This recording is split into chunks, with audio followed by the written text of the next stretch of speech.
Hi, welcome back guys. This is your friend, the fanfiction guy. Back with amazing fanfiction. This is the series of What If Deku Had Sin Manifest Quirk. Now before starting, please give this video a like and subscribe to the channel if you want more videos like this. Now let's get into the fanfic. It was a week away from Midoriya Izuku's 4th birthday and the possible days for his quirk to show up was slowly coming to an end. Bakugo Katsuki already developed his quirk and was getting jittery about Izuku not having his show up yet. She consoled into her lifelong friend, Bakugo Mitsuki, to which she eased her nerves about this. But as much as she tried to optimistic for her son, her husband had other plans. Midoriya Hisashi knew something was off with Izuku and decided to leave with a simple, "Call me if his quirk shows up, if not, block my number," when his 3rd birthday rolled around. Whenever Izuku asked, she made up some lie about him being on a business trip and sends his blessings. Although, Midoriya Izuku noticed some changes concerning her son. He was losing focus constantly and her calm, loving and energetic child would sometimes turn off in the middle of nowhere and become prideful, or have immense hunger, or even become stuck. Then he would blink harshly and would wonder why his mother wore such a confused face. It got weirder when the night swallowed the sun. The Izuku she knew would run around their little flat and beg to watch the All Might video before falling asleep at the computer. But this Izuku would loiter in the kitchen and constantly eat, and when she asked why he was eating after dinner, he would look at her like she was food before shaking his head and continuing to eat. Izuku also used to stare, harshly, at the birds and squirrels that came by their window when Inko sometimes fed them.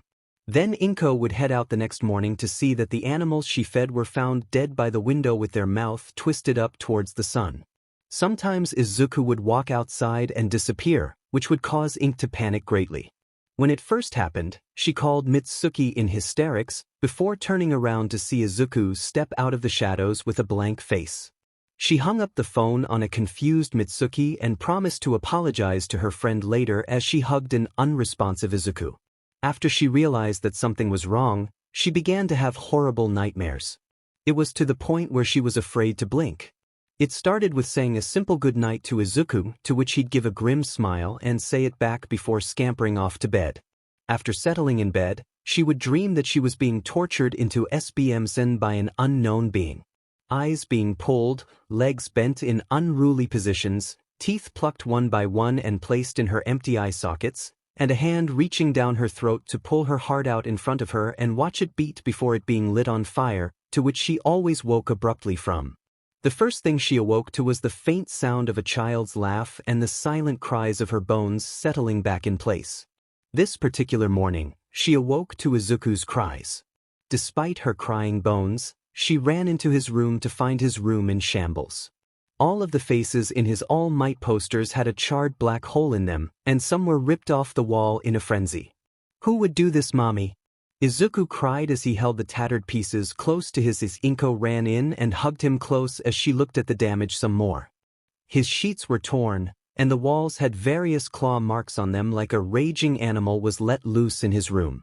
Even his favorite All Might toy was incinerated, the only thing left was his feet. Before she could comfort Izuku, his sobbing turned into laughter and he gripped her so tightly it made her whimper slightly. Actually, it was mean. Against the calming words of patience from her friend, Inko scheduled an appointment with a nearby psychologist. Inko frantically grabbed Izuku once the appointment was made, and grabbed her essentials before leaving the flat that seemed to fall apart at the seams. She walked with a purpose along the streets and ignored all the looks oncoming people gave them because of their urgency. When it came apparent that Izuku couldn't keep up with Inko's large strides, she picked him up and her speed walking turned into an urgent jog. When the building was in sight, Inko set Izuku down and got down to eye level with him. "Izuku, I think your quirks are coming." Izuku's tear-strung face lit up with a smile. Really? Really?" Inko nodded her head. "But I think we need to sort some things out first. Is that why we are here at the doctor's?" "Yes, Izuku. I want you to answer their questions truthfully and to your best ability, okay?" Izuku's eye drifted away from Inko's and to the far right. Inko followed his gaze and saw that he was staring at an alleyway hidden by shadows. Izuku faced the alleyway like it was beckoning him with its uncomfortable glare. Stare into darkness and darkness will eventually stare back at you, he said in a voice Inko could not recognize. What? Inko said breathlessly as she tightened her grip on Izuku's arms and he shook his head and faced her. He gave her a smile and then his face went blank before answering her plea. Okay, Inko took his hand and walked inside the small store. Hello ma'am.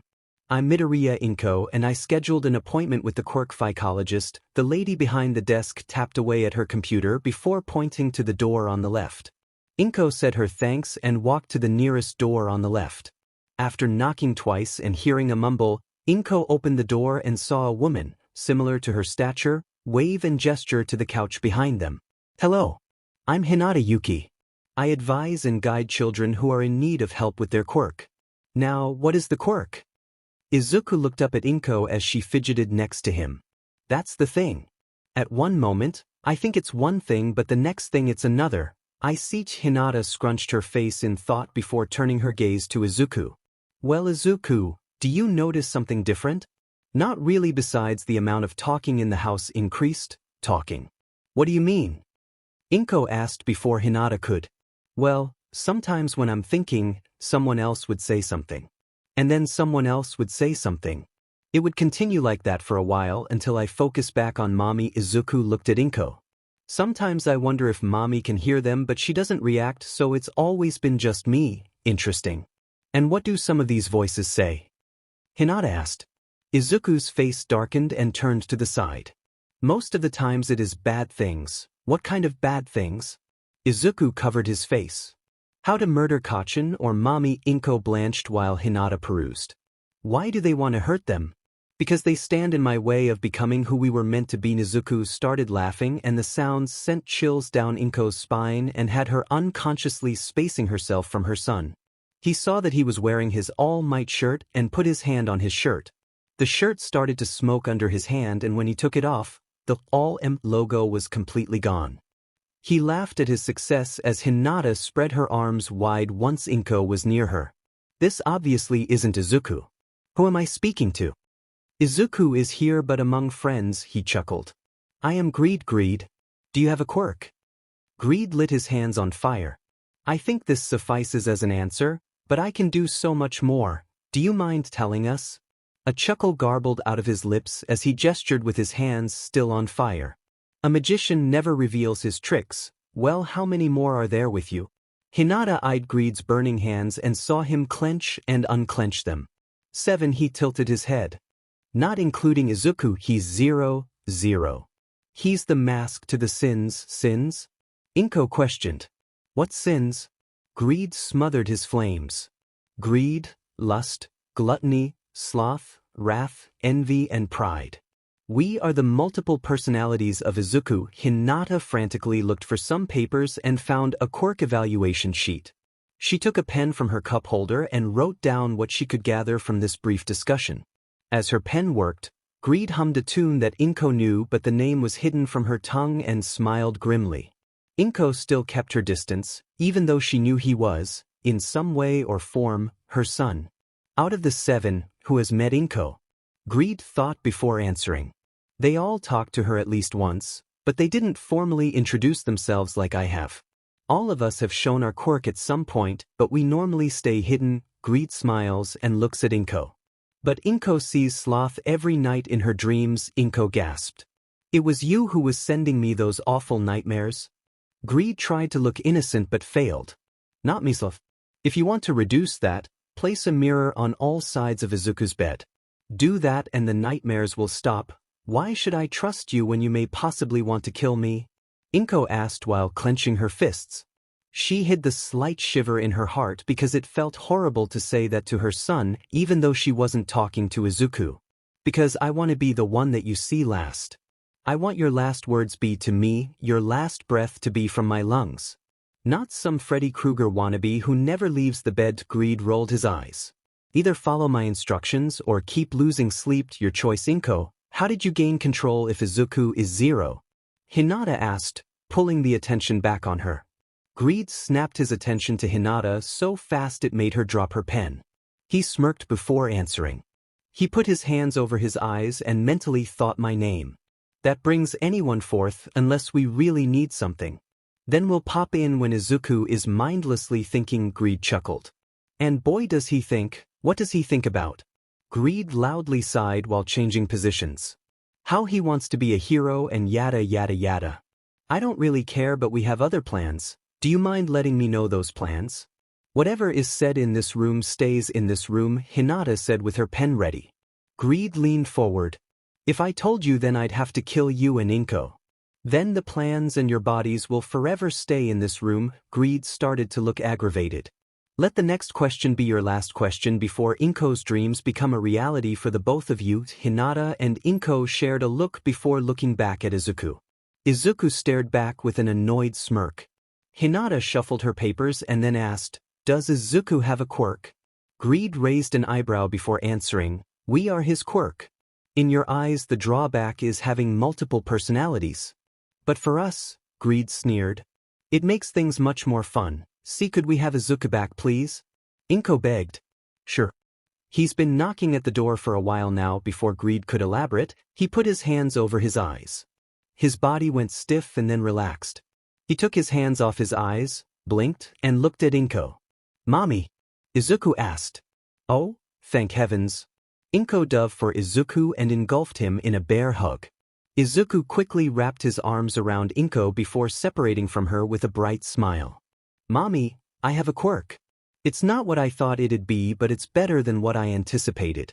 Izuku giggled before continuing. They're all so friendly and nice. How did you like Greed? He's so cool. Izuku adored Greed and missed Inko's fear that splashed over her face before washing it away with a smile. He is his own person, but I'm glad you like him. Izuku smiled. Everyone else is excited to meet you and Kachin. Mommy, I gotta tell Kachin I have a quirk. Izuku got up from the couch and flung the door open before running out. Ms. Midoriya, Hinata said. Please watch over your son with a keen eye. Please come back when you have met the others. Izuku already has somewhat of control on his personalities, but we need to make sure he keeps a handle on them. Hinata stood up and filed her paperwork in one of her many filing cabinets. Inko nodded before heading out the door and closing it behind her. She caught up to Izuku, who was an abundant amount of energy, and guided him out the building. Instead of going home though, Inko started heading in the other direction. Mommy, we're going. Inko smiled at Izuku before answering. To the store. I just have the sudden urge to buy some mirrors. It didn't take long for the second personality to show its face. Inko and Izuku were in the back of the store looking at some cheap mirrors. Mommy. Inko looked at Izuku. Why are we here looking at some mirrors? Inko thought before answering.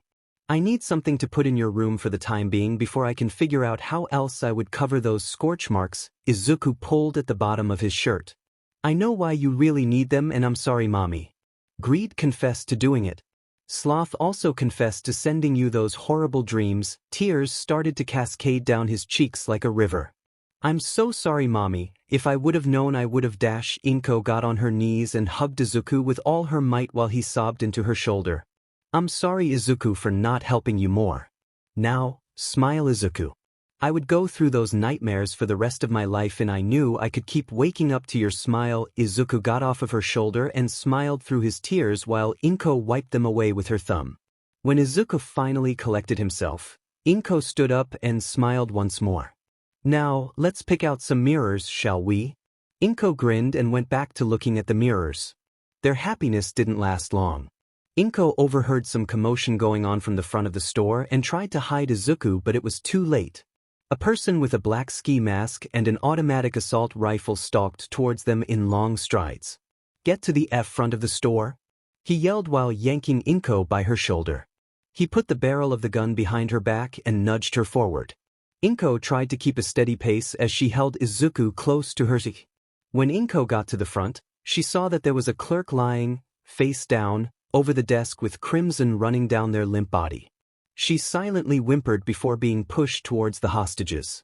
There was 7 of them, an elderly couple, 2 ladies, and 3 guys that each had a face that held shame in them. Inko sat down in the aisle that they were held in and held Izuku close. We don't have many demands, one robber said. He looked at his allies, there was 3 of them altogether, and he continued.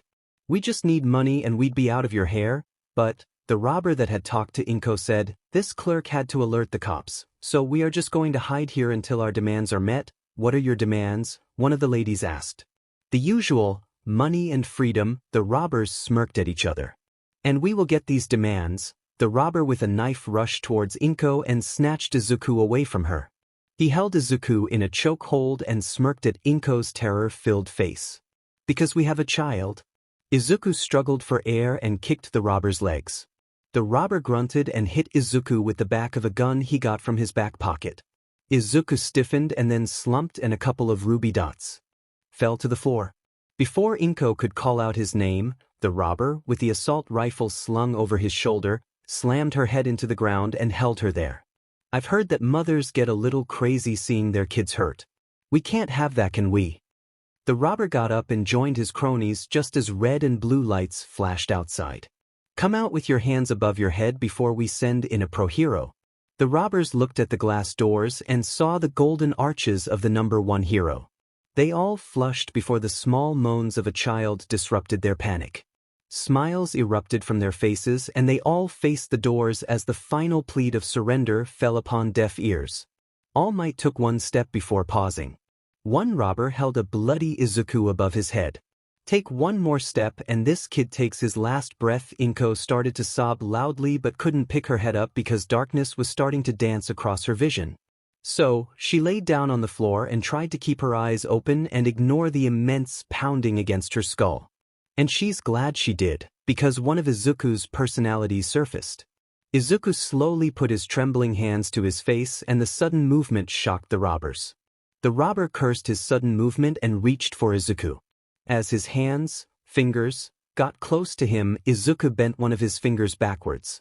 The robber dropped Izuku, but he landed gracefully on his feet. While the robber was fawning over his pointer finger pointing oddly back at him, Izuku managed to take the knife from him and stabbed the leg of the robber who had hurt his mom. With 2 robbers down, the last robber pointed his gun at Izuku and fired. Inko sucked in a breath as Izuku's head tilted back like he was shot in between the eyes. Audible gasps was heard from the hostages and Inko's vocal cords was snatched away from her before she could call his name. But there was no BLD to be seen. Izuku's head lifted up slowly to show the robber that he caught the bullet in his teeth. Before the robber could pull the trigger again, Izuku spit the bullet and it hit the robber right in between the eyes with intense speed. He fell to the ground like Goliath, while Izuku picked up the assault rifle and began to inspect it. What are you going to do with that? You're gonna shoot us like you do him. The robber with the knife in his leg tried to stop the bleeding, but the crimson left a stain on his fingers that he could never wash out. Izuku looked at him and took out the bullets of the gun. He threw them at the glass door and it shattered into a million pieces like a broken heart. Izuku tossed aside the now useless gun and stalked over to the 2 robbers, who, both, tried but failed to get away and stood over them menacingly. All Might ran in through the broken door and tried to call out to the boy. Stop. The police regained life and began to chant the same word, but Izuku paid them no mind. My boy. Please stop. All Might pleaded. Izuku smirked at All Might's cries but didn't back down. Instead, he pointed at Inko and All Might's eyes followed his finger. Izuku took a step towards the robber with the knife and swiftly took the knife out. The robber shrieked like a banshee but was soon silenced by the knife splitting his head wide open. Inko gasped and All Might's eyes widened at the sudden movement of this child. Izuku took the knife out of the still body and stared, inching towards the robber that was moving towards the elderly couple. You better stop or they'll die, he yelled. He pulled a gun out and raised it towards the elderly couple. They started to silently pray as the barrel of the gun was aimed at the husband's forehead. But Izuku didn't stop. He raised the knife above his head and held it by the handle. Stop or I will detain you. All Might yelled at Izuku. Izuku slowly turned his head towards All Might. A Cheshire smile sprung across his face. Make me, he said as he thrusted the knife in the direction of the robber, hitting him in the hick. The robber dropped the gun and he hit the floor as his rubies poured out of his body, making a cascading pattern on the dirty tiles. With his last breaths, he asked, Who are you? Izuku smiled and replied, I'm Pride. Today was like a 2-for-1 special. First was pride, And now there was going to be another personality that shows up. Pride stood in the middle of a bloodbath, the BLD of the three robbers drenching his white shirt with a hole in the center, thanks to greed, and black shorts. All of the hostages should have felt relieved now that the robbers are gone, but instead they felt a sense of urgency to get out if they wanted to stay alive. What are you waiting for? Pride turned around and faced the hostages. You are all safe now. That may be the case, a middle-aged man said while standing up from cowering with the females. But how do we know that you won't kill us like you did with them? Yet another guy stood up and clenched his fists at his side. How do we know that you won't kill us all? The hostages started to slowly stand up and vibe off the mob mentality. The only people that didn't go with the absurd thoughts taking flight was the elderly couple, and that was because they were picking up a very aware Inko. She wanted to protect Izuku, but her brain was refusing to process the fact that her 3-year-old took out 3 armed grown men. I don't have the patience for this, Pride said while shaking his head with his hands on his hips. People All Might stepped through the broken glass door and approached Pride. He stood next to him and his never-ending smile smoothed the nerves of the meek mob.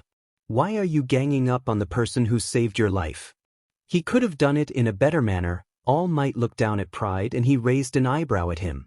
But he still saved your life. All Might looked at the people and gauged their expressions. The people started to look sorry for accusing a little kid for attempting to kill them when all he did was defend them all. Even though his execution was horribly wrong. After seeing everyone smile despite their circumstances, All Might patted Pride's shoulder before stepping towards the hostages. While All Might was talking to them some more about how they would take them to the station to interview what had happened and whatnot, Pride mumbled something and put his hands over his eyes. So now if everyone could just dash, forget everything and walk home, Pride said with his hands still over his eyes, but in a different voice before All Might could figure out who said that. The hostages, including the elderly couple who managed to stop all of Inko's bleeding and got her on her feet, started to walk towards the door. Where are they going? Inko asked as she hobbled towards Izuku. He looked back at her and smiled. Home. Naomasa Tsukachi, a very good friend of All Might's and a trained cop/detective, tried to detain all the hostages, but despite him, and all the other cops, trying to keep the hostages, they kept walking. He quickly introduced himself with a flash of his badge to Inko and Izuku, who just blinked at his fast appearance. They walked past the flashing red and blue lights, and each person walked in a different direction of each other. What is going on here, All Might? Naomasa questioned in a frenzy. We have a robbery that escalated into homicide, and the hostages are just walking away in a comatose state and nothing we do will stop them. So, I ask again, Naomasa walked closer to Izuku and All Might. Just, what is going on here? They are going home, Izuku said in a voice that was similar to the action of melting butter on a roll. It struck a memory chord with her, and this was the stuck voice she heard him use from time to time. Wait, who's here with us? Inko asked, bringing Naomasa and All Might out of their hushed words and back on track. They leaned in and towards the small child that was dripping with rubies like a sword used to win a battle. I'm Lust, Lust said with a bow from the waist. And I was instructed to handle the situation to the best of my ability. Instructed. By who? Naomasa leaned in towards Lust. By greed, Lust answered with disinterest and looked at Inko. He started towards her to help her become stable while some of Naomasa's men came in and took evidence and pictures of the scene of the crime. Milady, could you please fill us in? Naomasa looked at Inko while All Might pulled a piece of paper out of his pants and started signing it. It's a long story. Inko lazily rolled her eyes and Lust squinted at All Might. All Might gave the paper to Lust and he saw that it was All Might's autograph and raised his eyebrow at him. All Might guffawed and ran his fingers through his green curls before Lust swatted his hands away. We have plenty of time at the station. I'd love to hear it, Naomasa cried. All Might looked at Lust and smiled. My boy, what you did today was slightly heroic. Do you want to be a hero when you get older? Before Inko could come up with an answer for Naomasa, Lust laughed, and it sounded like the twinkling of bells. He balled up the paper autograph of All Might and dropped it in a lost river of blood, stepping on it and grinding it into the soak tile. I do not wish to be a hero.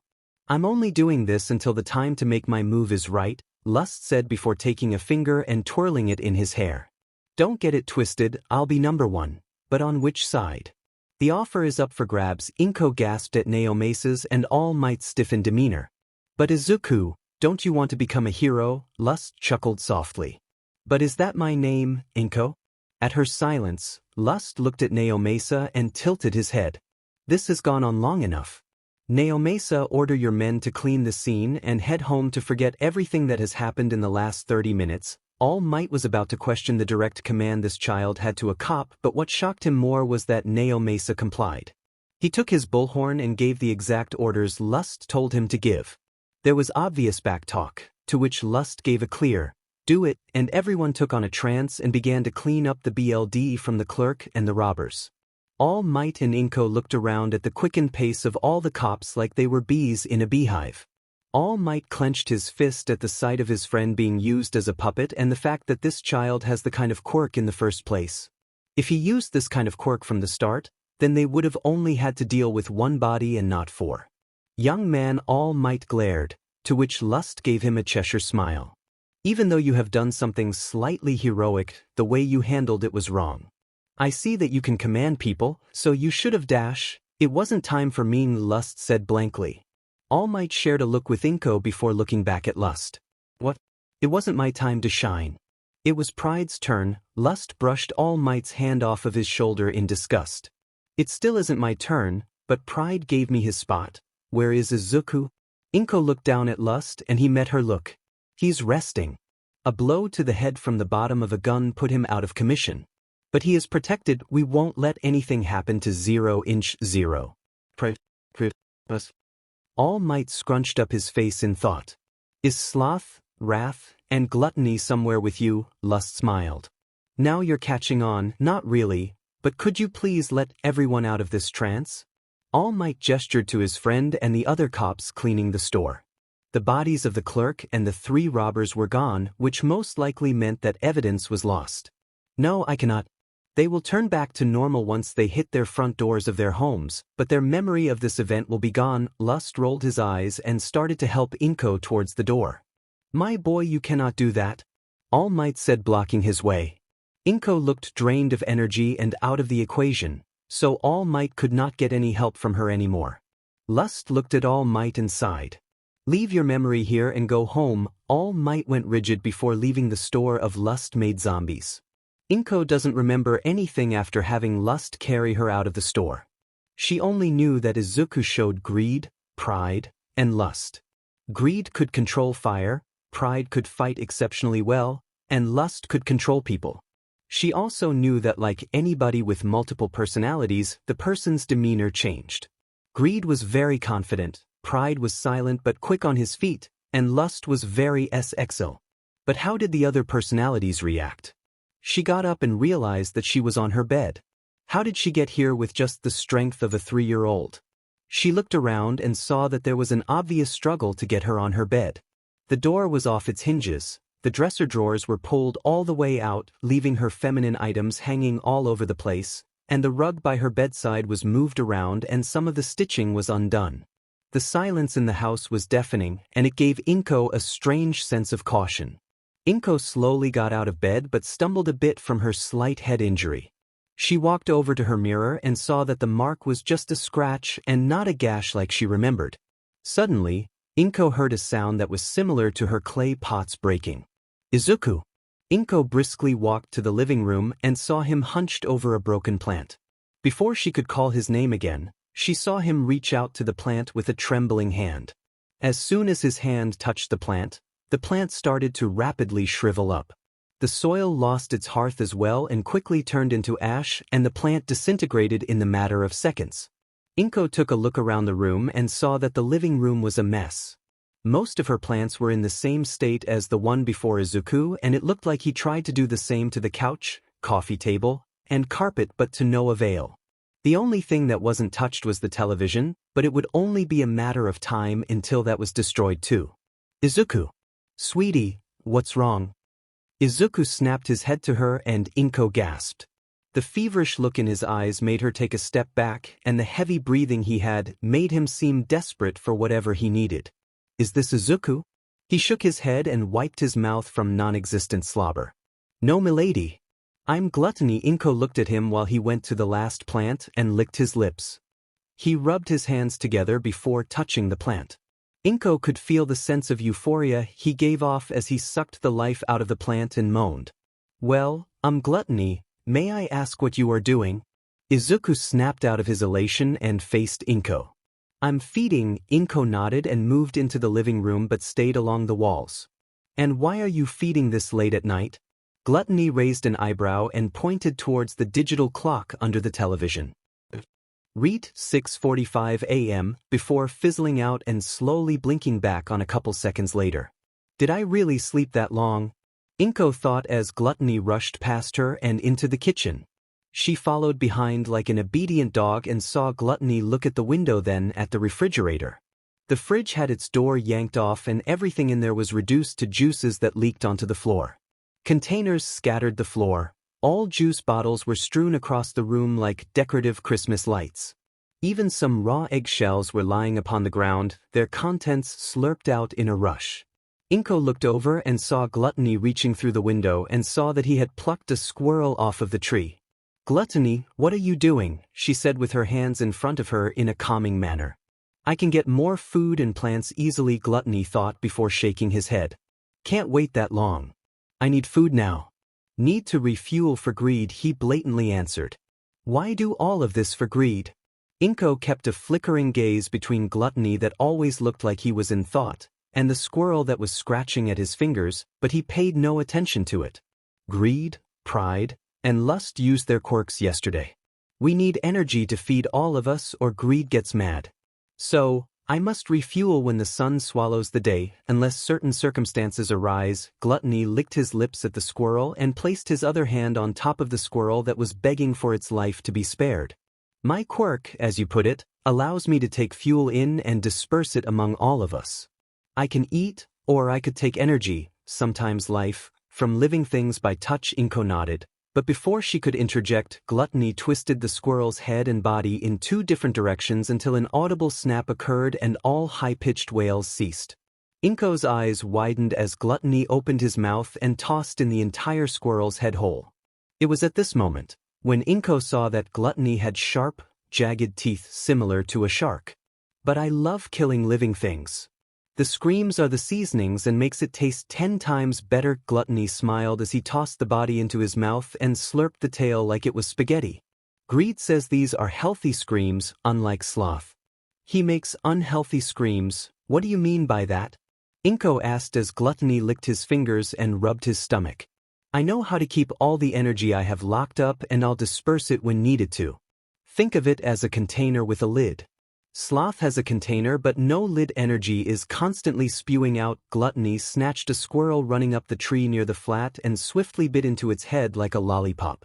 He tossed the rest of the body in his mouth and swallowed it in 2 bites.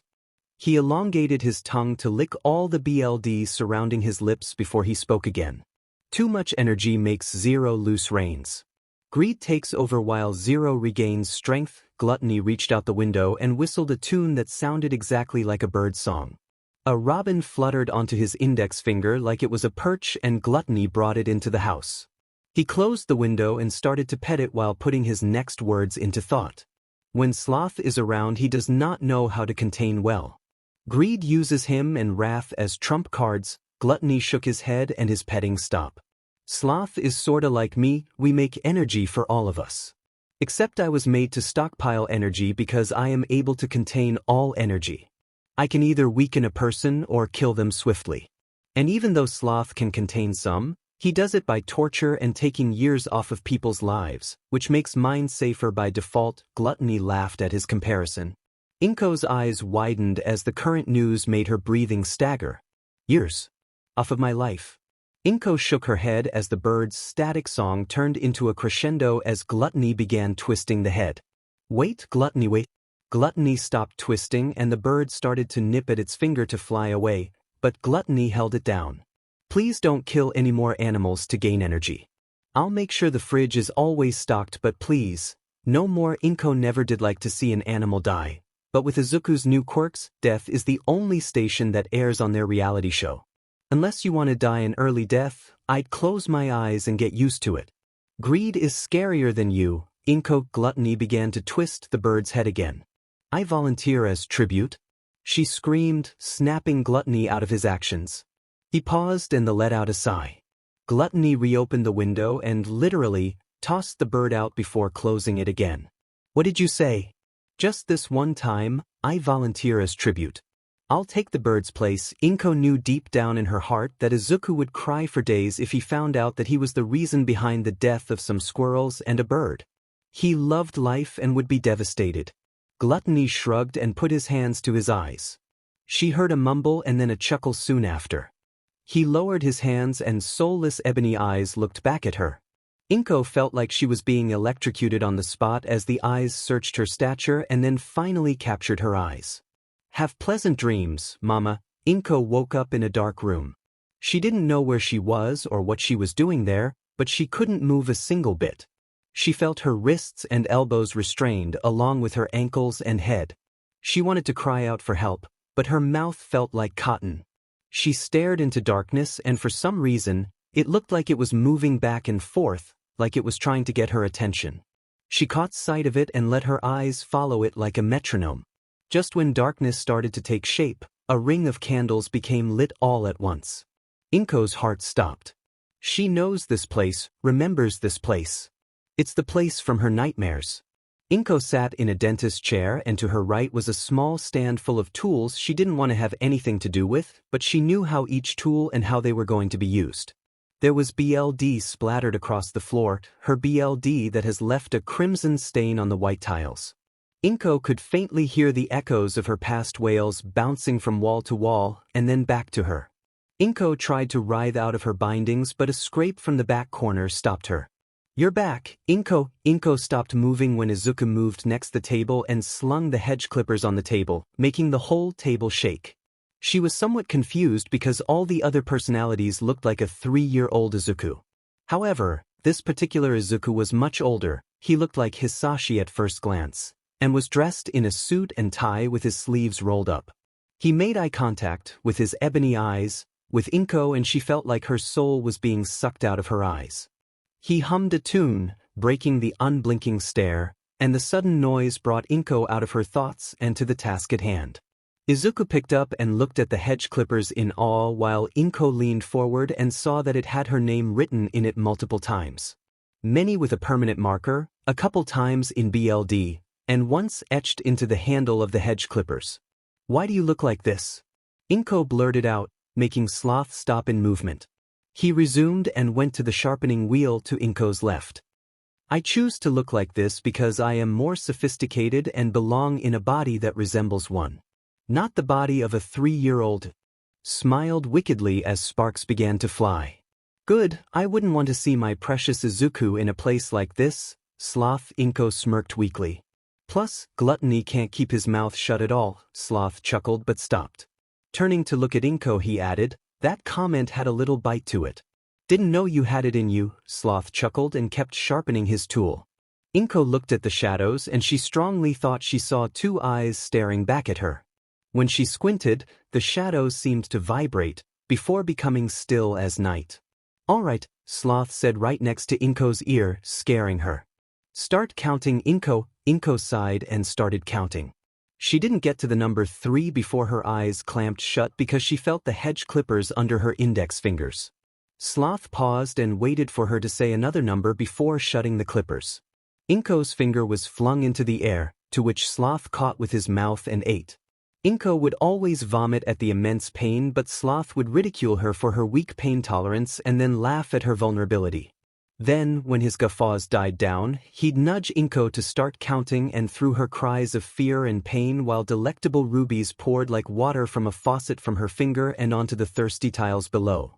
This ordeal would continue until Inko's wails of despair and Sloth's shrieks of excitement made a symphony of emotions that was orchestrated through the darkening silence. Sloth put his drenched head clippers on the floor and wiped invisible sweat off his brow. Inko was covered in BLD, vomit, sweat, and tears as all her fingers turned into little stumps that made her porcelain hands become stained witches' hands, due to the restraints cutting off circulation and the drainage of red water. Do you know what happens next, Inko? Eyes. My eyes, Inko rasped. Sloth nodded in contentment. You are correct. Sloth went over to the table and started to toss things around. When he couldn't find what he was looking for, he slammed his hands on the desk and turned to face Inko. And you're in luck. I can't find my melon ball scooper, so I'll go grab my backup. I would tell you to sit tight, but you're already doing that so well. Sloth walked away, laughing maniacally. Inko sighed audibly once the noise got out of earshot. She closed her eyes and rolled her head to the right, where something caught her eye. The shadows, they seemed to be moving rapidly again. She blinked the sweat and tears out of her eyes and focused on the shadows. She could make out a figure, but it wasn't doing anything, it was just standing there menacingly. Stare into darkness and darkness will eventually stare back at you. Izuku walked out of the shadows and to Inko. Izuku, Inko said with false hope. He shook his head. Envy. He took a knife from the table and rubbed it between his fingers before cutting the restraint on her right arm. And I'm here to get you out. Inko blinked in shock. But why? I thought you all wanted to kill me. Inko hid her sadness when she spoke these words. To think that all of her son's personalities wanted her dead, and in very gruesome ways, was something that would be attached to her heart like a tumor. Envy cut her left wrist restraints and then stopped. Greed's agenda and my agenda are two different things. Inko silently begged Envy to elaborate, but he started cutting Inko's elbow straps. He stopped for a moment, and she leaned to the right to see that he was looking down at an enlarged shadow. He nodded at the revelation only he could see and started to cut faster. Sloth doesn't know that he only needed to cut off 1 or 2 of your fingers. Your emotional distress is enough to fuel as energy. Any more and 0 wouldn't be the one you'd meet when you woke up. Why don't you tell him that he doesn't need to? It's not in my agenda. Inko nodded at the curt answer and decided to leave it be for the time being. After Envy cut off her elbow straps, he cut her head straps and proceeded to her ankles. Inko attempted to rub her palms against her legs to regain circulation when Envy stopped her. Just a dream, not real, she nodded and ignored the phantom pain in her finger stumps. Once Envy was done with the straps, he motioned to the right where the darkness was the most tangible. Walk through there to get home. 0 will greet you once you awaken. Inko walked towards the darkness on limp legs but stopped when she heard an enraged scream and heavy footsteps. Why are you here, Envy? This is my domain. Sloth was back with a melon ball scooper and stopped a few feet away from me. He tried to take a step towards me, but some shadows behind Envy captured Sloth and held him in place. Sloth struggled, which made him drop the melon ball scooper, and he ground his teeth in anger. When Greed hears that you stopped me on my territory, he'll have your head. Sloth yelled before a shadow tendril wrapped around his head and muffled any more of his complaints. Wherever there are shadows, I shall be there. Envy gestured to the overwhelming shadows that she didn't notice before. The shadows sniffed out the candles one by one, and once they were all gone, Sloth let out a ear-splitting shriek despite the shadow tendril over his mouth. Inko put her palms to her ears and felt thick liquid comfort her palms and finger stumps. Go, Inko. Keep running and never look back. Envy yelled over the intolerable screech. Inko jumped to attention and ran into the tangible darkness and never stopped until she saw a light at the end of the tunnel and a familiar voice calling her name. Mommy! Mommy, please wake up. Izuku, her Izuku, desperately yelled. Sweetie, Mommy's coming. Inko ran to the light and let it caress her skin like fabric before closing her eyes. Almost a full week has passed since Inko has seen any of Izuku's personalities. When she awoke from Sloth's dungeon, she woke up to Izuku on his knees next to her with a concerned look on his face. She shed her drowsiness and tackled him with a hug and entombed him with her love. Izuku gave her his famous laugh that made her heart levitate, and they both continued life as like nothing was wrong. Ever since then, not one of Izuku's personalities came out. He was just Izuku, and Inko loved it. But happiness doesn't last for the Midoriyas. Inko woke up early on the day of Izuku's birthday and made a big breakfast spread. All of his favorites: pancakes, sausages, bacon, hash browns, eggs, toast, waffles, crepes, and all kinds of sugary goodness a kid could only dream of. Inko hummed as she cooked because it was Izuku's big day and he was going to have so much fun. He was going to eat his birthday breakfast, and then they were going to head to the park for a playdate with the Bakugos until he tired himself out. Izuku would enjoy it immensely because he hasn't been able to see Katsuki since he got his quirks. Inko feared they would pop up and hurt the little boy unintentionally. Hurried steps made Inko jump, but she smiled knowing that it was Izuku. She put down her cooking utensil, washed her hands, and then met Izuku in the doorway. But her smile left her face. Izuku had a blank face and had his hands folded behind his back. He gave the spread of food one glance before he scoffed. Catching eyes with Inko, he took his hand out from behind his back and waved. As he waved, fire ignited on his fingertips and spread to his wrist. Streaks of blue would highlight his hand and make the air around him vibrate with fear. Greed's back. Hello Inko. Greed silenced the flames. Danced on his hands and walked over to the table to sit down.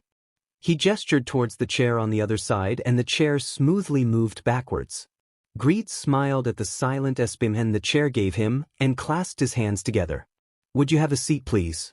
I have something urgent to speak to you about. Inko stared at him like he grew an extra head. I thought you had a fire quirk. Greed deflated inside. My quirk will not be as minuscule as that. My quirk is infinite. Now please sit. He gestured towards the chair and Inko made no move towards the chair.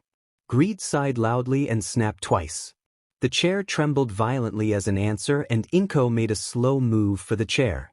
When she finally sat down and Greed rolled his eyes. Finally. You took your sweet time, while I'm on limited time. Limited time?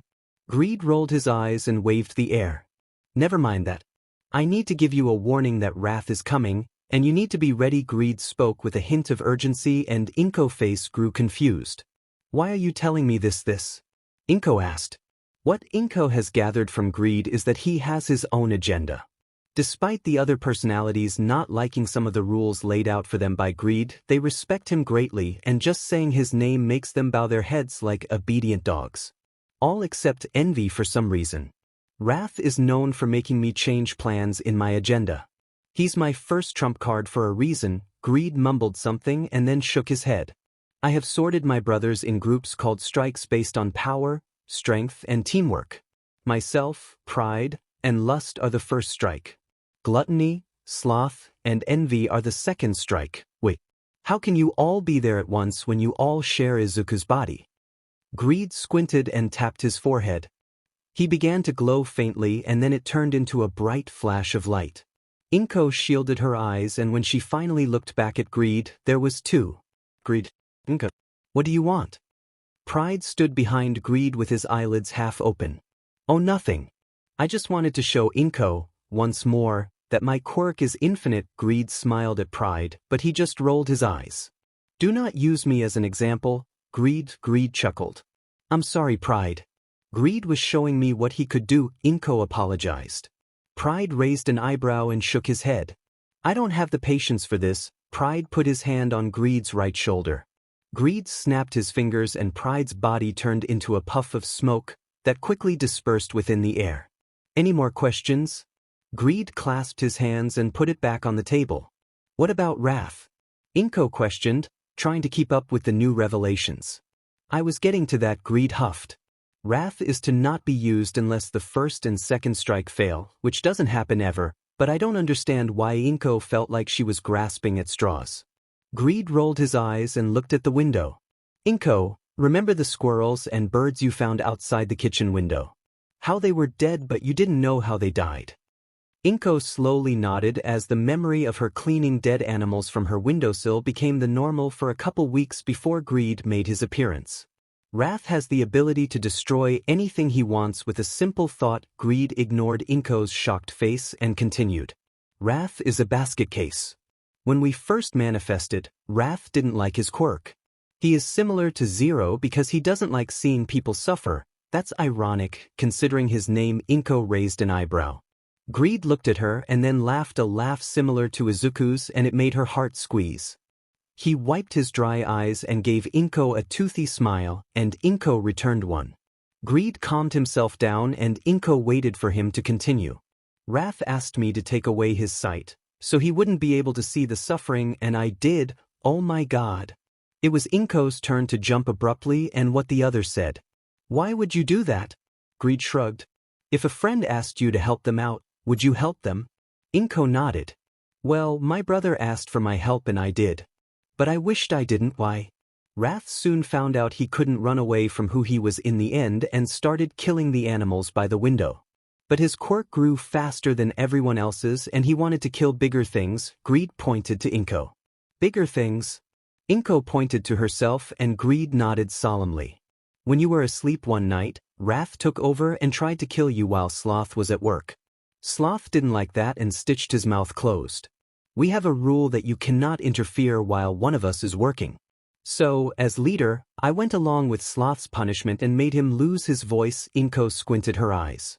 But Envy did that a couple days ago when I was with Sloth. Did he get in trouble? Greed's right eye started twitching and he took a deep breath. Envy will not conform to the system I laid out.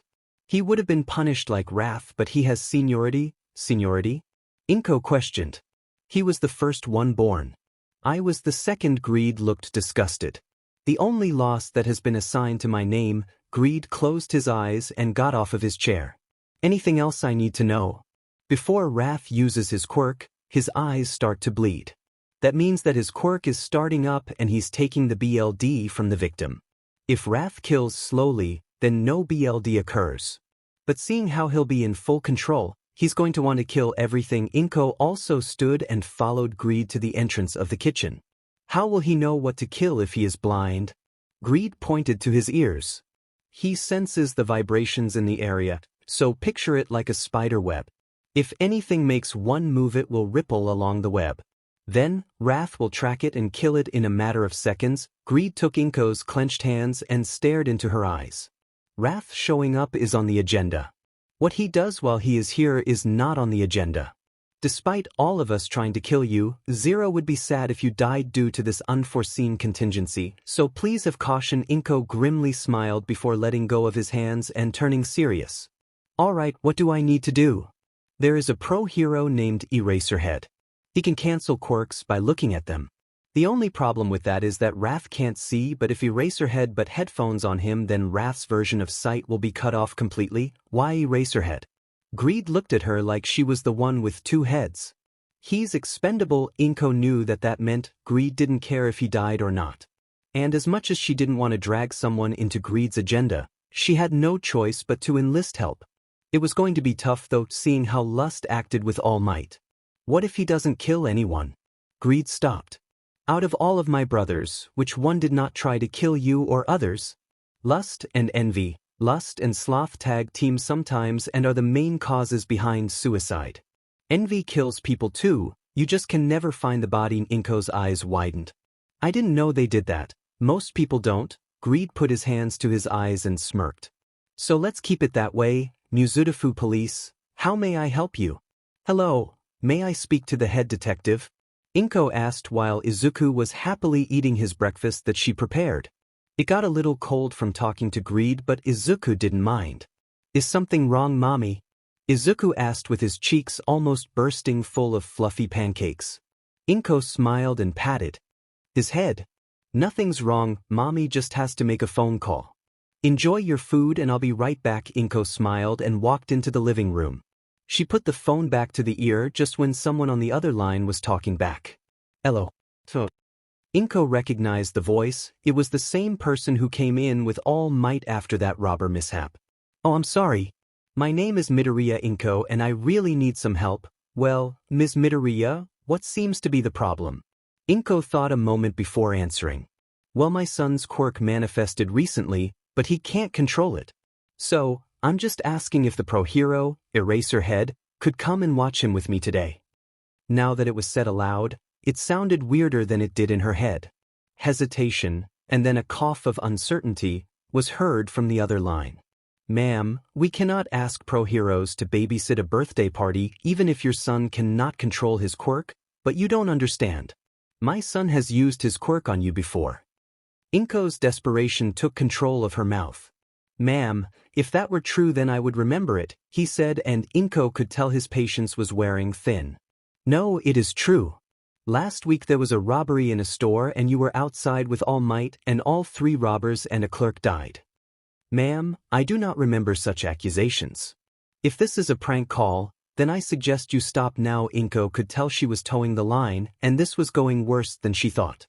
Sir, if you could just please dash. Inko glanced to the side and jumped out of her skin when she saw Izuku there with his hands over his eyes.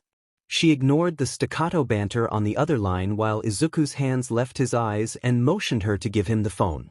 Inko, feeling numb for some reason, gave Izuku the phone and his demeanor changed as his eyes went cold. Remember, Lust whispered. He gave the phone back to Inko and put his hands over his eyes. As soon as his hands were over his eyes, he dropped them and Izuku blinked a bit before running back to the kitchen with no word said. Inko put the phone back to her ear just in time to hear the person on the other line say, "I remember, Kaken." Izuku shouted with glee. It's been a while since he saw his friend and his mother wouldn't let him go to school until all of his personalities, or as Greed calls it brothers, showed up. But his mother said that if everything went accordingly then he'd go back to school the following week, which he was very excited for. Izuku ran to Katsuki but he saw it coming and put his hand on Izuku's head. Bakugo extended his arms so Izuku couldn't hug him and ended up snatching up air. "Oi Deku, I told you not to effin' do that." Katsuki let go of Izuku's hair as he gasped. "Kaken. No cursing." Izuku looked around and saw his and Katsuki's mom chatting vividly while Katsuki's dad was on the grill. When Masaru saw Izuku, he waved and the boy reciprocated before he turned back to the grill. Izuku turned back to Katsuki with a wide smile. "Kaken. I got my quirks." Katsuki raised his eyebrow. "Quirks? So you have more than one?" "Yes." Izuku answered and then deflated. "Well, sorta. I have multiple people something, and they have the quirks." Izuku waved off the real name while Katsuki scoffed. "So what you mean is that you're crazy and you're useless. No wonder your name is Deku." Katsuki laughed while Izuku's eyes started to water with crystal diamonds. "I'm not useless. I'll show you." Izuku huffed and then put his hands over his eyes. He didn't put them down after a while and Katsuki tried to pry his hands off his face. After yanking a bit, he brought his hands back quickly and hissed in pain. "I wish you wouldn't taunt Zero like that." Kaken Greed smirked as he waved his ember hands. Katsuki rubbed his hands in the grass before tilting his head back a bit. "Who are you?" Katsuki asked. "You're not Deku." Greed laughed. "Just one of the many brothers Izuku inhabited." Katsuki squinted his eyes. "Deku could gain 100 in brothers for all I care. He'll still remain shitty and useless." Greed smirked. "And who are you to declare that we are useless?" "I'm going to be the #1 hero when I get older." Katsuki bristled. "If you aren't to par, then you are useless and belong underneath me." Katsuki sneered. "And Deku isn't anywhere near me." "Oh, really?" Greed walked to Katsuki. He could tell that Katsuki's legs were going to run because of the sheer intimidation he gave, but his stubbornness made him stand his ground. "If that's the case then," Greed leaned into Katsuki's ear. "Why are you trembling?" Katsuki took some steps quickly backwards while Greed laughed loudly and harshly. Inko and Mitsuki gave him a bizarre look, but when Greed gave Inko a thumbs up, she continued chatting. "Why you?" Katsuki charged for Greed. Greed called on the help of pride as he saw little explosions appear in Katsuki's right hand. As soon as he got within range, Greed ducked and swiped his right leg out. Katsuki tripped forward and landed on his face, while Greed dusted himself off. "Well, with your logic you're useless." Greed looked at Katsuki. Katsuki had a blank face before he put his hand up and tried to make an explosion. Greed saw it coming and pinned Katsuki's right hand to the left of him. Greed sat on his torso and held Katsuki's left arm down with his left leg. Greed put his right palm on Katsuki's face and smirked. "Katsuki, if you value your life I'd listen closely." Greed leaned into Katsuki's face until they were a fist apart. "Call Izuku useless again, I'll come kill you 7 times over." "You don't mean it. You're nothing but he." Katsuki struggled. Greed untangled himself and stood up. Before Katsuki could stand up, Greed looked in a random direction and then called for the help of Envy. Envy quickly answered as Katsuki's shadow betrayed him and wrapped around his torso. "What the F is this?" Katsuki struggled against the tendrils of shadows wrapping around Katsuki and slowly dragged him under. "I'm showing you that I mean it." Kaken Greed smiled. And with that, Katsuki was submerged under the shadows. Greed stood in the same spot and hummed a tune. He looked in a random direction and smiled so strong it hurt. He kept up the smiles because he knew that in the land of shadows, Katsuki was dying from lack of air and Greed didn't care. He deserved it for being rude to Zero. When Greed thought Katsuki learned his lesson, he snapped and Katsuki was slowly lifted from the ground. As soon as Katsuki's head kissed oxygen, he hacked his lungs out. He sucked in air greedily while Greed loomed over his wobbly figure.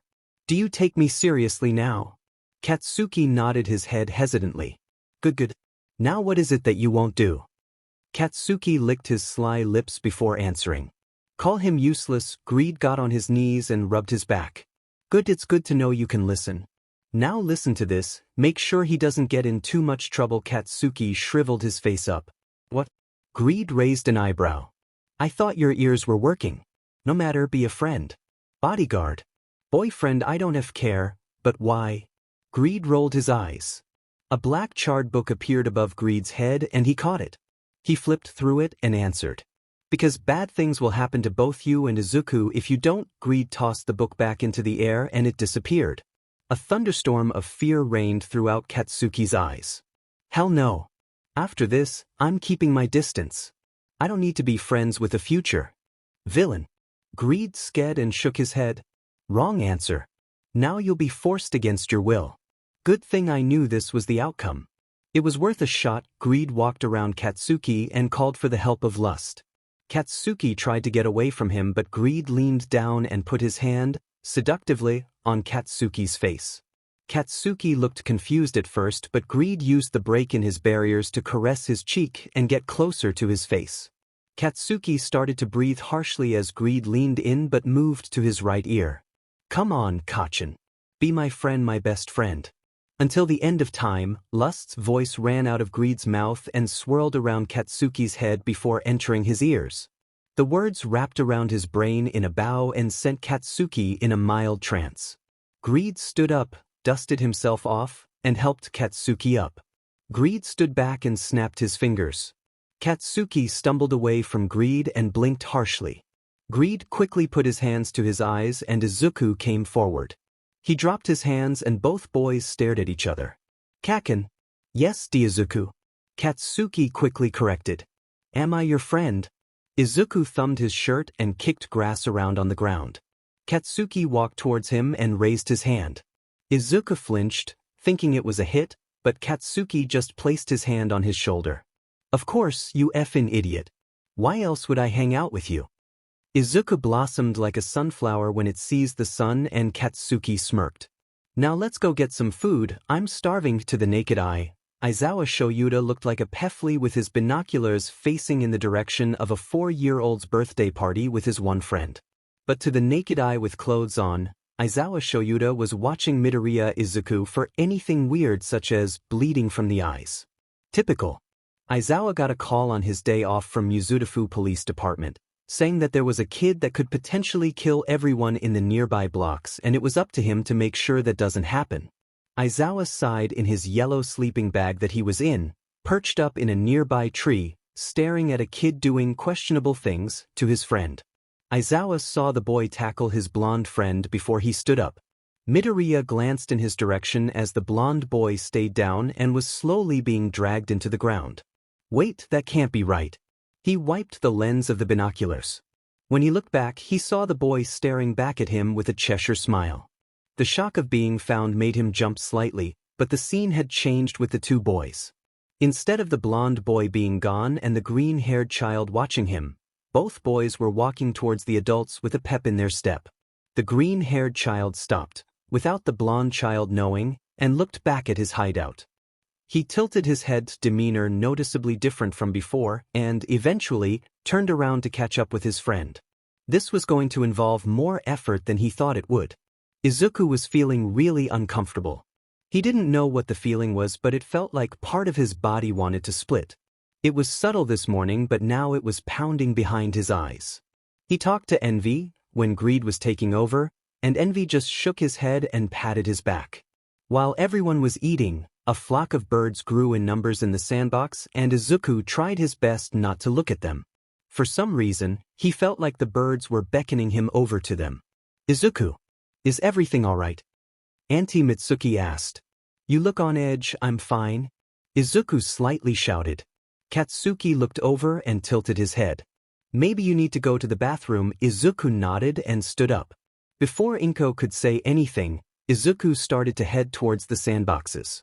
Katsuki shouted at him and told him that the bathrooms were all in the other direction, but it fell upon deaf ears. The closer Izuku walked to the sandbox, he could tell that his vision was darkening, but he didn't feel like passing out. His mouth felt like sandpaper, and he could feel something stitching his mouth close for all eternity, but he still didn't care. All he cared about was getting to that sandbox. And when he did, his eyes were pitch black, his mouth was completely gone, and he was crying rubies as he stood in front of 100 innocent birds. Izuku was not Izuku anymore. Izuku was Wrath. Wrath tilted his head to get a sense of awareness. He mentally widened his hearing so he could hear the beetles in the ground and the people walking in Hosu. He casually lifted his hands above the birds and they responded with a tight chirp. Open palms facing the glossy grass below, he pointed his index fingers towards the sky and one by one the birds floated. The birds stayed trapped under his control as they hovered off the ground without flapping their wings. They made terrified chatter because Wrath's eyes gushed like waterfalls down his eyes and left a growing stain on his green shirt. Wrath lifted his head in the direction of the birds and tilted his head. Everything was still. The Bakugos and Inko watched Izuku with fear and wonder while Aizawa watched in curiosity. The birds stopped fluttering and paused in suspended animation. No one made a sound. No one breathed. Then a bird in the flock started screaming. The noise made Wrath's tears flow harder and thicker. The bird making the noise was right in front of it and, to Inko, it looked like it was throwing up. It continued until the sound abruptly stopped and something from its position dropped to the ground. Oh my God! Mitsuki raised her hands to her mouth. Inko watched as Katsuki crawled under the table and hugged his mother with all of his might, but Mitsuki didn't even notice. When Inko looked back to her son, she realized what Greed was talking about. The bird wasn't throwing up. The bird's insides were coming to the outside. Inko's eyes went to the ground and the bird looked completely turned inside out. It made a guttural noise and sunk into the ground with its pain. But the heart was still beating. Using the sounds and having them pluck the web of where everything was, Wrath walked directly over the bird heart and stepped on his harshly. That ignited the rest of the birds screaming at pitches as they all slowly began to turn inside out. Once their innards was facing the sun, the birds made a low baritone noise that made their hearts shiver. A few seconds later, their hearts would burst in tune and they would fall to the ground with a thud. The intense song made Inko clutch her ears in agony just to make it stop. Everyone followed suit while Wrath nodded his head to the sound of the treble of the birds. To him, it was an orchestra of harmony. But it ended quickly because there was a disturbance to the far left of him. He could hear the crunching of grass like it was in his ears and knew his fun was about to end because of his brothers. Wrath did a light shrug at the approaching figure and decided quickly that he wanted to leave a lasting expression.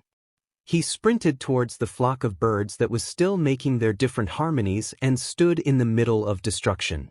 Wrath knew he had to leave no evidence, so he closed his eyes and redirected his BLD river to his palms.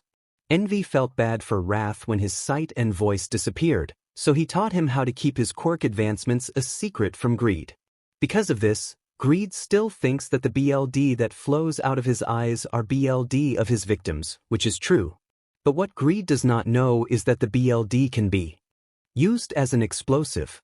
And depending on the amounts, he can either make a pit or destroy a country. Luckily for everyone, Wrath was shooting for a pit today. The figure approached closer and closer with an item Wrath couldn't figure out what it was. Thinking it was a capture item, he started to work faster. The crimson flow redirected to his hands, making tendrils of BLD wrap around his arms and make a small ball in each of his hands. As this was going, Inko had the feeling that it was going to get worse than it already was.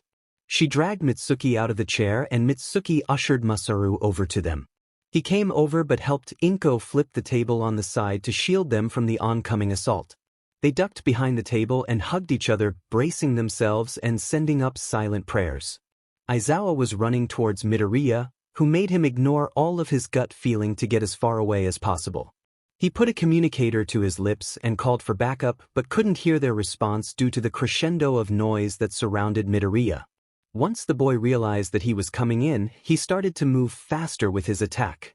Aizawa kept activating his quirk, but the impending doom didn't leave him as the boy kept building the BLD ball in each of his hands.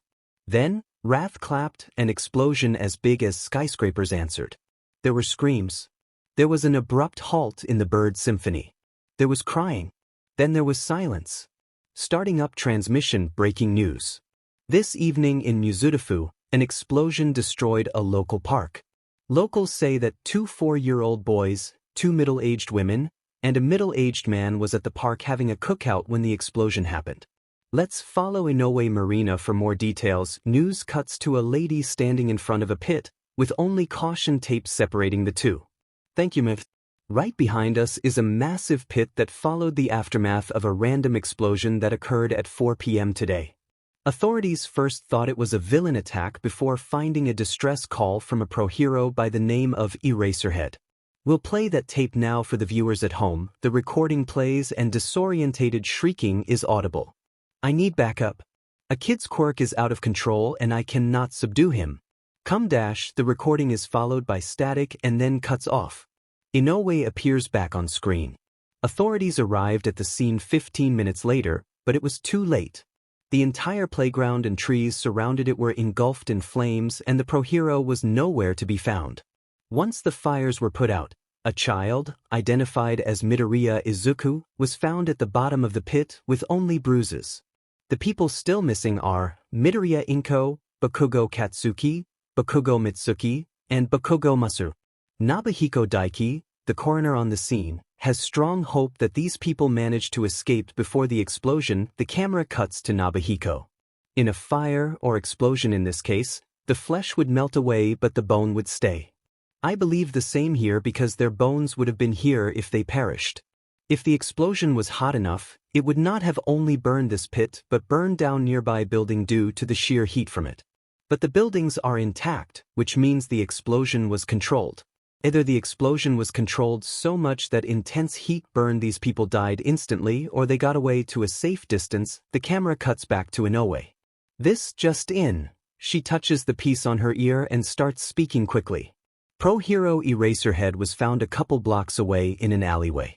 Paramedics found him running back to this exact scene and saw that he only has scratches and bruises. Let's see if we can get a closer look. The cameraman follows Inoue as she speed walks to the emergency vehicle, which supports Midoriya with his eyes closed and a breathing mask on. Next to him is the pro-hero Eraserhead, sitting on the gurney with a tired look in his eyes. He flinched when the camera was pointed towards him. Eraserhead, may we have a few words? He sighed deeply. No, Inoue couldn't get another word because Midoriya to quietly and then started to slowly open his eyes. Inoue, Eraserhead, and the cameraman stopped what they were doing as the child woke up fully. He stared at all three of them before taking his breathing mask off and sitting up completely. Inoue jumped into action and shoved the microphone in his face. Midoriya looked up at her lazily. Who are you? The boy shook his head and slid off the gurney. He flinched when his feet hit the floor, but inwardly moaned as he continued to ignore the reporter's questions. Eraserhead stared at him but kept his space as the boy, once again, pushed the microphone out of his face. He looked down at his shadow that the light from the back of the vehicle casted on him and whispered something. Could you say that again? The boy looked back up at her, but he was started to sink into his shadow. He kept his eyes away from the older man as tendrils of tangible darkness wrapped around him and pulled him under. He looked at the ground and gripped his fists tight as he began to leave the stranger's presence. The sudden use of the boy's quirk shocked Inoue and Eraserhead as he let his shadow entomb him in darkness, leaving the space quietly and quickly. End transmission. Midoriya Inko moaned into consciousness as she felt something underneath her. She mentally rolled her eyes and tried to pull whatever she was laying on out so she could go back to sleep. She felt Velcro straps, a slimy piece of cloth, and a smooth surface that resembled skin. Don't you effing touch me, you old hag? Katsuki jerked awake from under her and scrambled to stand up. After noticing who he was talking to, his face flushed. Sorry, Auntie Inko, that's all right. Katsuki, Inko got up slowly and shook the sand out of her pants and shirt. She looked around before noticing that they were at the Dagoba Beach Park. The pile of growing trash seemed to get bigger as the days passed with no importance, and it looked like she and Katsuki were the first visitors after a while. Katsuki. A pair of heads turned sharply towards the shouting and noticed Mitsuki running towards them with Olympic speed. Masaru wasn't far behind but smiled happily at both of them, the fear of anyone dying drying off his shoulders. Mitsuki tackled Katsuki and he moaned in embarrassment, but returned the hug before pushing her away. Masaru chuckled and hugged Inko, each passing words of happiness for the other, and vice versa, because of the new revelations. "Where is Izuku?" Katsuki asked, bringing everyone back to the elephant in the room. "I don't know, but I hope he's safe," Inko sighed. Speaking of Izuku, Mitsuki started. "I didn't know Izuku could do that. It wasn't him," Katsuki bit out. Masaru looked confused. Katsuki he started, but Inko interjected. "He's right, it wasn't him." Inko took a seat in the ever-shifting sand and let it run through her hands. Her thoughts drifted towards Raph and his actions that separated her and Izuku. She was scared for him, afraid that he'd do something that no one else could understand and they'd take him away forever. Despite watching her life drive itself in crazy, she didn't mind it because she'd do anything to try to give Izuku the happiness that he deserves. Then who was it? Inko snapped out of her thoughts as Mitsuki took a seat across from her and her boys followed silently. Inko deeply sighed. "You won't understand if I don't tell you from the start." Inko looked to the calm waves crashing against the steady sand and began the events that changed her household. She told them of the subtle changes, Izuku losing focus constantly, becoming prideful, having immense hunger, or becoming stuck. She told them of the constant nightmares she had that repeated every night like a broken record, and about no matter how much pain she was ready to receive, she never was ready to receive the pain from her son. She told them about each personality and how they met her when they finally met her, greed with the doctor, pride and lust with a robbery, gluttony with the birds, sloth and envy in her dreams, and, finally, wrath at Izuku's party. She even told them about how greed confessed to her that he wanted to kill her, and it scared her every day because she didn't know if it was going to be her last. "Every night before bed, I pray that I awake the next morning. I pray that Izuku sleeps a little bit later than I do so that I can at least see it coming. I pray that I'll be able to see Izuku grow up before greed comes to kill me." Inko started crying but kept talking in a marbled tone. "I feel like my shoulders are eroding away, like I'm losing my focus, like I'm losing my patience with this life I was given. I sometimes feel like my thoughts are always in the basement, that if I take my life then things would be easier because I'm terrified of my own son. I feel like I should continue to pray for Izuku, but who will pray for me, Mitsuki? Who will help me?" Mitsuki said no words as she shuffled towards her friend and hugged her pain away. Inko broke down onto Mitsuki's shirt and closed her eyes shut as her fears and worries dripped out her eyes. Masaru and Katsuki surrounded Tatu in an embrace as Inko's cries was washed away with the sounds of the ocean. Eventually, Inko pushed away from Mitsuki's drenched shirt and wiped her raw face clean.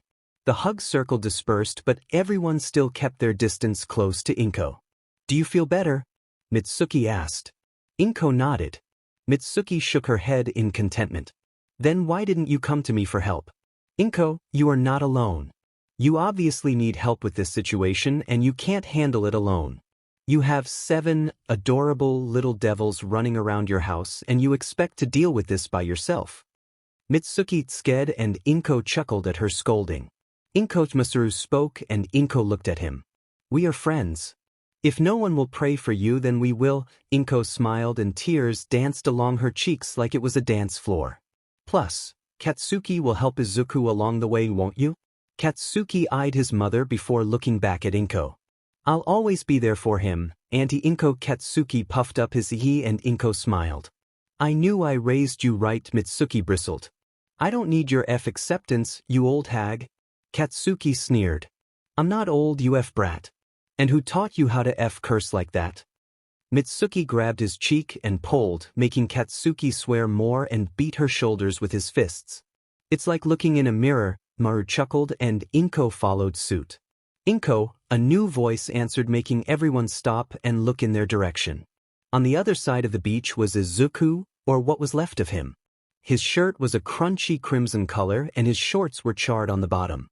He walked barefoot in the sand, shadows licking at his feet with every move. His face was covered in scratches, but he seemed physically fine. Inko ran towards her son despite not knowing who was in control.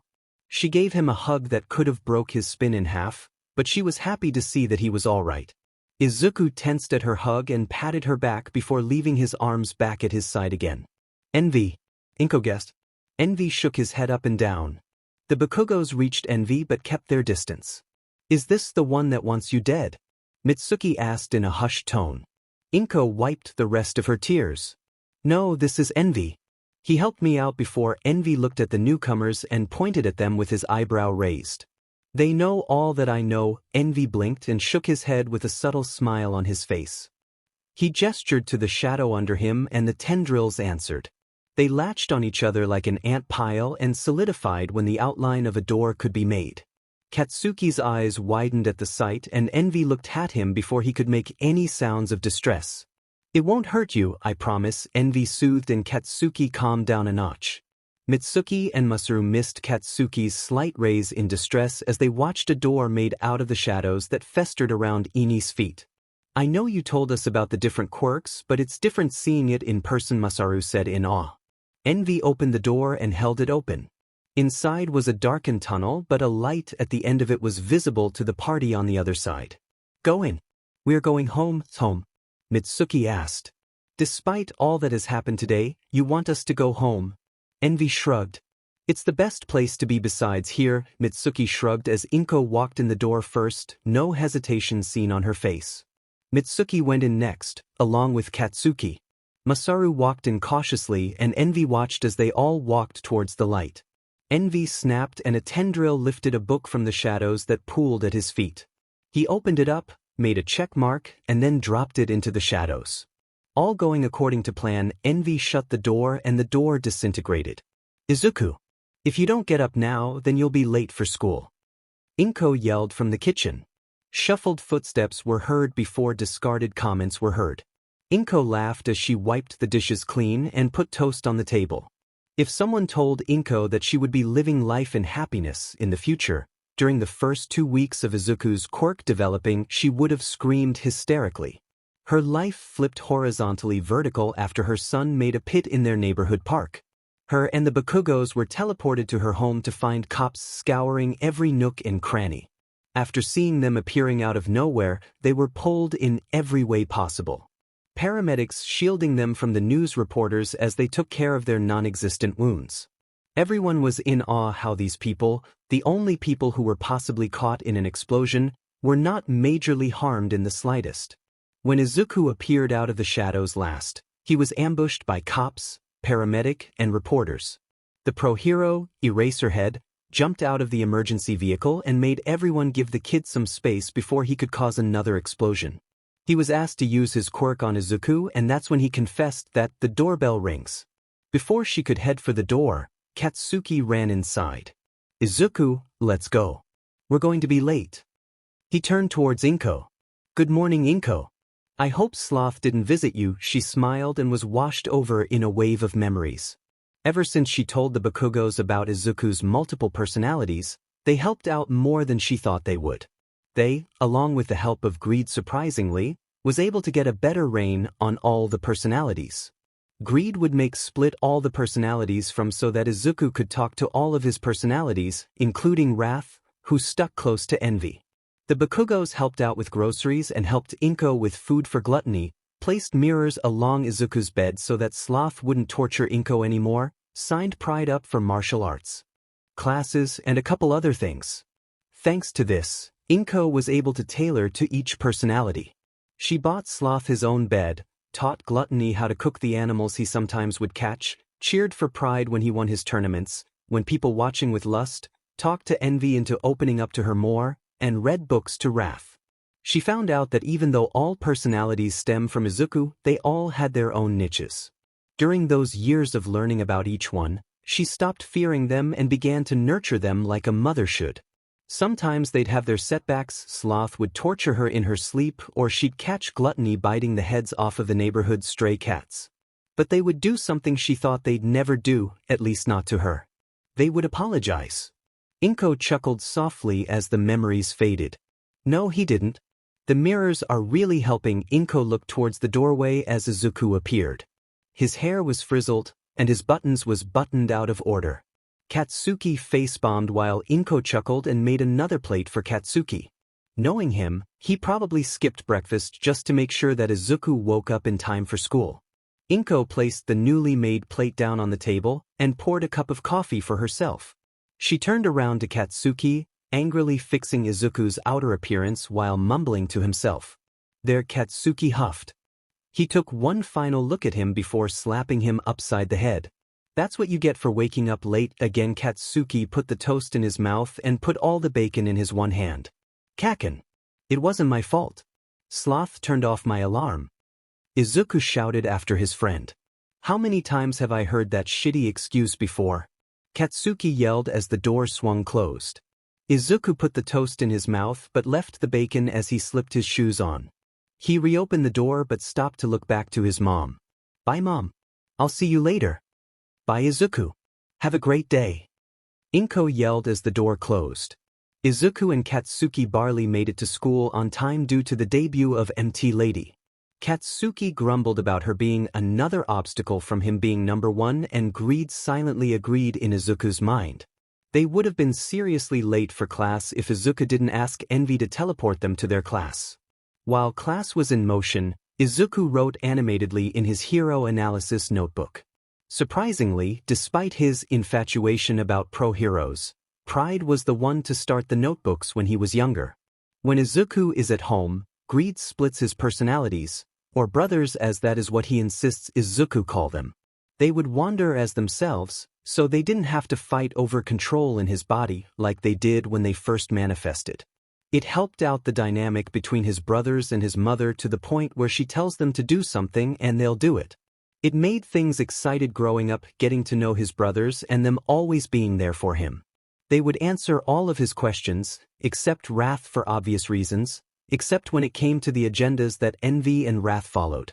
He only asked because of the well-being of his mom, because he knew that they all wanted to kill her at some point. Izuku doesn't know if they still have the same agenda to hurt his mother like they did in the beginning, and if they did then they didn't show it. But it was during these times that Pride would only ask his mother for notebooks and go watch pro-hero fights with Izuku. Izuku loved analyzing them and Pride loved watching their situational awareness, tactical prowess, and fighting ability. He and Pride began the hero analysis journals, and they would sneak out when his mom was busy feeding Gluttony to see live fights, when it was past Izuku's bedtime. It was the only times, besides when Pride was at martial art classes and him winning tournaments, when Pride smiled with ease. The shouting of his fellow classmates made him take a detour from memory lane. They were thinking of their own career choices. Izuku sometimes thought it was weird how they had to know what they wanted to be for their future but still had to raise their hand to go to the bathroom. He watched as Kaken put his foot on the desk and ranted about how he would make it to UA, and how only he and Izuku could only be pro-heroes. Izuku, why him? He just sits there and mumbles to himself, one student said. I have more power in my pinky toe than him, another said. Izuku rolled his eyes and put his head down. He knew that if Greed was here then he would have had Sloth torture all of his classmates for saying rude things to him. He sometimes hated how he couldn't defend himself, but he never got the chance to defend himself because Kaken was always there. Speaking of the devil, he let out twin sparks and the whole class quieted. You guys are just some shitty extras that are mad because you don't have any F screen time. He pointed to Izuku. He has more F potential than all of you assholes. Sucks to SEK, doesn't it? Now that you guys go your one F line, shut the hell up. He sat down and folded his arms up while the teacher calmed the class down from his outburst. Katsuki looked at Izuku and Izuku smiled in thanks. Izuku, have you thought about which personality you were going to use for the entrance exams? Katsuki asked as they were walking home from school. Izuku stopped scribbling in his notebook and tilted his head. Not really, to be honest, Katsuki huffed and smacked the back of his head. What the F are you waiting for? Well, I honestly don't know who to ask. They all have their advantages and disadvantages, Izuku thought. Ask Greed, isn't he the strongest? Katsuki asked. Yes, but what if it's hand-to-hand combat? Then I'd have to ask Pride, or Katsuki drawed out the word. Ask Greed, and if it came to that then he could use Pride's quirk, Izuku said. That's true, but it's a disadvantage. I could ask Greed, but he wouldn't be as powerful as Pride is because that's his original quirk, Katsuki chuckled. I knew the BG had a weakness, if you could call it a weakness. He'd still be powerful, but he wouldn't win against Pride using Pride's quirk. Well, you better figure out something. The final countdown until the exam starts soon, he started walking under a bridge and Izuku followed with a sigh. Suddenly, Izuku grabbed Katsuki's wrist. He yanked Katsuki back and stopped towards the entrance. Katsuki seethed from being used as a ragdoll. What the F was that for? Izuku turned towards him and Katsuki knew it wasn't Izuku from the dull eyes. Shadow spoke. Something is coming, it's coming from there. Envy took off the backpack Zero supported and then pointed to the sewer lid to the far left. In the silence, Envy and Katsuki could hear the echoed laughter quickly approaching their position. As it grew louder, Envy moved his body like he was protecting Katsuki from impending doom. Before Katsuki could comment on Envy's protective stance, the sewer busted open. The slime it spewed forth was about to attack Envy when a wall of shadows separated the slime from Envy and Katsuki.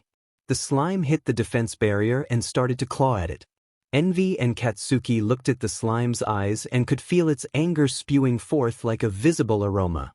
Before the slime could reach around the barrier, the shadows then began to swallow the slime monster whole.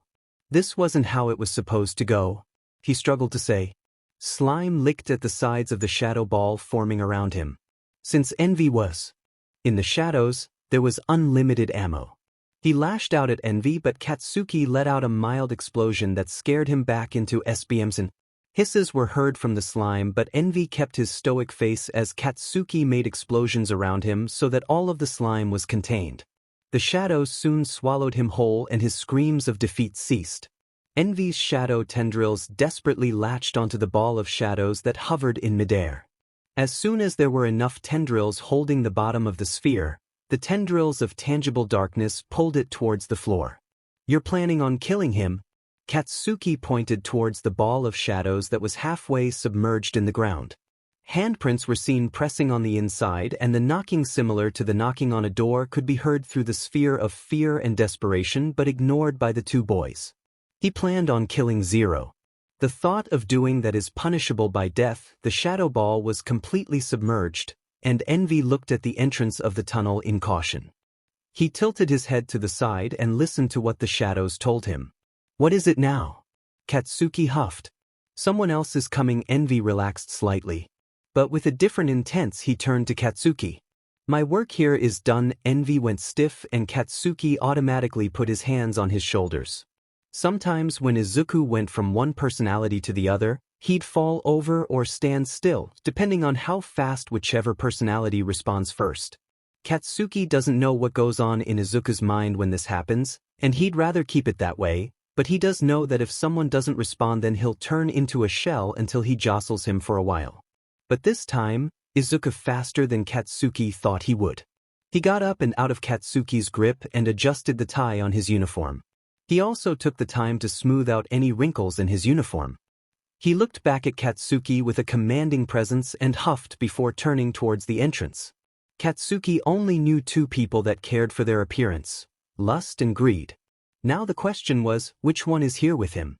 It's fine now. Why? A blur landed on the other side of the entrance and they struck a small pose. Because I am here. All Might looked to the left and then to the right before landing their eyes on Katsuki and Izuku. Excuse me, have either of you seen a villain pass by? Izuku's head was tilted upwards. What's it to you? All Might Greed sneered. Katsuki huffed at his answer and looked back at All Might's confused face. He opened his mouth before returning to that smile that Katsuki and Greed knew very well since they were kids. You'd make the world safer by telling me if you've seen him or not. All Might negotiated. If you are hiding his whereabouts then you could be held as an accomplice. Katsuki put his hand over Greed's mouth. We took care of him, and that's all you need to know. Greed took his hand off of his mouth and Katsuki rolled his eyes. Well, where is he now if you took care of him? All Might said, moving closer to the boys. He's busy dying at the moment, Greed said and tilted his head at All Might's hesitation. Just like you are, Katsuki hit him upside the head. Greed whipped his head to Katsuki, but he didn't flinch. Greed rubbed his head and turned back to All Might. He looked shocked at the words that tumbled out of Greed's mouth. How do you know that? All Might asked. Katsuki's eyes widened. How did you know? Greed smiled and walked to All Might.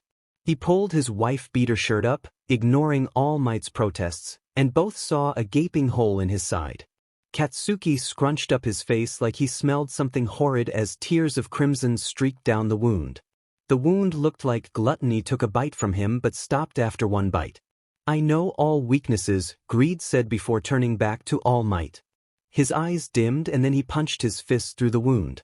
He heard All Might sputter and felt liquid dribbled on his forehead like a basketball. He heard Katsuki call his name and pull him away, which caused his arm to dislodge from him. Once Greed's arm was out, All Might dropped to the floor while clutching his wound like it was a lifeline. Greed took out a handkerchief from his back pocket and started to wipe his arms clean of the BLD that attached to his arm like a leech. All Might started to smoke like water on a grill, and soon it entombed him to reveal a skeleton man curled up in a ball with crimson running a marathon along the concrete ground. Why the F did you do that, Greed? Katsuki yelled, but Greed kept his eyes on the man that was taking in his last breaths. And this is the man that Zero idolizes so much, he scoffed in disgust. Greed looked lifelessly at Katsuki, who was yelling at him, but his curses fell upon deaf ears, before tucking away the crimson-stained handkerchief. He walked over to what was left of All Might, but Katsuki grabbed his arm. Greed shuddered in aggravation. If you value his life and yours, you'd let go. Katsuki took a gulp and quickly let go. Greed went to his knees next to the dying man and put his hands over him. He mumbled a few words that Katsuki couldn't hear, but he saw a quick reaction from the man. He went from shivering to looking like he was taking a restful nap. Katsuki noticed that the BLD was running backwards and into his body. He walked around Greed and saw that the flesh was rebuilding itself on his abdomen. Katsuki saw that Greed had a look of determination plastered on his face and saw that the man was smiling. The man opened his eyes to a bright light, and the pain he had to live with was just a thought. He tried to see past the light but couldn't. It felt like a mother's gentle hand wrapped around his body and gave him a hug before laying their hands over his pain. He felt as if he could float above the horizons and sail across seas. These hands gave him strength he hasn't felt since his prime. He could feel them brushing off his shoulders, brushing off all trials and tribulations that he felt ever since attaining that wound. The man felt sadness when the motherly hands waved goodbye to him and he was left in the dark again. Greed dropped his arms and huffed in completion. He was breathing strong like he just ran a marathon, and his skin was wet with sweat and freckles of BLD. The skeleton man slowly felt his abdomen but opened his eyes in shock when he felt skin and not an open wound. He looked at Greed, then at Katsuki, then at his newly healed side. What did you do? He looked at Greed in awe. Greed blinked slowly and tiredly. I turned back the time on your body, he yawned, which told Katsuki that he used up all of his energy helping out this man. Your body is now back to how it was before the wound. The skeleton man got up from his laying down position and sat on his knees. Greed tried to blink, but instead his eyes stayed close. The man took that chance to pull him into a hug. Greed didn't stiffen up, but instead patted his back mindlessly as the man cried into his shoulder. Thank you so much, my boy. He squeezed Greed before letting him go, but held onto his hands. You don't know how much I appreciate this. I'm forever in your favor. One of Greed's eyes opened effortlessly before closing again. I'll remember that. I know you were in pain. Just think of that pain as a torn-up memory now. Greed smiled effortlessly at the man. But I have to ask, why did you impale my wound with your fist? The man asked. Greed struggled to gather his thoughts into words without telling them things they didn't need to hear. Because I wanted to, the man smiled at the boy's blasé answer. Well, I'm glad you healed me right after, or I'd be lifeless by now. Katsuki smirked before going to the discarded yellow backpack that Envy threw off earlier. He pulled out the journal that Izuku and Pride had been working on and dropped it on the floor by the man. "If you are All Might and not some random stranger, I know a friend who'd want that signed." Katsuki pointed to the book. The man chuckled before taking the book and pulled out a pen. "Yes, I am All Might. This is just my true form. I got into a fight and it costed me my side." Greed chuckled at an untold joke and shook his head. He opened his eyes halfway and saw the skeleton man sign the book with fancy lettering before shutting the book closed and standing up. He held out a hand for Greed to take, but Greed shook his head. "I lost too much energy healing you. I can't stand." Greed started to slightly sway on his knees. "Well, let me carry you then." All Might started to try and scoop him up, but Greed stopped him again. "It's fine. Katsuki will carry me." Greed closed his eyes. "What the F?" Katsuki exclaimed. Greed slowly tilted his head towards him. He slowly opened his eyes and Katsuki saw that they were flickering from vibrant green to a dull black. Greed was about to leave Izuku's body. Which wasn't a bad thing, but there was no energy to bring another personality forth, leaving just a shell of a body until nightfall.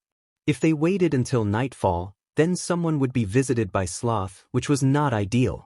Katsuki sighed and transferred both his and Izuku's backpack to his hands. He crouched next to Greed and All Might helped Greed onto his back. "Hold on as tight as you can." Katsuki stood and Greed leaned into his back. All Might held up the notebook and Katsuki held up the yellow backpack. All Might put the notebook back in the designated bag and looked at the boys in worry. "Are you sure there is nothing I can do to help?" Katsuki looked at him and sighed. "At this point, only I can help him now." Katsuki looked back and saw Greed taking deep breaths and trying to stay in Izuku's body. "Goodbye, All Might." Katsuki started walking away before the number one hero could say any more.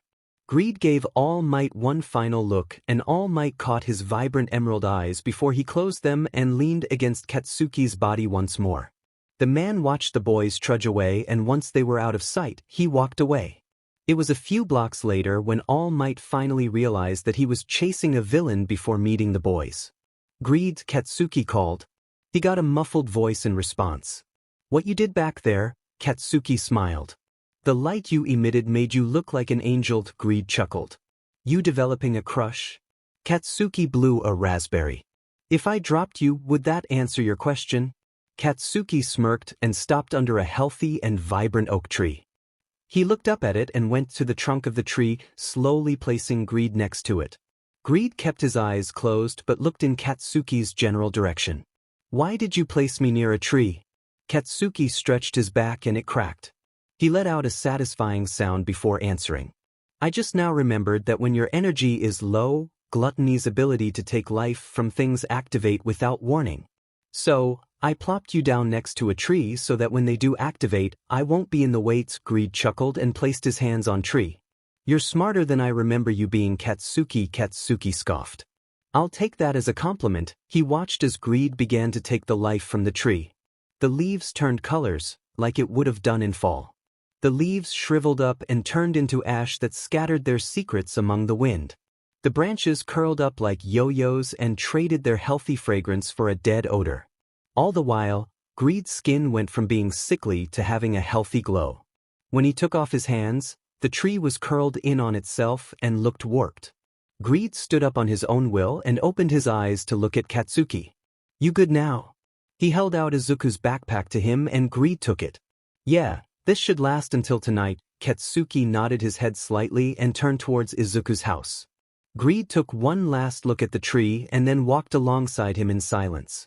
Once they both got to Inko's house, Greed duplicated himself so that his brothers could wander around. Gluttony was eating everything in sight to make up for the energy Greed lost today.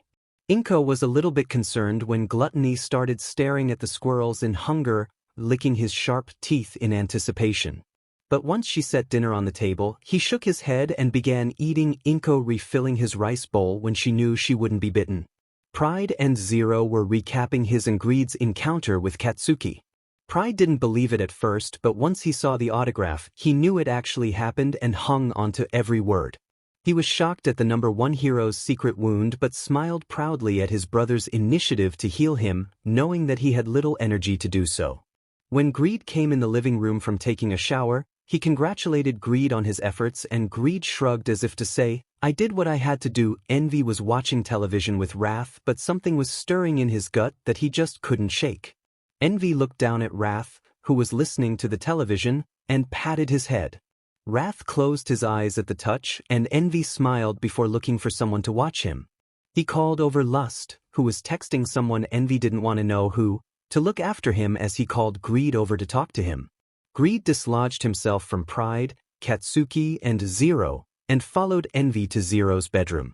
Sloth was there, already asleep in Zero's bed.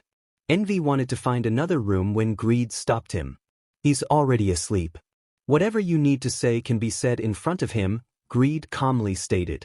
But you blocked all of us from seeing what happened between you, Katsuki, and All Might. Greed shrugged.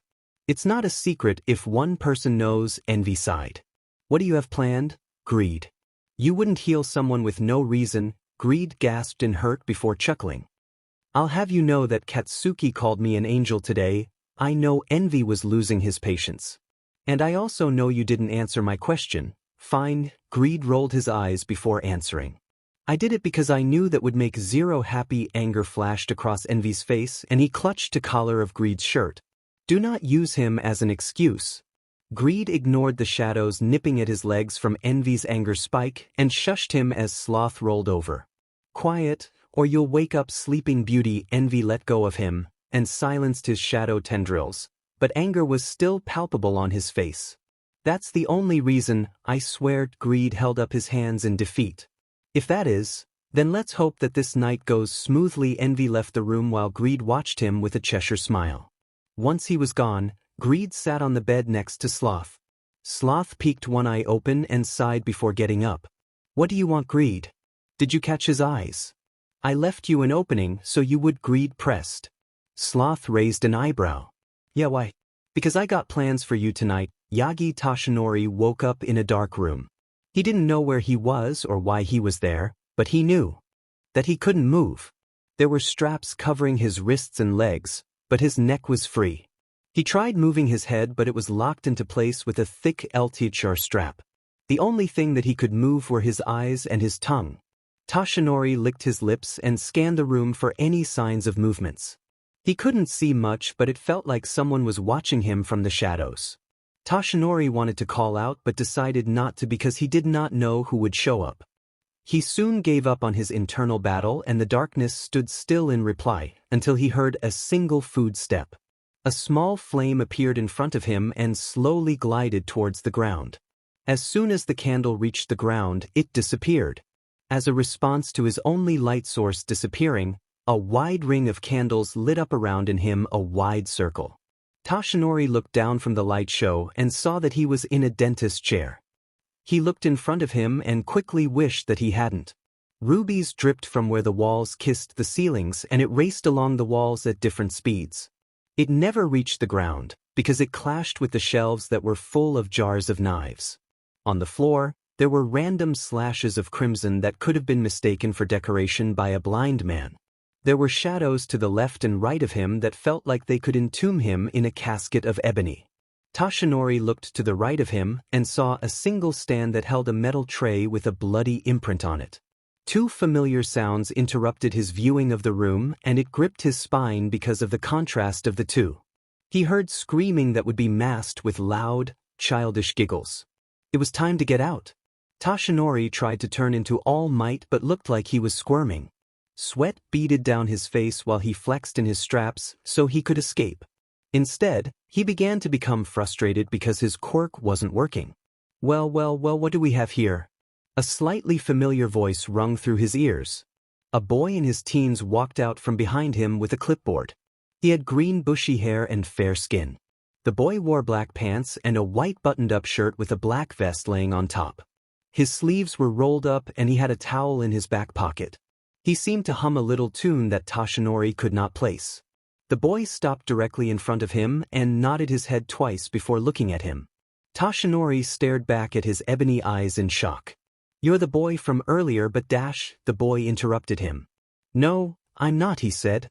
I'm Sloth. Toshinori tried to shake his head but the brace on his head made him stop. No, you're the boy that helped me today. How do you know today is not tomorrow and tomorrow is not yesterday? Sloth raised an eyebrow and shook his head in reply to Toshinori's confused look. You must be talking about on of my brothers because I was asleep most of the day. He went back to looking at the clipboard. Toshinori looked like he was going to say something else but decided against it. Look, do you think you could get me out of these ties? Sloth never took his eyes off his clipboard as he answered. You're here for a reason, Yagi Toshinori. Toshinori reminded his heart to beat. I never told you my name. Sloth chuckled and went over to the shelves on the far wall. He put down his clipboard and picked up a knife with jagged edges. He wiped the BLD on his pants and walked towards Toshinori. Sloth ignored Toshinori's staccato cries in sheer fear of what was to come, and they were all hit with a small smile on Sloth's face. Sloth tapped a button near Toshinori and the chair made him lay parallel to the ground. It made Toshinori panic even more as Sloth folded back his pajama top and pulled down his pajama bottoms. Once his midsection was showing, Sloth raised the knife over his head and made eye contact with Toshinori. I really missed this. The knife came down and dived deep into his gut. Toshinori gasped loudly and began to wail as Sloth swam the knife deeper in his gut. He moved the knife forwards and backward, like a child moving a toy car during playtime. Sloth ignored his delicious screams and dug the knife out. He placed the knife on the metal tray behind him and stuck his hands into the open slit. Toshinori's scream reached the heavens as Sloth reached in to grab his intestines. Wrists deep in the man, Sloth pulled on his intestines like a rope and let gravity take hold of them. Toshinori's screams turned into heaves and vomit spewed out of his mouth like a fountain, but Sloth kept pulling. Rats scurried out of the shadows of the room and festered around Sloth like he was their provider. Sloth smiled wickedly as crimson splattered everywhere and stained his hands. It's not real. It's not real. It's not real, Toshinori whimpered as the rats chattered amongst themselves. Sloth pulled a towel of his waistband and wiped some of the BLD off of his face. You just keep telling yourself that. Sloth put the chair back into a sitting position, causing Toshinori to grunt loudly. Sloth took his rag and cleaned off Toshinori's neck. Greed, you can come out now. Another boy entered the room from the far right. He also had a bush of green hair and was the same stature as the first boy. The boy was wearing a black school uniform and blaring red sneakers. He walked without a care and had his hands in his pockets. The boy's head was down, but once he got close to Toshinori, he looked up. Ooh. Toshinori recognized the boy. It was the one that healed him earlier that day. My name is Greed, Greed interrupted. He smirked at Toshinori's face as it scrunched up and struggled to gather coherent thoughts. Why dash? Because Greed's eyes glowed red, replacing the emerald that had burned a hole in his mind. You were about to do something that I just cannot have. So, I'm sending a message. Greed walked over to Sloth. He whispered into Sloth's ear and Sloth smiled happily. He bent at his waist and knocked on the floor 3 times.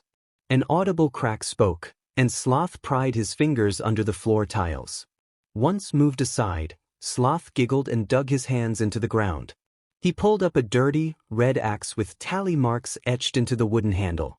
Sloth went over to a wheel in the left corner and began to sharpen it, while Greed moved to stand in front of Toshinori.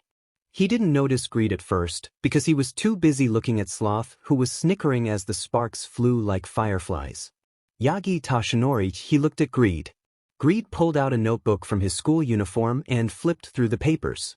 Once he found the page he was looking for, he whispered something and looked up. Greed raised his eyebrow. What are you doing here? Toshinori was about to question him when he heard nothing reply to him, but his heart almost sprinted away from him when a hand appeared on his torn open abdomen. The pain ceased immediately and Toshinori sighed with relief before taking a look at the new boy. This boy had all black hair and vacant ghastly eyes, but still had the same facial features as the other two. He wore an ebony cloak, but small wisps of it was alive and swaying in the air. He moved next to Greed and took out a small book. The boy flipped to a random page and showed Greed. Greed laughed. Sloth, get over here. And bring your clipboard. Sloth stopped sharpening and leaned the wooden handle against the wall. He went to the stocked shelves and grabbed his clipboard.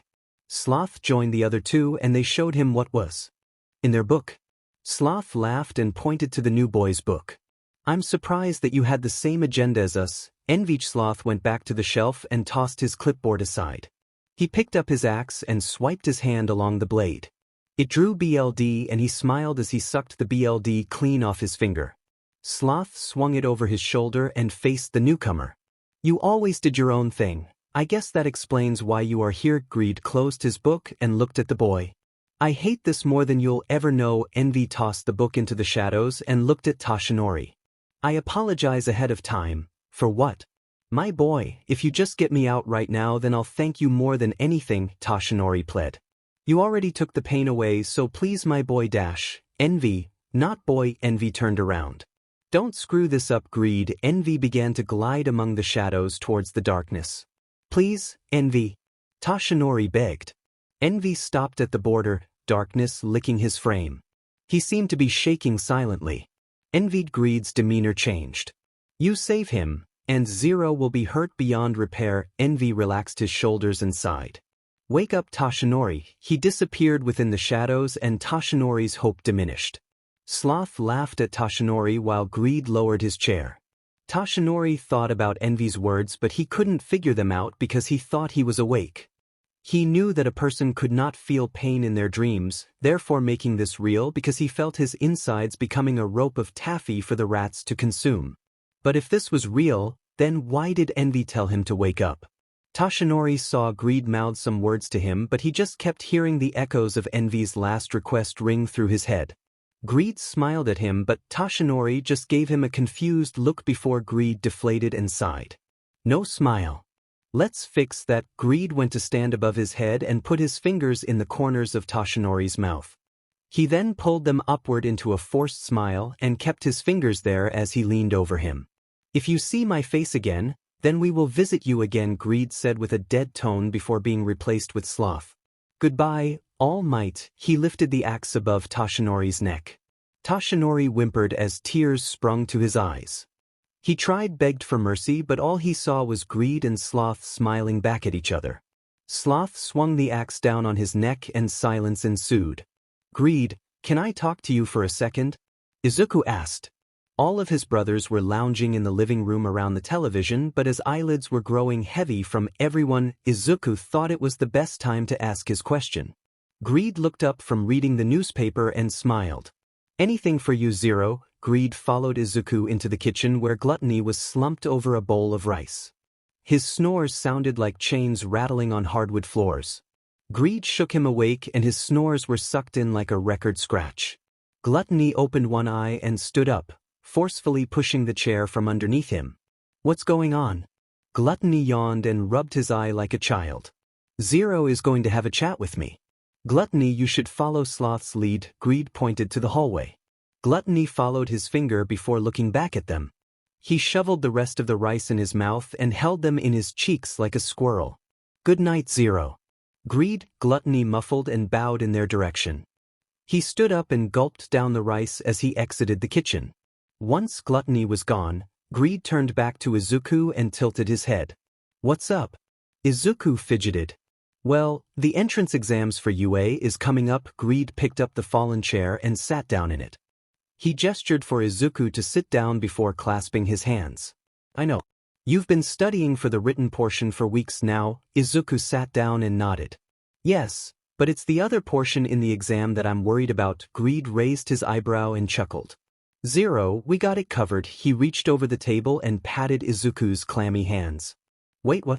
Izuku scrunched up his face and Greed gave him a genuine smile.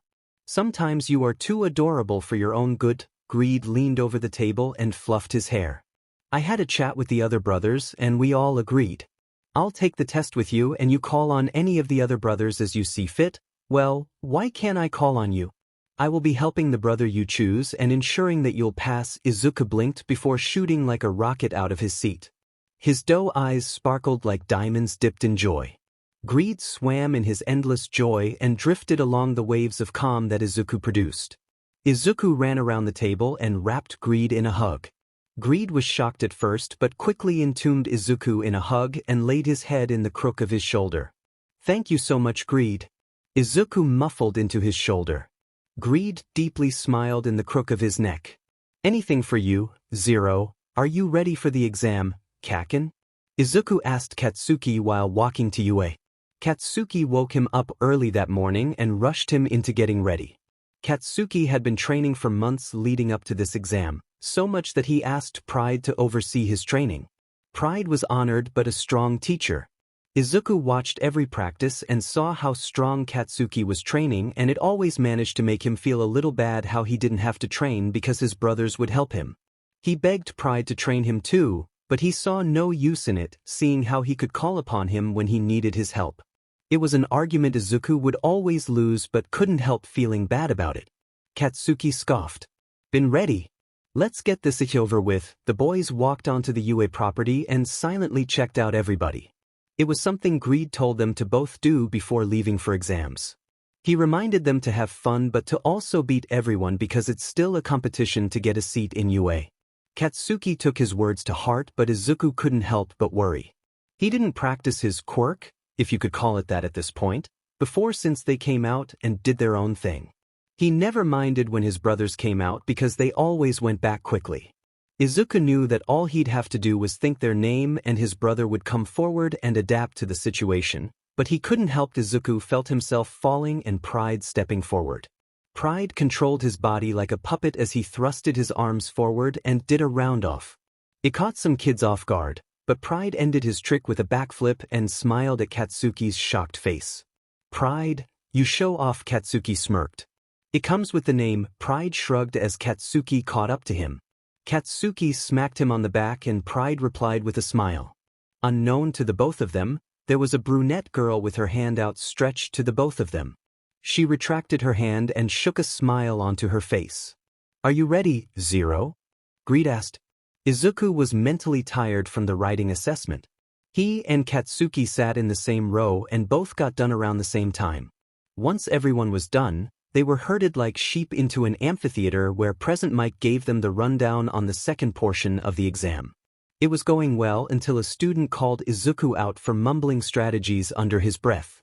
Izuku got embarrassed while Katsuki bared his teeth in the other kid's direction. Once leaving the theater, Greed immediately came forward and duplicated himself. He was fuming at the audacity of the kid, making other kids look at him weirdly as he paced back and forth. Silence, please. Speak of the devil. The stern boy walked towards Greed with his hands moving in a chopping motion. Izuku looked on in worry for the boy's sake as Greed clenched his fists at his side. Kids here are trying to mentally prepare themselves and you loudly talking is throwing many people off. I would just ignore you, but it is my duty to make it fair for the other students, the stern boy berated. The boy's words of disciplinary was ignored by both boys until Greed finally had enough and grabbed one of his wrists. The boy stopped quickly and began to chastise Greed about his actions until he spoke. Talk to me one more time like you know me. Greed's face darkened. And I'll destroy you where you stand. The boy snatched his friend away. His eyes spoke volumes, but they were interrupted by Present Mike. Go. Nobody moved. The sound came from a speaker over all the children. Greed called upon Envy's power and sank into the shadows. He moved under all the kids' feet and to the front. A sigh was heard over the speaker. What are you ready for? Go. Gates opened in front of everyone and people started running towards them. Izuku wanted to run alongside Greed, but he was nowhere to be found.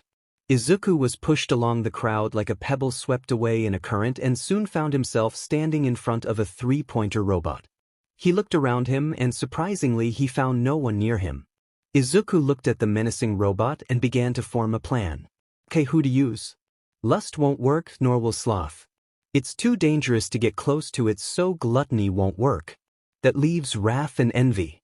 Wrath would get the job done in a hurry, but I haven't used his quirk since I was younger. Plus, Wrath's quirk is strong but unstable. Maybe Envy, but I don't know if I can dash. A beam of light shot past Izuku and hit the robot in the sea, shattering it into a million pieces. Izuku shielded himself from the falling shrapnel as a boy with shiny blonde hair zoomed by. His mouth moved, but his words were stolen by the wind as he was blasted away by the beam he had. Izuku shook himself out of his stupor and ran around some buildings. All he could see was destroyed 3- and 4-pointers as far as the eyes could see. He ran around buildings and saw most robots incinerated or impaled. Izuku began to get more and more worried because the only robots he could see were now charred bits, melting and becoming one with the asphalt. A flash of moment happened to Izuku's right. He dashed towards it as hope sparked up again. Just when he finally caught up to where he thought the robots were, a bunch of kids started running towards him. "It's the 0-pointer, everyone get to higher ground," a random kid yelled. Izuku saw the stern boy that yelled at him sprint past him as the ground danced in trembles. He saw the backs of the kids and was about to follow until a noise called out to him. "Help!" A girl, Izuku saw, whose leg was trapped under some discarded rubble. She tried to push it off, but it wouldn't budge. Izuku didn't notice his feet give chase. He didn't notice liquid drip from his eyes and burn into the ground like acid. Izuku didn't notice his mouth being sewn shut and his vision flickered off like a stubbish, and his feet skid to a stop next to the girl who'd been calling for help. Izuku mindlessly called for Wrath and he answered immediately. The one-pointer robot was closing in on Wrath. He could feel the vibrations strum his heart chords like a violinist at a concert.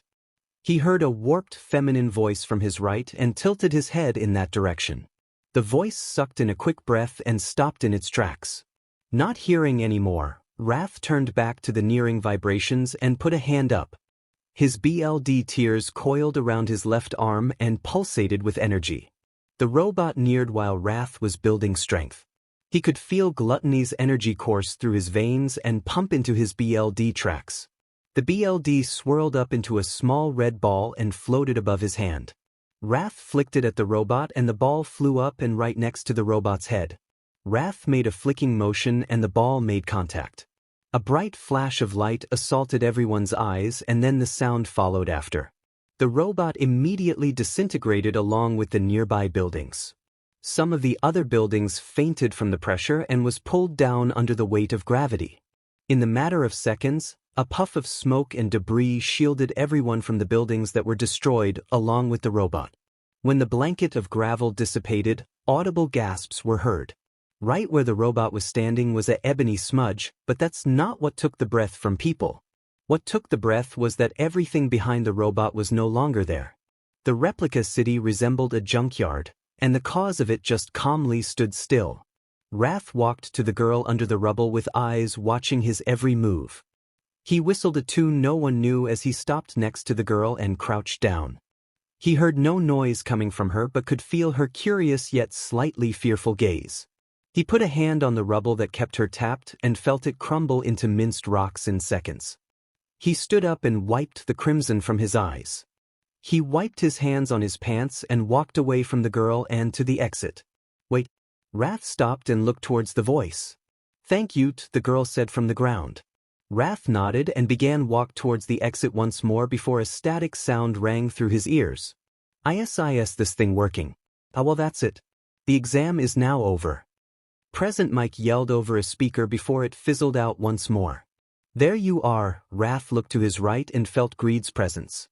He slightly tensed when he felt Greed's hands singe the cloth on his shirt but relaxed when Greed let go.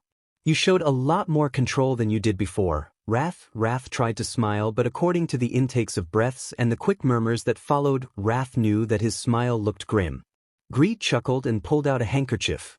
He wiped the smudged BLD off Wrath's face. When he was done, he put it back in his pocket and intertwined his hand with Wrath's. Wrath listened for the tune of panicking heartbeats while Greed whistled them out of everyone's eyesight and to the exit. Wrath looked in his direction. "Good job." Inside the teacher booth, many different emotions ran through people. Shocked and happiness were two emotions running through most of the teachers after seeing what just unfolded. To think that a child with such unbridled power took out almost all robots and destroyed half of the training grounds without dropping an inch of sweat, it was unbelievable. It was something they have never seen or dreamt of before. But two men looked at the two identical boys walk away from the wreckage with a jovial pep in their step. One had witnessed that raw power up close and made him lose sleep due to the frightening eyes the child haunted his brain with. The other had his dreams rudely interrupted and made him beg with every breath in his body that he would never see the child's face again. Both men had different experiences but the same emotion: fear. "Izuku." The letter from Yui is here. Inko rushed into the living room where all the boys were sitting. Lust was talking animatedly over the phone, while Pride and Izuku were talking about fighting techniques. Greed was writing in his agenda, Gluttony was eating 3 bags of chips at once, and Envy was letting wrath rest on his shoulder while he watched TV. The chatter instantaneously stopped, and Inko wasn't ready for the stampede of boys running towards her. Izuku reached her first, snatching the letter out of her hands. The other boys ran after him, while Greed and Envy calmly followed them to their room. The door shut with a thud and Greed settled himself at the foot of the bed, with Envy by his side and Wrath attached to him by the hip. Sloth was jostled awake and slowly sat up while his brothers crowded around Izuku at the computer. Izuku wasted no time tearing into the envelope, ignoring the loud murmurs of his brothers trying to get a good sight what was inside. Instead of seeing a letter, Izuku pulled out a disc that was black on one side and blue on the other. He felt the coaster-sized object, but when his fingers slid over a button, an image popped up. It startled Izuku so much that he dropped the object and Pride quickly went on the offense. Lust rolled his eyes and pocketed his flip phone. "It's a hologram. Calm your tips, Pride," Pride huffed as the hologram flickered with static. Pride was about to say more to Lust, but Gluttony shushed the two, chip residue flaking off his fingertips like dandruff. "Hush you two, whatever startin'. Gluttony seemed to be right as All Might appeared on screen in silence, his presence commanding attention from the 8 boys. Midoriya Izuku. All Might do a quick flash of hand gestures that ended with him giving a thumbs up to Izuku. "You're just full of surprises, aren't ya?" All Might gives a forced laugh, but Izuku accepts it with glee as the other brothers watch All Might's mannerisms in silence. He's afraid. All Might continues. "You, my boy, must be a genius." Passed the writing portion easily, and then did so well in the physical test that we had to hold a retake because it was impossible for other contestants to win. Izuku slowly turned towards Greed, Envy, and Wrath, who were sitting on the bed in relaxed awe. "You guys did that?" Greed shushed him and pointed back towards All Might. "You scored so well that you now hold a new record for the entrance exams. We look forward to your appearance in class on Monday. Congratulations, Midoriya Izuku." All Might is shown clapping with a congratulations banner overhead, and then the hologram flickered off. "That was relatively fast, don't you think?" Sloth whispered to Greed, but the answer was drowned out by Izuku's outburst of joy. He got out of his chair, and his brothers made room for him to dance in pure bliss. "We did it, guys." Izuku hugged Pride and Gluttony and jumped up and down with him. "Technically I didn't do anything," Pride confessed. "But you were there for me, and that's all that counts." Izuku stopped jumping and hugged Lust. "Oh, I'd do anything to see you smile like this." Lust embraced Izuku in a bear hug and Izuku responded by snuggling into his ear. After a while, Envy peeled Izuku from Lust. Izuku laughed innocently and hugged Envy before Envy pulled Wrath in for a group hug. Envy smiled. "What about us?" Sloth exasperated. Izuku separated himself from Envy and Wrath. He hugged Sloth, then slid into Greed's arms like a puzzle piece going to its correct spot in the puzzle. "Thank you so much, Greed." He squeezed Greed a little tighter and let go reluctantly. Greed smiled at Zero. He glanced at the clock behind his emerald curls and saw that it was approaching his bedtime. "Zero, it's time for bed." Greed put his hand on his shoulder and led him to his bed. Sloth scooted over and gave Zero room as he slid into the cozy warm sheets. Envy pulled the sheets up to his chin and Zero smiled at his brothers once more. "I really appreciate what you all did for me in the exams," Zero said as his eyes drooped closed. "I couldn't ask for better brothers." Greed smiled and made eye contact with Sloth. He gave him a thumbs up and his head hit the pillow next to Zero with a silent thud. "Everyone follow me, I have a surprise for you." "Greed, why the hell did you drag us to the middle of this trashy beach?" Lust whined. "If this is your surprise then you can keep it," he deflated. "I could be dreaming of spooning Zero, and when I know he's completely asleep I'll dash. I don't need to hear your wet dreams." Pride put a hand over Lust's mouth. "Actually, no one needs to hear that mess." Lust took Pride's hand off of his mouth and huffed loudly. He looked at Gluttony, who was asleep on his feet. He lightly slapped Gluttony's cheek, whose lawnmower snores cut off abruptly, and looked at him in confusion. If I have to stand in this military line in the devil's time of play, then you have to as well. Lust gestured to the line they were in, with greed and envy in front of them. Wrath shivered under the moon's stare and Pride looked at him with mild interest. Lust stood next to Pride, waking up Gluttony, who stood to his right and was asleep every 5 seconds. How come Sloth ain't here? Gluttony rubbed his eyes. Because he is training, Greed answered. Which is what you guys will be doing. A chorus of questions erupted from the brothers. Envy held up a hand and they all silenced as Greed continued. In a couple of days, Zero will be starting his new school. Yeah, what about it? Lust said while folding his arms. Greed and I concluded that we must become stronger for his sake, Envy answered. Strong? Pride raised an eyebrow. I doubt anyone could beat us, Greed chuckled. Don't underestimate the weaklings, Pride. That reckless way of thinking could get you killed. He walked towards Pride, his aura swallowing him with intense determination. Or worse, get Zero hurt. Then you'd be in serious trouble. Greed's voice tightened as a pin of sweat beaded down Pride's forehead in the shivering air. Greed turned around and Pride let out a breath in relief. One thing to remember. Greed turned around. Remember how Zero smiled at us? The brothers shared the same flashback that took place a few hours ago. Zero's radiant smile blessing everyone with its presence and reminded everyone how genuine it was and how it made the darkest of thoughts come to light. It brought everyone to the land of milk and honey, where everything is lovely and every word that tumbles out of Zero's mouth is compared to the sharpest but gentlest of chords on a violin. Greed's voice brought them back. How do his smiles make you feel? Lust went first. They make me feel lighter than air. They make me feel gentle and soft, Pride confessed. They make me feel full of happiness. Gluttony smiled with a tooth resting on the bottom of his lip. They make me feel like the light has replaced the dark, Envy whispered. They make me feel like I'm not so bad, Greed added. Wrath took his hands and cupped them.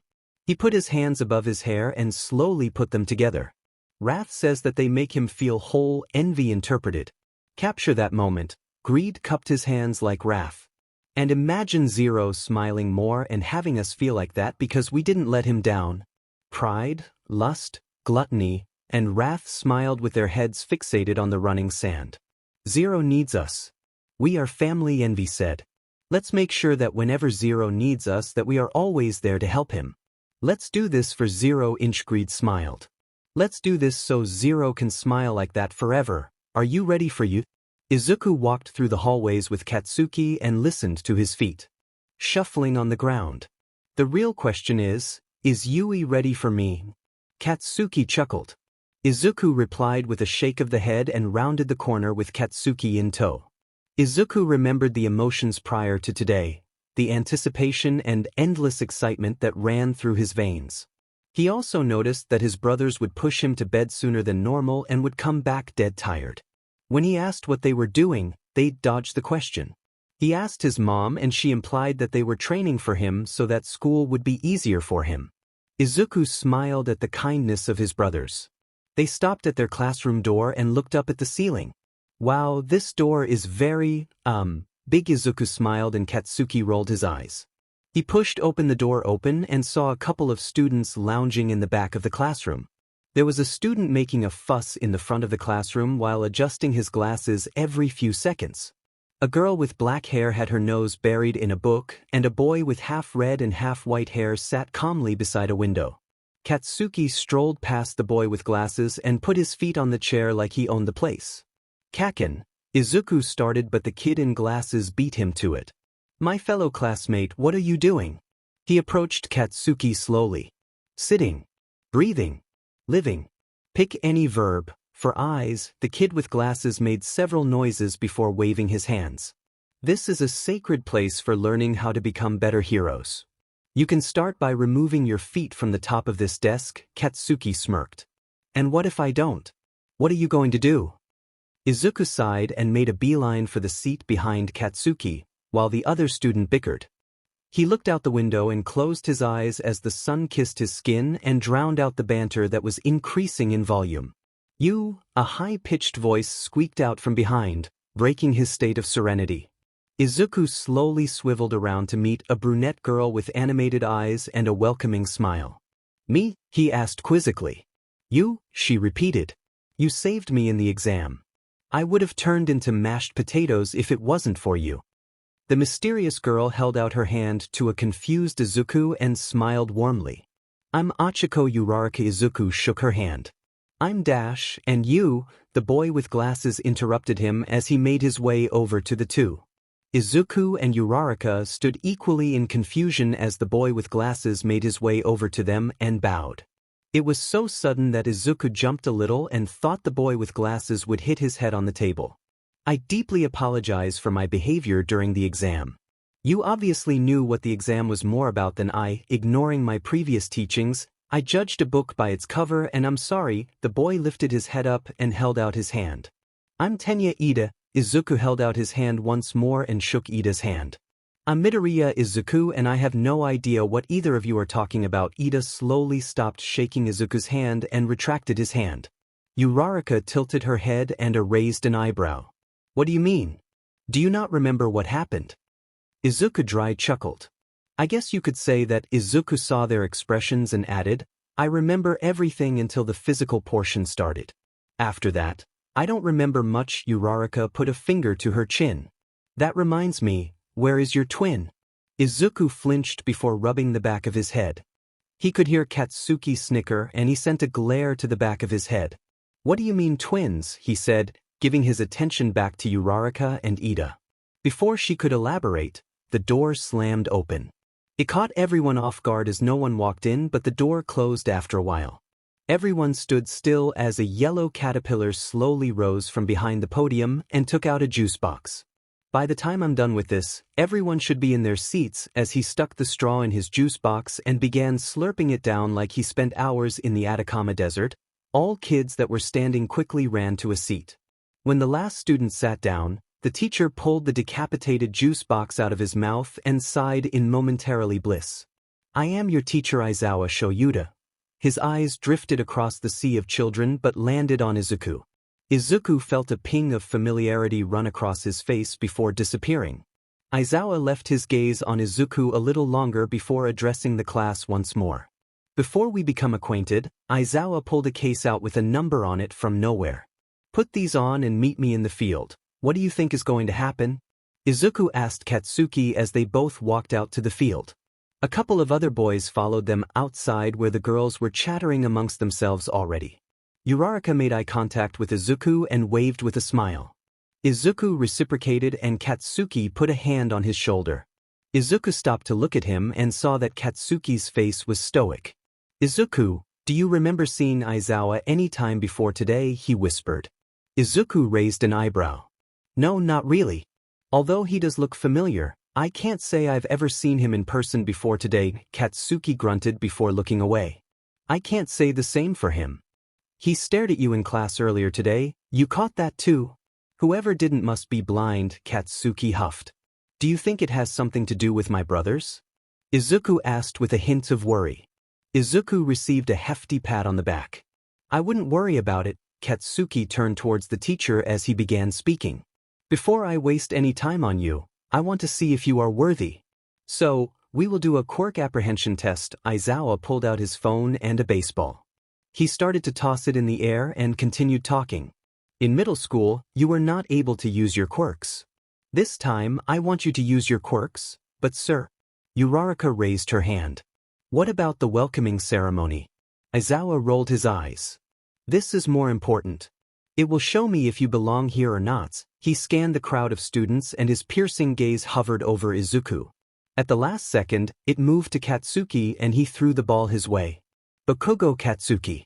You're up first. Katsuki rolls his arms back, flexing his muscles he worked for. Izuku stood idle, something not feeling right in his gut. He felt antsy and hyper, but he didn't know why. He watched as Katsuki threw his ball into the calm sky, the ball interrupting peace with its disturbing pace. Izuku ignored Katsuki's score and instead welcomed Katsuki back to the cluster of kids with a high five. Katsuki wore a smug smile on his face but looked pleased with his scores nonetheless. Try and beat that, Katsuki said with a hint of pride. Oh, this looks easy, a boy with spiky red hair chimed. Others started to say similar things and were agreeing with him, But Aizawa wasn't having it. It's easy. Aizawa chuckled, and it reminded Izuku of asphalt. If it's so easy, then why not raise the stakes? Everyone was silent in confusion. Whoever comes in last of the Quirk apprehension test will be taken out of my class. Uproars of students in despair were music to Izuku's brothers. Izuku ignored the directions of his teacher and soon felt like he was losing a grip on reality. Izuku put his hands over his eyes to gain his bearings, but that just made everything worse. His breathing picked up to a staccato until it didn't feel like he was in control anymore. Greed had full reign. Katsuki looked over to Izuku once Aizawa started to go over every task in the test. He was hunched over a little bit and was taking shallow breaths. Izuku whispered, "Are you alright?" A boy with spiky red hair must have heard him because he turned around and saw Izuku. "Whoa man, are you alright?" The spiky-headed boy drew everyone's attention to Izuku. His heavy breathing came out in rasps before stopping altogether suddenly. Greed snapped upwards and removed his hands to reveal a blank look plastered on his face. He made eye contact with Aizawa and a smile of recognition grew on his face. He faced the boy that asked the question and replied, "Fine. If you are done with disrupting class, then you may start off the Quirk apprehension test with the 50-meter dash." Aizawa watched as Izuku pushed through the bodies of his classmates and met Aizawa at the line. The track was half of a circle and looked too long for Izuku's taste. "Who is my opponent?" Greed states bluntly. Minoru Mineta. Aizawa doesn't miss a beat. A boy no higher than Greed's hips stuttered to the front. Greed stares at his purple hair warily, as if he is analyzing his quirk and storing it in his database. He watched as the boy crouched down in the starting position. Greed looked back at Aizawa. "You said we can use our quirks, right?" "Yes, I did," Aizawa scoffed. "Didn't know I'd have to repeat myself." Greed chuckled. "We can use our quirks in any way we want, as long as we finish each task." Aizawa squinted. "Yes," he drew out the answer. Greed smiled. "Say go whenever you're ready." He faced the course but still didn't get in the starting position. He looked at the ground and saw shadows littered among the field. He saw one conveniently placed at the end of the finish line and called on Envy's power. "Go," Aizawa said, causing the Mineta to sprint like his life depended on it. Greed wasted no time disappearing in his own shadow and reappearing behind Aizawa at the finish line. "What's my time?" Greed said. Everyone, except Katsuki, was astonished by how Greed got to the end in seconds before the Mineta could take 2 steps. Aizawa was unfazed. 0:02. Greed ignored the mixed sounds of emotion from his classmates and smiled. He walked over towards Katsuki and was greeted with a genuine laugh. "Greed, I know it's you. Can't hide anything from you, now can I?" Greed chuckled. "The way you appeared was different. What happened?" "I heard some words come through and I was accidentally letting my need to compete scare Zero. I'll have to apologize to him once this is all over." Greed frowned. "But you know me, I like winning." "Yes, I know." Mineta finally finished running with a time of 2:38. He was breathing strong and walking slowly off the field. Afterward, everyone else went. Greed watching and calculating the limitations and capabilities of everyone's quirk. He knew that the rest of his brothers were watching and calculating weaknesses for everyone. The second trial was the grip strength test. Everyone was given a grip indicator and had 5 minutes to grip it as strong as they could in the time indicated. After the time was up, everyone was to turn it back in so Aizawa could gather the information. Greed was given a strength detector. Instead of instantly squeezing as strong as he could, he walked around with it. Greed thought it was a good idea to check out the competition and see how much effort he should put into this event. "Wow, Shoji, that's really cool," a boy with lighting hair shouted. "Bingo." Greed made his way over to a tall boy with many muscled arms and saw his grip number over 300. He nodded, half impressed, and walked away. He noticed that he had a minute and decided to get to work. He called on Envy and pulled a shadow tendril out of the ground. He handed the grip tester over to it, and the tendril wrapped itself securely around the handle. The numbers skipped over each other, and once the buzzer for the time went off, the numbers reached over 1,000. Greed retracted his tendril and went to hand in the tester into the teacher. Next up, standing long jump. Greed smiled because he was going to use his own quirk for this test. He loved his quirk. It's what made him the leader of his brothers. His quirk ensures that he'll always come out on top in every contingency. When he was first manifested, it started out as just plain fire. Little did he know that the fire was just the tip of the iceberg. It has now evolved to a point where all he has to do is think of the problem and his answer will come in the solution of a random quirk.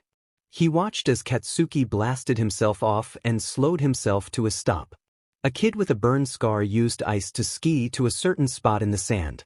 When it came time for Uraraka's turn, she levitated herself past the others and stopped where she didn't feel sick anymore.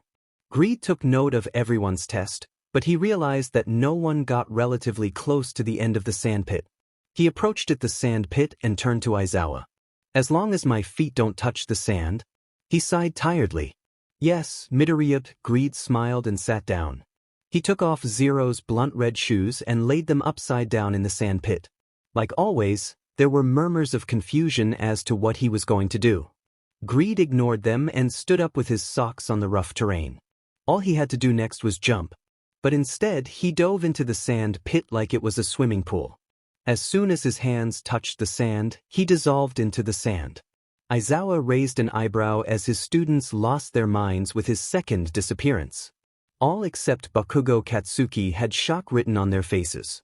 Katsuki was laughing his brains out. "Come on out, Greed," he yelled. In response, the sand started swirling and 2 pillars of sand formed under each shoe. They trudged through the sand, slowly getting higher and higher, with every push. Once it got to the very end of the sandpit, the shoes were tossed off the pillars and it was revealed that the pillars weren't pillars at all. They were feet. "What the heck?" a boy with black hair and tape dispenser elbows questioned. The feet moved forward a bit and audible pops were heard.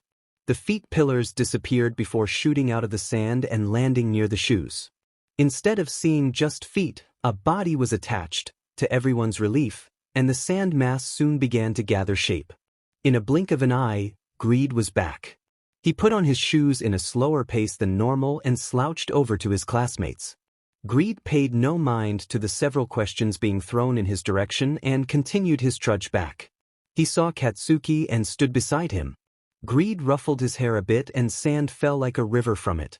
When the residue hit the floor, some people coughed from the sand particles, but Greed didn't care. He was proud of what he did, but he never practiced that before.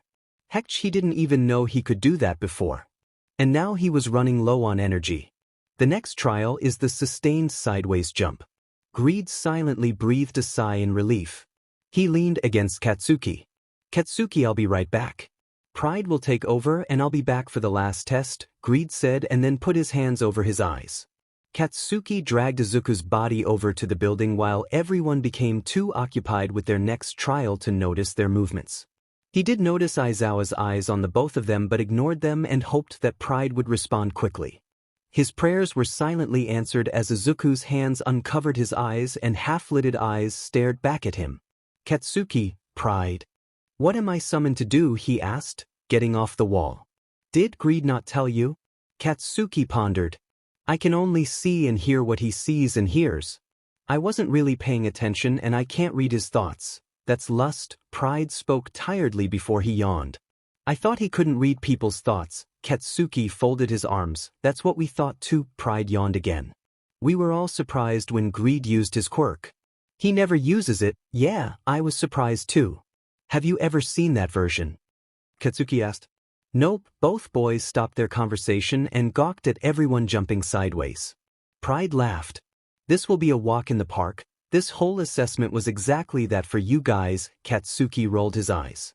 "And I'm going to start before I run out of time." Katsuki saw how people were already stopping and recording their results. He turned to Pride and saw him already started. Pride knew from the get-go that this would be an easy task for him because of his quirk.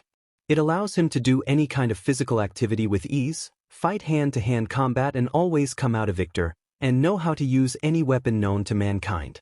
Everything was a blur as he did those sideways jumps, but he knew that when he was done, no one else was doing their jumps. Like always, he was victorious. Lastly was the pitch. Before Katsuki could process what was happening, Pride put his hands over his eyes and teetered on his feet. Katsuki let him lean against him and dragged him out of the eyesight of all the students. He found a tree and sat him next to the trunk. His hands were still over his eyes while Katsuki scanned the area to see if anyone noticed their disappearance. When he turned around, Pride's hands were gone from his face. They were touching the base of the tree while his head laid back against the tree.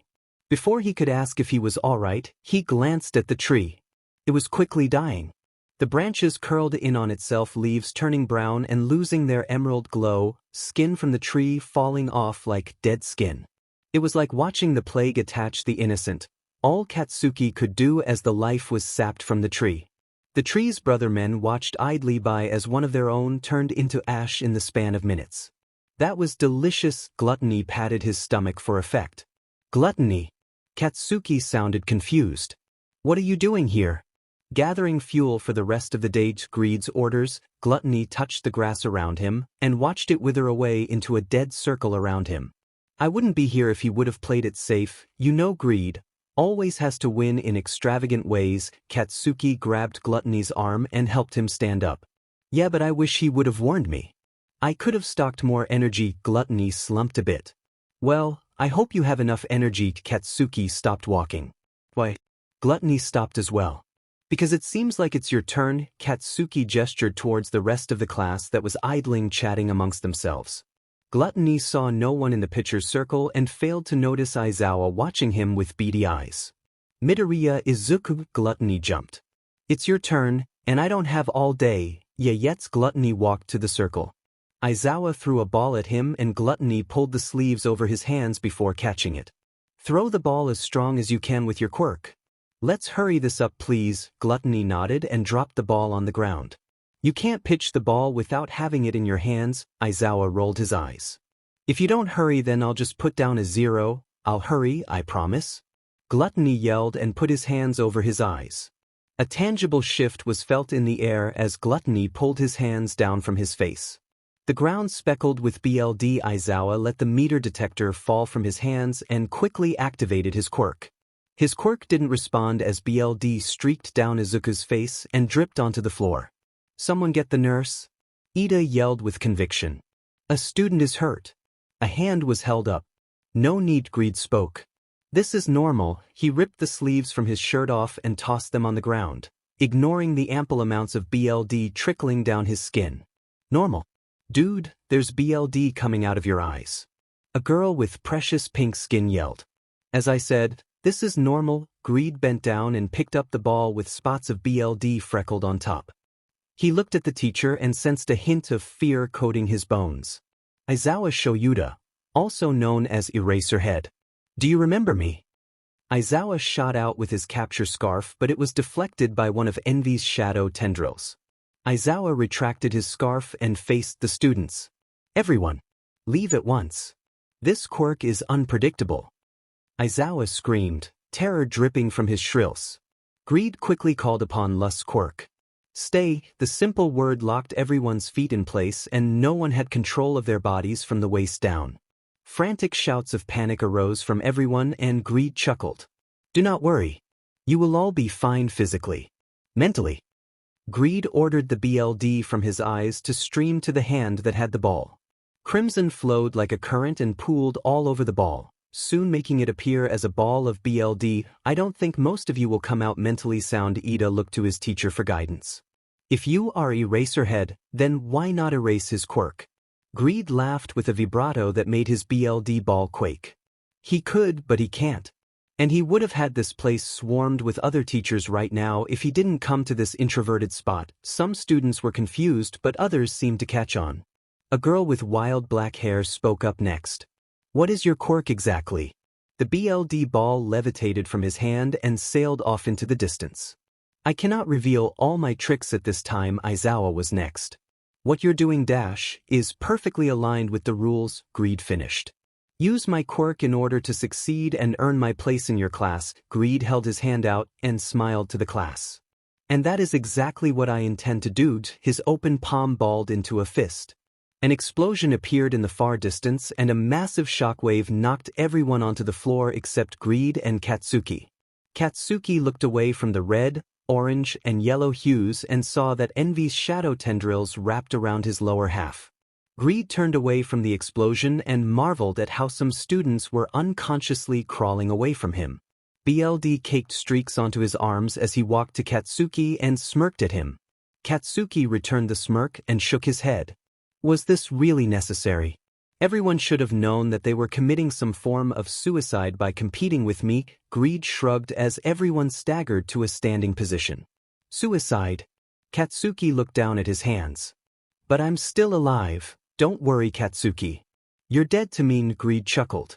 Both boys silenced in conversation and stared at how the clouds were left in disarray as the explosion died down.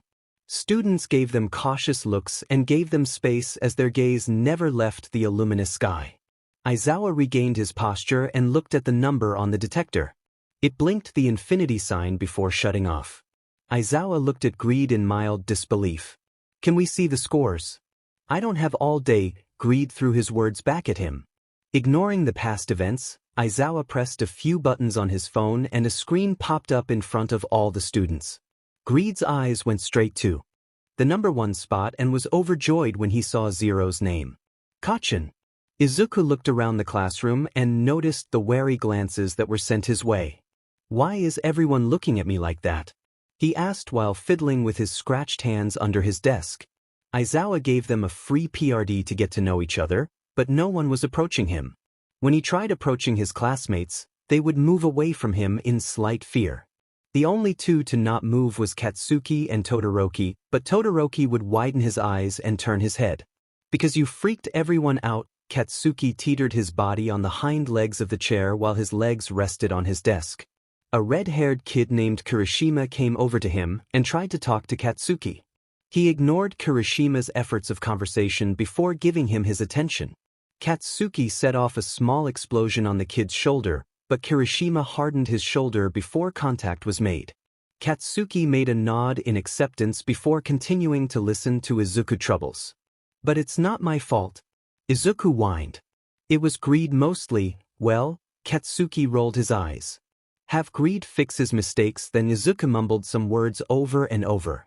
After a shrug in silent defeat, he put his hands over his eyes and sat still. What's up with him? Kirishima asked. Just wait, Katsuki set his chair down and turned around to see Izuku. Izuku's hands left his face and a cruel smile appeared on his face.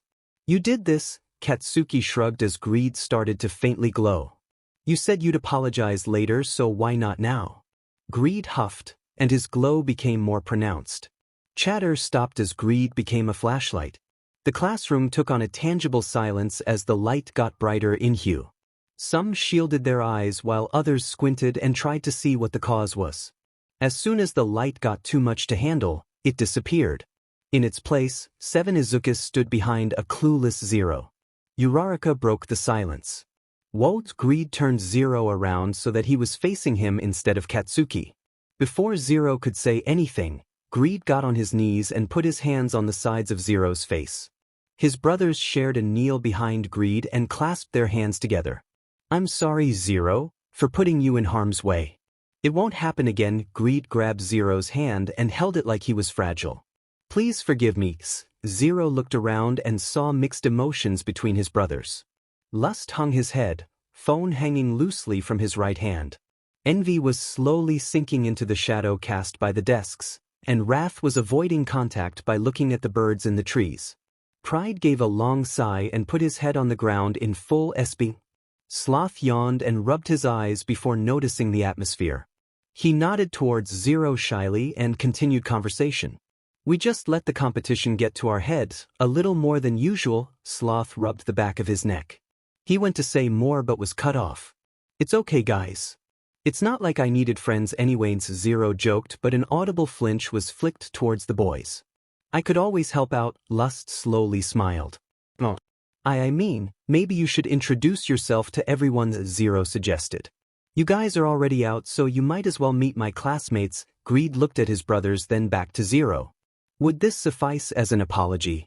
Well, yeah. All of Zero's brothers stood up in swift motions and moved to the front of the classroom. They stood in a line with their hands by their sides. Zero looked at his classmates and saw how their attention flickered from him to his brothers with awe and confusion.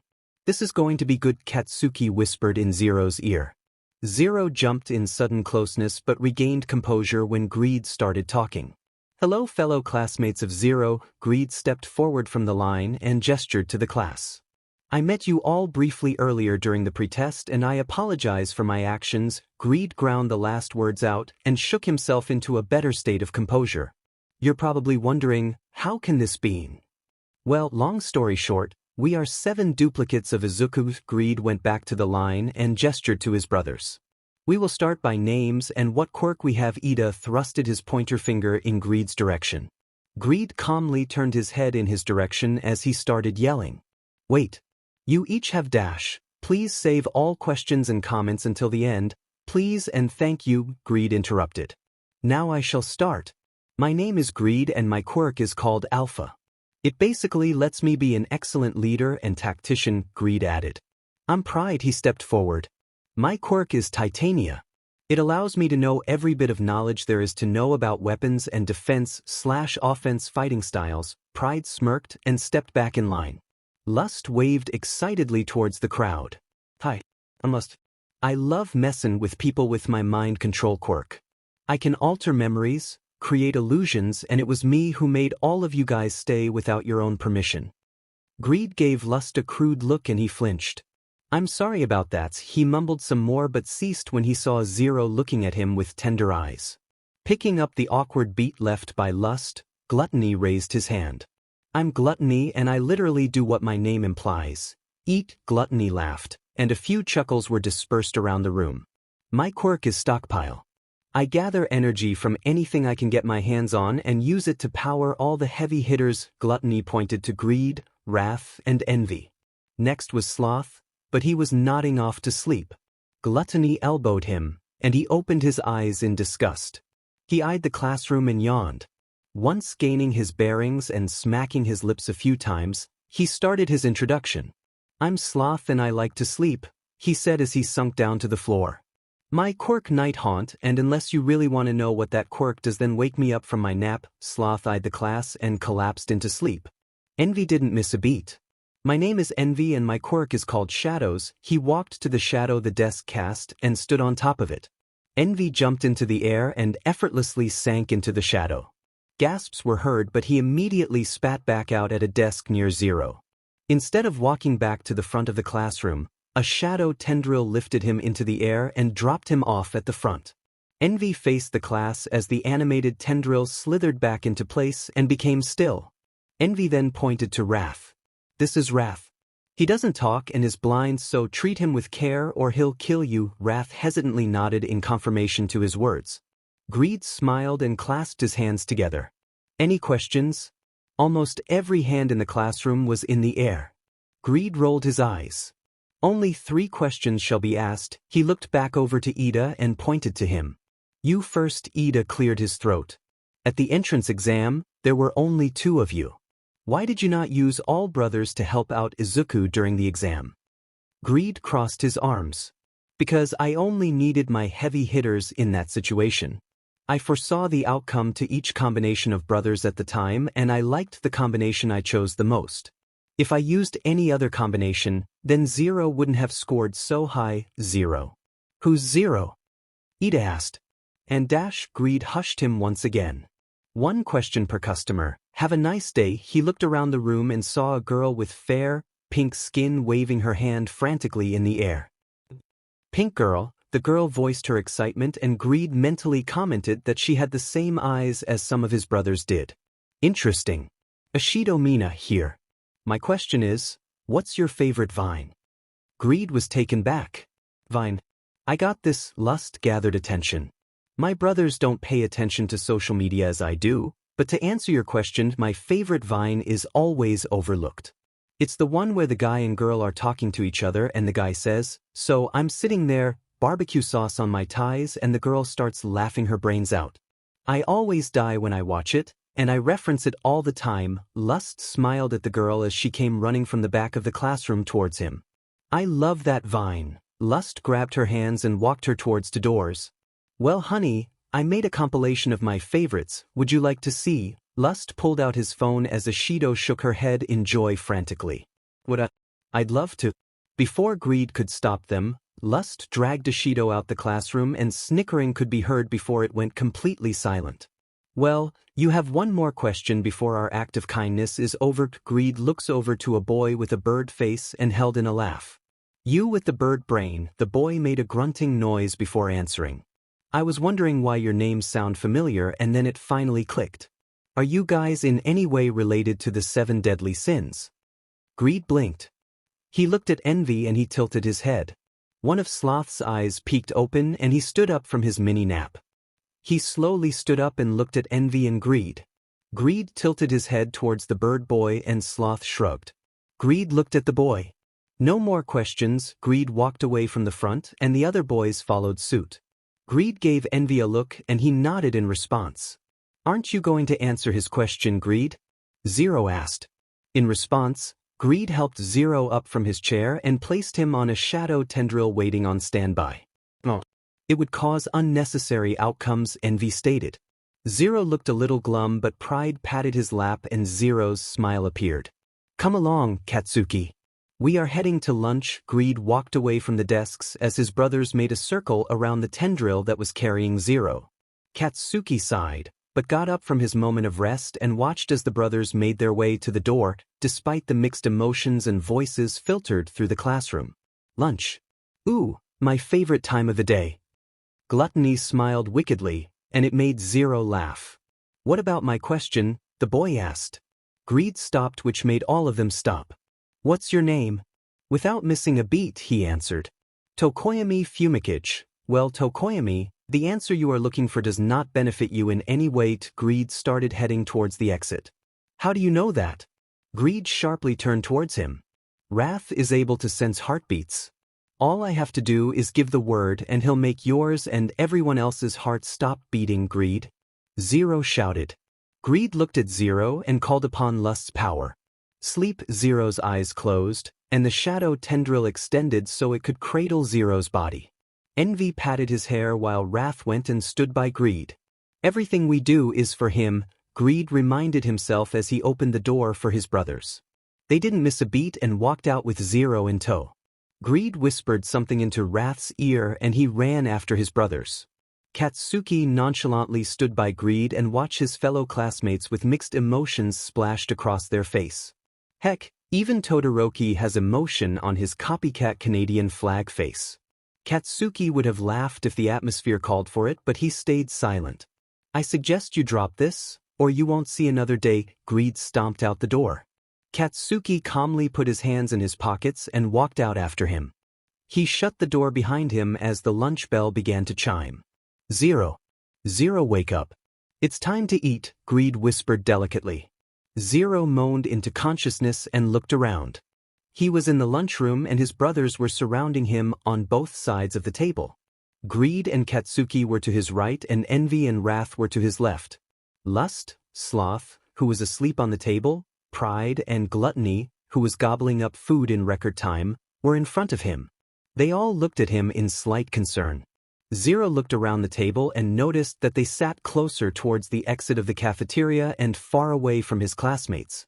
Rubbing the sleepiness out of his eyes, he asked, "Why are we so far away from everyone?" "We needed to be close to the exit for emergencies," Lust provided. "We are in a school of pro-heroes. Nothing bad will happen," Zero persuaded. He took a look at his ramen and realized that he wasn't hungry. Probably because the majority of his brothers were all eating or because of the empty space in his memory.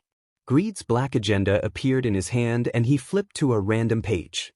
Keeping a poker face, he slammed it shut and replied, "We prepare for every contingency." He faced Zero again and smiled. "Now eat your food. You need your strength." Zero huffed and stirred his ramen. He looked up randomly and saw 2 classmates he was talking with earlier.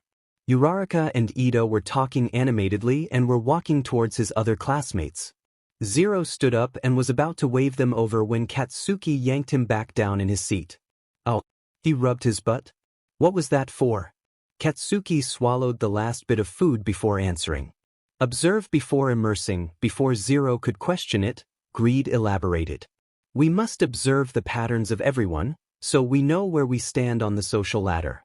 Once that's done, we can immerse ourselves in the right state of mind. Greed put the napkin to his face and dabbed his lips. He pushed Zero's bowl to Gluttony and he shoveled it down. He snapped his fingers and Zero's hero analysis journal appeared. Focus on this, and then we can focus on friends. Zero grabbed the journal out of spite.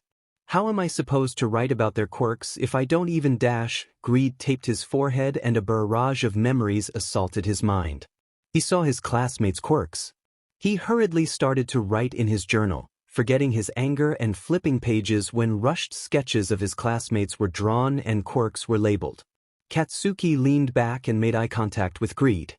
Greed showed Katsuki his agenda and his eyes widened. The agenda disappeared into thin air, and Katsuki rubbed his friend's back and put his head in hands. Greed looked at the other ignorant students and then looked at Zero. Everything we do is for you, he thought. How was school, sweetie?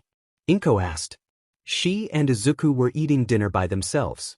His brothers were out running some errands, except Sloth. Sloth said he was getting some sleep and went straight to bed.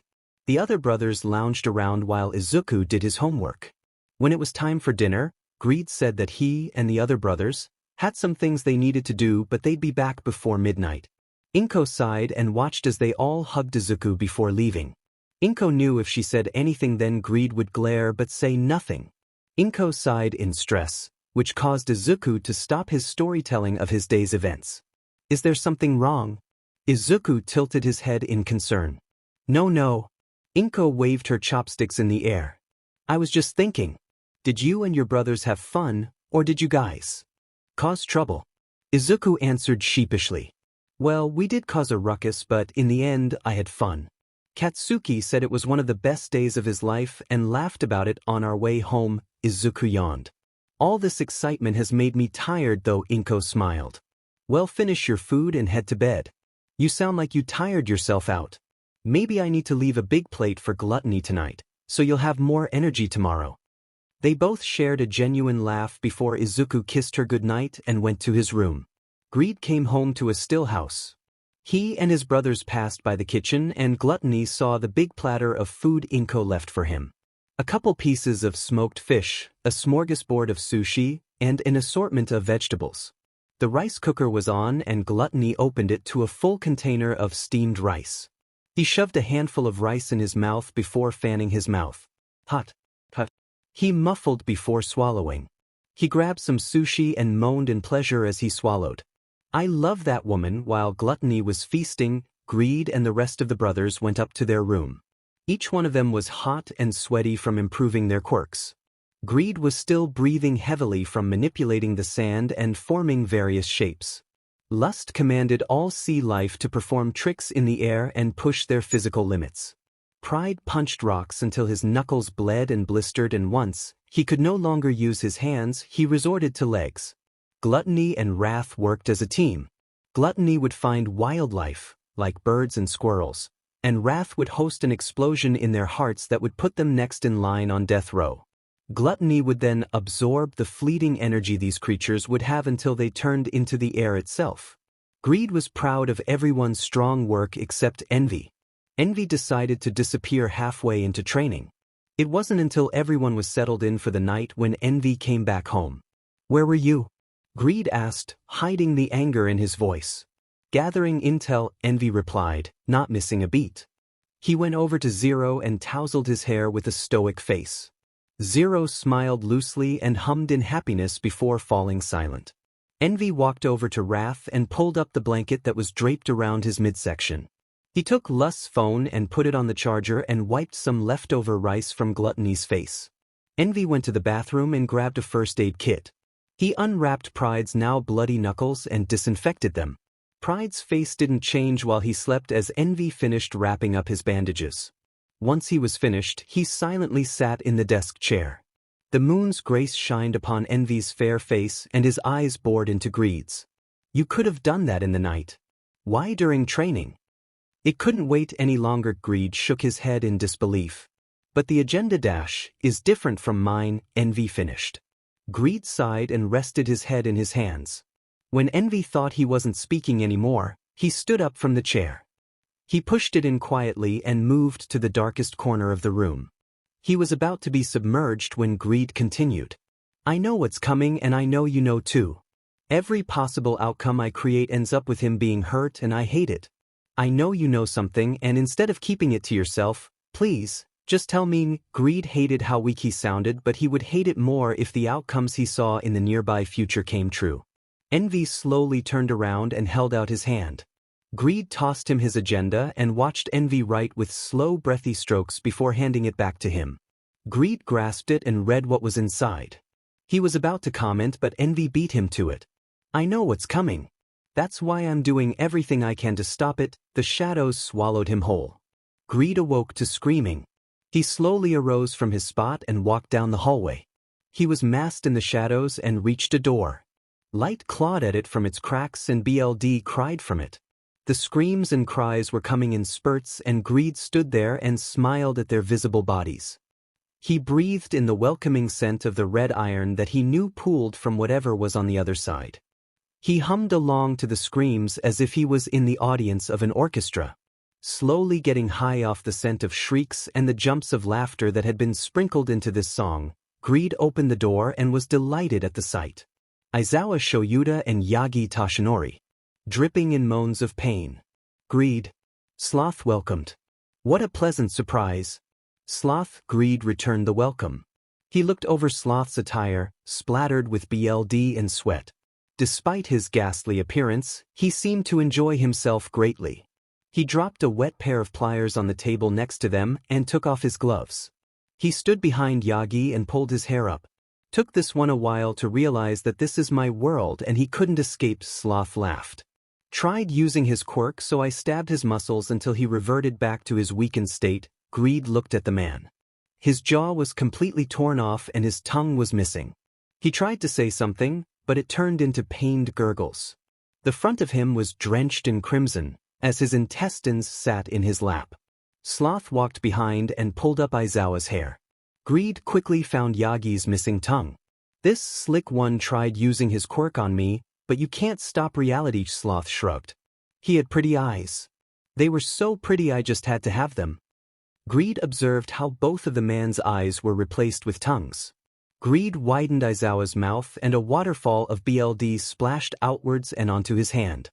He smiled and grabbed the screwdriver that was lodged in his forehead. He slowly pushed it in a little deeper and the man began panting like a little dog. Greed chuckled and Sloth giggled. On a tray next to Aizawa was a beating heart that came from an incision under his arm. Greed tickled the heart and could see the man visible shudder in agony before giving Sloth a smile of approval. Can they still hear? Of course, they can. Sloth turned his head towards the men. Tap your foot if you don't want your feet cut off. Slowly, the feet from both men tapped their feet. Slow, hesitating taps were heard, and Greed nodded his head. He faced both men and smiled. Well, gentlemen, we are going to have a small chat about Dems. What adventures do you think we'll have today, Kachin? Izuku leaned forward in his desk in anticipation. Katsuki leaned back with his feet on the desk, disregarding the pecking shouts Ida sent in his direction. Even though people were giving them both side glances, they all kept their distance. The redhead, Kirishima, tried to get close a couple times but a couple other classmates pulled him aside. It made Izuku a little sad that no one wanted to be his friend at first, but Greed promised him, mentally, that he'll make some more friends soon. The sound of Katsuki scoffing brought him back to reality. I could care less what happens, but as long as you're happy then I'm content. Izuku smiled and his freckles shined like sunflowers. Ah, Kachin. You do care about me. Izuku came in for a hug from behind but Katsuki sat up so fast his desk rattled. I may care but I never said I do. Physical affection. Izuku mumbled something and then rested his head in his arms. Katsuki was about to ruffle his hair when Izuku turned his head towards the door.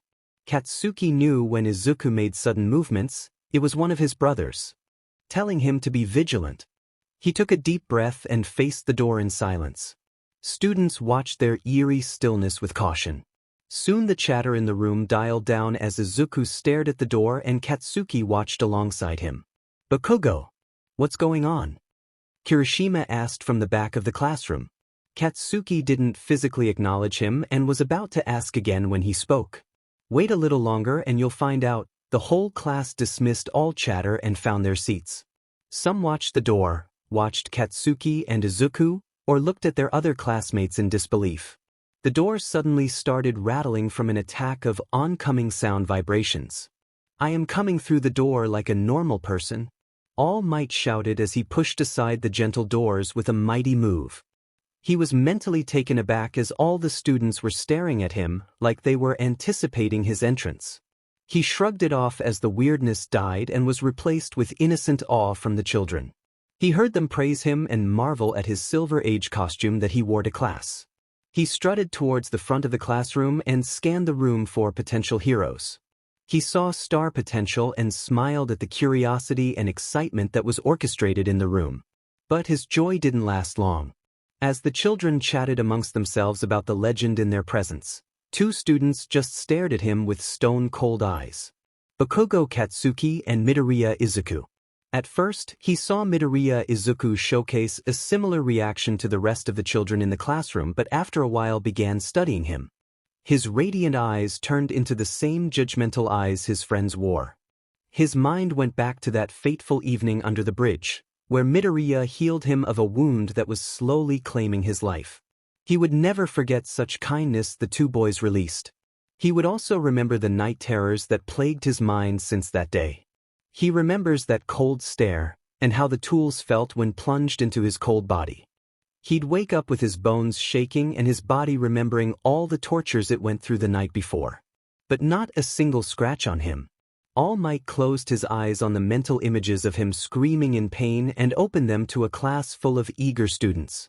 I teach hero basic training. Smiles lit up the classroom as a response to his subject. All Might silently chuckled at the nervous foot tapping, clenched fists in excitement, and the caged squeals just bursting to get out. He flexed his biceps in an attempt to ease their eagerness, but instead, they opened their ears, figuratively, to the words pouring out of his mouth about the class. Let's get right to it. All Might pointed to the wall next to him and suitcases slowly escaped the wall with a hiss. Today we'll learn more about combat training. Combat training. Katsuki huffed over the squeals of his classmates. This should be fun. He glanced back at Izuku and saw his eyes twinkling like diamonds. Turning back around, Katsuki found himself holding in his excitement for the day to come. Once you find yourself done changing, meet me in ground beta for further instructions. Everyone, except Katsuki and Izuku, answered and gathered their gear. As the classroom cleared out of excited children, Katsuki and Izuku picked up their suitcases and headed towards the door with a foreboding phantom presence swallowing them. They both knew that it was a day to remember. They say the clothes make the man, young men and ladies, All Might said as everyone walked with a confidence boost towards him. Izuku and Katsuki walked towards the back to get a good look at their classmates. Some looked intimidating, and some looked like they took sketches straight from their 5-year-old self. Katsuki wore grenade bombs around his wrist and had fire decals around him. When they were getting dressed, he heard some of the guys nod their head in approval of his hero costume. When it came to Izuku's costume, his classmates were confused. Is he going to a funeral or a piano recital? He heard his classmates chuckle. Izuku remembered talking to his brothers about his costume. Not only did he have to wear it, but his brothers were going to have to wear it as well. He was going to wear green since it was his favorite color, but his brothers came up with a better idea. Sloth pointed out that we needed to make a good impression when saving people. He also pointed out that all of his brothers use their quirks in a fluid motion, almost similar to what a conductor does when conducting an orchestra. So, what does a conductor wear? A suit and tie. Izuku thought it over, but the more he thought about it, the more sense it made. All of his brothers added something to the suit to make it special to them, and he added his favorite red sneakers. While getting dressed, he took pride in his uniform and shunned everyone else who thought otherwise. Besides, they weren't going to be saying those things during combat training. His classmates came to a halt in front of All Might and it brought him out of his thoughts. He heard him talking but it wasn't registering. He looked at the buildings and thought it was similar to the entrance exam site that he was at just a few weeks prior.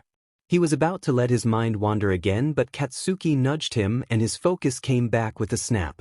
For this class, You'll be split into villains and heroes and fight 2-on-2 indoor battles. However, the key this time is that there's no robot you can just beat up, All Might explained.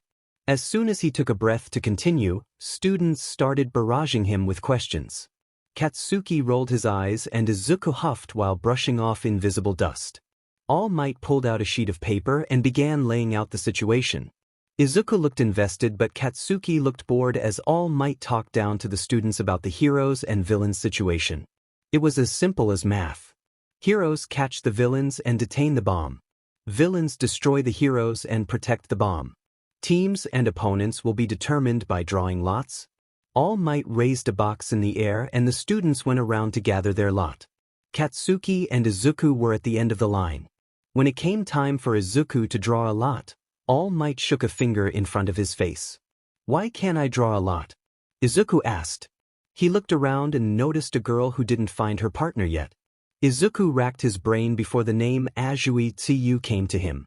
His mind reminded him of her quirk and noticed how it matched her frog-like costume.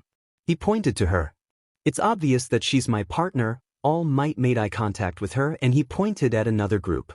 She made her way to Todoroki Shoto and Shoji Mizo. Two classmates with exceptional quirks, but weakness so easy to utilize. That's what greed told him anyway. All Might glanced back at Izuku and noticed a sliver of hatred in his eyes. It disappeared and was replaced with a ray of sunshine so bright, it competed against the sun. "I know that you can split yourself and it wouldn't be fair to others if it was a 2-on-9. So, I decided to make you your own group, my own group." Izuku echoed.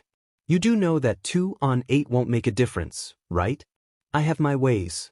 My boy, just trust me." All Might laid a hand on his shoulder and Izuku looked at his hand before looking back at him. Izuku noticed how his gestures made him feel welcome, but his eyes cried out that he was scared and afraid. Was he afraid of him? Fusei.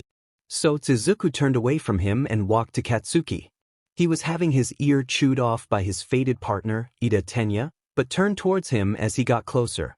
"Who's in control?" Honestly thought Izuku would be hysterical over meeting his favorite pro-hero. Katsuki raised an eyebrow as Izuku sighed. "I know, Kachin," Izuku said, signaling that he was still in control. "Now that I see him up close, he looks at me with fear. I may just be seeing things but it's making me feel blasé." Izuku shrugged his shoulders. Katsuki patted his back in reassurance. "No worries, Izuku. Maybe it's just your imagination." Katsuki looked around for Izuku's partner. "Who's your partner?" Izuku huffed again, this time in frustration and a bit of confusion. He said, "Since I can duplicate myself, I have to do this assignment with my brothers as my partners. Which is no big deal, but I kind of wanted to make some friends with this exercise. Look on the bright side, you can observe other people's quirk," Katsuki said. "The day's not over just yet. You'll make some friends soon." Izuku heard his words but Katsuki could tell it went in one ear and out the other. He always hated trying to making Izuku feel better because it was the equivalent to trying to saw a tree with a frozen banana. It wasn't going to work.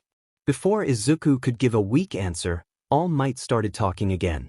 "The first team to fight are these guys." All Might raised one black ball and one white ball. The letters on the white ball meant that the group was a hero and the letters on the black ball meant that the group was a villain. Katsuki's group was a hero group.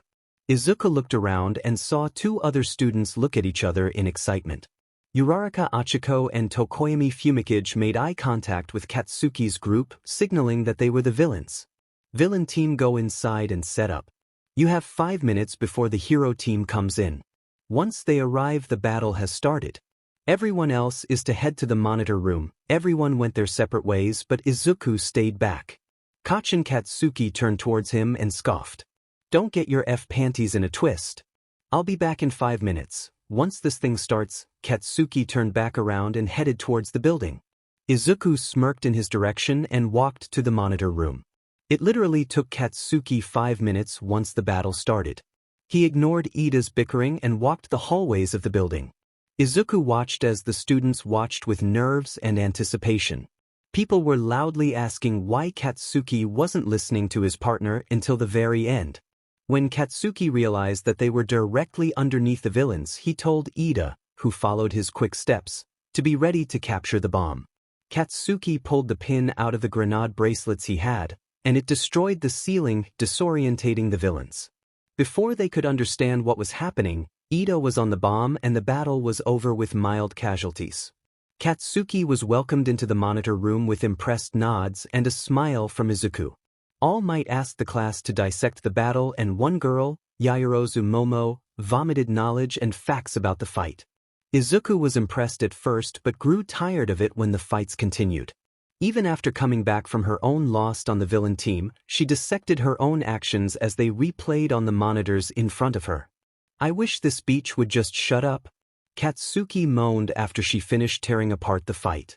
All Might was giving her praises once again, and every once was determining who was left. Izuku chuckled dryly before standing up from the bench he was sitting on since the beginning of the fights. "Where are you going?" Izuku stretched and yawned. "It's my turn to prove his point." All Might silenced the class with a cough. "This next battle is the last one. I already drew ahead of time to see who the hero and villain were." He gestured to a small huddle of students. "Todoroki Shoto, Shoji Mizo, and Azuitsu Yu are the hero and they will be fighting." All Might pointed to Izuku. "Midoriya Izuku as the villain." Confused murmurs were heard. "Sensei?" Ida raised his hand. "This is unfair. Midoriya doesn't have a partner." All Might let out a guffaw and it silenced the class.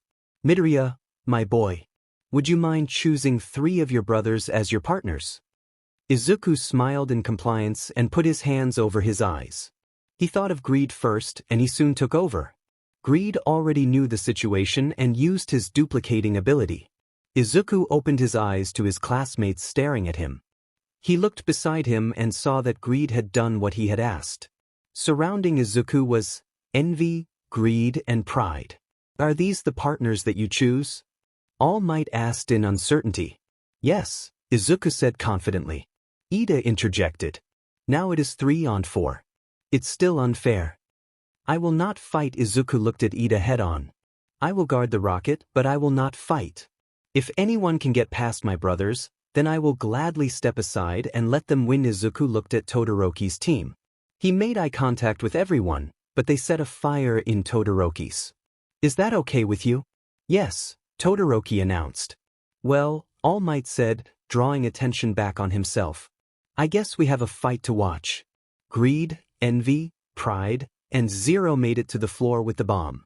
It looked like a rocket ship and Zero went to go stand next to it. Before he was about to start talking, Greed pulled out the earpiece that All Might gave them and gestured for his. Zero gave him, and pride and envy followed suit. He turned away from the camera that was in the room and made a small fire in his palm. The earpieces sparked and turned into ash. Greed dumped them on the floor and looked back at his brothers. "I don't want them to hear us. If he asked why we did this, just say that humans can hack into these, so it's better to destroy them now and not let them into our plans." "Speaking of plans, what is ours?" Pride raised his brow. "Easy, Zero will stand by the bomb and all we gotta do is protect him." Pride and envy nodded at the plan and Zero smiled wide. "Sounds easy enough," Pride said. "Then don't screw it up," Envy added. Zero laughed at Pride's following expression and gave a genuine smile. He looked at his brothers and saw that they each smiled in response to him. It always made him happy whenever his brothers smiled. "I can't wait to see you guys in action up close," Zero squealed. Greed chuckled. "Just remember to stand back and let us do all the heavy lifting, all right?" Zero nodded, letting his hair shake in the static air. Greed ruffled it and smiled in bliss. 5 minutes are up. Heroes, once you step into the building, the fight has begun. All Might shouted over the speakers that resonated within the building. Greed tapped his chin. "It won't take them long to get here since they have a map and it's a straight shot once you get on the stairs. Let's spy in on our prey, shall we?" He pinched the air and moved his hands in a diagonal line. A holographic screen appeared, zapping Zero of words. Pride and Greed huddled closer and saw Todoroki telling his partners to stay outside. "Lone Wolf. He thinks we are child's play," Pride said with a hint of anger and excitement twisted in his voice. "You can talk to them if you want," Greed said calmly. "Really?" Zero was shocked. Greed nodded. "Just press on someone and start talking." It will automatically connect with them by using Lust's quirk. Zero reached around Greed and placed a finger on all three figures that hovered by the entrance towards the building. As soon as his finger was placed on the last person, they all seemed to halt against their will. They stood stoically, with fists clenched towards their side. I don't know what to say to Zero whispered. Greed thought while watching his prey squirm under the invisible force that held them still. Pride, you do it this time, and then Zero, you can do it next time. Zero and Pride switched places, and Zero watched in anticipation as his brother cleared his throat. Coming here alone with lead to your funeral? Todoroki. Pride's voice hissed inside their minds, and the hero's eyes widened. If I were you, I'd listen to your partners before you walk into your death. Pride let go of the people and Greed's hologram disappeared. Good job intimidating them, Pride. Zero praised with a genuine smile that could brighten any rainy day. Envy gave a thumbs up and Greed stood with his hands on his hips. He nodded his head in approval and Zero clapped for him. Pride mocked bowed before ruffling Zero's hair. Now, like hunters, we wait for the prey, Envy stated, and Greed nodded in agreement. Todoroki Shoto, Shoji Mizo, and Azuitsu ran towards the villain's opening. Todoroki was going to go in by himself, but after that mind RPE and his partners felt earlier, he took the warning and decided for them to tag along. He had them explain their quirks once they entered the first floor of the building. Azuitsu's quirk is called Frog. It allows her to do anything a frog can do, such as hopping long distances, jumping, sticking to walls, extending her tongue, which can lift an entire person's body to a maximum of 20 meters, ejecting/washing her stomach and secreting toxic sticky liquid, and camouflage. However, when she is in cold environments for too long, she is unable to use her quirk. Shoji Mizo's quirk is called Dupliarms. It allows the tips on his tentacles to replicate parts of his body. He can also use his tentacles to make duplicates of his body parts, such as an extra arm, and can use them as decoys. The duplicated parts are more efficient than the originals. As a result, Shoji is able to hear better, see through more angles at a time, and give him insane strength. Using his knowledge about their quirks, he came up with a plan. He was going to freeze the floor and then have Shoji throw Tsuyu. She reminded me that she wants to be called Tsuyu at the bomb so she can detain it. It was a simple plan that would involve no casualties in this battle. He would soon learn that there is no such thing as a battle with no casualties. Zero waited patiently for the other team. He was curious to learn of their teamwork skills and to see what lies in store for him and his brothers. He knew, to an extent, that his brothers were ruthless in their tactics, but they got the job done. A ring of fire appeared, and it interrupted his loophole thoughts as it snaked around himself, Greed, and Pride.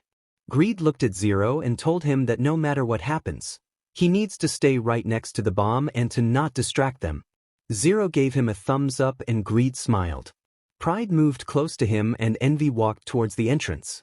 Zero had to squint to see that Envy was hiding amongst the shadows.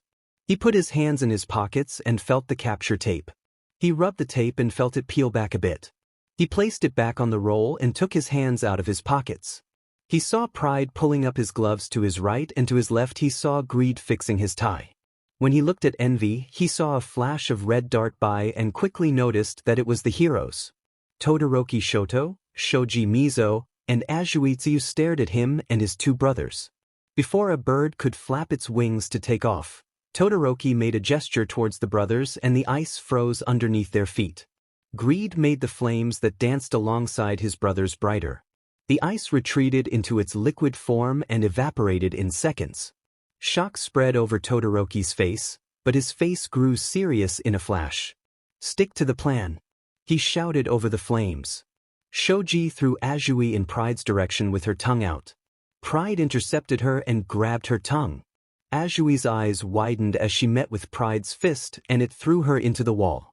Hands still gripped in her tongue, Pride pulled her out of the wall and Azui was airborne and heading into Pride's direction.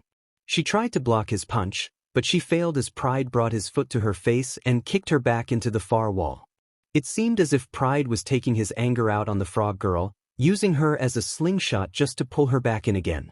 He threw her into the monitor of the room and then flung her into the speaker that was connected directly to the class. He drew her back in, just for him to punch her again and again and again. Shoji Mizo watched in horror as his classmate knocked Tsuyu back into the wall. He and Todoroki watched her be thrown into the wall repeatedly like she was a rag doll. He went to go help her, but he felt something wrap around his torso. He couldn't see what it was, but he felt a hand on his shoulder. He turned his head to find someone stepping out of the darkness. He tried to turn more, but something held him down and kept him from moving. It felt like every time he could move, the restraints got tighter. He knew he was going to lose his limbs if the restraints didn't stop entombing him. "Stop moving or die a suffocating death," the person said. The words suffocated his mind and he made a strangling noise that knocked Todoroki out of his stupor. Todoroki turned his attention from the beating of Tsuyu and turned towards Shoji. He was barely recognizable, but he resembled a wet towel after it has been wrung and all the water has been sucked out. The tendrils moving over his body seemed to be constricting him with every movement, and below him was an ever-growing pile of dark liquid. Todoroki shot out a shard of ice at the person, turning Tsuyu into a yo-yo, and it was met with a wall of fire. He looked at where the fire was coming from and saw a ring of fire surrounding him. Greed saw a look of fear in his eyes and smiled. He turned back at Zero, saw him standing stoically. Greed could tell tears were cascading down his cheeks, but he stayed silent. Zero made eye contact with Greed and he felt his heart burn, but he knew that he needed to know sooner or later. His brothers were not nice at all. Greed turned away from Zero and faced Todoroki. He looked like he was seconds away from exploding. Todoroki kept whispering about how there was supposed to be no casualties. He looked at Tsuyu and saw a hand reach out to him from the crater in the wall. He watched her being yanked from it like she had no spine and watched her being torn to pieces, skin to bone. He turned to Shoji and watched as discarded limbs lay around his cocoon of continuous restraints. His limbs twitched in the puddle, writhing like the prey in a shark's jaw. He kept glancing at Shoji and Tsuyu, and finally his gaze landed on Zero. His intense glare that tight-walked on the edges of fear and anger made Zero flinch. Greed spoke to get his sights off of Zero. "Isn't it lovely? Humans work so strong to enhance their physical attributes, but they don't train their mind as well. Once my brothers and I tear them to pieces, skin to bone, they all look the same." Greed watched as his words inflicted pain. "They all look like sacks of BLD just ready to be ripped open." Anger twisted his face. "No. Sit." Shards of ice wildly, and one was heading towards Zero. Greed's eyes widened. It seemed like time stopped. Greed enhanced the firewall around Zero and watched as the ice shards turned into steam. Once Todoroki was done throwing ice at the fire around Zero, he faced him with a checkered smile dotting his face. "You decided to attack my brother," Greed whispered in awe. Todoroki couldn't hear him over the forest of fires that covered half of the room. The only things he heard was the steady thudding of Tsuyu's body hitting the wall and the chunks of flesh falling from Shoji. Greed lifted a hand and closed it. All the fire in the room suffocated and disappeared. Zero looked away from the bomb and at his brothers. He watched envy drop the body of Shoji and pride drop the tongue of Azui. Pride, Zero, and envy watched as Greed slowly walked up to Todoroki. He backed up into a wall before realizing there was no escape. Greed stopped inches away from him. "You decided to attack Zero, and you expect to live?" Todoroki replied in harsh breathing. Greed snapped his head up at the noise and struck his hand out. He grabbed his hair and brought his head down on Greed's knee.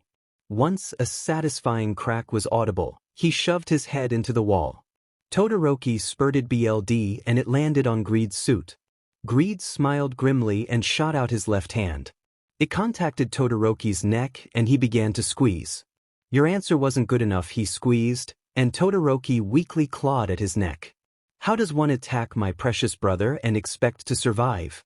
Zero watched as envy summoned the same tendrils that entombed Shoji. They snaked us his legs and began to pull downwards. "He's going to be ripped in half." Zero couldn't stop his legs as they ran towards Greed from behind and hugged him. "Greed, please stop." Zero reached for Greed's hand and started to pull back the fingertips. Greed's fingertips seemed to snake around Todoroki's neck and make it impossible to detangle. Todoroki's eyes rolled towards the back of his head and his clawing at Greed's fingertips began to get slower and slower. "Pride," Greed summoned. Grab him so I can finish. Zero started shrieking and accidentally kicked Pride in the face as he got close. Pride recoiled, and one of Envy's coils kissed Zero's face with a giant slap. Envy saw what he had done and subdued his coils before they could hurt him any further. Greed's temper went down, and his grip loosened until he fully let go of Todoroki. Zero dove for the ground and helped Todoroki sit up. He sat in front of him and spread his arms out wide, protecting him. Greed rolled his eyes and wiped his face. Zero could tell he held silent fury, but he wasn't going to let him kill another student. He attacked you. That is punishable by death, Greed tried to convince him, but Zero shook his head. This is a class exercise, combat training. He was bound to attack me. Greed looked at Pride and Envy, who didn't offer a rebuttal. Not good enough, now step aside. Greed was about to reach for Todoroki again when Zero blurted out a word. Bodyguard. Greed was taken aback. What? He can be sworn under oath to be my bodyguard, Zero said. He can work alongside Kachin and be my bodyguard. Greed was about to say something, but Zero beat him to it. You made Kachin go under oath. Todoroki can too. Todoroki, who was gaining what strength back, decided it was his chance to speak up. I'll do it. Zero whipped around towards him in surprise. You will? He asked, eyes twinkling like ornaments on a Christmas tree. You will? Pride asked doubtfully. Yes, I will. But you have to heal my partners. Todoroki kept his eyes focused on the brothers because he knew that he would break down in tears if he looked at the partners he let down. I was planning on doing that anyway. Greed laughed and walked over to Azui's body. Barking orders like your life wasn't on the line 5 seconds ago. Envy, heal yours. I'll heal this one and alter his memory. I'll do the same to this 1-inch. Todoroki noticed the brother, Envy, wrapped Shoji in a cocoon of darkness. He looked at Greed and saw that he did the same, but it was a cocoon as white as Zero's smile. As soon as the light sparked and got bright, it vanished and Azui's entire body laid on the ground. He looked back to his right and saw Shoji's body pieced back together like a jigsaw puzzle, and the dark liquid that pooled around him receded back into his body. Pride picked Greed up from being crouched on the floor and looked at Todoroki. Just sit still and let me do all the work. Like usual, Greed rolled his eyes. He called upon Lust's Quirk and thought about the words he told Katsuki all those years ago. Come on, Todoroki. Be my friend, my best friend. Until the end of time, Lust's voice ran out of Greed's mouth and swirled around Todoroki's head before entering his ears. The words wrapped around his brain in a bow and sent him in a mild trance. Zero placed his hands on Todoroki's shoulders and he snapped out of the trance. Zero gave him a small smile and stood up. He held out a hand for Todoroki and he grabbed. As soon as he stood up, his partners started to regain consciousness. Squiggly moans filled the air and Shoji sat up. Oh my, we lost, didn't we? We underestimated the competition, Azui added, sitting up fully. I wonder how the fight looked to All Might. As if he knew his name was mentioned, small barking noises were heard from Todoroki's pocket. He pulled out his earpiece and put it in his ear. After looking at his teammates and watching them react to whatever memory was implanted into their brains, he knew they were all right. He tried to ignore All Might's barking, but he said if they didn't show up soon, he was going to go get them. We have to go. We've been here too long. All Might said all they heard from the earpiece was thudding and screaming. Shoji stood up. I guess we better get going then. He watched as Envy went to one of the walls and made a smooth dark circle. He stepped into it, waved for everyone to come through. It's a portal. Don't be afraid. I go through them all the time, Zero reassured. Well, if you know it's safe. Azui jumped through the hole and Pride followed. Shoji picked up Greed, against his will, but Zero knew that he liked it, and walked through. Todoroki walked to the edge and peered into the hole with caution. He looked and saw that it was a straight shot and there was light at the end. He could hear chatter and raised voices but leaned out of the hole. What are you doing? Izuku asked. Making sure the perimeters are clear, Todoroki answered. My life as a bodyguard starts now. Honestly didn't expect to almost die and then be sworn to protect someone on the same day. Izuku rolled his eyes. I guess Greed was right. Right about what?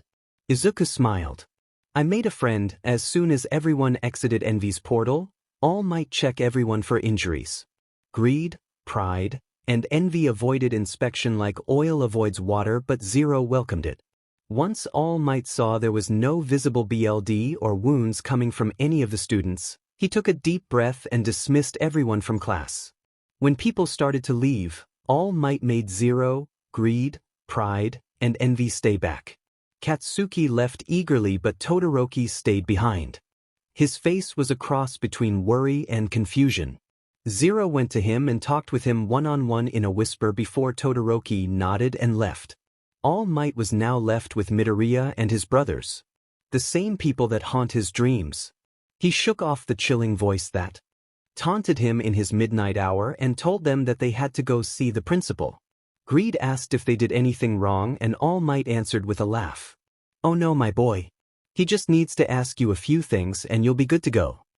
Greed sighed and ushered confused Zero and his brothers to the changing rooms.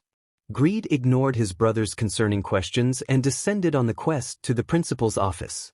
He already knew it was going to be a long day. "I can't believe this," Pride huffed down the hallways. "We do what we're asked, and we get called to the principal's office." "Calm down, Pride," Zero reassured weakly. "I don't think we did anything wrong." Zero twiddled his thumbs as he stood in between envy and pride. Greed walked ahead and kept silent until they got to a door. They all stopped and looked at Greed as he turned around to them. "Zero, you stay silent. I'll do all the talking." Pride and envy. Pride looked visibly focused while envy looked in his direction. "Remember all possible routes." Pride gave a nod while envy gave him a thumbs up. "Roger that." Zero saluted Greed, which made him chuckle and open the door. There were scattered books everywhere, but the brothers could make out a couch, coffee table, and a kitchenette in the corner. A teapot was screaming until a small object moved it from the fire. They all heard the pitter-patter of small feet until a rodent-like a creature emerged from a stack of books. Greed took one look at him and immediately knew everything about the principal. His name is Nizu and his quirk is called High Spec. This quirk grants Nizu, who was formerly a regular animal, an intelligence surpassing that of humans. Through this quirk, Nizu became capable of thinking, speaking, and acting like a human. Due to his high intelligence, Nizu is capable of formulating incredibly intricate battle strategies. This same intellect also grants him great leadership skills, which are acknowledged by the fact that he is the principal of U8. Greed shared the information with his brothers and they looked at him before looking back at Nizu. "It seems that you already know everything about me without me speaking." "Interesting." Nizu walked to the couch and made himself comfortable. "Come and sit. I know there are more of you, so please feel free to invite them." Zero, Pride, and Envy made their way to the couch on the other side of Nizu, but Greed stayed back. He called on the rest of his brothers and they responded quickly. In the flicker of a flashlight, Gluttony, Sloth, Wrath, and Lust appeared. Greed made his way to the couch along with the rest of the brothers, but Gluttony spotted a plate of shortbread cookies on the counter. "Go ahead, they are for you." Nizu continued to drink his tea as Gluttony attacked the cookies and sat on the couch. From left to right on the couch it was Gluttony inhaling cookies, Sloth leaning on him in order to stay awake, Lust typing away on his phone, and Pride sat with his arms crossed in annoyance. Zero sat in the middle and nervously ate a cookie Gluttony offered him. Greed sat to his right, calm and collected, and Wrath was snuggled into Envy's shoulder. Nizu watched them with curious eyes. "I feel so happy to finally meet someone with a similar quirk as mine," he said as he looked at Greed. "I read your papers many times and your quirk fascinates me. Well, I'm glad we can be your bedside read." Greed joked. "But I have a feeling that's just the tip of the iceberg." Nizu put his tea on the table. "I called you in here today to talk about your quirks. Now tell me, are you all of you planning to become pro-heroes?" Before Zero could answer, Pride answered. "Zero wants to be a hero, but the rest of us have a mercenary mentality about it." Zero let his answer bounce around in his head before deciding it was the best answer to give. "What would make all of you become villains?" Scattered looks amongst the brothers, but no one answered. Nizu laughed. I know, a weird question for me to ask. I'm just curious to know so I can prevent it." Greed answered. "If they offer better services, then I don't see a reason why not to comply." He saw Zero out of the corner of his eye and sighed. "The brothers and I are in tune when I say that Zero is our main priority.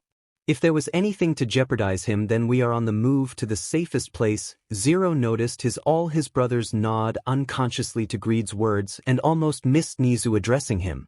Midoriya, Nizu looked at him earnestly. Are you happy here? Zero smiled wide and he could feel his brothers melt in bliss. Nizu raised an eyebrow at the sudden calmness that bathed the room and cleaned itself of its tense, tightening grip. He saw how all the boys visibly relaxed before putting their guards back up. I really enjoy it here. I made a new friend just before coming to see you, Principal Nizu. Zero swooned in happiness and Greed put a hand to Zero's curls.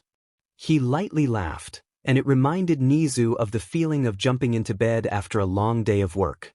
All the brothers looked at Zero with kindness and passion. He even saw Sloth, who was asleep now, smile in ignorant bliss on Gluttony's shoulder. Nizu smiled along with them before something popped into his mind. That brings me to my next question. The jovial nature died down. Why do you call Midoriya Zero? Envy answered. Why do you breathe? Nizu chucked. That's fine. You don't have to answer. We're not going to answer because we want to see you use your quirk. Minnie Mouse Man, Greed sneered playfully. Nizu laughed and it made Sloth snap out of his mini-nap. He rubbed his eyes like a child before glaring at the principal. Nizu stopped suddenly and apologized, which gave Sloth the silent opportunity to go back to sleep. Nizu took a deep breath and stared at Zero before closing his eyes. He saw scenarios and outcomes from all the possible routes his mind came up with. Nizu unconsciously hummed a tune that was similar to the tune Greed and Sloth would hum as a child. Greed smirked and Zero cocked his head in confusion as he watched his principal wander mentally through his confined mind. Before the silence turned awkward, Nizu opened his eyes and looked at Greed. I know the answer, but I don't think you'd want everyone to know just yet. Greed looked at his brothers. Envy, take everyone back to the classroom. Aizawa is doing something important right now and I need you all. Their eye rolls and the clap of knees snapping sprinkled from the brothers as Envy opened a portal and walked through with no complaints. Pride mumbled about leaving but Lust patted his back and walked through the shadow portal. Sloth woke up with a yawn and sauntered through the portal behind them. Wrath held onto Zero, but he looked conflicted. He didn't want to leave Greed. Don't worry, Zero. Greed sensed his worry. It'll be all right. Zero nodded slowly and walked through the portal with Wrath holding his hands. Gluttony waved to Nizu and mumbled a sloppy, thank you for the cookies, before making a hasty retreat. Nizu chuckled before looking at Greed's stoic face. So, what's your answer? Nizu took a big breath. The reason why you and your brother call him Zero is because that's the name of his own quirk. Greed raised an eyebrow. I know that his quirk is manifested as you and your brothers, but that is just a cover for his own unique quirk. Greed motioned for him to continue. I believe that Zero or Izuku has a quirk, but it is not like yours or your brothers. I believe he has the power to nullify other quirks as well as boost them to a significant amount. It's not just for you and your brother's quirks, but it can be used for anyone. It's like the number 0. It's neither negative or positive, good or bad. All he has to do is touch the person and he can choose to snuff out their quirk like a flame or douse it in gasoline. You and your brothers are so strong, so powerful, because he doesn't even have to touch you. You are all charged up because you all live together, but you gain power just by having him smile at you. When he smiled in the room, I felt like I was on cloud 9 and I didn't have to touch him. His quirk is like a battery pack to you. Granted that Gluttony can do the same just by consuming mass quantities of food or life, but it takes time to build up and can run out quickly. What he gives you can last centuries. Nizu takes a sip of tea before continuing, ignoring Greed's still face. You call him Zero because he is a blessing in the light but an absolute nightmare in the dark that can render any powerful person into a fragile, feeble pebble in his path. Mercenary mentality. Oh please. You all stay here so that when his quirk does manifest more than it has now, then it shall be held in the light before going to the dark, or whatever you have in store for him. Greed looked at the mouse in front of him in slight astonishment. Am I right or am I right? Nizu smiled sadistically. I'm not one to sugarcoat things and I know there are more things, but I think that's enough for today. Greed stood up silently and dusted off the wandering crumbs Gluttony somehow got on him and headed towards the door. I must be right, aren't I? Greed placed a hand on the door. I'm holding the throne until the king is ready to take over. Greed left the room and never looked back. Greed walked into a room of chaos. Students who were normally quiet and gawking at him and his brothers were jumping out of their seats and raising their hands in the air like they were trying to get a high five from God. Aizawa was in front of the class with a bored expression and looked like he wanted to die on the spot. Greed ignored the rambunctious behavior and walked to the oblivious area that his brothers dwelled in. He saw that Gluttony was eating the first bento box that Inko packed for him, Lust was texting on his phone, and from the random giggles in his class, Greed knew he was texting someone in class. Wrath was by the window embracing the warm sun, and Envy was watching the shadows cast on the floor. Pride was having an arm wrestling contest with Katsuki, and from the beads of sweat that skied down his face, he could tell it was serious. Todoroki was carrying Sloth on his back while chatting with Zero. Once Greed made eye contact with Todoroki, Zero turned around and smiled softly. How was it? What did he say? What he came up with in the end was wrong, Greed lied. But it was very close, Zero pouted. That was very vague, Greed shrugged. When the time comes, I'll tell you. Zero took that as an answer and huffed. Greed went to Todoroki and pressed a hand against sleeping Sloth's back. A light around him appeared before he disappeared completely. So much better. Todoroki rolled his shoulders. Where did he go though? Greed tapped his noggin 3 times and Todoroki took it as an answer. A banging sound alerted them, and the sound of a frustrated Katsuki made Zero laugh like glitter raining from the heavens. 10 times in a row. You might as well give up, Katsuki. Pride flexed his muscles and Katsuki pounded his head on the table. Bakugo! Please stop that noise this instant. A student yelled from the front. They looked at him and noticed that the class was now silent. We are trying to pick a class president. Would you like to be in the running as well? Ida announced. Class president? Greed thought and shrugged. My main priority is Zero, not any one of you. I feel so loved, Katsuki grumbled. Likewise, Todoroki rolled his eyes. Greed is just joking, guys, Zero reassured. Let's go with that answer, Greed said wryly before laughing. Katsuki and Todoroki weakly chuckled along with him before Ida interjected. Well, as students of this class, you must vote for someone. Well, all 10 of our votes go to you. Greed picked Zero up and started to carry him bridal style. Zero tried objecting, but Greed shushed him and Zero decided to go along with Greed's antics. We are getting lunch. Gluttony jumped up from the 5th bento box that Inko packed for him. My favorite part of the day. He ran out the door in a hurry and wooden chopsticks fell out of his pockets on his way out the door. Envy picked up the scattered bento boxes and put them back into the backpack. His shadow tendrils picked up the chopsticks and threw them in the trash can by the classroom door. Once Gluttony's mess was taken care of, he held Wrath's hand and led him out of the classroom before Ida could say anything. Me. All 10 points. Ida asked once his voice came back from shock. Katsuki, Pride, and Todoroki were already out the door and Greed placed Zero on his back. Yeah, Ida. You'd be a perfect class president.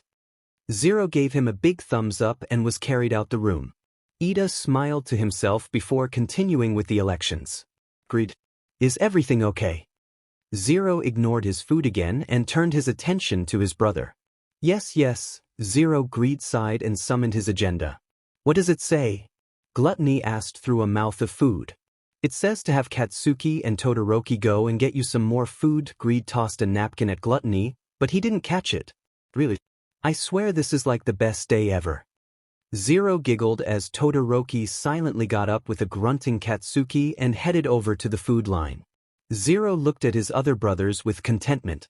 Todoroki was sitting to his left and Envy sat to his right. Wrath sat across from Envy and Katsuki was sitting across from Zero. Pride and Gluttony were on the end to his right, Gluttony eating everything in sight as Pride flexed his fingertips. To the far left, Greed read his book in thought and Lust was chatting on the phone with someone he didn't know. Zero told Lust to sit in front of Todoroki, but Lust replied with, I'd feel faint if I sat in front of that hot body. Todoroki smiled at Lust and said it was fine that he didn't have anyone across from him because he'd give his attention to his new friend. Zero smiled. Kachin face-bombed. What a SCK up, he mumbled. Greed laughed from behind his agenda. Zero shook himself out of his memory and looked back to the lines. His friends were returning with more food, but Kachin was throwing eye daggers to Pride for another rematch. Once they got within feet of the table, a blaring noise assaulted their ears and the calmness of the lunchroom turned into a dust bowl of students. Someone tripped the alarm. Everyone make your way to the nearest exits. An upperclassman yelled. Zero yelled for Katsuki and Todoroki, but one of his brothers turned his face to Lust. Sleep Zero fell limp in his arms and Lust picked him up. Envy summoned a portal behind their table using the shadows that were hidden behind them and walked through first. Due to the cloak of the commotion of all the students, Greed and his brothers walked through the portal and disappeared into the unknown. Why are we here out of all places? Gluttony asked. They popped up outside of the lunchroom wall, behind an oak tree and some scattered bushes. Gluttony went over to the tree and felt its grooves as the bark danced against his hands until his quirk activated. The lively bark gasped in agony as it became shriveled as it resembled the screams of a widowed woman. Gluttony pulled his hand away and walked back over to his brothers with a pep in his step. It's where Envy brought us, so ask him. Pride looked at Zero and rubbed his cheek with his thumb. Lust adjusted him into a more comfortable position as he snored softly into the wind. I'm just as curious as you are. Same. I thought we'd end up at home. What gives Envy? For the first time that day, Lust put his phone in his back pocket and gave his undivided attention to the situation at hand. He is coming. Envy pointed ahead of him. A portal painted with purple appeared and a man with hands all over his body appeared. The portal disappeared once the man with hands stepped through and Greed automatically did a mental check on the man. Once he got his information, he decided to keep it to himself, at least until the secrets were spilled. I love when a man can manhandle me, Lust moaned in pleasure. Pride hit him, and he faked pain before fingering his curls. He winked in the direction of the man, but the man made no gestures towards him. Instead, the man started to mumble to himself before addressing them. What are you doing here, Envy? Envy sneered. You said you wouldn't come. Well, things change, and I wanted to meet your brothers. He waltzed over to Wrath. Wow, you all really do look the same.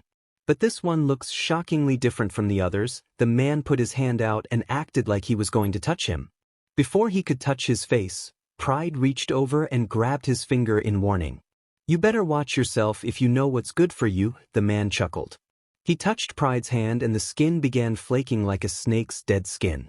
Pride let go of him and Greed intercepted his hand immediately and the chipped skin returned. The BLD that fell returned and left his hand with no blemish. Decaying Quirk. The user's quirk allows him to disintegrate whatever he touches with his hands. Whether the target is organic or not, it will work without fail. Greed rattled off. Nice to see it in action. Could have told me before I put my hands on him. Pride slid his hand from Greed and flexed it before fixating his gaze back on the man. Interesting group you have with you, Envy. He walked forward and pointed at them. But who is the one that's sleeping? He gestured to Zero and everyone acted in a fluid motion.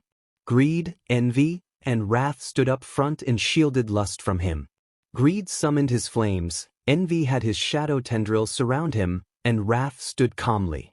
He knew that all he had to do was think of it and the man would have his brain exploded into millions of pieces. Gluttony and Pride flanked him and kept their guard up. Gluttony extended his hands over his brothers, ready to distribute the energy he saved up, and Pride stood in a fighting stance.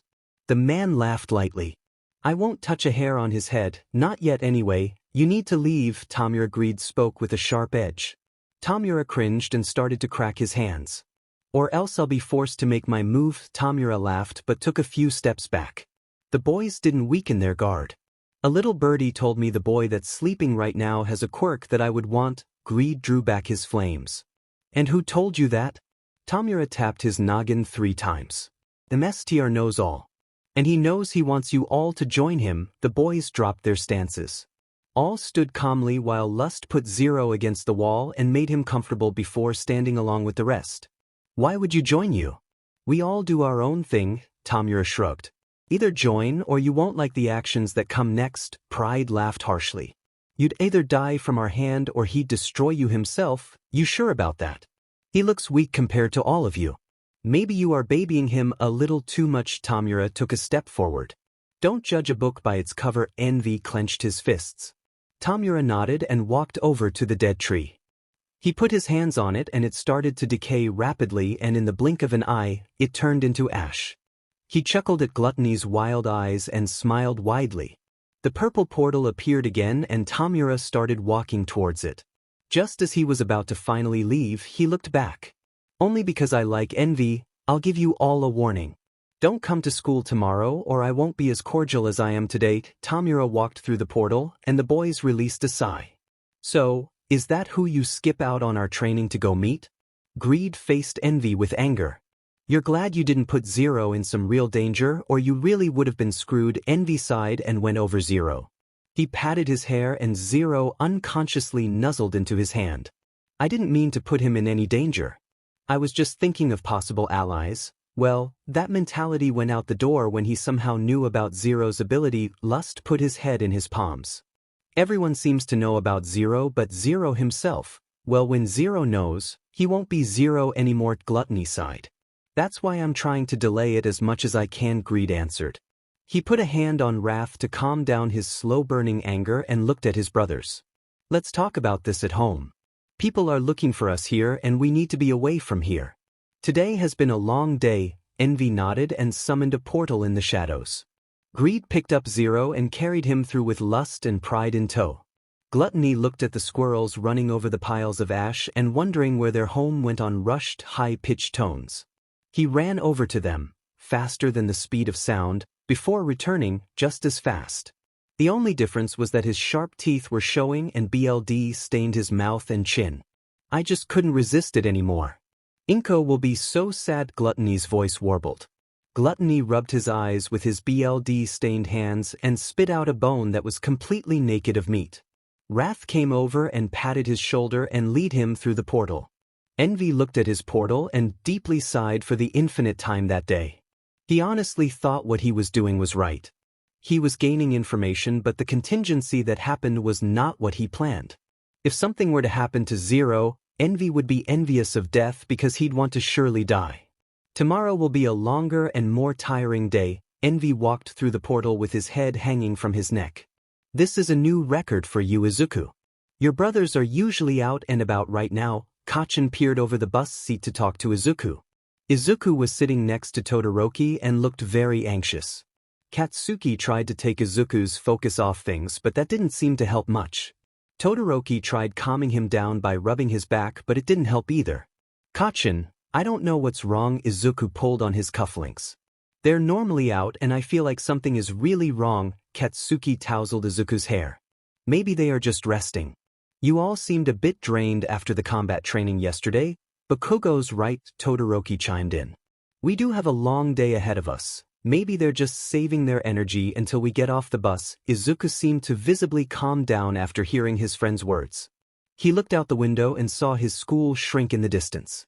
Aizawa came in the classroom earlier that day and told them to put on their costumes and load into the bus in the courtyard. Today was going to be fairly exciting since it included All Might, Aizawa, and a surprise pro-hero that was going to be giving a hands-on training. Izuku was excited, but it was drowned out by the concern he had for his brothers. He had an inkling that it had something to do with him passing out during lunch the previous day. All he remembers is waking up at home to his mother standing over him and his brothers gone. He hasn't seen them since. Izuku shook himself out of his stupor and tried to get excited for the class. He saw Kachin talking to a boy, Kirishima, if his memory serves him correctly, and laughed slightly to his responses. He noticed Todoroki listening to the banter of his fellow classmates but looking back at him every now and then. Midoriya, a name called him out. He jumped and stood on his knees on his seat. He made eye contact with a girl whose name was Azuitiu. Where are your brothers? It's a lot quieter without them here. Izuku chuckled humorlessly. They're just resting. They'll be out later. I'd be happier if they didn't come out, a boy with grapes sticking out of his head said. Something told him that his name was Mineta Minoru. The way the Silent One stares at me is creepy. That's weird. You give us a similar look every day, a girl with earphone jack's ears commented. Laughter shot around the bus before Mineta spoke up for himself. I do that out of love. Not out of murderous intent, Mineta cringed. Wrath is not creepy, Izuku said above the chatter. He's very nice once you get to know him, Mineta crossed his arms. Well, I'd be happy if he kept all of his happiness to himself, Izuku huffed and slumped down in his seat. Kirishima leaned over the seat and smiled down at the emerald-haired boy. Don't worry, Midoriya. I like your brothers, Izuku perked up. You do? Kirishima gave a toothy smile. Yes. I especially like Pride. He seems so manly. Kirishima flexed his muscles, which made Izuku laugh that sounded like fresh snow kissing the eyelashes of schoolchildren. Katsuki and Todoroki looked at him and couldn't help the smile that ran across their faces. I also like your brothers, Midoriya. Lust, especially, a pink-skinned girl giggled. He's so funny. I like Envy. He and I share the same interests in music, the earphone jack-eared girl smiled to herself. I like Greed a lot. He complimented my hair. A girl with just gloves made fluid motions with her hair. Hagakure, how could he see your hair? The earphone jack-eared girl asked. Well, Jiro, he said he could see my hair and that looked good as a brunette. I knew he could see because no one has seen my hair color in years. Hagakure pushed her hands up and made it look like she was fluffing her hair. I guess I would have to say that Gluttony is my favorite, a classmate named Sato Rikido said. I normally do most of the talking because he's eating, but he gave me some sugar recipes to use and they really keep me energized for the whole day. He promised to taste some of my food sometime since I like to bake, but I feel like he'll just inhale the whole thing. Sato laughed and so did a couple of his other classmates. Really? I didn't know you guys liked my brothers. Zero didn't know that his brothers made friends with some of the other classmates. It made him smile unconsciously as he settled back in his seat. Soon, the bus stopped and Ida directed everyone off the bus and in front of the building. As soon as Izuku stepped off the bus, he got a weird feeling that settled in the back of his head. He cringed and moved away from his classmates so he wouldn't cause them any worry. He stumbled to the back of the bus before collapsing to the ground. Katsuki and Todoroki got off the bus and noticed Izuku was nowhere with the other classmates. They listened for any hints of his voice. Katsuki told Todoroki that Izuku is always talking and probably mumbled off somewhere. Over the ambient chatter, Katsuki heard his voice and told Todoroki to follow. They soon found him crouched behind the bus, clutching his head. Izuku, are you alright? Katsuki asked, getting on his knees while Todoroki put a hand on Izuku's back. He received no answer. Looking at Todoroki, he said, Go and get Aizawa. I'll stay. All of a sudden, Izuku started glowing like a flashlight in a dark alley. The light was so bright and sudden that it made Todoroki and Katsuki shield their eyes. As soon as the light clicked off, Katsuki and Todoroki unshielded their eyes and saw Izuku laying on the quiet ground, silently. But Izuku's brothers were all around him, sleeping. The boys looked at each other before Todoroki came to the conclusion that he needed to wake them up. So, he went over to who he thought was Greed and picked up his foot. Touch me and you die, Pride said. Todoroki smiled as Pride sat up and picked up 6 pebbles from the gravel. He lightly tossed them onto the cheeks of his brothers except for Zero. While they all slowly woke up, Pride went over to Zero, who was lying face down, and shook him. Wake up, Pride turned Zero over and brushed off the gray gravel that pinched his face. Zero woke up slowly at first but opened his eyes wide when he saw that it was his brother. You're here. Zero hugged Pride in a swift motion, catching Pride off guard. He patted Zero's back in comfort before pulling away slightly. I can't believe it actually worked. What actually worked? Pride asked. Zero shook off the question. You guys weren't here earlier and I thought something bad happened, Greed snorted. There is nothing that could keep us away from you. Zero's Pride stood up and ignored how Zero dodged his question. He helped Zero off the ground, while Todoroki helped dust him free of debris and Zero's brother enclosed them. Sloth was yawning slightly, Gluttony was eating out of a rice container he somehow found, Pride was leaning on Katsuki, Lust was attempting to take a selfie with Todoroki, but failing, and Envy and Wrath were holding hands. Greed stood in front of them and tousled Zero's hair. If that's the case, then where were you guys? Normally you guys come out on your own, but today was different. Zero started twiddling his thumbs. Greed and his brothers looked at each other before all focusing on Zero. Well, what makes today different from the other times is because you're finally growing into your dash. What are you all doing here? Aizawa peeked around the back of the bus with his hands in his pockets. Zero and Todoroki were slightly startled, but Katsuki and Zero's brothers stood stoically as ever. We are spilling the latest tea, Lust said, putting his phone away. And it is piping hot, Aizawa sighed. Just get to the USJ. Your fellow classmates are already there. We are going to Universal Studios Japan. Lust clapped his hands like a preppy schoolgirl. He and his brothers started walking towards the entrance of the USJ with Aizawa in tow. I've always wanted to go. Sloth turned his eyes into a squint. I thought school wasn't supposed to be fun. Zero laughed slightly and swung his head. No. USJ stands for Unexpected Simulation Joint. It's where we can do simulations for emergencies in every environment, Aizawa huffed while Katsuki snorted. What a nerd, Greed bopped the top of his head and ran towards the USA doors. Once there, he opened the doors and held it open. Zero stepped inside and saw his classmates stuffed towards the front like children in the lunch line. They were hypnotized by whoever was. Standing in the front and off to the side stood All Might with his forever smile. He couldn't see much from where he was standing, but he could make out all the different emergency contingencies.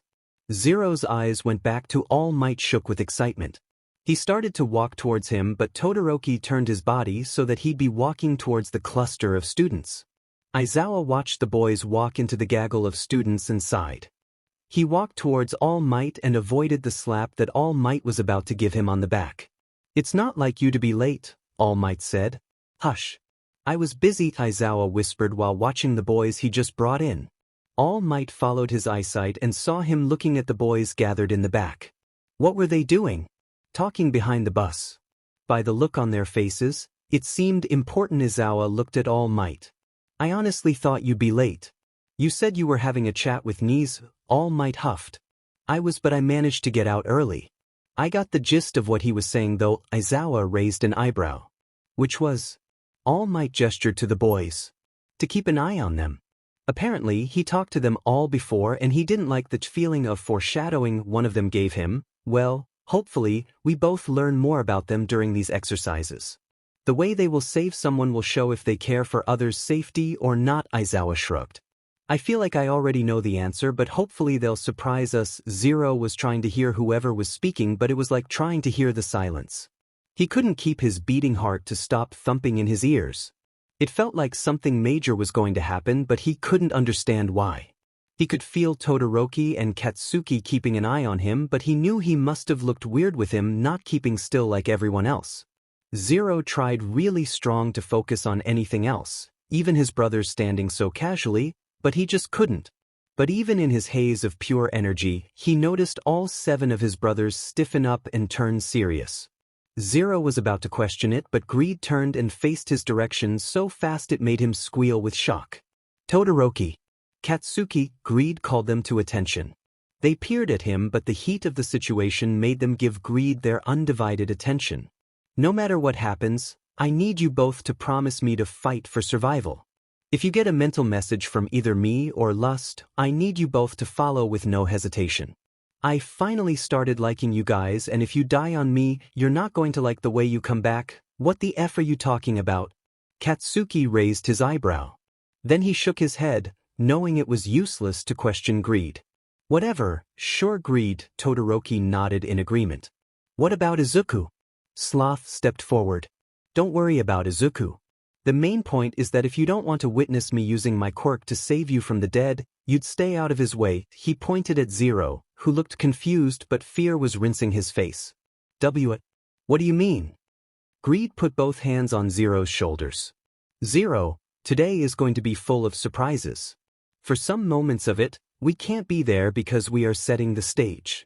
But in the end, I just need you to promise me that no matter what happens, you'll welcome it and let it happen. Just promise me this, and no matter what happens, we'll all stand behind you. I just need you to go with the flow. Hearing Greed's small talk with him made Zero's thumping heart go still. He had cotton mouth and his mind was similar to static on a television screen. But something in him made answer. Okay, Greed pulled Zero into a hug. Lust tapped his shoulder and pointed at his phone. We have seconds before the storm hits. Good thing all the food is gone, Gluttony said, trying to lighten the mood. Zero chuckled and brushed off some leftover rice near his mouth. Lust put an arm around Pride and smiled.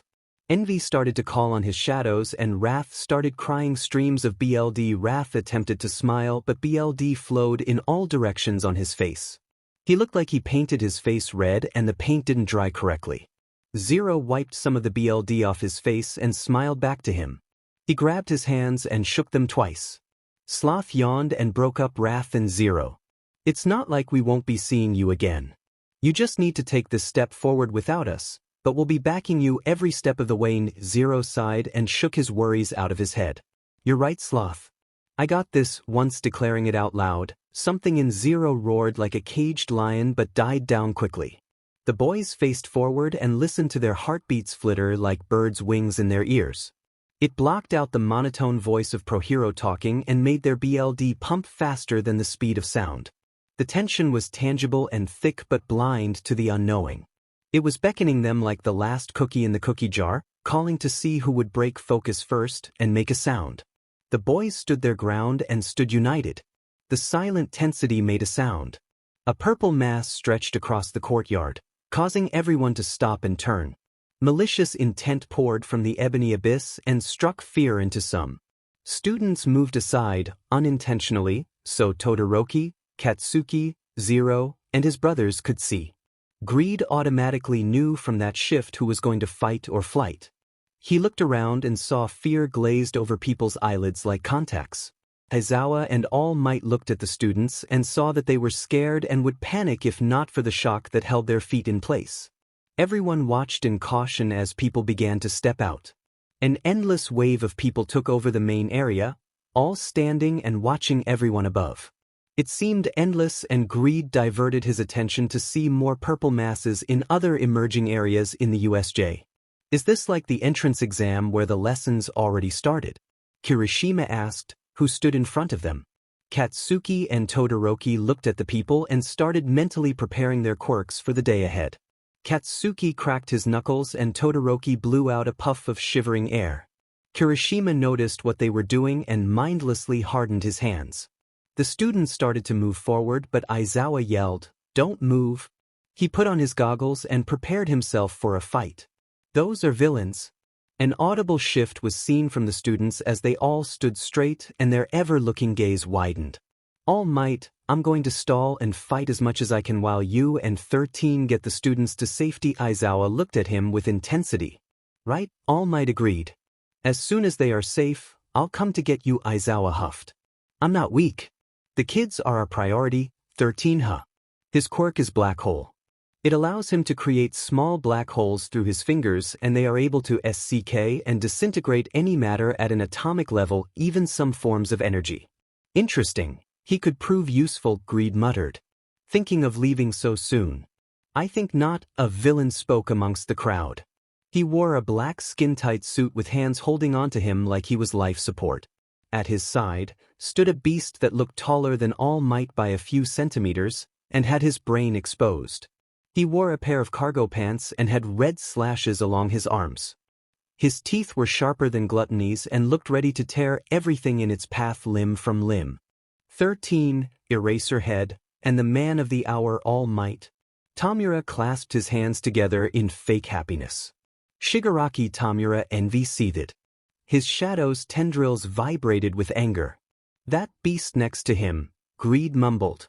I don't know his name, but it's called a Nomu. Its quirk is a mixture of shock absorption and super regeneration.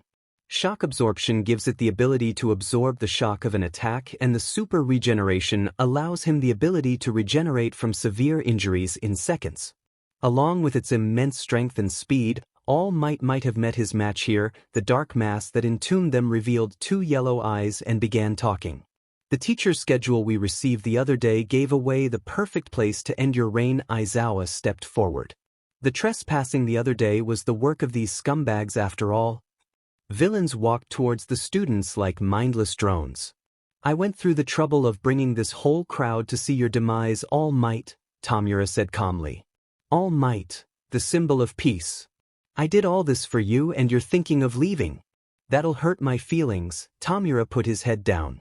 But I wonder if you'll stay if I kill some kids first? All Might ripped off his suit coat and flexed his muscles. The arm sleeves ripped apart to expose his physique. Aizawa turned on his quirk, and his scarves went flying around his head in a protective manner.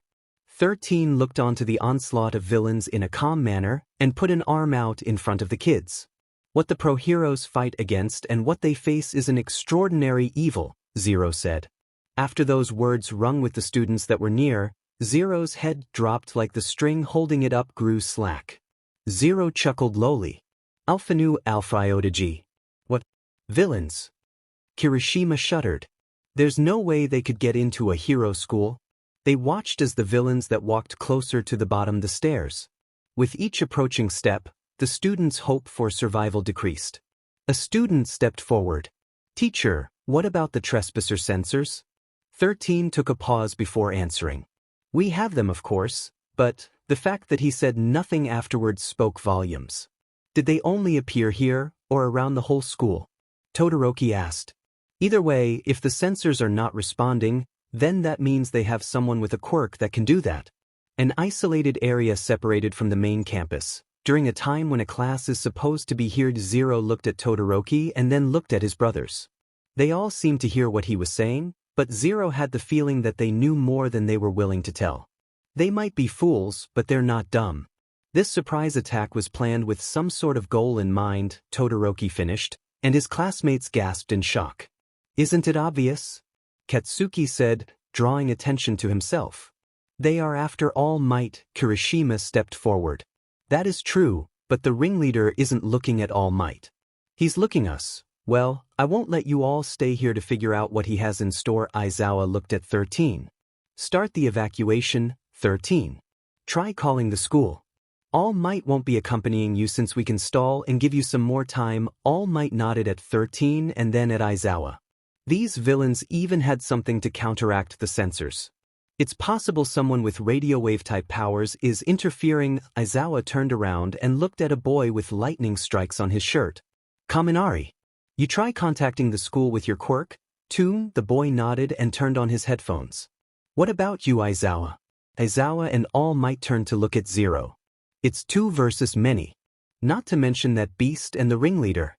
Aizawa, with that many, even if you do erase their quirks, your fighting style is capturing after erasing the enemy's quirk. A frontal battle is dash. You can't be a hero with just one trick. Plus, I have All Might to bring up the rear with some muscle. Do not worry, children. I will not let the symbol of peace perish in this poorly executed ambush. Have some faith in your pro-heroes. Aizawa turned back to the task at hand. 13, we leave it up to you, All Might said. Aizawa and All Might nodded at each other, confirming the plan and battle they were about to face, and jumped into the heat of the battle. A class of villains met them at the bottom of the staircase, ready to use their quirks. Aizawa used his quirk and stopped them in their tracks while All Might came from behind and punched them out of commission. Aizawa would pull in people with his scarves and headbutt them so fiercely that passed out. With one sweep of the arms, All Might took out multiple villains and they all crashed into the fountain. He hit the floor and it cracked underneath him, swallowing many people into the depths. Aizawa jumped to miss the earth being shattered. A heteromorphic-type villain with extra sets of arms and legs jumped to intercept him in the air, as another jumped to intercept him from behind. Aizawa punched him away and threw a scarf to wrap around his torso. Just as he was pulling him in, the villain behind him started to punch him. Aizawa ducked and launched the villain caught in his scarf at him like a catapult. The villains both clashed with each other and landed on a gagged piece of rock, falling to the depths below. Tomura hummed. I expect none the less from the symbol of peace. He made a crater so that once Eraserhead defeats them, they will be stuck in the ground like a makeshift jail. Tomura scratched his neck. I am surprised of Eraserhead's capabilities. He's strong as hand-to-hand combat, and since he's hiding his eyes with his goggles, you can't tell whose quirk he's erasing. When he fights against a group, that makes it harder for them to work together. Tomura seethed at his battalion of villains being wiped down like dust on a coffee table. I hate this. I hate pro-heroes. The masses don't stand a chance against them. I guess it's time to change our tactics then. The class of 1A started to run towards the doors with the guidance of 13. Everyone hesitantly left their teachers in hopes that they'd be able to make it to safety. Zero was about to run along with his classmates but noticed that his brothers stood still. Todoroki and Katsuki noticed as well and ignored 13's orders of evacuation. All students peered down at their teachers battle fiercely while Tamura watched the boys. He made eye contact with Zero and smiled so quickly that it cracked his lips. Zero shivered. I don't like how he looks at us. Greed pulled Zero behind him and Todoroki stood next to Greed. Me neither. Shouldn't we leave along with the class? Zero asked. Envy shook his head. No. We stay, Katsuki grunted and put his hands in his pockets. Something is telling me that no matter what we do, the outcome will be the same. Greed looked back at him. Listen to your intuition, Katsuki. It'll keep you alive. Same with you, Todoroki. Todoroki nodded. La swooned. Aizawa is such a hunk, he said while still watching the fight that raged down below. The rest of the boys looked at the bottom as Lust continued. He's actually good at fighting against a lot of people. Good to know, Sloth mumbled. A voice from behind shouted at them. This is no time for analysis. Ida yelled. Hurry and take shelter. Greed shrugged. Sure, why not? Ida nodded and started to run once he saw the boys move towards the exit. Zero gave Greed a confused look but Greed put a finger to his mouth to shush Zero's questions. Zero tried to run to match Ida's jog but noticed that his friends and brothers were moving at a snail's pace. It was like they all knew the inevitable and were just going to let it happen. But what was going to happen?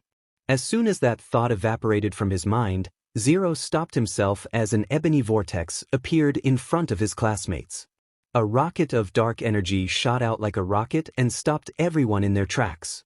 13 jumped back as the thing began to take shape and the rest of Zero's crew joined up with the class. Greed sighed. That thing's name is Kurogiri. Students turned to look at him. Zero noticed how the rest of the students stood in attack stance but his brothers, Todoroki and Katsuki, stood up straight. He didn't know what was going on, but it felt like something in him was telling him not to fear what was going on and what was going to happen. It made him feel at ease, but it made him feel like he wasn't in control. But if his brothers are out and he wasn't in control, then who was? Greed's voice took him out of his trance. His quirk is called Warp Gate. He can create and manipulate a dark fog that acts as a portal. When he produces a mass of the dark fog, it transports anything it comes in contact with to a nearby location. He can even personally transport anything out of himself. Truly a unique quirk and somewhat similar to 13's own quirk. Greed nodded in agreement with his own words. How do you know that? Ida asked with a hint of distrust. Greed noticed the number of eyes on him from his classmates. It's part of my quirk. I can analyze anyone. Besides that, I've never met this thing in my life. Kurogiri sneered and a warbly voice made its way out of the mist. It is true we've never met but I know so much about you. Amarillo eyes streamed upwards and looked at the students. He has been talking about you joining us for a while now. He. Playing the pronoun game, Iseech Pride rolled his eyes. A sound similar to a fork scraping concrete resonated between everyone. You make me laugh. That was you laughing. I wonder what your SEC noise sounds like. Lust mumbled. Greed elbowed Lust. Well, if you know what's best for you then I'd move and let my classmates pass. I won't let you leave. We haven't even gotten Aquatant yet. Kurogiri slithered upwards like a snake and moaned like he was getting comfortable in his own skin. It's nice to meet everyone. I'm a part of the League of Villains.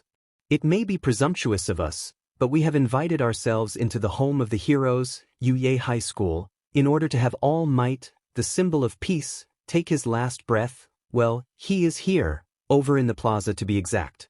So, let us go. Gluttony made a shooing motion with his hands. As I said, I won't let you leave. You all will be hostages in order to make sure the symbol of peace fights until he is defeated. Until he is defeated. Katsuki repeated. This talking washcloth makes no sense. Kurogiri vibrated with impatience. No matter, this is the part that I'm meant to play. Katsuki got tired of his droning and decided to attack. He noticed Zero reach out to him to stop him, but it was too late.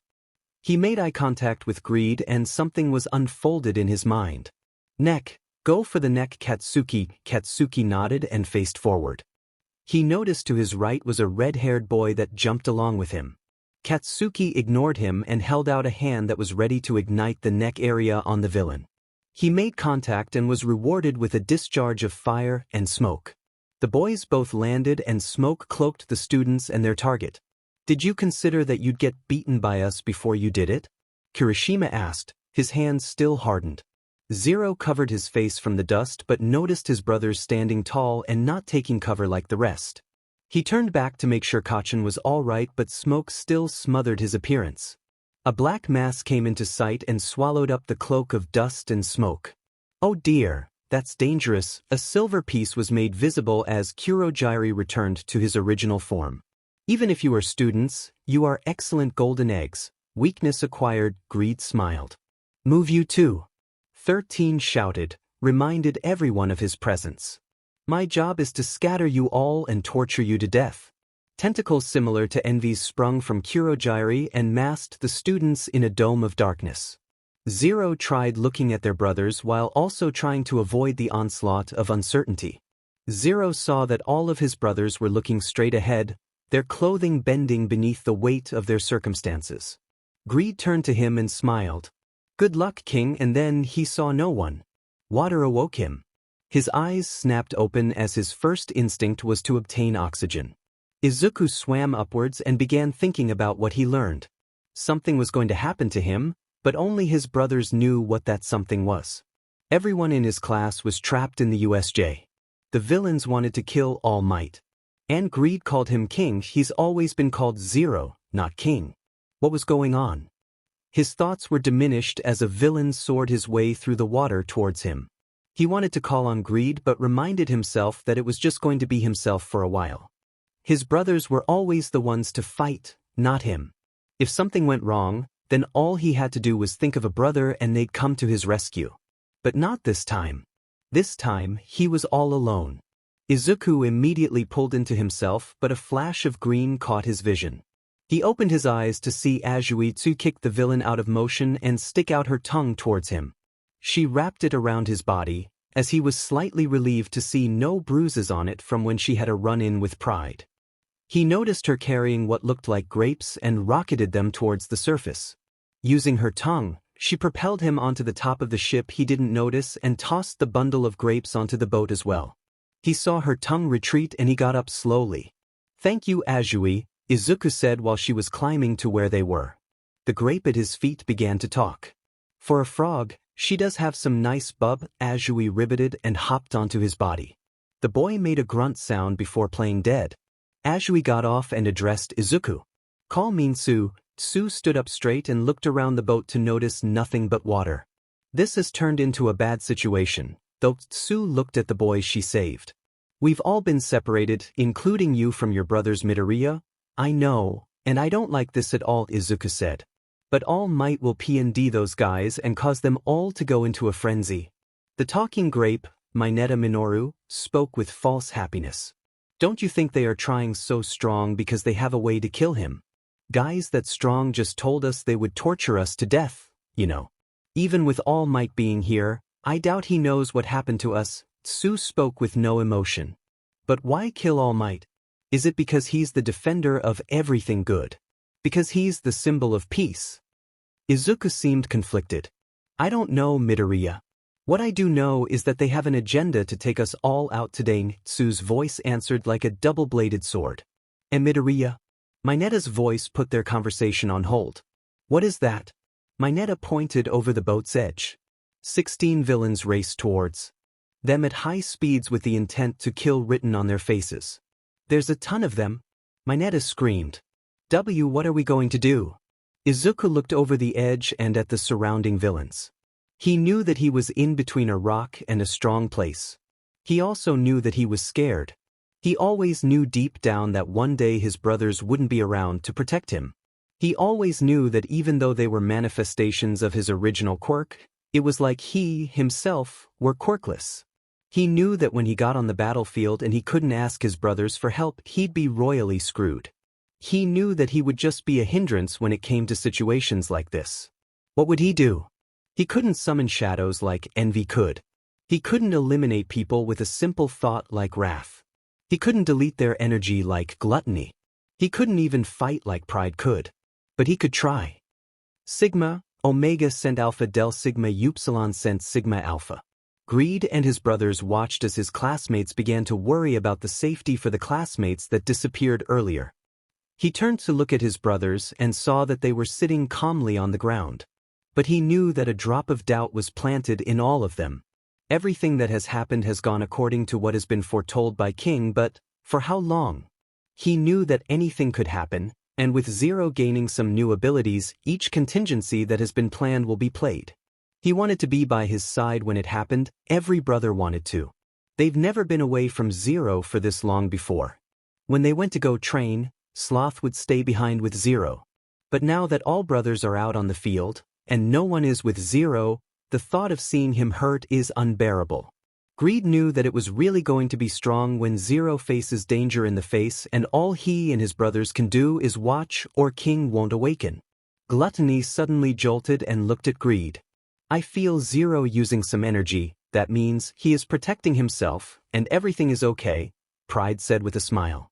A wave of relief washed over them and the doubt that festered in their mind busted into a million pieces. Everything is going to plan, Greed said with a smile. The smile graced his face for a few seconds before turning malicious. Now, we must do our part, his brothers nodded with determination. They were far away from their classmates, but they could hear what was being said and saw their actions. For a while, everyone was worrying about everyone else's location and Ida asked Shoji to use his quirk. Once they found out that everyone was alive, they also became relieved and puffed out a stressed sigh. 13 stood off to the side, trying to gather the strength to fight and then eventually told the classmates the gravity of the situation and that Ida should run back to campus to gather more help. I love how they converse amongst themselves and didn't invite us over to get the 411, Lust scoffed and folded his arms. No, this is going accordingly. But as soon as Ida goes and gets help, the sooner this will be over. King needs more time to awaken. Greed thought about his next actions before looking at Envy. Envy nodded his head and let go of Wrath's hand. He patted it 3 times for good luck and sunk into the shadows.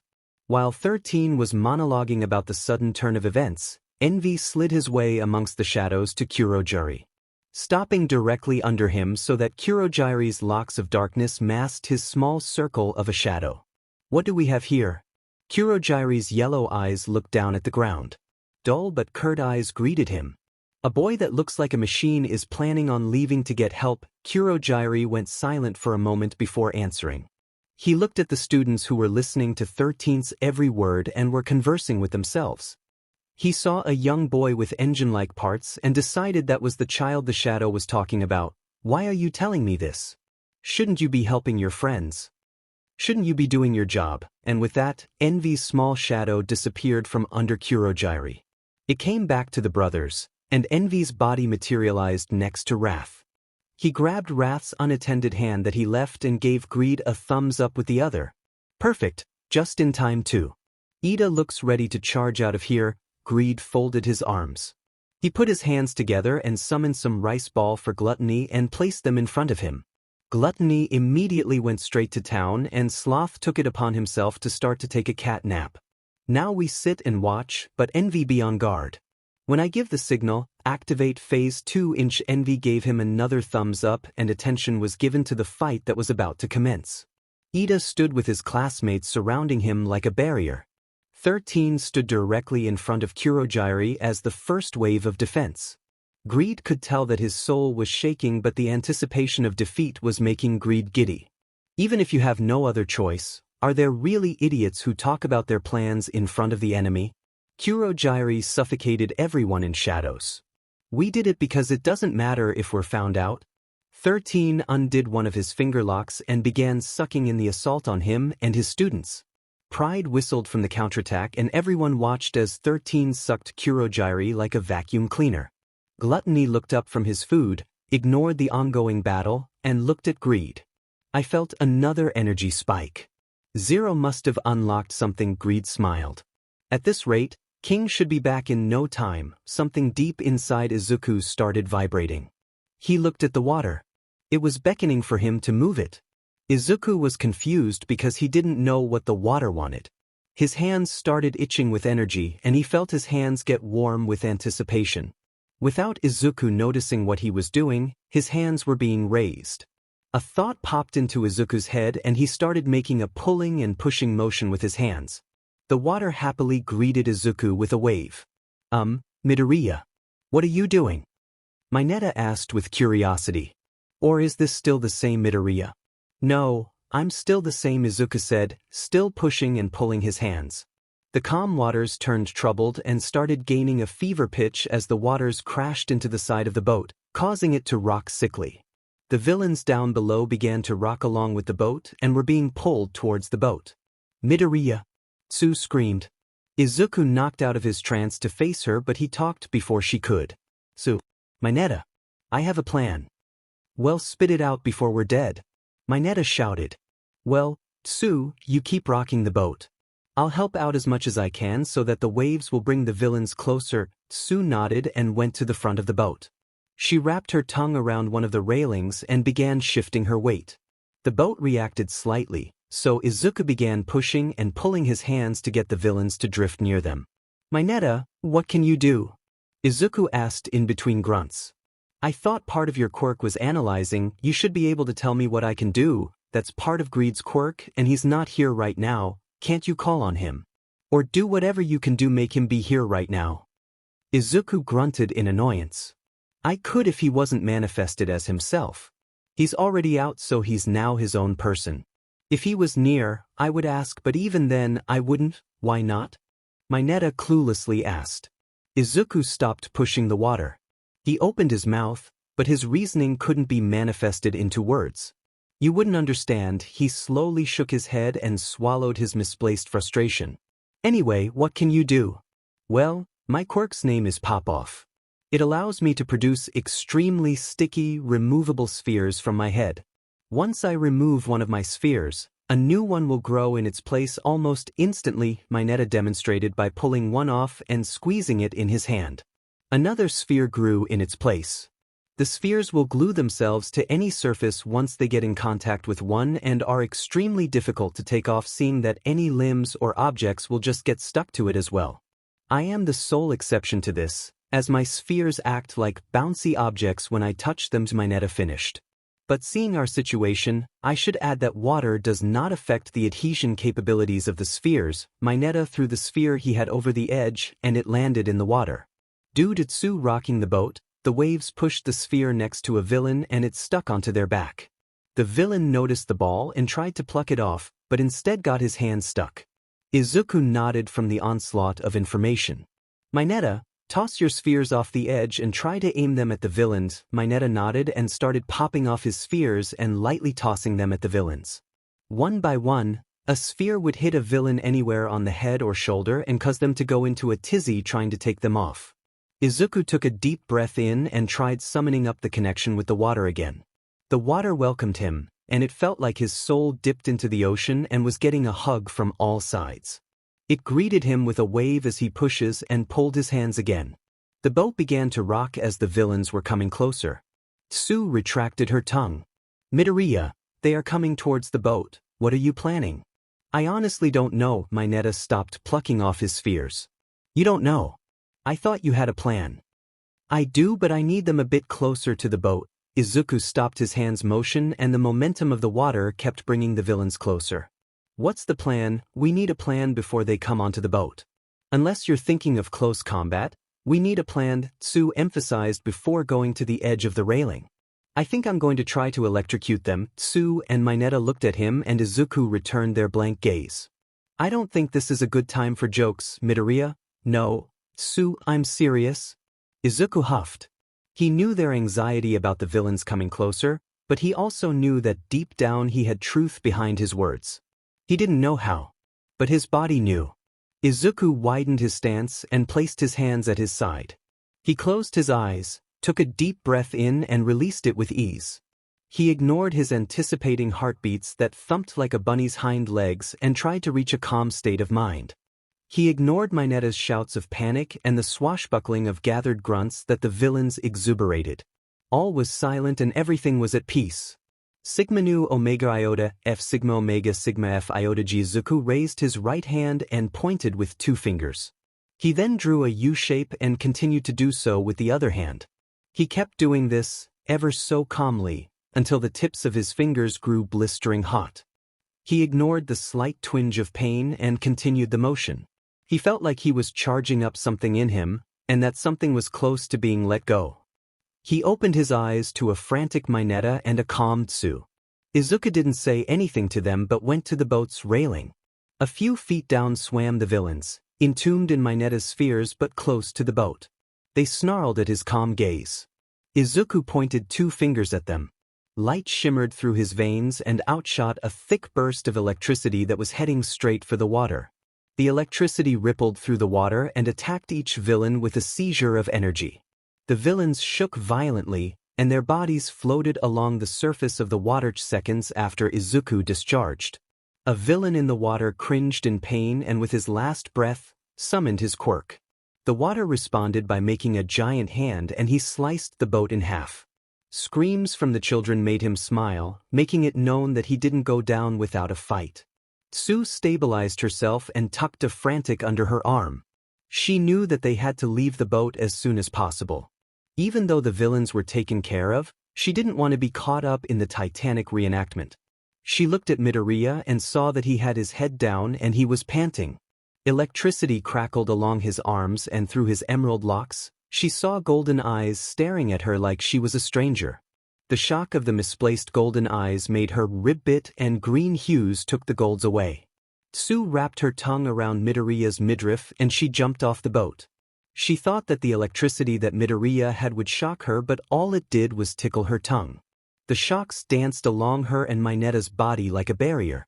I guess it's like we've cleared the first hurdle, Tsu said to herself. But it only gets harder from here. Tsu landed in the water further away from the carnage and picked herself up. Mineta didn't feel up to walking, so she started to drag him by his collar. Midoriya stayed quiet and walked sluggishly alongside them. Once they saw that the shore was in sight, Tsu decided to look back at what they left behind. The bodies that resembled plastic bottles as they littered the sea. Tsu saw that Mineta decided to not acknowledge the damage and kept his eyes either at her or at the shore.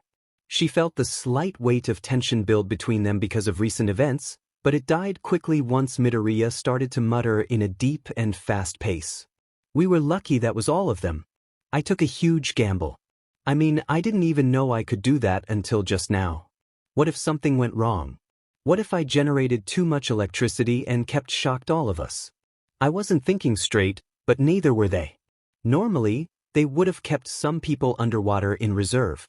Instead, they all decided to attack us up front. They didn't even know our quirks. Would I have fared this well in other zones? I now know I can use water, but to what extent? The same goes for the electricity. What can I do? How did my body dash, Midoriya? Stop that. It's scary, Tsu calmly stated, and Midoriya stopped. Rather than reflecting back, shouldn't you think about what to do next? You're right, Izuku said, but a sharp twinge of pain spread through his arms. He looked down and saw that light was still trapped in his veins. He remembered seeing the same right before he discharged at the villains. The light in his arms shimmered once more before fading away, releasing Izuku of the slight pain he felt and replacing it with stored energy. Are you alright? Tsu asked. Izuku flexed his hands at the sudden burst of energy. Why? I actually feel really good. He shook his head of distractions and focused on the task at hand. Anyway, we should make getting help our top priority. It would be best to follow the shore and avoid Central Plaza as we head toward the exit. That's true. Mr. Aizawa and all might have drawn a large number of villains to the plaza, so we are leaving. Great, now that's a plan I can get behind. Mineta exclaimed. Tsu nodded, but Izuku couldn't find it in himself to agree. He somehow knew that he had to stay. Something was telling him to head to the Central Plaza and to not only help but destroy everything there. He knew it was not him thinking it, and with his brothers gone, it couldn't have been them with their mercenary mentality. So, if it wasn't them and not him, then who? Midoriya. Are you coming with us? Sue asked. I think I'm going to the Central Plaza, Izuku replied. I always knew you were stupid, Mineta deadpanned. No. Hear me out. Kurogiri mentioned that someone in the League of Villains wants my brothers. Something tells me that if I go to the plaza, then I'll be able to find out why, scatter you and kill you, huh? Todoroki huffed as he stood alone in the landslide zone. I hate to say this, but you just look like guys with quirks they didn't know what to do with. In front of him stood 8 villains that were human popsicle sticks. They were frozen in their last position, all staring at Todoroki like he was their fruitless king. Todoroki began walking through the destruction he made while the villains made comments about their defeat. Where is Izuku? Todoroki, good job fighting off the villains, Greed whispered in his head. Todoroki stopped and looked around for Greed. All he saw was rocks and coagulated mud. I'm nowhere near you. I do ask for you to find Zero for me. We will be down in a second, but I feel like you and Katsuki should be able to make it there before us. Todoroki nodded to himself and started running. Find him rather quickly, I want you to witness something special. Hey Midoriya, we're just here to see how things are going, okay? Mineta whispered. I know, Izuku answered. We'll run away the instant it seems dangerous. Sigma Upsilon Sigma Omega Sigma Upsilon Omega Alpha Sigma Alpha Alpha Del F iota G Sigma Omega Iota Del Iota. Izuku shook the thought away and focused. Sue talked him out of staying for his own health and so that he wouldn't be a burden to Aizawa and All Might. But Midoriya said that he'd only leave if things were safe for both pro-heroes. Upon looking, Izuku saw piles of villains scattered amongst the plaza. All Might and Aizawa didn't have a single scratch on them. Aizawa finally took care of the last villain while All Might started to subdue the villains that kept coming back for more. He notified Aizawa that he saw some more villains in the other zones and decided to head to them to subdue them as well. Aizawa nodded and All Might jumped away as Aizawa took a breather. But that was when Tamura started attacking Aizawa. He ran at him with incredible speed and Aizawa threw out his scarves to intercept him.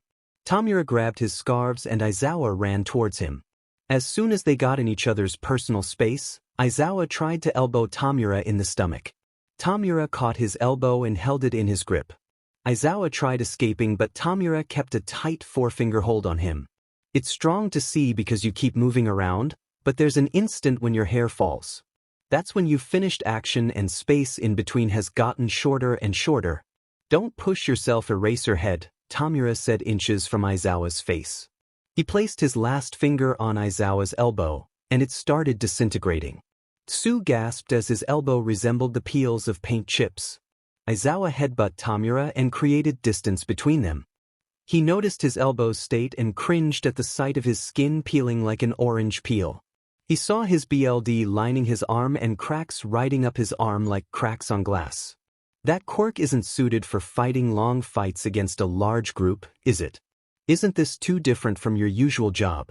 What you're good at is a short fight after a surprise attack, right?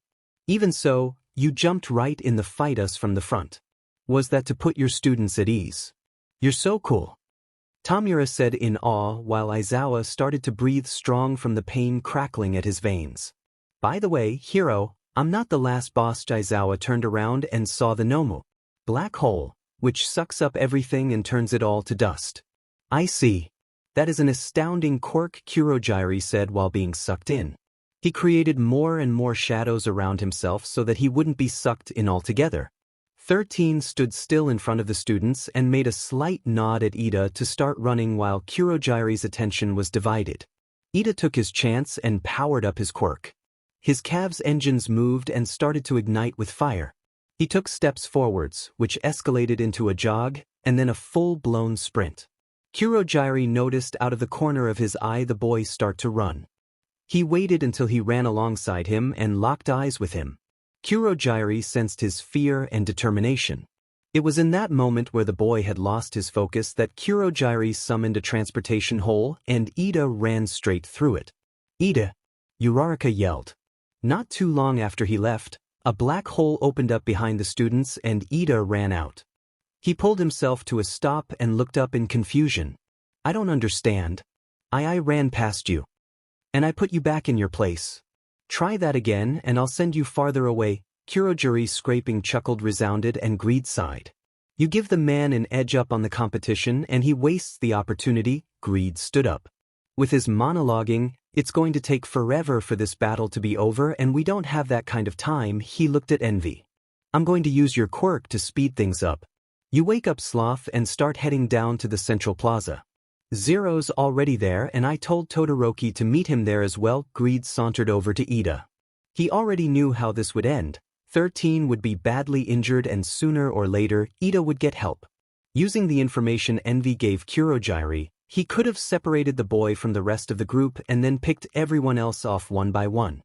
If he was really out for BLD, he would waste no time destroying the enemy. Greed deeply sighed. He gave Kurogiri a stone to hit 2 birds but ended up hitting himself instead. Greed tapped on Ida's shoulder. He jumped, notifying the rest of his classmates of Greed's presence. "Midoriya, what are you doing here? Have you been here the whole time?" Ida asked. The rest of the students gathered around Greed while 13 and Kurogiri were still fighting. "I am a Midoriya, but not Zero. I've been here the whole time along with my brothers and we sat and watched all of you. You were here the whole time. Why didn't you do anything or say anything?" Uraraka raised her voice. "Settle down, Uraraka. Sometimes it's better to observe than to attack. Either way, I have your escape planned." Greed wasted no time activating a shadow portal on the floor below them. He was the only one to notice 13 become weak and losing the battle, so he wanted to speed things up. "Where does this lead?" "Don't ask dumb questions, Ida. It leads to the front gates of the school. All you have to do is jump into the portal." Greed pointed downwards. Ida wasted no time jumping in and the portal closed behind him. "Now, that's how you take advice," Greed mumbled. He turned around to face Kurogiri and 13 and saw the outcome of the match. His classmates' knees began to quake. The back half of 13's body was gone. "Teacher!" Ashido Mina yelled. 13 fell to the ground with a thud. Greed could tell Kurogiri was smiling because of his actions. He could tell that Kurogiri loved seeing the fear that erupted from the children's faces. Greed smiled wickedly. "Hey Kurogiri, don't you notice something missing?" Kurogiri looked at the students and tried to notice something missing. His gut told him that something was missing but he couldn't pinpoint. "The boy that looks like a machine is gone. Where is he?" Kurogiri roared and it frightened the students, but Greed didn't flinch. Instead, he shrugged. "I don't know where my portal took him." "Portal?" "Ah yes, portal. You said you did your research on my brothers and I, but apparently, you don't know that we can make portals do different places or dimensions. As long as there's a shadow, then I can be there." Greed smiled wickedly. "You're in for it now. Why you little dash?" Kurogiri charged for the students but Greed flicked his wrist. A dome of clear shadows covered them. Shadow tendrils were aimed at Kurogiri's throat device, which made him stop in his tracks. "You come any closer to these kids, and these shadow tendrils will pierce you and leave your soul bare for my brothers to feast upon," Greed voiced monotonically. He turned to the students in the dome. "Elite, now listen to this new plan. You guys stay here. Azui, Mineta, and the rest of the class will arrive shortly. This dome will keep you all protected. As long as one person is in here, then the dome will stay up. When the last person leaves, the dome will collapse and you will have to fight for yourself. Kurogiri will not be able to warp gate inside and anyone seen as a threat will be destroyed if they started attacking it. Any questions?" "Where will you go?" Shoji asked. "My brothers are down there looking for Zero. Once I find him, Katsuki and Todoroki, I'll come back into the dome." He lied. "You guys just keep the fort until the good guys come." Everyone nodded and Greed summoned a portal in the ground. It was going to lead him to where his brothers, and hopefully Zero, were hiding. He looked at Kurogiri and sensed his agony from defeat. He waved goodbye and jumped in. Building. A swimming pool of BLD poured out of Aizawa and onto the concrete floor. The Nomu that Greed spoke about earlier sat on top of him without a care in the world. The more weight he added, the more BLD pooled from Aizawa's head and body. Crunching noises similar to a person eating chips snapped through the air to represent the bones of Aizawa being broken bit by bit. "I'll tell you, Eraserhead. That thing is the anti-symbol of peace," the bioengineered Nomu. The Nomu made a skull-splitting shriek as it widened its jaw and showcased its long tongue and sharp teeth. The Nomu picked up an arm that was lying down and lifted it up slowly. It squeezed the wrist and in seconds an audible pop was heard. Aizawa screamed in reply. You can erase quirks. That's wonderful, but it's nothing impressive. In the face of overwhelming power, you might as well be quirkless, Tamura chuckled. But, a special certain someone can do exactly what you do and more. And you brought him here with you to date. Aizawa perked up, but the Nomu slammed his head in the ground, making a small crater. Once I get my hands on him and All Might, Tamura started giggling. All Might will die, and he'll be my new play toy. Midoriya, Mineta stuttered. I'm sure you must be having second thoughts, right? Izuku didn't know how to explain how he felt. One side of him wanted to run to Aizawa's aid and help out his teacher. He wanted to fight the Nomu until it was 10 feet under and make Tamura pay for the turmoil and agony that he caused his classmates. On the other side of him, he could feel himself laughing. He could feel himself cracking up with laughter and wanting more and more BLD to spill. It didn't care about whose BLD hit concrete, there just had to be more of it. When Aizawa's screams hit his ears, his other side hummed to the tune.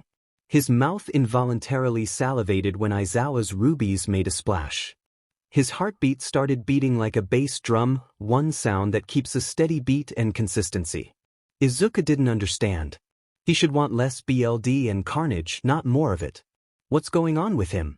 A shadow emerged next to Tamura and banana-shaped eyes popped open. Shigaraki Tamura acknowledged him. Kurogiri, did you kill 13? I put 13 out of action, but there were students that I was unable to disperse, and one of them was able to run away. Tamura faced him completely. Tamura put a hand to his neck and started itching.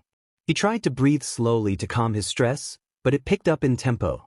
Another hand was brought to his neck and he started scratching like he had the chickenpox. Kurogiri, Tamura scratched harder. If you weren't a warp gate, I would have crushed you to pieces. Tamura sighed and released his neck. We can't win against dozens of pros. It's game over. Man, it's game over this time. He sighed. Let's go home. A ray of hope shined in Mineta's eyes. They're going home. Did he say they're going home? That's what I heard, but I have a bad feeling about this. Midoriya, Sue said.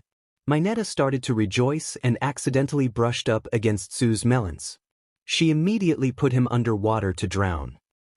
For them to simply retreat after doing all of this, Izuku trailed off. Didn't they want to kill All Might? And shouldn't All Might be back by now? Did you like the show, my little play toy? Tamura said as he turned around to face the 3 students in the water. He looked right at Izuku and Izuku's heartbeat increased. Your brothers aren't here to save you. Once I kill your little friends and take you away from here, it'll be just you and me. Izuku froze in fear, but his insides were shaking with excitement. How does that sound, Izuku? In the blink of an eye, Tamura rushed forward. With a hand outreached, he went out to grab Tsu's face. Izuku saw everything happen in slow motion, the part of him that craves more BLD keeping him still. Tamura touched her face and nothing happened. Tamura scoffed. Wow, erase her head. You really are cool. Out of the tear-streaked face, Aizawa managed to use his quirk to stop Tamura. The Nomu picked up his face and smashed it deeper into the ground. Izuku's view changed in 2 seconds. A strong grip fastened itself around his neck and flashes of light blue and purple washed his eyes. Izuku's eyes immediately closed from the oncoming images and he felt like he was in a revolving door. He felt a strong hum dusted his face and he heard chatter from voices that seemed cluttered. Young Midoriya, Izuku heard a voice and opened his eyes. He saw All Might standing in a crater and his pristine shirt was ripped in 2. His expression was emotionless as he watched Tamura's hands slither around Izuku's neck like a noose. All Might tried to take a step forward, but a gust of wind left the Nomu's nose that reminded him that he was still there. Out of the corner of his eye, Izuku saw Tsu and Mineta drag Aizawa from his place of rest. Izuku knew that Aizawa would be alright, but he had the feeling that he'd be worse if he stayed in the plaza. Izuku slowly turned his head back and saw Kirishima with wide eyes. Katsuki had an expression he'd never seen on his face before. Todoroki had his mouth open like he was going to say something, but no words came out. No matter what facade the boys tried to play, Izuku saw their one true emotion, fear. I guess we are getting a continue. Tamura stroked the back of Izuku's neck with his thumb. It shocked some sense into him, and he turned his head slightly. He saw Tamura's head inches away from his head and Nomu standing closely nearby. What do you want from me? Izuku asked.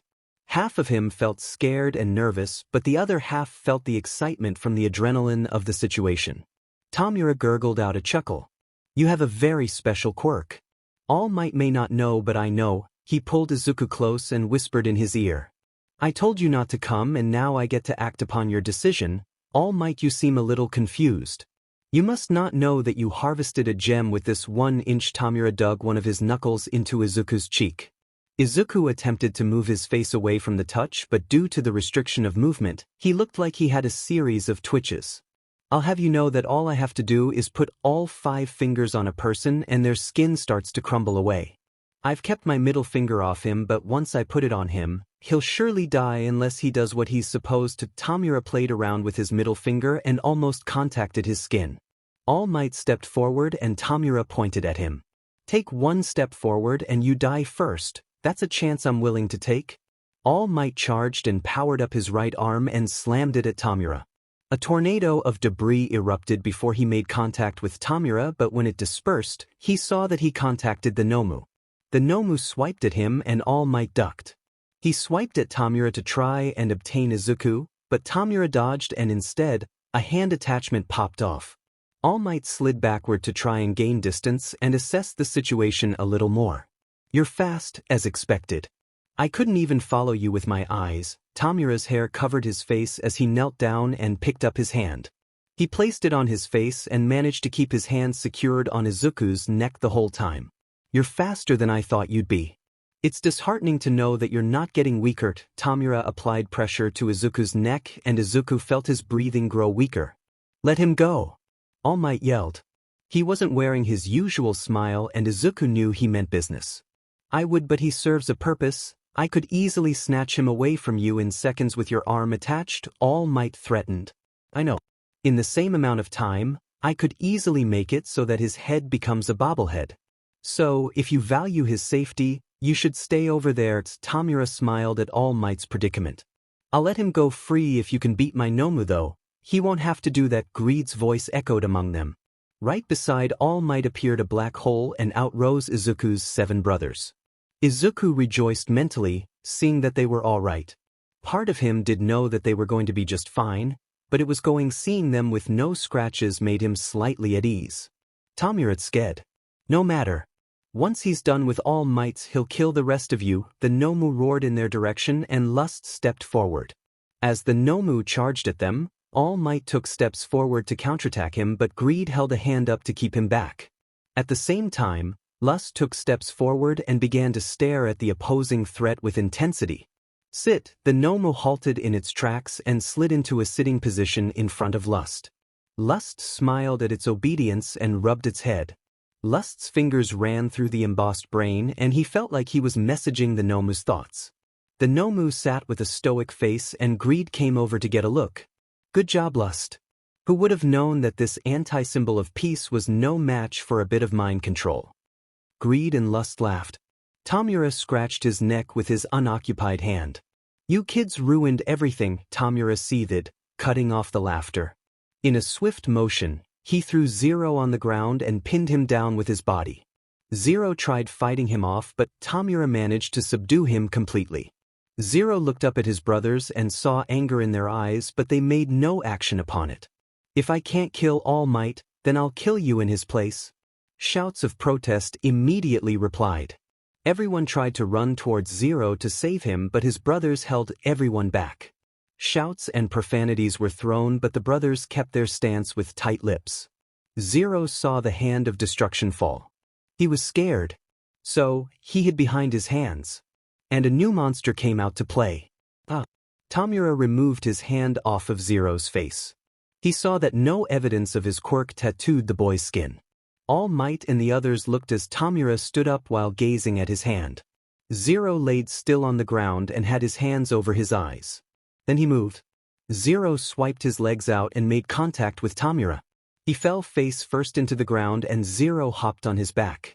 Zero's hands made contact with his back and he activated Tamura's quirk. A choked scream spilled from Tamura's mouth as his shirt crumpled away and his flesh began to showcase his veins. Zero kept his hands on his back until Tamura reached behind him and activated his quirk on his arm. Zero jumped back and stood amongst his brothers. Greed went up to him.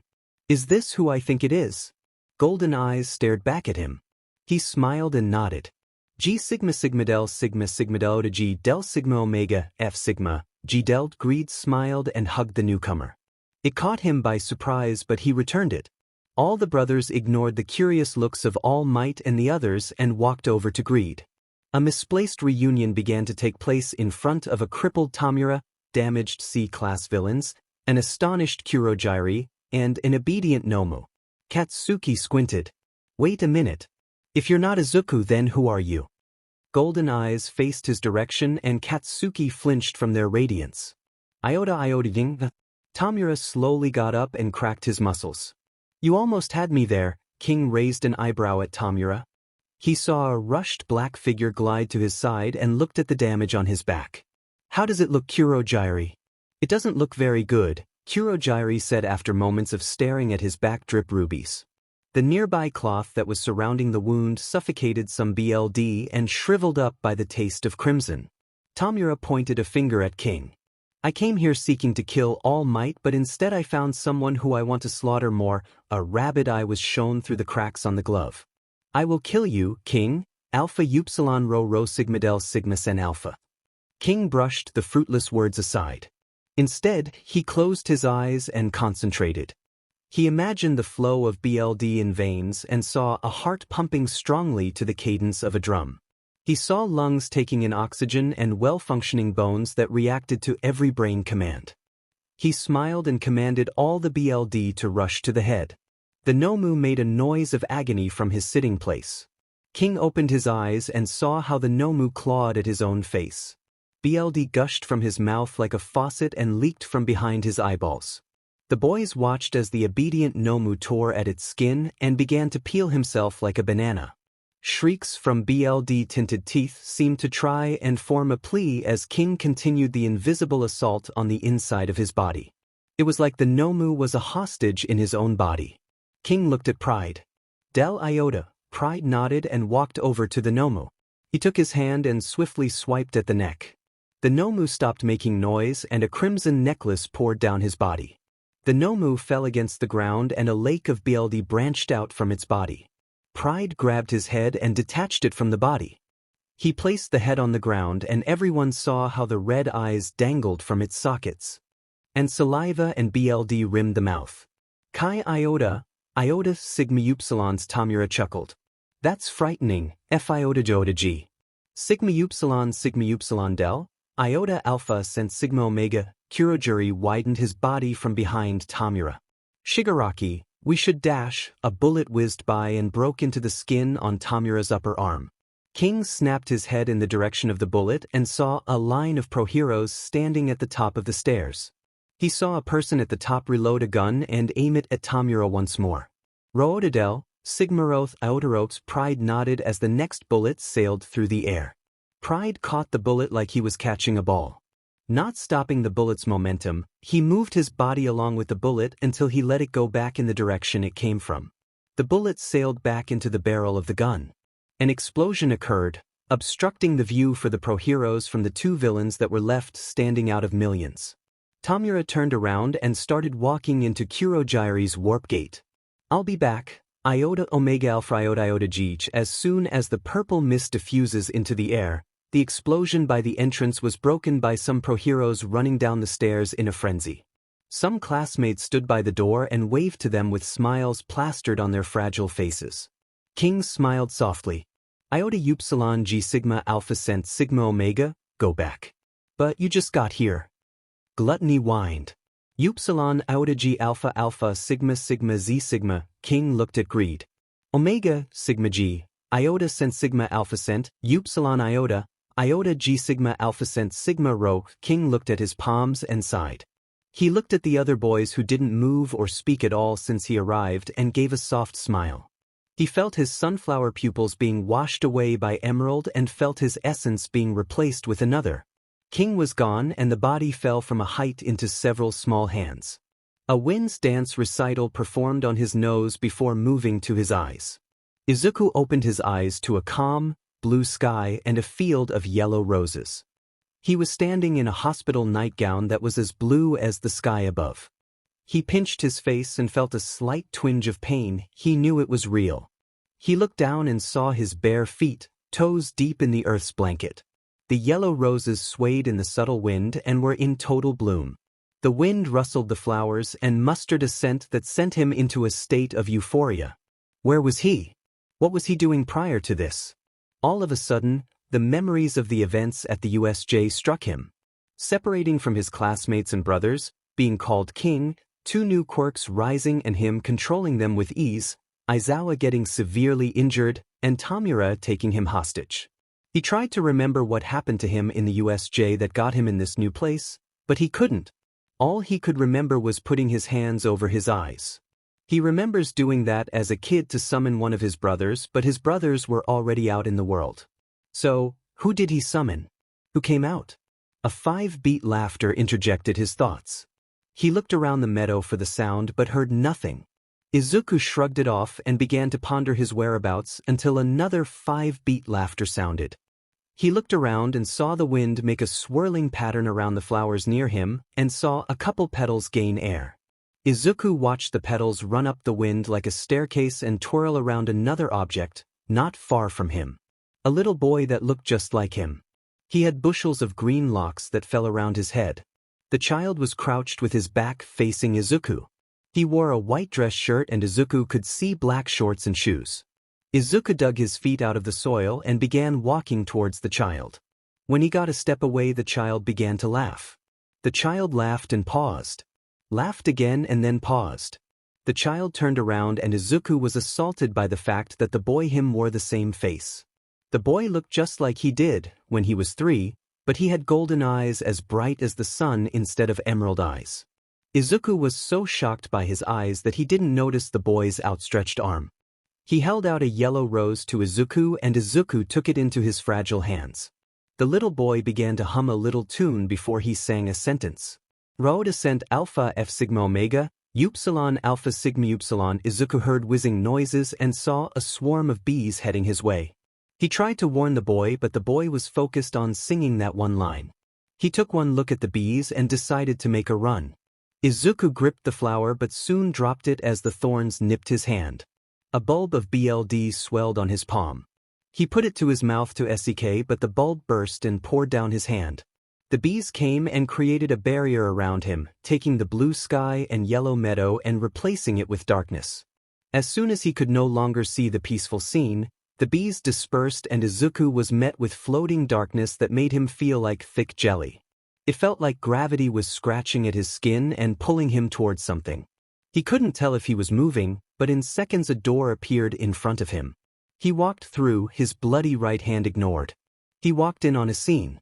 A little boy sat on a bed, next to an adult version of him, except the man's hair was black and he had no freckles. The man sat with his hands in his lap and his head was down. The boy kicked the air as he sat next to the man and also had his head down. The room they sat in had no color, even the boy's green hair was dulled from the amount of light in the room.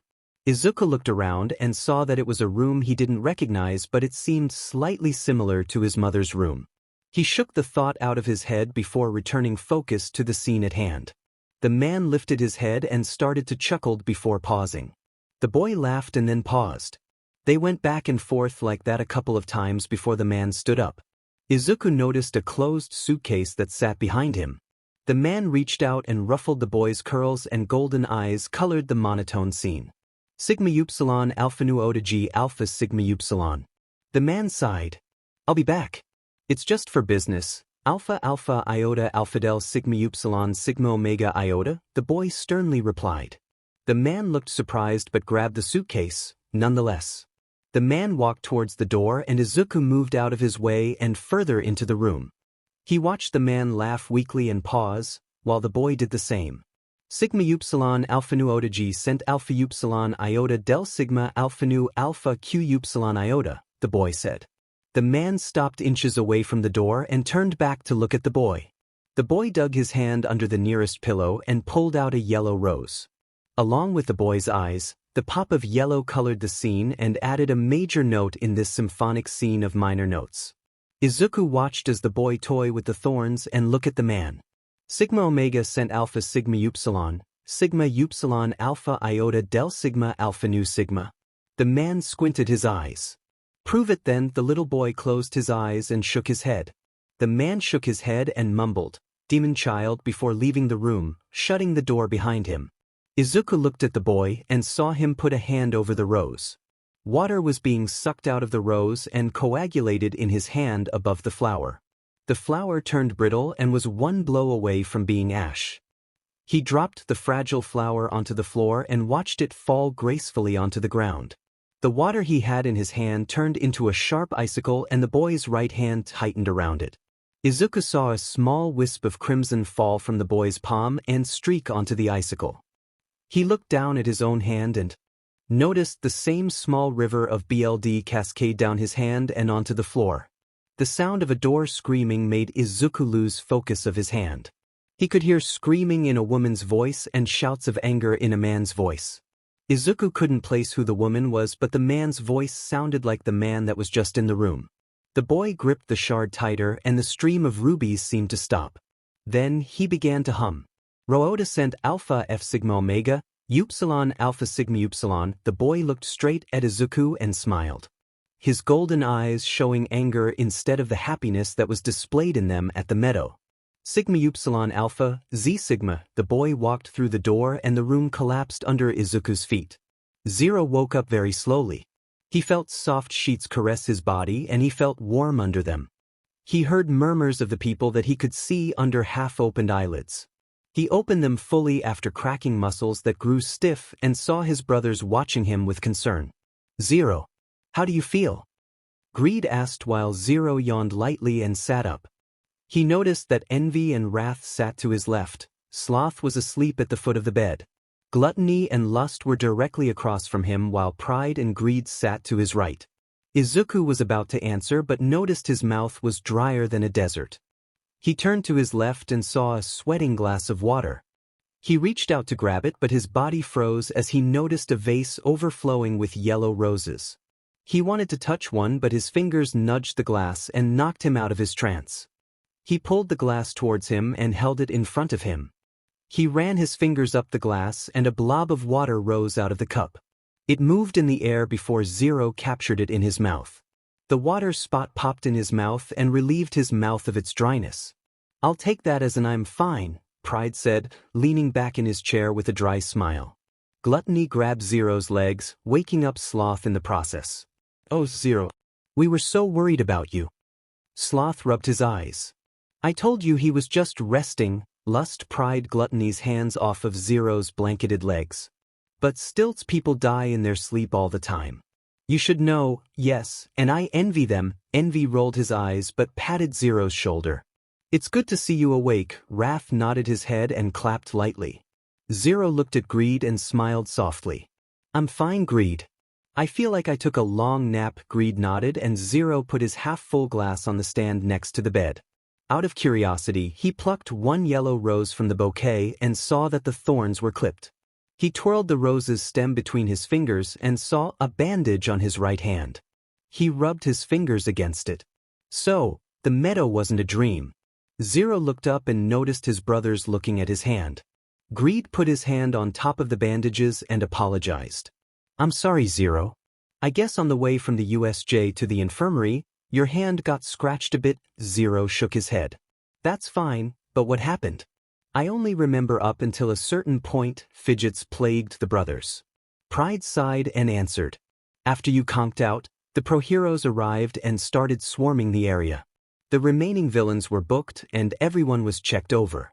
None of the students had any extreme injuries but they decided to admit you to the infirmary because you passed out. Everyone was sent home and you were checked over by infirmary girl before she left too. Aizawa is in intensive care but it's looking good for him. Minnie Mouse Man came in here earlier and told us that once you wake up then we can all go home." He also told us to stay home for any extra recovery that we may need. Pride finished. To be honest, we weren't thinking of showing up tomorrow anyways. Why is that? Zero asked. Lust jumped up from his metal folding chair. Because you have Quirk training. He sat back down and squealed in his seat like a high school girl getting a carnation from her crush on Valentine's Day. Quirk training. That's right, Zero Greed smiled.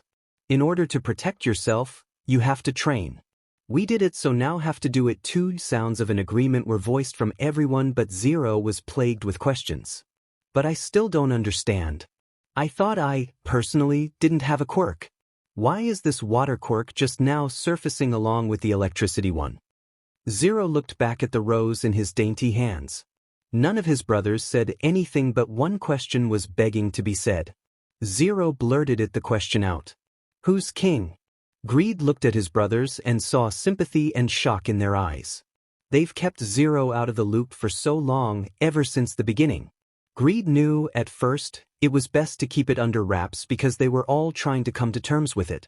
Then, they all concluded it was better to keep him in the dark, but with these recent events, it's better to come clean. Or, somewhat clean. Greed took the rose from Zero. He put it inches away from his face and sniffed the fragrant scent that emanated from it. King is the first personality to manifest. Zero tilted his head. But I thought Greed interrupted. King is the first to manifest. We were all made from his and your image. Greed looked at Zero's wide eyes and continued. You know the basics, we are all part of you, Zero. We may be different and act on our own, but in the end, you're the starting point and we are the quirk. Zero nodded at the review. But do you know how we came to be? Zero shook his head. Ever since he could remember, his brothers had always been there. He never wondered where they came from or how they came to be. Greed took a deep breath. In the beginning, we weren't even alive like we are today. We weren't even a thought. You were born with a mother and a father and life was happy.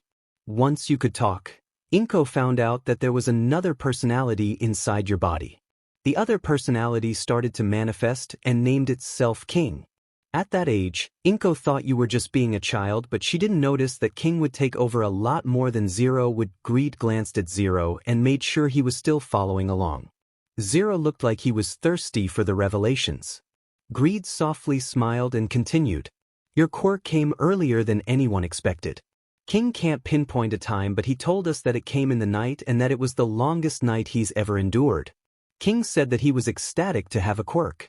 He reacted well with it and it was stronger than anything he could have ever imagined. Then he saw your soul. Your soul, your personality, your essence, your entire well-being. It was dying. It couldn't handle the intensity and weight of the new change and it was disappearing. King panicked and decided to shoulder all the weight of the quirk in order to save you. What was the quirk? Zero asked. It was all of us, Sloth whispered. What? Zero scrunched his face up. I don't understand. You were receiving 7 omnipotent quirks. 7 quirks that are never-ending and always evolving. They were coming all at once in the strongest forms. You were just a child and your body couldn't take it. If it weren't for King's sacrifice, then none of us would be here today. Greed finally finished. The words hung over all of their heads and Zero couldn't even speak. He didn't know that a person named King existed and he didn't know the sacrifice he took on. Zero wanted to cry for reasons unknown, but the tears didn't come. He put the sheets on his face and rubbed his face a couple of times. Once he was done, he hugged his legs and urged Greed to continue. After that, it seemed as if King never existed. Zero's personality began to shine more and soon everyone forgot all about King. Everything was fine for a while and things were at ease for Zero. But for King, things got harder. The never-ending, all-powerful quirks never gave up and soon became too much for him. He came to the conclusion that if he split up the quirks in 7 ways, then maybe you wouldn't suffer and he could release some of the burden. So, he did exactly that. He split up the quirks and made us. Zero blinked in astonishment. He mouthed a wow and looked at his brothers before returning his gaze back to Greed. As soon as we split, King found out that there were parts of the main 7 that didn't fit into the categories that he split up the quirks into. Those leftover pieces he kept for himself and gave some to Yumi. What did he give to me? We'll talk about that later. Greed lied. Anyway, Once he split the quirks up, he stayed behind. He decided that since Zero's personality had replaced his presence, he knew that there was no need to go back out into the world. King never came out to talk to Inko again, but did come out occasionally to talk to one other person. Who that person is, we don't know. King never told us, Lust said, shrugging his shoulders. Once that person left his life, King saw no reason to come back out, seeing how Inko didn't even remember him, but he could come out, like you guys. Zero egged on. Well, Gluttony started. King knew that if he left your body like that, then you would be considered as a weakness. The quirks that he gave you are not able to protect yourself for long periods of time. King knew that if you were to bite the dust, then all of us would die as well. So, he decided for us to be able to split from the main body. He knew that we'd soon be able to split from the host body and be able to protect you in a way he never could. King decided that he'd be the last wave of defense, just in case something were to happen to us and you needed immediate help, but even then, he made it so that he doesn't have to come out. Pride chuckled. What do you mean? Similar to the way Greed can call upon all of us to use our quirks, you can do the same to King. Granted that King and you will always be together, so technically all you have to do is think about what you want to do and you automatically have it. Pride put his hands behind his head. Zero slowly nodded his head. This was a lot of information to digest. Well, if King can't come out, can't we shift? When all of you were dormant in me, I could call on you and you'll come to the surface. Can't I do the same to him? No, Envy said sternly. King wishes to stay dormant. He also puts a strain on your body since he was the original holder of all the quirks. If he comes to the surface, we all react to him. React to him how? Before anyone could answer, Pride hopped out of his chair and clapped his hands together. He slowly pulled them apart and a katana appeared in the air. He grabbed it and started swinging it around to show off his weaponry skills. Once he finished, he pointed the tip of the blade at Wrath. We all get a major quirk upgrade. Zero flopped back on the pillows in awe. Pride stood up and tossed the katana back into the air. As soon as it left his grasp, it disintegrated into fairy dust and fluttered into Wrath's hair. He sensed added weight on his head and shook his hair. Waves of dust hit them all, but no one seemed to mind much. Any more questions? Sloth asked. None at the moment, Zero answered monotonously. He yawned loudly and his eyelids began to close on their own. Envy pulled the covers up to Zero's chin and Zero was back asleep. He sighed and shook his head. For once, I'm glad you didn't tell him everything. Sloth laughed. If Zero knew of King's main plan, then he'd freak.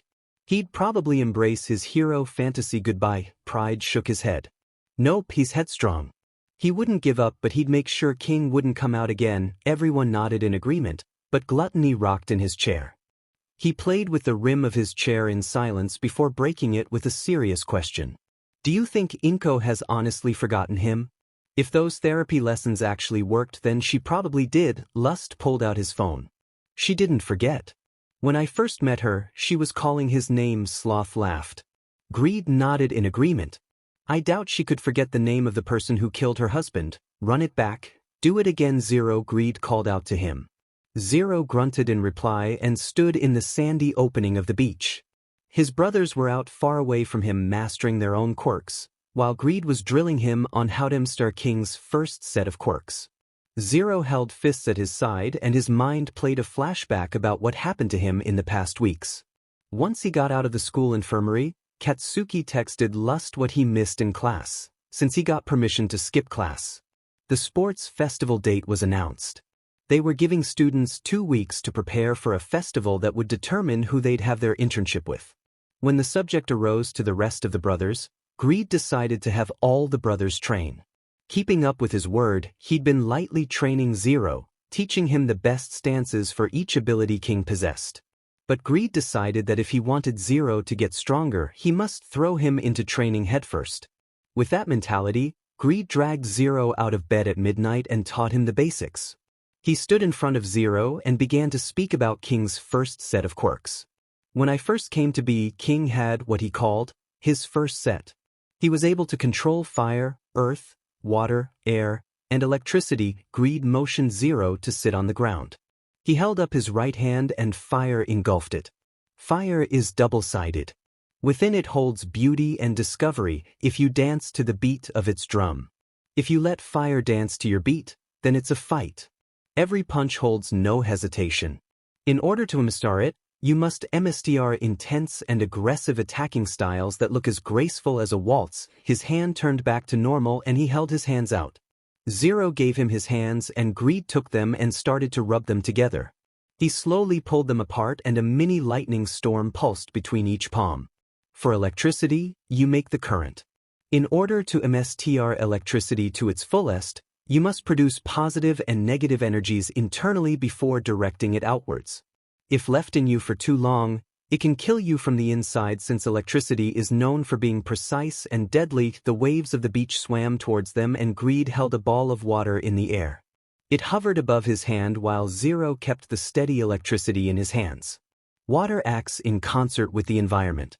You must let your defense become your offense, turning your opponent's own forces against them. When you choose to take your attack stance, your motions must move as if they are flowing from one river and to another. Greed looked at his water and then at the electricity in Zero's hands. Apart they are equally powerful, but together they equal death. Greed placed his water ball into the electricity and it began to hum with energy. Zero's palms got hot but it was bearable heat. The blue static strands turned neon and settled for one green strand that pulsed with thick energy. Throw it. Throw it. Zero repeated. Greed nodded. Throw it into the air and see what it does. Zero stood up slowly and threw it up into the air. The green stand disappeared for a second and saw it flash across the sky. The night was confused as it turned into day for seconds before being shaded into blackness. Zero looked in awe as his eyes stung with the flash of light that awoke all living things before everything settled back into the quiet of the night. What was that? A form of plasma. If you would have held on a second longer, you would have been incinerated. Zero looked at him in shock. Greed patted the floor he still sat on and Zero saved his questions until Greed was done. Once Zero was on the floor, Greed tapped the floor around them and a barrier of rock surrounded them. Earth is diverse, strong, and enduring. The key to mastering Earth is to utilize neutral energy, which involves waiting and listening for the right moment to strike, and when that moment comes, acting decisively. You must endure your enemy's attacks until the right opportunity to counterattack reveals itself. The rock barricade fell into the floor and small pebbles dusted the ground in its wake. A breeze ran through them and made their curls sway. Greed put his hands through the air's hair and smiled softly. Air is freedom. Air finds peace and freedom and is optimistic wherever it goes. The key to mastering it is flexibility and finding the path of least resistance. Air is purely defensive, as well as dynamic. It can overwhelm many opponents at once with large and powerful attacks that could prove fatal. However, due to the pacifistic nature, those moves are used for worst-case scenarios. You must be able to adapt to the situations around you and pulse negative energy to use evasive maneuvers as opposed to direct confrontation. If you can follow all of what I told you, then you'll be in full control. Greed smiled with his eyes. Zero's memory of the first lesson faded and he focused back on the task at hand. He stood with creaking muscles and bruises that painted his skin. He was strong with knowledge and was armed to the teeth with his newfound knowledge. He took a deep breath and got back into his neutral stance. The sports festival will be a sight to see. Izuku laid awake in bed. Ever since coming home from the USJ, he has been having horrible nightmares. He hasn't told anyone, but when he tries to, he immediately forgets what he dreamt about. They just leave a horrible feeling in the pit of his stomach. He rolled over in his bed and saw all his brothers asleep. He wondered what their dreams were and wished none of them had the cryptic dreams that he kept having. He sighed and pulled the covers over his head. He knew he had to sleep because tomorrow was the sports festival. He was just afraid of what he would see. It's just a dream. It doesn't mean anything, Izuku whispered and smothered his face in the pillow. He closed his eyes and his conscience dissipated. As soon as Zero fell asleep, Sloth woke up. Zero woke up in the meadow, like everyone other nightmares. He remembers this meadow specifically because it's where he finds the little boy. He looked down and saw what he always sees, himself wearing a hospital nightgown and his feet deep in the earth like worms. He heard the music and the flowers swayed in response. He took a couple of steps before realizing the soil turned brittle. Looking down, he noticed all the flowers shriveling up before snapping under the mercy of the wind. The sun and blue skies were replaced with a foreboding moon and a matte gray sky that stretched on as far as the eye could see. The harsh air choked the music, leaving ominous silence in its place. Zero looked up and saw the boy sitting on top of a coffin. His hands were drenched in blood and were dripping onto the lifeless ground. The stark contrast of the bright red amongst the dull gray world caught Zero off guard and widened his eyes. The little boy hummed the same tune as the music but at a slower and more dramatic pace. Zero looked all around him and saw random patches of soil that looked like they've been placed there after the ground has gone bad.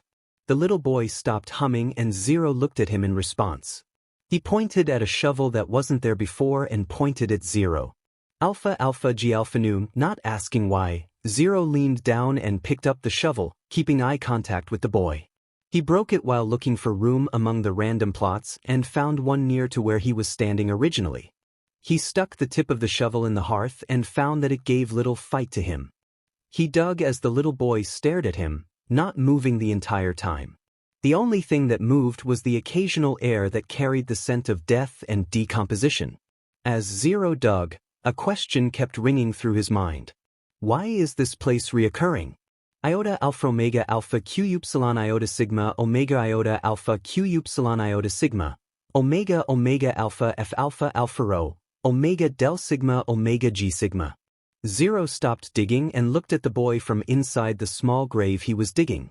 His facial expression must have shown his confusion, so the boy spoke again. Iota iota alpha rho alpha cent omega iota f del alpha del alpha. Iota omega omega alpha del upsilon rho nu upsilon alpha alpha chi cent rho. Zero tilted his head in confusion. Why not you?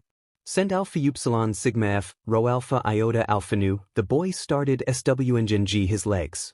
Sigma cent alpha del sigma iota sigma upsilon del alpha sigma alpha nu. Plans. What plans? Zero asked.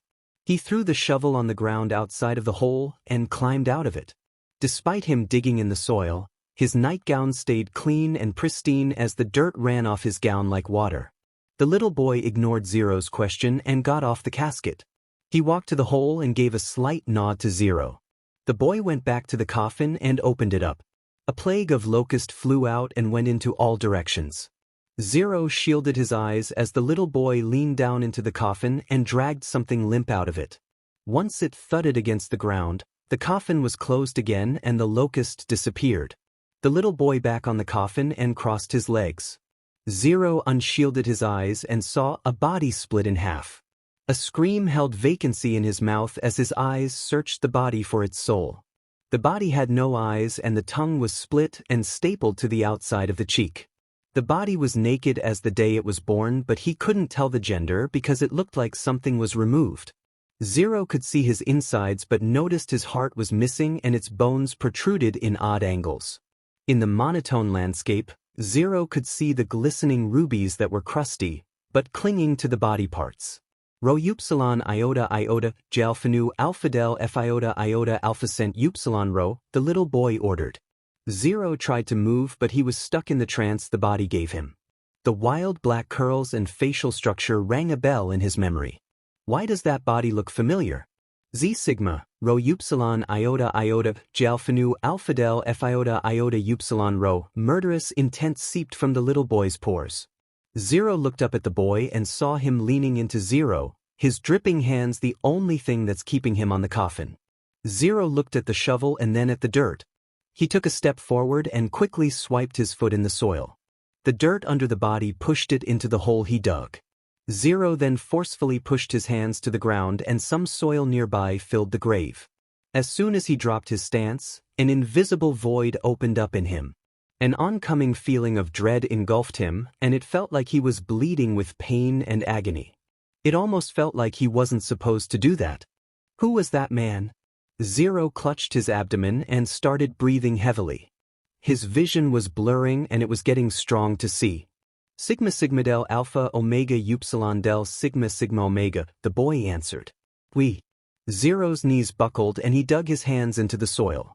It hurt to breathe and the void in him grew bigger and felt like it was sucking him whole. "What do you want from me?" he rasped. His mind was bouncing around in his skull and he couldn't control the words spilling from his lips. Omega del sigma sigma upsilon f sigma? What do you know? Omega alpha sigma upsilon cent alpha del sigma f. Why do you care for me? The little boy jumped off the casket and walked swiftly towards Zero. He was sniveling as his arms buckled and he mimicked a dead deer on the side of the road. His body was turning one with the soil and was decaying at a fast rate. The boy leaned down and caressed Zero's face. Zero couldn't feel it, his senses long gone from the world. Zero opened his eyes and the child saw golden eyes berate him. The boy smiled and picked Zero up. Zero grunted with the sudden movement, his muscles stiff with phantom pain. The child noticed that Zero's corpse was similar to a bag of sand with some holes, his life essence going down into the soil. As the boy walked to the coffin, a trail of yellow roses grew in his wake. Zero's essence gave life to them and littered along the child's foot trails. The boy kicked the coffin open and instead of flies, a bed of flowers awaited him instead. The boy lowered Zero's body inside as emerald and golden eyes stared back at him. Zero was no longer whimpering in pain, but dull confusion cleared his mind and he didn't know what was happening. The boy peered into the casket and at Zero. Sigma upsilon sigma del iota sigma omega cent sigma alpha del sigma g alpha nu. Iota cent alpha cent sigma sigma upsilon iota alpha sigma rho f upsilon alpha iota omega alpha f sigma. The boy, once again, touched Zero's cheek. Zero unconsciously looked at the child, his mind numb as his body was divorced from the world. The child looked like he wanted to say more but shook his head. Sigma upsilon alpha, Z sigma, the hood of the coffin fell on Zero, and the darkness pulled him under the veil of dreams. The little boy sat in a chair next to an open casket. He had no shadow, but the casket he sat in front of casted a shadow copy of itself. He hummed a tune as he fiddled with yellow flowers in between his hands. The monochrome scenery blew black wind, but the boy sat unfazed as he studied the 7 yellow flower bouquet in his hands. The casket was open and inside slept a body that looked similar to the boy. The body was older by a couple of years and was breathing slowly and deeply. It slept on a bed of black roses that were brittle to the touch but stayed intact with itself. The boy in the chair remembers when the flowers gave off color, but ever since the body has been sleeping, the flowers traded their bright hue for a stark one. Iota nu sigma upsilon sigma iota alpha upsilon, the little boy said. He started to put the yellow flowers into the casket and they immediately turned black. He put 6 flowers in the casket before inspecting the last flower. He took the sharp end of the flower and dragged it across his pointer finger. Droplets of BLD glistened in the dull scenery and sprinted down his finger. Sen alpha upsilon omega alpha alpha del alpha nu sigma cent f sigma iota, omega iota sigma upsilon. The boy put the flower in the boy's hand and stuck his bloody finger in the boy's mouth. Iota del iota alpha omega alpha, the little boy slowly felt a rough tongue caress his finger and he smiled. He stayed like that and after a few seconds, he plucked his finger out of the mouth like he was plucking flowers. The boy stared at the body. A shadow under the casket shivered in reply. Sigma omega, omega alpha upsilon rho, emerald eyes shot open. Zero silently yawned in his bed and stretched. Within seconds of waking up, he felt foreboding phantom pain and he knew something bad was going to happen. Zero sat up fully and rested a hand against his head. He tried remembering what he dreamt last night, but all he remembered was being enclosed in something small and a lot of repetitive movements. Zero shook the feeling of dread and shuffled out of bed.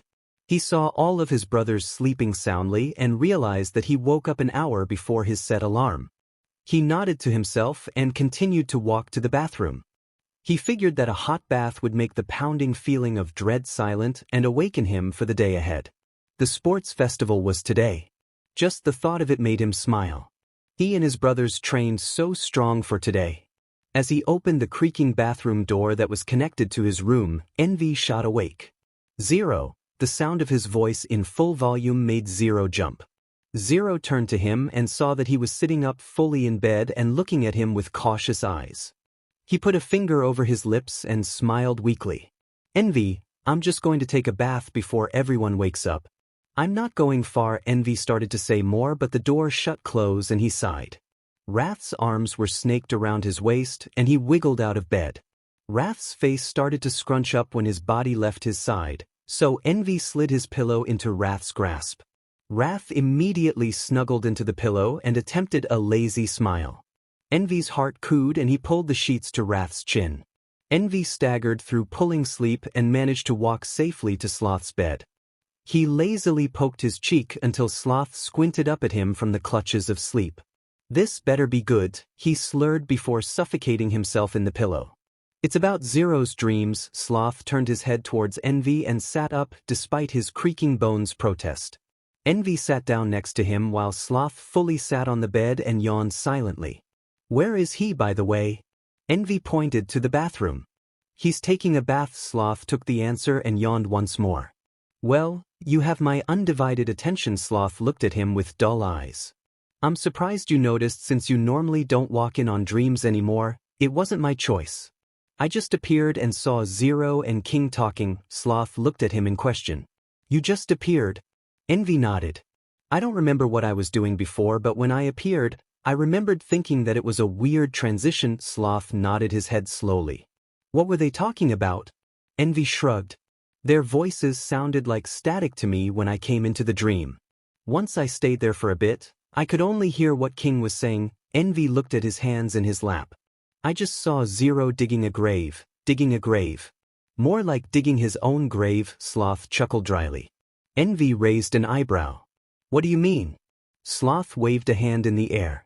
Just some dark humor. Could you understand anything King was saying? Yes, but it doesn't make sense without knowing what Zero was saying. What scared me was the fact that Zero was dying. Sloth's dull eyes widened. He blinked a couple of times before speaking. Zero was dying. Envy sighed and closed his eyes. He was. Sloth put his elbows on his knees and lowered his head into his hands. Envy patted his back as a shuddered breath trickled out of his lungs. A couple of beds away, Greed listened with wide eyes and a hand clamped over his mouth. Water jumped into the tub as Zero washed his face in the sink with a hand towel. He was wiping behind his ears and smiling to himself. He was excited about the sports festival and to show Todoroki and Kachin his new skills. He was excited to see everyone's quirks and cheer on his classmates. He continued the thoughts as he turned off the bathtub water and went back to the mirror. He smiled at himself in ignorant bliss and started nodding his head to a rhythm only he heard. As Zero droned mentally over the excitement that surrounded the events of today, he failed to notice the water turning into a black sludge. He also failed to notice the lock on the door activates. Instead, his thoughts switched from the sports festival to a tune. Pick a flower, he daintily sang. Bumblebees are out. He continued singing the song as the white washcloth wiped the dirt from his shoulders, ears, and face. He bent over into the sink to completely wash his face. As he did so, a hand covered in sludge emerged from the tub. The body from the tub stood up and stepped out of the tub. Zero continued to wash his face. He grabbed a towel as his face hovered in the sink, dripping with pristine water. A towel hugged his face as he began humming again. The water in the sink flowed silently. Pick a flower, Zero spoke against the towel. The body stepped ominously close to Zero. Pick a flower, the body saw itself raise its arms in the mirror. BMBLEBSAREOT it finished. Zero dropped the towel before the body slammed its arms into Zero's neck and he collided into the far wall. The body gained speed on him and before Zero could get his bearings, it held him against the wall and started choking him. Banging on the door was heard as black dots walked away from Zero's vision. Zero! Greed shouted. Is everything all right? The door handle jiggled and more banging sounded. A jumble of noises and voices folded over each other. Garbled noises sprang from Zero's throat. He eyed the water from the sink and shot a hand towards it. The water from the sink and from the toilet responded and shot at the body. The sludge washed off from the torso and above as he crashed into the water. Open the door or I'm kicking it down, Zero. Pride shouted with concern. Zero took one step and the thing shot out a hand and grabbed Zero's legs. He fell and the thing took advantage of him on the ground and crawled up Zero's body. Zero shut his eyes as a natural reaction and tried pushing the thing off of him. The thing retaliated quickly and fastened his hands around Zero's neck again. Zero opened his eyes at him in pain and gasped. He saw himself.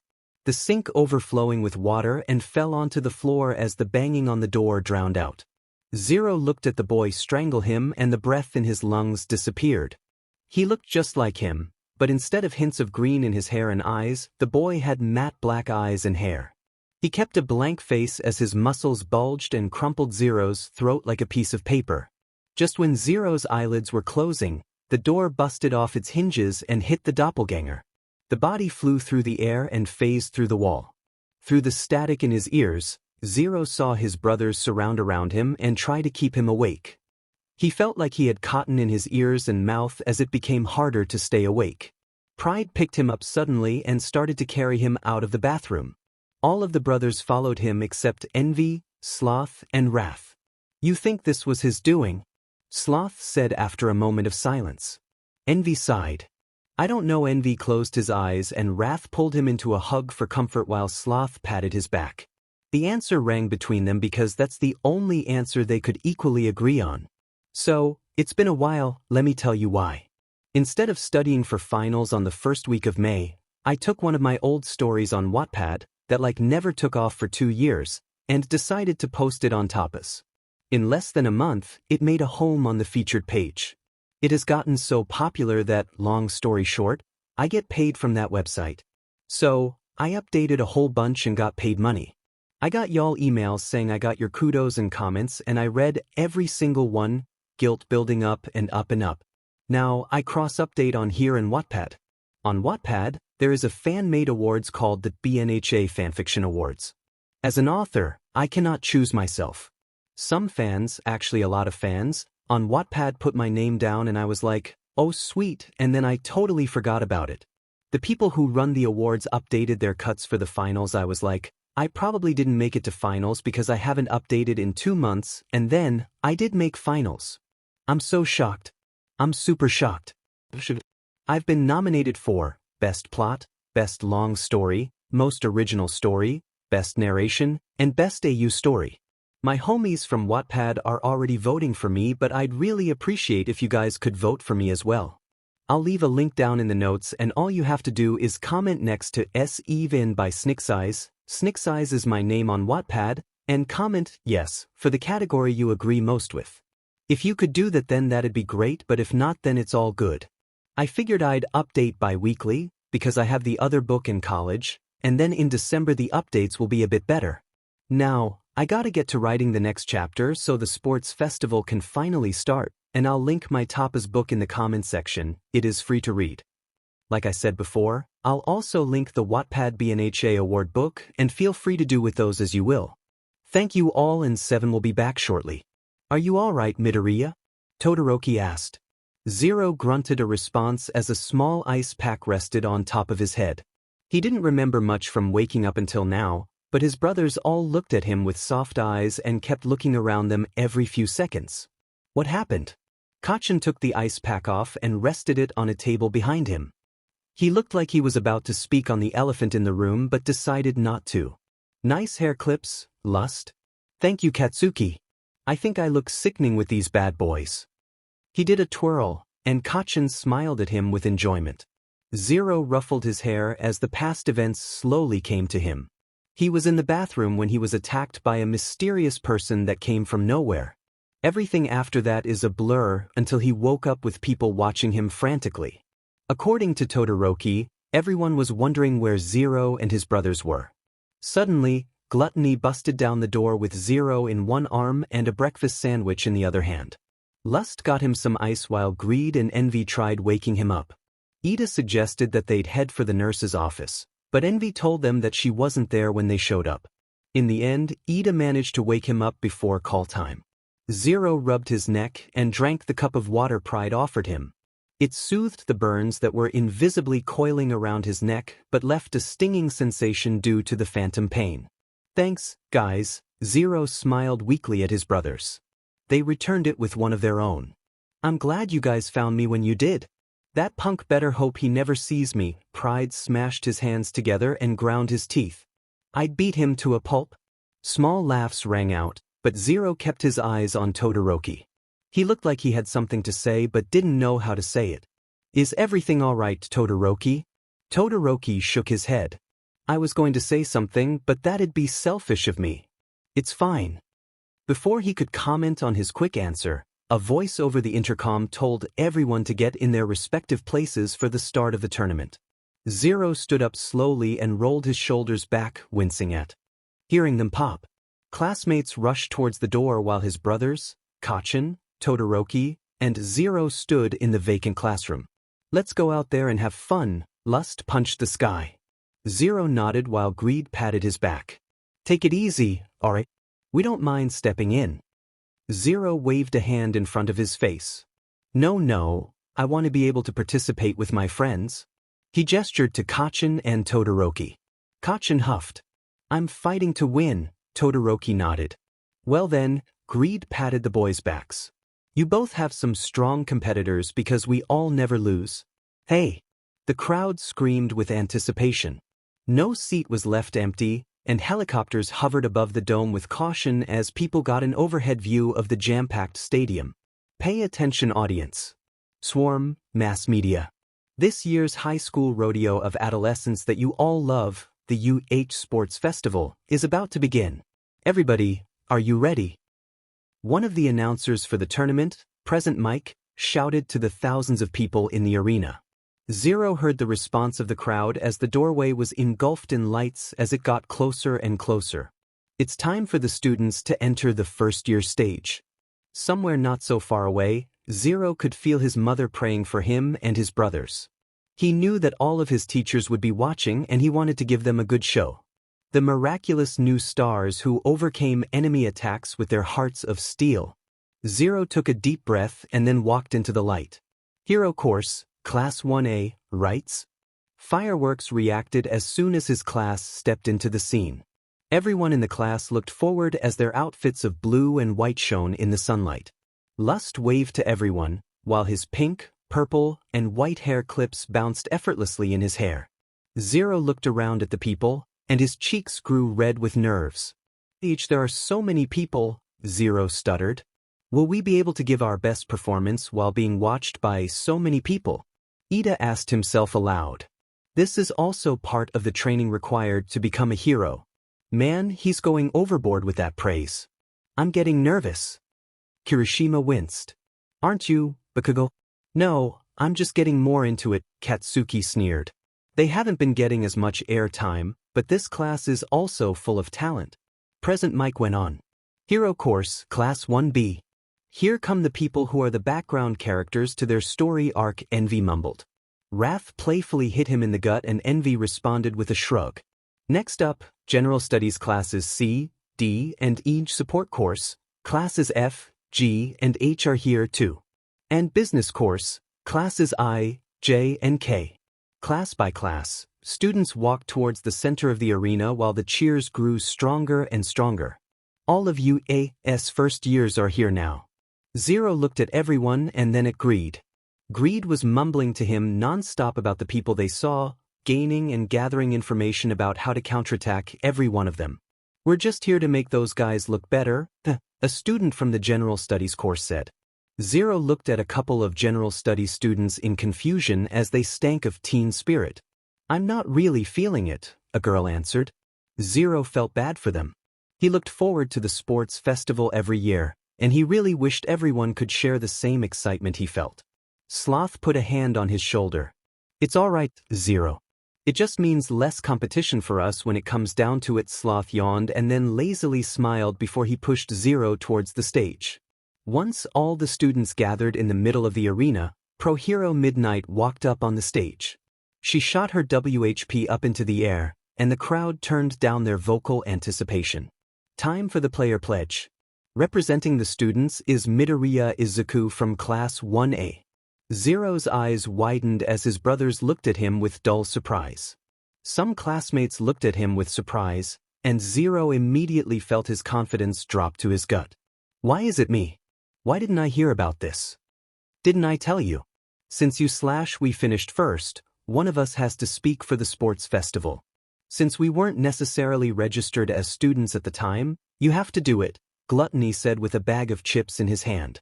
I could have sworn I said it to you while you were in the infirmary. Zero shook his head frantically. I can't go up there. What am I going to say? Pride huffed.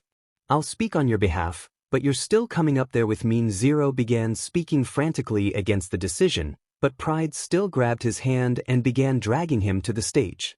They painfully make it up to the stairs, but Midnight looked at them both in confusion.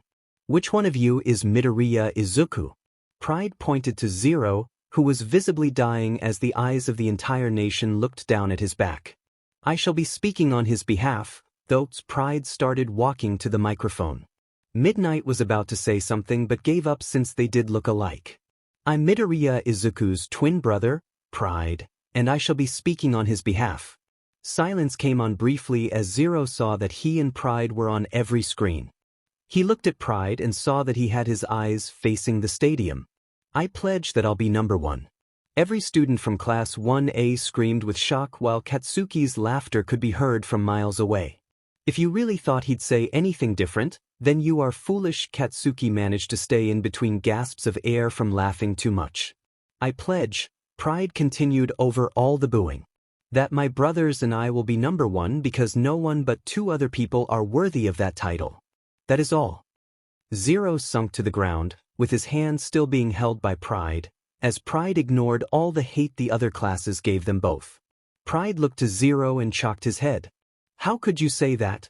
Zero asked from his shadow. Pride shrugged. Inko says not to lie, and I didn't. They're just a bunch of haters, so you should just block them out. Zero. Ida ran to the foot of the stairs. Why are you doing something so disgraceful? He chopped his arm through the air several times at Pride. I'm pretty sure that Zero did not mean for you to say those words. Pride let go of Zero's hand and picked him up bridal style. Facing the mass booing behind him, he responded. At least become a nice bouncy step for me to jump off of. He leaned Zero forward a bit and stuck out a thumbs down gesture. How overconfident can someone be? I'll crush you. A student from the hero course Class 1B snarled at him. Pride scratched his head. Who are you? Pride started walking down the stage. Overconfident? What do you expect? My name is Pride. That gained a laugh from Zero, and Pride set him down at the base of the stairs. They were welcomed back among their friends, and Kachin gave a big high five to Pride. A sign on the central television appeared, and it gained attention from the students. Now, let's get started right away. The first game is what you'd call a qualifier. Every year, many drink their tears here. Now, here is the fateful first game. Midnight swished her WHP above her head, and a screen appeared. This year it's an obstacle race. Students became anxious, but Zero's brothers all showed some form of excitement. All 11 classes will participate in this race. The course will be the outer circumference of this stadium, about 4 kilometers. Our school's selling point is freedom. As long as you stay on the course, it doesn't matter what you do. Now, take your places, everyone. Midnight pointed to a door with 3 green lights on top of it. So, what's the plan? Zero turned to his brothers as the other classmates started heading to the start line. Well, we were all thinking that you'd do this one by yourself, Greed said. The other brothers nodded. If you need us then you can call on us, but let everyone see the training that you've put in. But also, don't, because you don't want people figuring out how to counter you, Lust said, and Zero nodded. I doubt this thing will be over after this, so just give these people a taste of what's to come. Zero nodded, and all of his brothers stood around him, slightly shining. We'll be back after this round. We want to come back to a win, 0-inch Greed said. I won't let you down, Greed. Zero nodded to them, and they all disappeared back within him. Zero's body hummed with power as he joined Kachin and Todoroki at the door along with the rest of the students. The green lights started to dim, and one of them went off. Zero felt the power churn inside of him with anticipation, and he felt the corners of his mouth widen into a smile. Another green light dimmed. Air moved coils around him, and he could feel the serenity among the nervous kids. He kept the air moving so that he could hold a calm head once the race began. The last green light dimmed and then was off. Start. Midnight screamed. Footsteps clamored into the small doorway as all the children ran inside. Zero's classmates shot through all the other children and began racing towards the front in hopes of getting a head start on the obstacles. Okay, here's the play-by-play. Present Mick's voice rang through the intercoms. Are you ready to do the commentary, Mummy Man? The other announcer, Eraserhead, who was wrapped head to toe in bandages, finally made some noise since the start of the festival. You're the one who forced me to come. Present Mike smiled wider at his commentary and continued. Well, let's get started. What should we pay attention to in the early stages? Eraserhead smiled underneath his bandages and chuckled lowly. This part right now. Izuku took his words into play and noticed that the tunnel was getting smaller and smaller. He wasn't claustrophobic, but he didn't like being squished against one another. Izuku looked up and realized he still had the air currents slithering around him. With little effort, Izuku lifted his hands into the air and managed to push himself into the air. He shot out like the puss from a pimple. Izuku smiled himself and was about to continue to the exit when he had an inkling to cover himself with defense. Acting on instinct, he swooped his hands in front of him and made a hamster ball of air that protected him from all sides. He looked over the students one last time before riding the air currents above everyone. Not a moment after, a cold wave of air hit them all and left the students on the ground frozen in their tracks. Izuku looked ahead and saw Todoroki running with ice glittering his path. Sorry, but Todoroki started. Naive, Todoroki. Yaoyorozu cut him off. Behind Todoroki was Kacchan, Kirishima, Yaoyorozu, and Aoyama, all using their quirks to catch up to him. I won't let you get away so easily, you half-and-half bee. Kacchan yelled with a crazed look in his eye. He blasted his way forward. Izuku knew that they still didn't notice him high up in the sky yet, so he kept his distance but made sure that he was in between Todoroki and Kacchan's group. You got me with that once. You won't get me again. Izuku heard Ojiro speak from behind. Alongside him was Tokoyami and they didn't seem to notice him either. One by one, his classmates were getting free and leaving students from other classes in their dust. It made him smile that his friends were doing so well amongst others. More people outside of Class A were able to dodge that than I expected, Todoroki told himself. Oi, Todoroki, Zero spoke from above him. Todoroki slightly jumped and looked up at Zero while running aimlessly. I saw what you did back there. Pretty sneaky, Zero smiled cheekily. He looked at Izuku in the air and blinked a bit before looking back at the winding path. I did what I had to do to secure my head start, he replied coldly. Izuku heard his serious tone but ignored it. Well, I want to see you try to win. I'm bringing out the big guns to win this festival. I have something to prove in this festival, so I must win. Todoroki used his ice quirk to run ahead at full speed. Something to prove? Izuku thought but dismissed. He saw Todoroki stop up ahead and decided to dismiss his air currents. He fell right next to him and studied their first obstacle. Robots, the same robots from the entrance exams. Targets found, a robot said with its one eye trained on both Todoroki and Izuku. Obstacles have shown up suddenly. Starting with the first barrier, Robo Inferno. Present Mike presented as 3 giant robots stood in front of everyone. Aren't those the 0-point villains from the entrance exam? Kaminari said. Students began to gripe about the difficulty that was placed in front of them at first hand, and the option of quitting was close behind. Izuku looked at Todoroki and saw he was about to take action. Todoroki, let me handle this, he said stoically. Todoroki stopped and looked at him. Why should I? Izuku smiled. One mess up and you could die too. Todoroki's face told all as Izuku gained air currents around his body once more and levitated in front of all the robots. What's this? Class 1A's Midoriya Izuku is acting like he can take them all on. No one below seems to be moving and all eyes are on him. Talking amongst the students stopped as they watched Izuku stare down the robots that could decimate him in seconds. Target locked, the robots all said in unison as their red eyes shined with action. He closed his eyes and willed on the power of one of his brothers. The rules rang in his head that anything went when it came to quirks in the obstacle course. Izuku heard the machines ready their aim on him as he felt liquid come down his face. His hearing amplified as he listened to the gears inside his opponent's turn with each breath as his sight faded away to darkness. Zero was no longer himself, but Wrath. Wrath held a hand towards the robots. Streams of crimson rushed down his arm, into a tiny ball that was the size of a penny. What is Midoriya doing? Is that what I think it is? Present Mike let his thoughts wander over the microphone. Wrath let his hand tilt downwards so that the ball of destruction could fall. The camera picked up the ball fall from his hands and zoomed in, showing on all screens. The robot closest to the front lifted a hand to swat it away, only to be buried in an early grave. The ball ignited, and a massive mushroom cloud took its place. Wrath knew that some children who didn't heed Todoroki's warning were blown back to the beginning of the race, and he didn't care. The wind felt good on his face, and Zero's currents kept him steady from the blast. He felt himself drift forwards a second and then land on solid ground.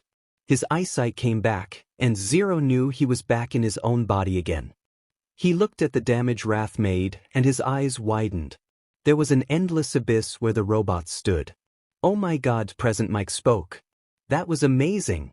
Zero almost laughed at the unexpected reaction and waved at the endless amount of people shouted over his execution. Midoriya from Class 1A single-handedly destroyed the robots with his quirk. Now, the students must face a new challenge, finding a way past that endless abyss. Zero smiled back at the students on the other side and gave a thumbs up. "You can do it, Kachin." Todoroki.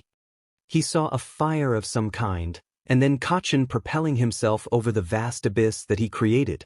Todoroki, on the other hand, started running and ice built a bridge underneath him that carried him across the gap. Crossing it like it was no big deal are Bakugo Katsuki and Todoroki Shudo, also from Class 1A. All the other students seem to want to cross on Todoroki's bridge, but how long will it last? Present Mike looked at his correspondent. Mummy Man shrugged. "Don't look at me for answers." Zero didn't wait for his friends to catch up and ran to the next obstacle. He could see it up ahead and saw that some parts of the earth were missing. Some ropes seemed to walk over the gaps in the cracks, and he could feel a smirk coming up on his lips. This was going to be child's play. Pro heroes sat in a small area by some steps as the students competed with their all. Heroes talked amongst themselves as they each tried to figure out which student they'd want as their apprentice. As expected, most of the group that's gone ahead is from Class A, one hero said. Class B and the other courses aren't bad, either. All Might looked at the students and then at the box where the announcers are. He knew that he and Aizawa had the same thought process, and it was confirmed when he displayed it over the intercom. Class A doesn't spend a lot of time standing around. Those who experienced firsthand that world above them through the incident at USJ, those who were afraid planted in their hearts, those who dealt with it and pushed through, they all used that experience to drown out their hesitation. All Might nodded with his commentary, but the words Aizawa spoke ran over deaf ears as the competition heated up. All Might sighed and went back to listening to his peers. During the entrance exam, they were there to be avoided. If you see them as things to be defeated, then they're dumb hunks of metal. You'll start to see openings, a pro hero said. He put a finger on his face and hummed. But that Midoriya kid, he did the same thing at the entrance exams except this was more contained. Either he learned how to control it, or he was showing off the first time, another pro hero said and shrugged.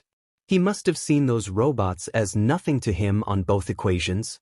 But I don't remember seeing that air quirk before another spoke. I remember that destructive quirk, hell, I remember consoling some of the children who were scared of the quirk, but I don't remember that. Does anyone remember what his quirk was? Someone asked. Heads shook left and right before All Might spoke. Midoriya is a wild card. Long version short, it'll be best to stay on his good side, or you'll be put 6 feet under, All Might said with a smile, and his colleagues laughed at him. Little did they know that he was serious. That first barrier was a piece of cake, right? Present Mike yelled. Then what about the second? Izuku looked down into the abyss as his classmates slowly piled behind him. He stood in front, Kachin to his left, then Todoroki to his right. No one made a step forward as the ropes connecting each platform shook with vibrations. If you fall, you're out. If you don't want to fall, then crawl. It's the fall. Present Mike concluded. Izuku watched as some students slowly made their way onto the ropes. Todoroki iced the line and started skiing his way to the next ledge. Kacchan blasted himself, literally, to the next shelf and did so with each ledge. A girl from his class, Tsu, jumped onto the ropes and started crawling with perfect balance. Another girl, Hatsune Mei, as she introduced, turned on her gadgets and started flying over the pit. Izuku noticed a tree off to the side that cast perfect shade.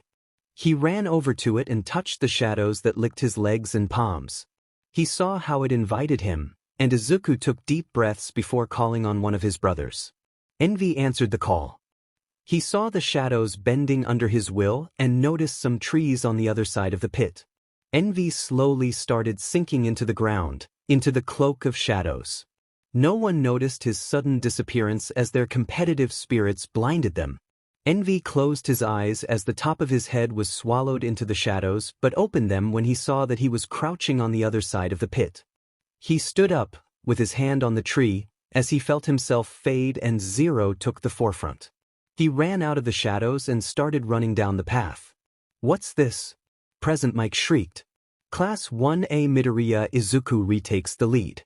How did he even get there? He used his quirk to skip this obstacle, the eraser head sourly replied.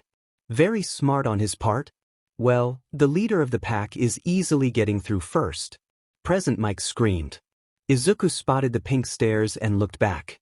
Todoroki was gaining on him, with Kacchan on his heels while airborne. He huffed. I kinda cheated that last round, so I'll play fair this next one. Izuku giggled with glee as excitement pumped through his legs, making him go faster. Or maybe not. Spectators watched the screens showcasing the race. That guy in the first place is way ahead, one person said. Some people nodded, and others continued watching the screen. His quirk is powerful, but what is it? He showed an air and destructive quirk earlier, and now the announcer is saying that he used his shadow quirk. His natural athletic ability and judgment are also cut above everyone else's, a man with a fresh eye on his forehead said. Maybe his quirk allows him to copy others or adapt to the situation. He finished with a shrug. Another spectator shrugged as well. This year's students are extraordinary, but you're right, Midoriya, I think his name is, he is a sight to see. The man laughed. He may become the #1 hero with all his strengths. Everyone around him smiled at his conclusions and started cheering on Midoriya. The man with the eye is his forehead spoke again, this time louder than before. The lead pack is a step ahead, but below them, everyone's clumped together. They haven't announced how many people will make it through, so you can't relax. Push forward. Present Mike yelled words of encouragement into the speaker. Zero ran up the stairs and stopped at the top. Todoroki caught up with him, and Kacchan jumped down from his place above the rest of them. A plain of dirt with small hills laid out in front of them, but something seemed very off to Izuku. And now we've quickly arrived at the final barrier. Present Mike screeched. The reality here is that it's a minefield. It's set up so that you can tell where the mines are if you look carefully. So, you have to exploit your eyes and legs. By the way, these landmines are for games, so they're not that powerful, but they're loud and flashy enough to make you wet your pants. The three of them were breathing strong, and Kacchan decided to take a step forward. Izuku shot out a hand in front of him. The mines are made of clay, so I can potentially raise them into the air so the three of us can safely run to the other side. He rushed out, and Kacchan looked at him with a blank face.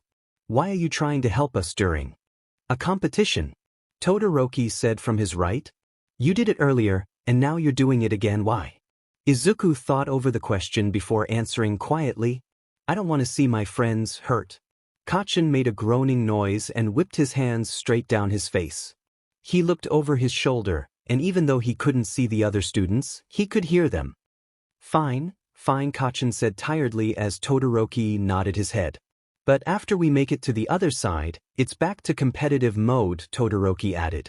Deal. Izuku and Kacchan spoke at the same time. Izuku took a deep breath before taking a few steps forward. He put his forearms by his side, bent his knees, palms towards the sun, and kept his head down. What's this? Class 1A's leaders stopped at the mines and have been talking. Midoriya Izuku stepped up, and Todoroki Shudo and Bakugo Katsuki stood watching. What the heck is going on? Present Mike asked, but his question was left unanswered. He could feel the landmines hum to match the beat of his heart as they stood up in their graves. He felt every single one of them and thanked the high heavens that someone decided to make them out of the earth. As soon as he felt in tune with the earth, he smiled. If you could hurry it up a bit, that'd be great, Kachin yelled over Izuku's concentration. Before he could say any more, Izuku moved his arms out to his side and flicked his arms over so that his palms were facing downwards. He slowly raised his hands high up in the air, and along with them, the mines rose from the ground like zombies. Oh my God, Present Mike said in awe. The mines were pushed high into the air and soon turned the scenery white with the vast amount of mines fluttering in the breeze. Once Izuku's hands were high in the air, he turned to his friends. He noticed a horde of people running towards them and gestured to the field with his head. Let's go. Izuku turned around and ran with both boys with his hands in the air. Look at this. The boys seemed to have made a truce, and Midoriya Izuku lifted all the mines from the ground so they wouldn't have to dodge them. But why did he do that? The mummy next to him spoke. If I had to guess, it's because he didn't want them to get hurt. But he'll have to put them down sometime or forfeit the lead that he has due to that burden. I see. This is an obstacle that puts those in the lead at a disadvantage. And since you decided to hold the mines up so no one would get hurt, you'll be in the last place, Todoroki said. Are you fine with losing? Kachin said from his left as they ran faster. Zero laughed. Greed would have my head if I lost. Plus, I said I didn't want you guys hurt, not them. This is still a competition, and I'm making sure that we end up in the top 3. Kachin narrowed his eyes. Who am I talking to? This can't be Izuku. Izuku laughed some more as the edge of the field came closer. Still me, Kachin. Plus, I figured this was going to put us behind, and I kinda want to fight to the finish, but just between us 3. Todoroki huffed. If that's what you want, then why not? I'm gonna win anyway. Kachin smirked. Don't count me out, half-baked. Izuku smiled at his friends as they reached the end of the field. They looked at the people running towards them and saw them running desperately at them. Izuku dropped his hands. One by one, the reign of terror in the form of white discs rained upon everyone and screaming ensued. Everything after that happened in slow motion for Izuku. He turned around and ignored the explosions that yelled at his back and the screams that cursed his name. He ignored Present Mick's colorful commentary about the terror ensued after him. Instead, he focused on his friends running ahead of him and felt his adrenaline slowly being depleted. A sheen of sweat he didn't notice ran down his eyes, and it blurred him for a second. He stopped a little but knew he wouldn't make it. So, he clenched his fists, and the ground swallowed up Todoroki's and Kachin's feet, causing them to fall. The earth around their ankles were weak, and they managed to get out of them pretty quickly, but after Izuku ran past them. Earlier, it seemed as if he needed a nice nap that would last for years, and now he was bursting with energy that he didn't know he had before as ran under a tunnel. The light on the other side pulled him into a tender hug, and he smiled wide. U8 Sports Festival, first-year stage. Right now, the first person back in the stadium is that man, Midoriya Izuku. The crowd roared with amazement. People jumped out of their seats like they were allergic to them and bullied the air with their fists. Izuku heard people shouting his name before being joined by Kachin and Todoroki. The announcers announced their names, but he couldn't hear it over the deafening roar that played tennis within his own ears. He seemed to glow a bit before all his brothers spilled out of him with their smiles wide. Where did you learn how to do any of that? Pride yelled as he dug his knuckles lightly into Zero's head. All of his brothers surrounded him with endless chatter, and he made eye contact with Gluttony. Envy and Wrath stood side by side but gave him 2 thumbs up and Zero's heart swelled. You were great. Gluttony yelled with Sloth's arm draped over his shoulders. Chip residue flung into the air from Gluttony's hands and Zero giggled as some landed in his hair. Lust brushed it off and took a selfie with Zero. I'm gonna remember this moment. He gave Zero a big hug and snuggled into his neck. We were all watching with anticipation. You handled everything so well. You did us all proud, Zero Greed said as he added onto the hug. Zero accepted it and all of his brother came around and hugged each other. It was peaceful and Zero felt his beating heart slow down from the excitement. I'm sorry, not sorry, to break up this touching moment, but we need to get back over to start the grounds for the next round, Kachin shouted from behind them. Zero looked and saw a handful of students heading back up to the bleachers and another group standing in front of Pro Hero Midnight, who stood on a stage. She waved them over and they all began to run to her. Once they got within earshot, she began to speak. Congratulations to the people who made it to the next qualifier. The next round of UEH Sports Festival first-year stage is, a machine that was spinning behind her stopped and she smiled with her WHP in her hand. A cavalry battle with the top 42 from the qualifier. Noises of an array of emotions surfaced from the crowd. Those at the top will suffer more. You'll hear this many times as you attend UA. This is what plus ultra means. Midnight looked around the crowd and spotted Izuku. She thrusted her WP at him and lust shivered with delight. Midoriya Izuku, who placed first in the qualifier, is worth 10 million points. Zero's eyes went wide and his brothers stood tall and went on guard. Zero tried to keep a poker face, but the eyes staring at him were looking at him like he was the prey. Zero didn't like the sight not one bit. Greed grabbed his hand and shook him out of his trance. Zero looked at him but Greed stayed facing forward. Midnight continued. Now then, I will explain the rules of the cavalry battle. The time limit is 15 minutes. Each team is worth the total of its members' points, and the riders will wear a headband with that number on their foreheads. Teams will try to grab each other's headbands until time runs out, and try to keep as many points as they can. Midnight demonstrated with a headband she was given by a helper and showed everyone that they were Velcro and could be easily snatched. Stolen headbands must be worn from the neck up. So, the more you steal, the harder it'll be to manage them. And the most important thing is that even if your headband gets stolen, or if your team falls, you're not out. Which means, Yayorozu started. Since there are 42 people, there will be 10 or 12 teams on the field the whole time. Sato finished for her. That's tough, Aoyama whimpered. One strategy could be to let someone take your points first so you'll be more free, Yoshido thought out loud. It's strong to say without seeing how all the points end up getting split up, Minan, Tsuyu replied. During the game, it'll be a cruel fight where you can use your quirks. But it is still a cavalry battle. You'll get a red card for attacks that are trying to make people fall on purpose. You'll be removed immediately. Izuku could have sworn that he heard Kachin curse. A timer on the projection flashed with 15 minutes. Now, you have 15 minutes to build your teams. Start. Midnight yelled. Zero turned to Todoroki and Kachin to invite them to be on his team, but Greed had other plans. Katsuki. Todoroki. He looked at them with stern eyes. I want to see if you have a chance against beating us. I want you both to make teams and succeed in claiming second or third place. After doing so, come to us, you'll spot us easily, Kachin scoffed. You think we can't dethrone you, Greed? I'm sure I'll come in first. That's where you're wrong, Kachin Pride smirked. I believe the score was Pride 69 and Katsuki 0. What makes you think you can beat me this time? Kachin growled. I'll wipe that smirk off your butt, and with that, Kachin stomped off to Kirishima. Todoroki stood stoically and looked at Zero. I will not go easy on you just because we are friends. I wouldn't want you to, Zero replied hesitantly. Todoroki nodded and then walked off to form a group with Ida. Lust deeply growled. I could watch his apple bottom any day of the week. He bit his lip and Pride punched his shoulder. Wrath somewhat smiled at the playful air, and Envy wrapped an arm around his shoulder comfortably. Yote's Gluttony started between bites potato chips he randomly had. Sloth had his arms wrapped around his shoulders and seemed to be asleep despite the loud atmosphere. Why isn't anyone approaching us to be in their group? Zero looked around and saw that everyone was already in some kind of group and talking strategy. Oh geez. I knew this would happen. We are the prey. Greed laughed. Me. Prey.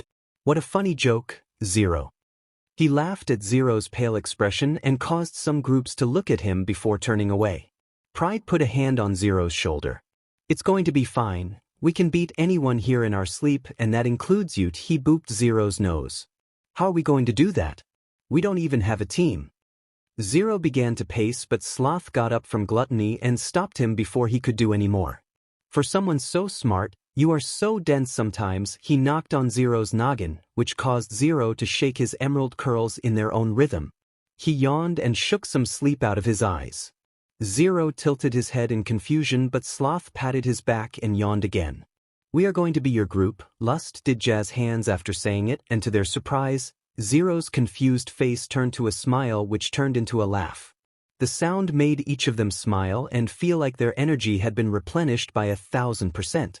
They couldn't feel the slightest bit of fatigue and felt like they could take on the world. If Zero wanted them to, of course. Greed stepped forward and beckoned everyone to huddle closer. With a glance at the timer, it showed him that he had 3 minutes. It was plenty of time.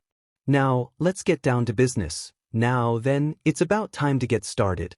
Midnight yelled as the timer for making teams sounded. She was stretching her limber bones with ease and had a smile plastered on her face. After 15 minutes to form teams and talk strategy, 12 cavalry teams are lined up on the field.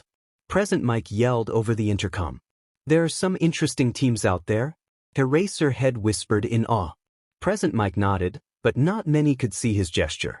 He turned back to the mic, just as people started to voice their excitement. Now raise those battle cries. It's time for UA's bloody battle. The camera zoomed in on Zero lacing up his headband, while greed, envy, and pride held him up. The shadow tendrils licked their legs as Zero remembered the strategy Greed came up with earlier. The plan. There was no plan. Greed said that people were unpredictable and can change up their own written strategy if their original plan goes south. So it's best to go with the flow and take things as they come. As weak as the plan sounded, Greed was a phenomenal tactician. So, they braced for everything to come. Light the signal fire. Present Mike yelled. The screen displayed an "Are you ready?" and the crowd roared like thunder. The camera panned to each group, and Present Mike continued, I'm not gonna ask if you're ready or not. Now let's go. Counting down to the brutal battle royal. Zero felt his heart tug with anticipation as Present Mike threw away numbers. 3. Katsuki cracked his knuckles. 2. Todoroki stared straight ahead stoically. 1. Midnight waved a flag. Start. Suddenly, from all directions, people began running towards Zero's groups. Zero's eyes widened, but Greed just smiled wildly. Oh, how I missed the thrill of the hunt. He laughed wickedly. A student coming closer from the sides yelled, It's basically a battle for the 10 million points. Envy spoke up from behind Zero. What's the plan? Zero blinked his gaze away from the oncoming students and looked up at the sky. Let's head upwards. From there, we will watch them do our bidding. Pride chuckled from behind him. Time to relax. Zero nodded and looked down at Greed. Does that sound good to you? As much as I want to take out everyone right now and sit pretty until the timer is up, I guess moving to higher ground will be good for us. I can't identify the different quirks right now, but I'm pretty confident that not many have the aerial ability. He shrugged. But as a double play, Envy leaves some shadows on the ground. If people come close, take their bandanas and come up top. Envy nodded. Zero started moving his hands in a way that resembled the infinity sign to call on the air, but shouting shocked him out of concentration. I won't let you. The same student from earlier shouted.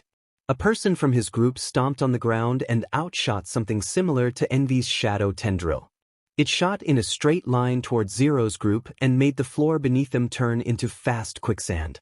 Hananuki Juzo. His quirk is called softening. It allows him to soften any non-living thing he touches, which hinders movements and mobility. Greed rattled off while everyone sunk calmly into the ground. Zero, you know what to do.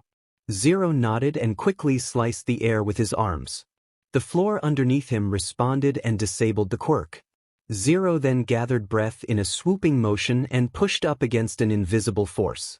As his arms extended upwards, the ground they were all standing on shot upwards. They rose high in the air and away from the chaos. Once reaching the desired limit, Zero stopped the Earth's control and switched to air. He made a fast whipping motion, and an air bubble appeared under him. He kept a finger in the sky to keep it twirling. I think as long as I don't touch the ground, and you all don't break formation, then we are still in the game. Keep a lookout for people who try to make the flight up here. Everyone nodded. They'd be a fool to do so. Not only is it steep, but they have to go through us. Who would be idiotic enough to do that? They all thought a minute before a name popped into each mind. Katsuki. Present Mike entered the noise. Now then, even though barely 2 minutes have passed since we started, it's already turned into a free-for-all. Fights over the headbands breaking out all over. Ignoring the 10 million points and going for second to fourth places isn't bad either. Greed sighed. I want to be in that brawl so bad. He smiled at Zero. But this plan isn't so bad. It shouldn't be long until we have to go back down. Zero swiveled his airball to face Greed. I'm surprised that you don't mind staying up here. I could have sworn you would have wanted to get some action early on. Greed kept smiling as Zero lightly chuckled at his own words. I know, but people forget that the sports festival is all about endurance. Tiring yourself in the second challenge will get people out fast. The people who lasted until the longest in this challenge will be tired and be able to make mistakes easily. So, it's better to let them do all the strong work while we sit up here, recuperating.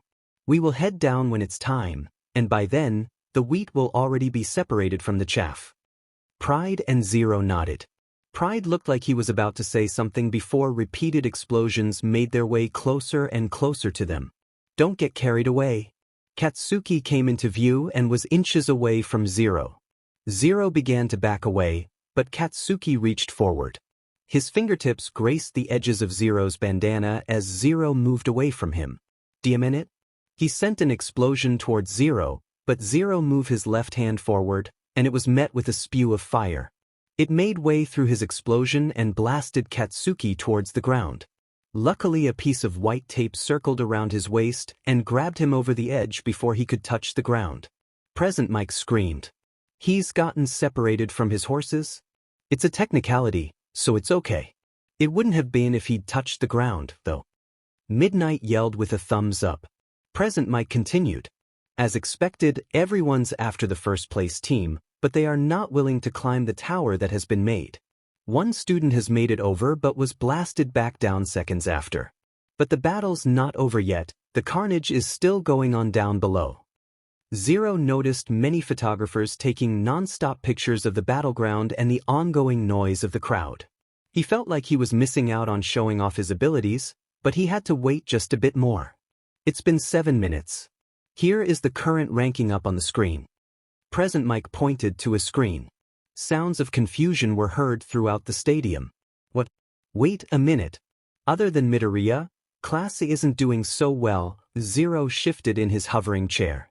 He moved towards the edge of his platform and realized that Kachin and another student were having a conversation. He looked around to his other classmates for the white bands on their heads, but he saw none. Class B had a long-term strategy that involved throwing the qualifier. They could indeed leave a stronger impression by overturning the mood that favored Class A before the sports festival started. But, based on their way of thinking, it means they won't necessarily come after me. No one wants to waste their time and energy coming up this tower. Zero. Pride yawned. Now, can we please go back down since the chances of us getting hit are slim to almost none? Zero looked from Pride to Greed, and Greed nodded his head. That was all it took for Zero to place himself back into the center of the formation and force his palms down. The tower he made slung itself back down to the ground, and people looked at him with tired eyes. Wow, everyone looks dead. Envy slightly joked. Suddenly, Todoroki's group slid right in front of Zero's group and stared him down with determination. Less than half the time is left now. The cavalry battle is about to enter the second half. In this unexpected rise of Class B, who will wear the 10 million points in the end? Present Mike announced. Zero took a deep breath to calm his rising nerves and match Todoroki's determination glare. I'll be taking that now. Todoroki proclaimed. No. Envy answered. Greed sneered at Todoroki's facial expression. I thought we would have a confrontation a lot earlier, Todoroki. You must think highly of us to save the best for last. Or are you just scared? Todoroki gave off nothing, but anger and greed ate it all up. Ida, forward. Todoroki commanded, and Ida got in position to strike. They propelled forward, but Zero dodged them as Todoroki's group began to circle them. Yaoyorozu, prepare to guard us and conduct electricity. She nodded as Kaminari smiled at the next step in their plans. You'd think you all would be smart enough to not say your plans out loud. We got these things called ears, you know. Pride shouted, but Todoroki ignored them. Zero heard footsteps behind him but kept his eyes trained on Todoroki. Watch your surroundings. We are being attacked from all sides. Kaminari charged up his electricity. Make sure you guard well. Todoroki's team prepared to stop as Kaminari discharged. Indiscriminate shock 1. 3 million volts. Zero quickly stuck out 2 fingers in the current of the electricity, so none of it would hit his brothers. The other teams around them weren't so lucky as the voltage shocked them so much that the only thing they could say was the first and the 8th letter of the alphabet. Todoroki used the staff Yaoyorozu made and trapped the other teams in ice as Zero stayed with the electricity still in his fingers. Zero looked for a good time and shot them at Ida's legs, which slowed them down. I can't use my jets? Ida yelled as Todoroki scoffed. Envy used the distraction Todoroki made to have his blob of shadow tendrils from earlier collect the tapped team's bandanas. Many of them piled up onto the tendril and moved onto Zero's angelic green curls. Zero looked behind him. Good job, Envy. Envy gave a thumbs up before focusing again at Todoroki's group. And just like that, Todoroki took care of that crowd of teams in an instant. Present Mike screeched. He froze them after Kaminari's shock stopped them. I guess it should be expected, but he took into account how a lot of people avoided it in the obstacle course. Eraserhead finally managed to speak. Nice commentary. Present Mike gave a thumbs up to his co-host. But the fruits of his LBR went to a team that was not affected by the electric shock. They still managed to keep their bandanas and disabled Todoroki's mobility. Eraserhead added, Team Midoriya is playing seriously and we love it. Present Mike screamed, and the crowd shouted along with him. Todoroki made a run towards Zero's team, and Pride squealed. I got this. He created a lance and threw it with one hand, but Yaoyorozu was quick to make a shield. She smiled at her quick thinking, but Pride's smile didn't waver. The lance pierced her shield and headed straight for her face. It would have impaled her, but Todoroki grabbed it and flipped it around so that the tip faced Zero. Now, we have one of your weapons. Not quite. Pride snapped his fingers, and the lance disintegrated into the air. Todoroki growled at the fact that he couldn't catch a break, and Pride laughed at him. I can create and destroy my weapons at will. Yaoyorozu's cheap toys are no match for my creations. A shadow of discouragement ran across her face, but she shook it off. What do you think we should do now, Greed? Zero asked.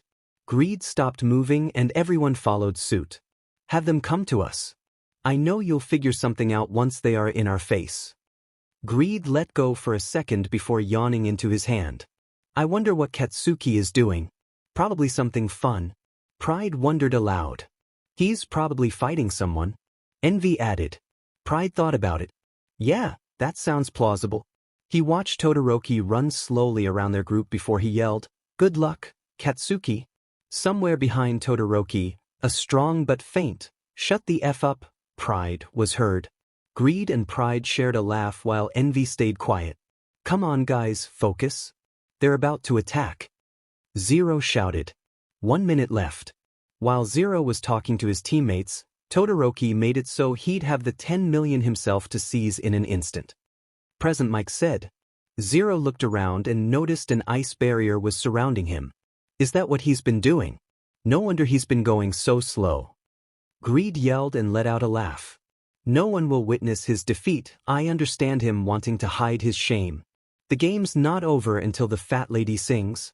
Zero stared at Todoroki's approaching group. You mean, Gluttony? Greed voiced, and Pride laughed loudly while Envy rolled his eyes.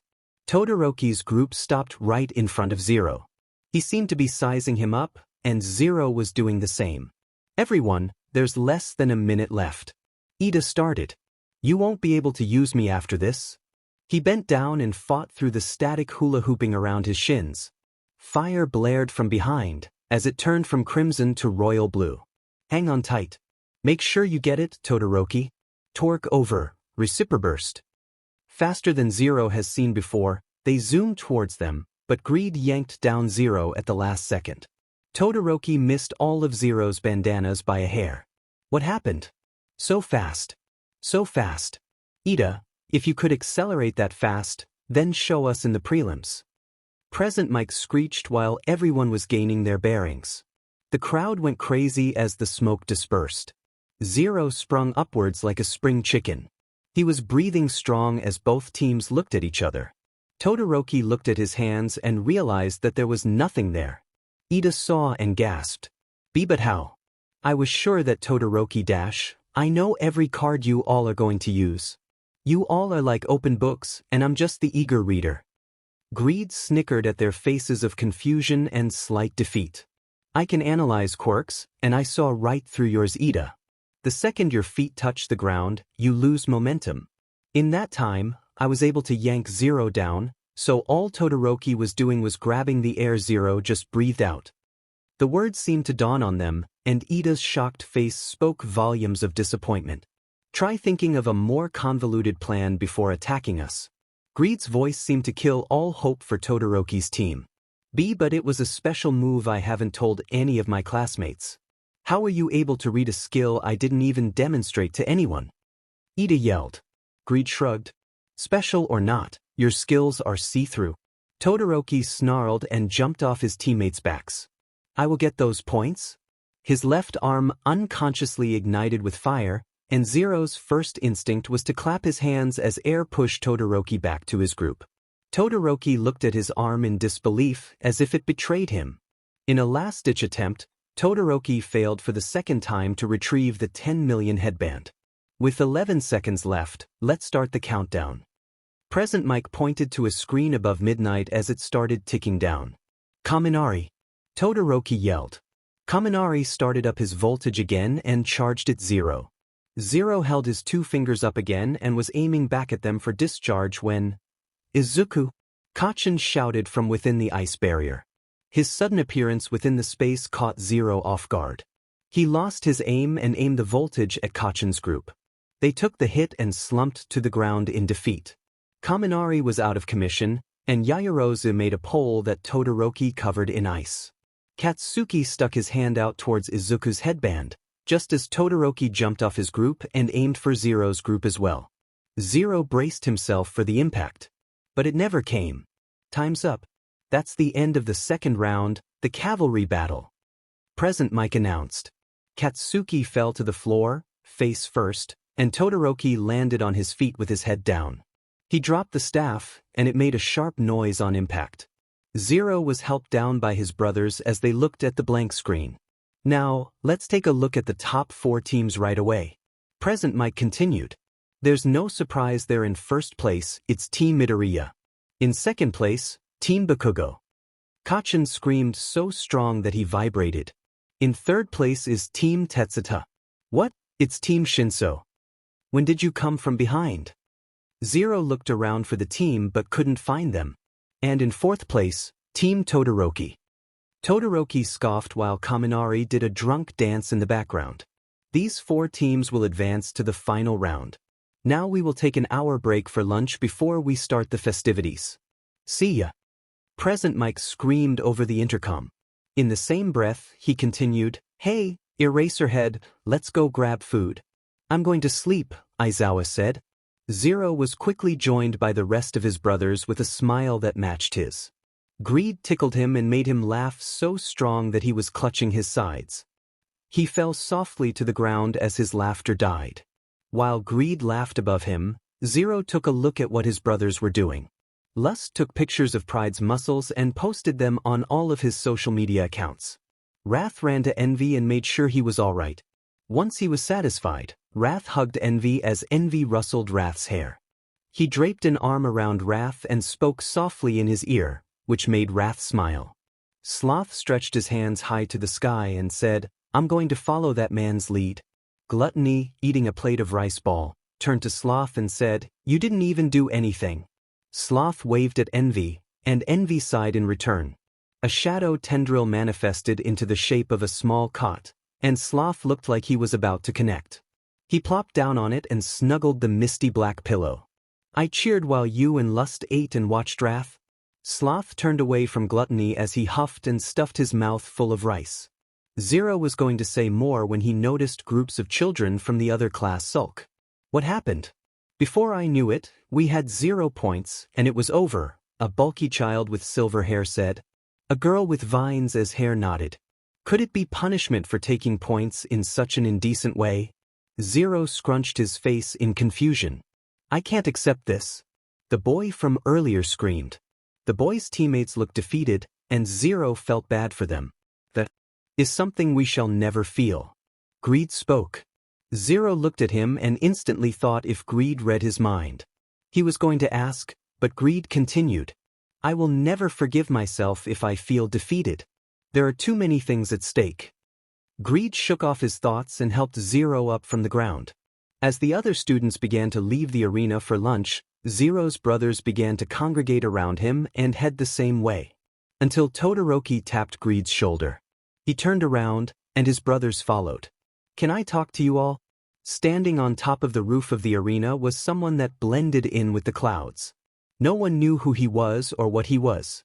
He wasn't detected by any of the patrolling heroes outside, and he made no sudden moves. All he did was watch a specific child and his brothers play around. His creator gave him a list of specific things that needed to be done. A relatively short list if he was honest. And they all revolve around a specific person, Midoriya Izuku. He met him this morning. Left a tracker around his neck. His brothers don't know it yet, but it's the beginning of a parasite. He's glad his brothers don't know. If they did, then it'd be out of him by now. Midoriya's body is the soil, and the parasite is the seed. It will grow into something fresh while the body rots and is filled with pests. It's a parasite with pesticides. It's supposed to shut him down from the inside. It'll make him feel like he's ripped from his toes from his spine. The man laughed. He can't believe it. He can't believe it. The world must be teasing how something so small can take down something so big. It'll make his bones thin with madness. The birds and worms will eat his flesh once it becomes rotten. The man laughed. The parasite will make him grow into something new. It'll change the inside and make it into FLSH. It will make his job a lot easier. With a smirk on his face, he jumped off the roof as Midoriya walked out of the arena. It was time to cause wrath and havoc. Todoroki stared at Greed with a deadpan look. His head was cocked to the side, and there was no sign of emotion. Wrath snuggled into Envy, while Envy stood against Greed's side. Zero stood to the right of Greed, and Sloth and his cot hovered next to him. Pride sat on the bed and was spinning a small blade between his fingers. Gluttony and Lust stood in the doorway to keep unwanted people out. There was one-sided tension in the air, and Greed was ignoring it. What did you want to talk about? Greed smirked. Todoroki didn't answer. If we don't hurry, the cafeteria will probably be really crowded. Zero tried speeding things up, but Sloth sleepily put a hand over Zero's mouth. His eyes were still closed, but he gave a hand gesture before going back to sleep. I was overpowered. Todoroki finally spoke and quickly continued. So much that I broke my pledge. Not exactly. You didn't use it even if it would have been to your advantage. Greed pointed out. Pride raised his eyebrow, but Greed just shrugged. Todoroki ignored him. Ida, Kaminari, Yaoyorozu, Tokoyami, Uraraka, none of them felt it. At that last instant, I was the only one who was overpowered. Only me, who had experienced All Might's full power up close. And your point is? Greed was rushing him. It means that I felt something similar coming from him. Todoroki pointed at Zero, to which he yelped at the sudden attention. Todoroki faced Zero. Are you and All Might related in any way? Instead of being shocked, Zero was confused. Silence ran on but tripped at the sound of Greed, Pride, and Sloth laughing. Sloth sat up in his cot, and Greed staggered over to them. He plopped down on his bed, and the trio of them sang with laughter as if they were imitating drunk men. You couldn't be any further from the truth. Sloth guffawed. That bag of bones and us. Related. That's funnier than Katsuki's third NPL. They laughed harder. Envy sighed at their display while Gluttony and Lust smiled coyly. Zero shook his head and talked over the laughter. What they mean to say is that we are not related. Todoroki closed his eyes. Endeavors, my old man. I'm sure you know that he's been stuck as the number 2 for forever. You have the same vibe as All Might, and that gives me even more of a reason to beat you. My old man has a strong longing to rise in the world. Todoroki continued. As a hero for himself with a crushing force.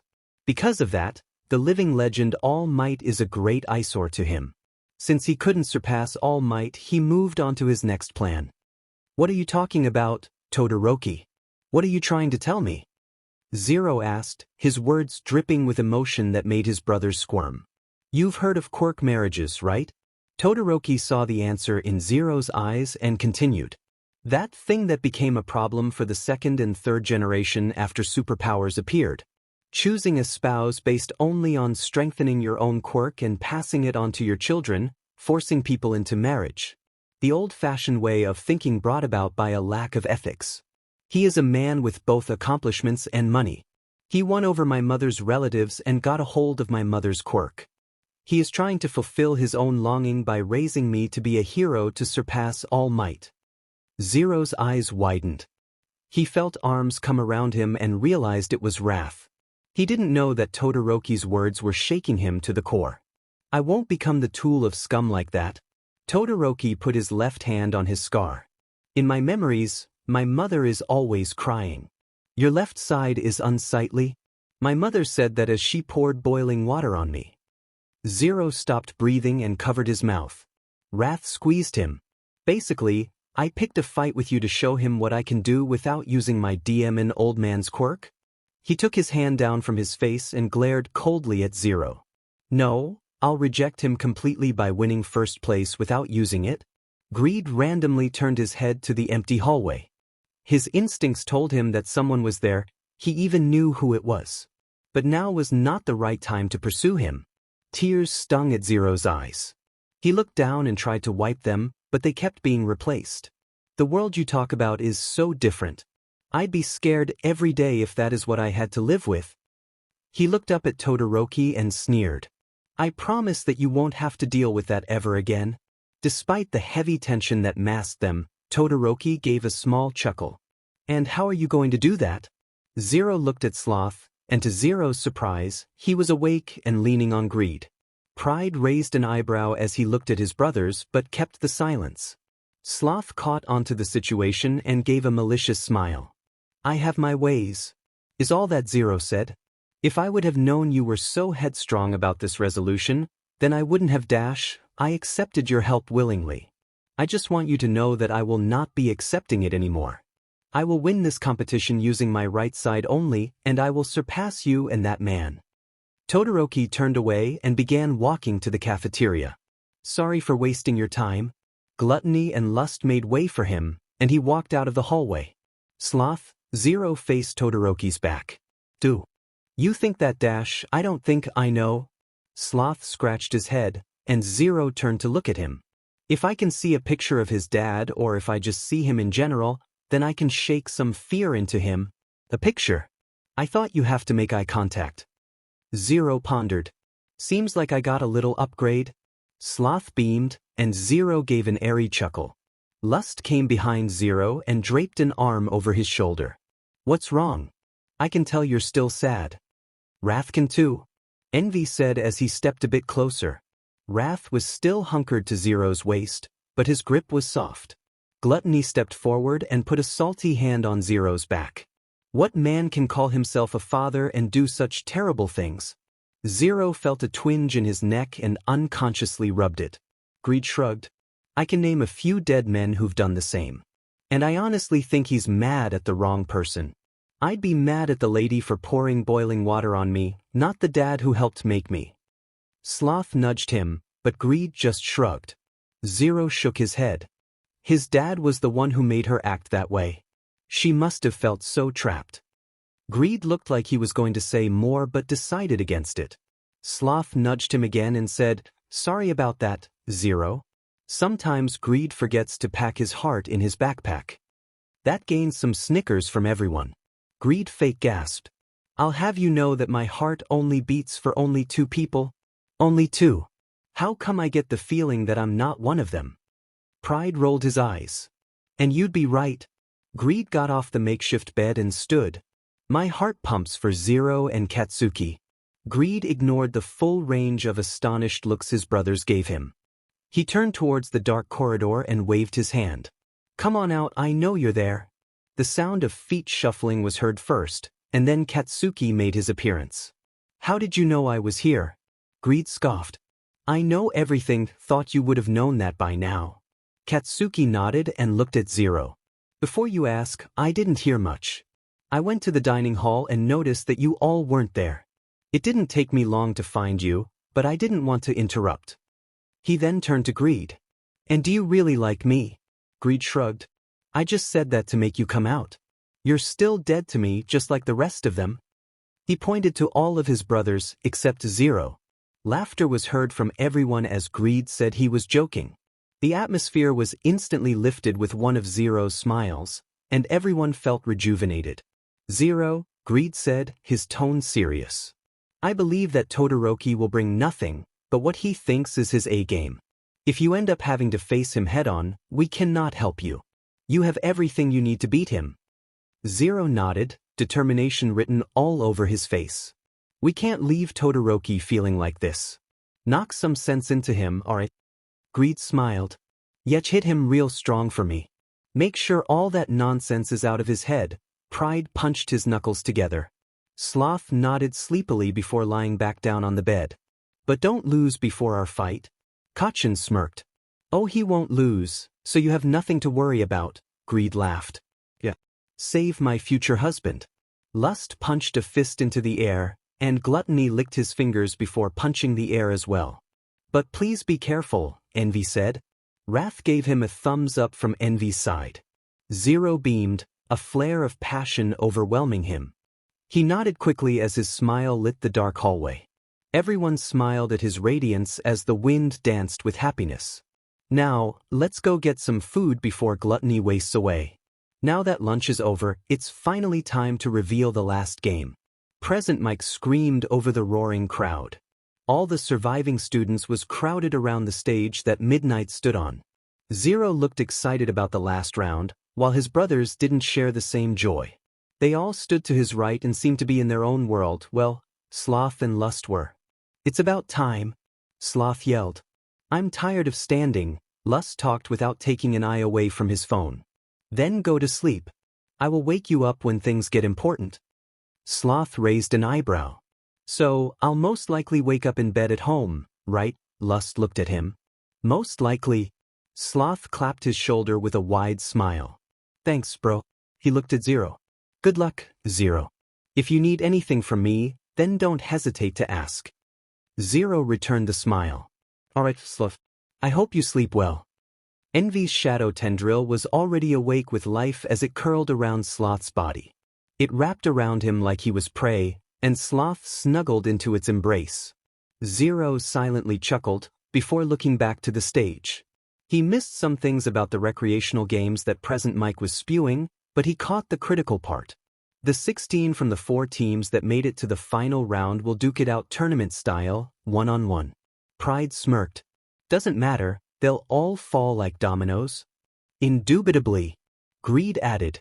The last round is a tournament where we fight one-on-one. Kirishima spoke. He stood in front of Zero, but Zero could feel his excitement vibrate off of him. I'm gonna stand on the stage that I watch every year on TV. Was it a tournament last year? Ashido asked. She, and the other girls in the class, were wearing a cheerleader outfit that managed to capture Gluttony's attention. It's different every year, but there's a one-on-one competition every year. Last year, it was a sports chamber match. Zero answered. Now, let's draw to determine the bracket. Once the bracket is determined, we'll have the recreational games and then start. The 16 finalists can choose whether or not they want to participate in the recreation. I'm sure some of you want to rest or save your strength. Midnight concluded. Now, from the first place team dash, excuse me. A student from behind Zero spoke. When he turned around, he saw that it was Masahiro Ojiro. I'm withdrawing. Pride laughed over the audio response of the students. He's a wimp. I believe the new term is Simp, Lust corrected. Simp, wimp, whatever. He's both. Pride chuckled as the voices to keep Ojiro from leaving overlapped. Zero leaned in to hear why Ojiro was leaving, but Greed grasped his shoulder. Don't. Greed shook his head. In the end, it's one less person in our path. He's not changing his mind on withdrawing. Zero looked to find more words but couldn't. Instead, he chose to stay silent. After a while, a couple other students chose to withdraw as well. Pride smiled as he mocked the weaklings, as he put it, that left due to his inferior power. Katsuki soon came over and put a hand over Pride's mouth, because all of he was getting weird looks from everyone. Zero shook his head sheepishly but thanked Kachin for his quick thinking. Youthful talk like that is something I like. Midnight whipped her WHP out into a power stance. Ojiro. Everyone else. I accept your withdrawal. Ojiro sighed a breath of relief. In that case, we'll have to move up 2 people from the 5th place cavalry battle team. Midnight thought aloud. Pride bit Katsuki's finger. Katsuki withdrew his hand back as Pride grew antsy. How long do we have to go through this until we can fight? Pride yelled, but Katsuki put him in a loose chokehold. Be patient, alright. You're acting like Gluttony when he doesn't get his 30-minute snack. What? Gluttony looked up from the 12th bento box that Inko had packed for today. And so, Tetsu and Shiozaki have moved up to make 16. Midnight shouted, cutting off their banter. This is the bracket based on the results of the drawing. Team matchups were displayed on the screen as the crowd roared. Students looked up to see who they were going to fight against and then went to scope out their competition. Zero's heart beat violently in his ear. The first match of the first round. If both Todoroki and I win, then he shook his head and evened his breathing. Before that, I have to fight Shinso. It's you, isn't it? Izuku Midoriya. A boy with eye bags and purple hair that seemed to defy gravity. He appeared to Zero's right without him noticing, but all of his brothers were already facing him. Looking forward to our match. He spoke with no fear. Zero went to say something, but Lust beat him to it. Likewise, the happiness and cheer were completely gone from his voice. The boy chuckled and walked away from them all. Footsteps notified them that someone was approaching, and they turned to face Ojiro. I'm glad he didn't do anything to you guys. Ojiro seemed relieved, but Zero was confused. What's the matter, Ojiro? Zero faced Lust, who had put his phone in his pocket. And why are you upset? Ojiro looked around before looking back at Zero. Let's just go to a room and chat for a moment, okay? Ojiro, Zero, Greed, and Lust sat at a table in one of the prep rooms. Sloth resided in a corner, still wrapped in envy's tendril, and still sound asleep. Gluttony, Pride, Envy, and Wrath, on the other hand, played a couple hand games to calm Pride down. They sat in a circle, and Envy sang a little song while everyone took turns slapping each other's hands. The first couple of times, Pride kept losing to Wrath, but Pride swears it was on purpose. Wrath didn't care and clapped his hands with excitement before another game started up. The people at the table were met with a different atmosphere. Ojiro and Lust sat next to each other while Greed and Zero sat together. Lust had a grim facial expression, and Ojiro shared a calmer feeling but had an urgency to it. Greed was the first one to break the silence. Hitoshi Shinso brainwashing Quirk. His quirk allows him to put someone in a state where the victim is forced to obey whatever he commands. He can only activate this power when his target verbally responds to him. This quirk needs to be intentionally activated and will not take effect if Hitoshi doesn't want to. Ojiro's facial expression from earlier dropped and was replaced with one from shock. How did you know? Greed chuckled and tapped his temple. It's an extension of my quirk. Ojiro took that as an answer and didn't pry. Well, I came to tell you that you should just fight him without speaking. He's from general studies, so he most likely won't have the same fighting training as us. Greed nodded. Excellent deduction, but I think Lust has something to say. Lust, who has surprisingly kept quiet this whole time and didn't even look at his phone, spoke. This person has a quirk similar to me, and I want to be in this battle. Zero sighed. Is that why you're so serious? Zero shook his head slightly and turned back to him with a smile. Lust, you can be in this battle if you want, Lust exploded with energy.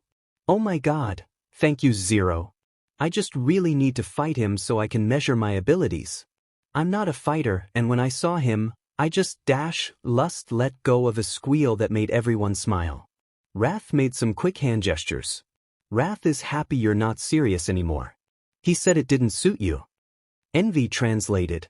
I know. Lust smashed his cheeks together. I was figuring out a way to beat him without using too much energy. Please do. Gluttony stood up from the floor. Crumbs that were hidden in pockets fell to the floor, but he didn't notice. I ate half of what Inko packed today, so we should be good for the rest of the day. Then again, I don't want to test that theory. Lust gave him a thumbs up. Don't worry, bro. This match will be quick. Hey guys. Are you ready? Present Mike yelled. The crowd shook in volumes as the palpable anticipation of the first fight drew closer and closer. A lot's happened, but it's now come to this. A serious battle. You can only depend on yourself. Even if you're not a hero, you'll face lots of situations like that. You get it, right? Heart, skill, body, wisdom, and knowledge. Use all of that to rush up. The finals that you've all been waiting for are finally starting. Match number 1, he looks thrilled to be here. I can feel his excitement from all the way over here. From the hero course, it's Izuku Midoriya. Lust happily skipped to the stage. His hair berets clicked together with each step. He waved at the audience, and he saw some people wave back to him.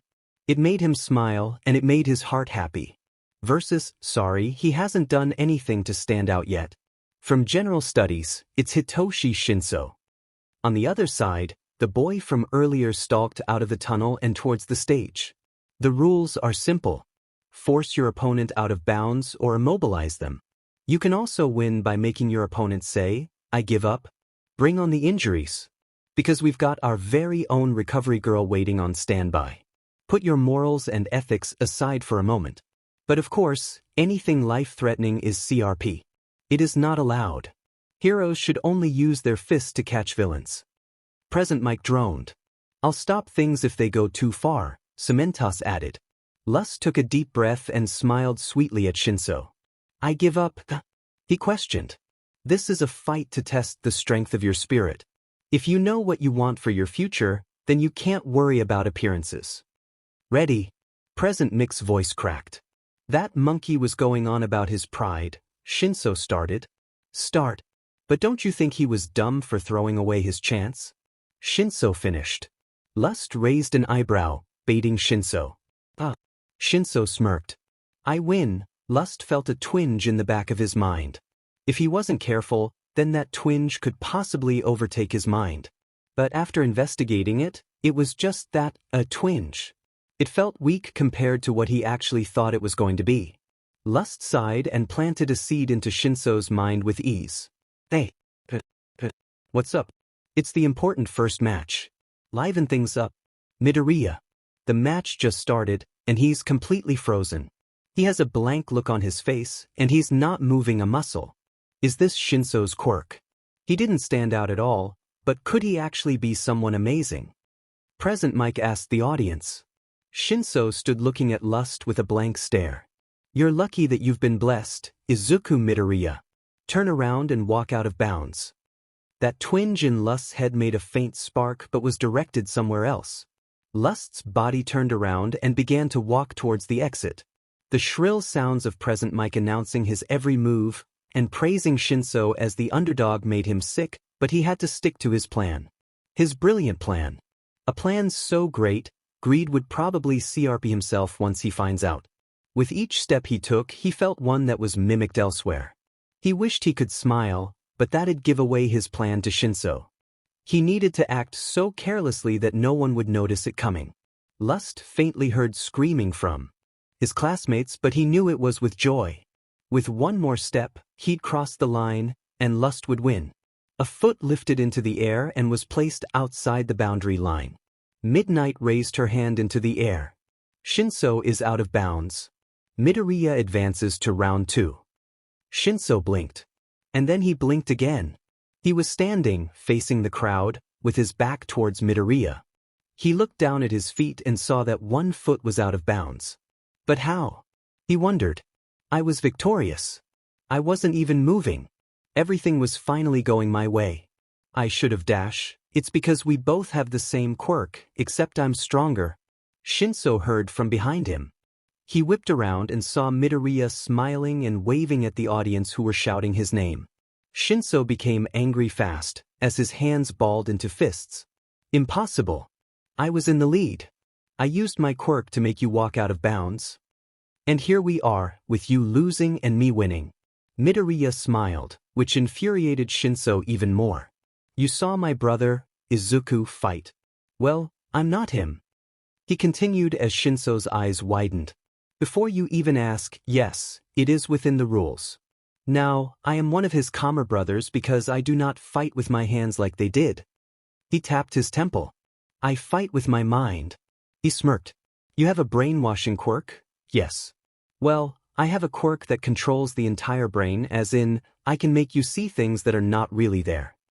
He walked around Shinso, and the truth finally dawned on him. You made me see an illusion. Yes. The boy clapped his hands together quickly. You are very smart for someone who figured that out too late. It's all right, you were a mouse trying to defeat a lion, you were destined for defeat. Shinso wanted to say something, but it wouldn't make a difference. He lost. His goals wouldn't be reached. All that work, for no, while I was in your brain, I did manage to see a few things. I saw that you wanted to be a hero, but you've met some discouragement along the way. He spoke. Shinso barely nodded, and he continued. Bruh, why do you let it get to you? Shinso looked at him to answer, but he continued. I really shouldn't butt my head into your business, but why should it matter? You live your life and do what you want to do. Prove them all wrong if you have to. There's more than one way of getting to your goal. Someone already paved the way, you just have to find the tracks. But people say I have a villain quirk. No one dash, Shinso started, but the boy laughed. You must not know about me. Not to brag, but I literally beat you with your own quirk. An amplified version, but the same thing. And if you think that's bad, my brothers are insane. I bet after this, people will think that we have some villain quirks. He put his hands on his hips. But we are on their side, and that's what really matters. The brothers met Lust in the hallways after his fight. Zero ran to Lust's open arms, and Lust swung him around a bit before putting him down on the ground. Are you all right? Zero asked. Lust blew a raspberry. I barely even moved. Calm down, Zero. I'm fine. He ruffled Zero's hair and led him to everyone else. They all gave him their versions of compliments. Wrath gave him a thumbs up and a smile, and Envy mimicked the gesture. Gluttony offered Lust a corn dog, but Lust turned it down. Pride shook Lust's shoulders with joy and beat his each. Sloth woke up, still sleeping on Envy's tendril, and gave him an okay symbol. He then tossed Lust his phone back, before falling back to sleep. I expected no less. Greed complimented. He folded his arms. Let me guess, illusions or the obligatory mind control. I went for something new and tried some illusions. Lust shrugged. It would have been too easy if it was the latter. Did he try to control you? Zero asked. Yeah, but he didn't get far. I used that to make him think like he was winning when he was losing. Lust shook his head. The cheers for Shinso and the moderators talking about how he was going to win really made me sick. I hate the thought of losing. Greed patted Lust's shoulder. Don't worry, Lust looked at Greed. We can't lose even if we tried. Lust nodded his head and smiled. You're right. He looked at the time on his phone. We might want to get a move on if we want to see the next fight. Zero felt uneasy. It felt like he was slowly sinking in a vat of tar. He felt like someone was watching him, but who? When his brothers weren't watching him, he'd quickly look around before acting normal. Ever since he woke up at the arena, he's had this feeling of dread. He feels like if he makes a wrong move somewhere, then it'll come for him. Zero didn't want to test that theory. Zero ignored the feeling. He sat, rather uncomfortably, in some seats next to his brothers and some other classmates. Envy had an arm around Wrath, and they sat at the end. Sloth had his head on his shoulder and managed to stay asleep, while Greed was incinerating Gluttony's trash. Lust was happily typing away on his phone, and Pride was intently watching Todoroki and his opponent, Hanada Zero, walk on stage. Zero turned behind him to see Kacchan watching too, but with Kirishima talking excitedly. After present mic riled up the players, Todoroki ended the match quickly and swiftly by creating an ice statue with Zero as the base. The crowd was astonished by the vastness of his power. The feeling of uneasiness left Zero at that moment. It came crashing down on him suddenly, and it made him lurch forwards. His brothers and classmates took notice. Zero, are you alright? Pride asked. A hand was on his back, as Zero tried to gain his bearings. A sharp twinge of pain shot towards his neck, and he instantly grabbed it. The only way that seemed to soothe the phantom pain was by squeezing his neck, so Zero did so. Pride immediately removed Zero's hands and pulled him upwards. Zero could tell he wanted to say something, but his face changed. Zero, what's wrong? Your face looks flushed. Zero saw all of his brothers, even Sloth, who was wide awake at this point, peek out from behind Pride with concerned looks. Zero couldn't think of an answer that wouldn't give them any worry. If he told them how he really felt, then they'd go on a rampage trying to find who it was. He just didn't know what to say. It's because he has to go up against that thing.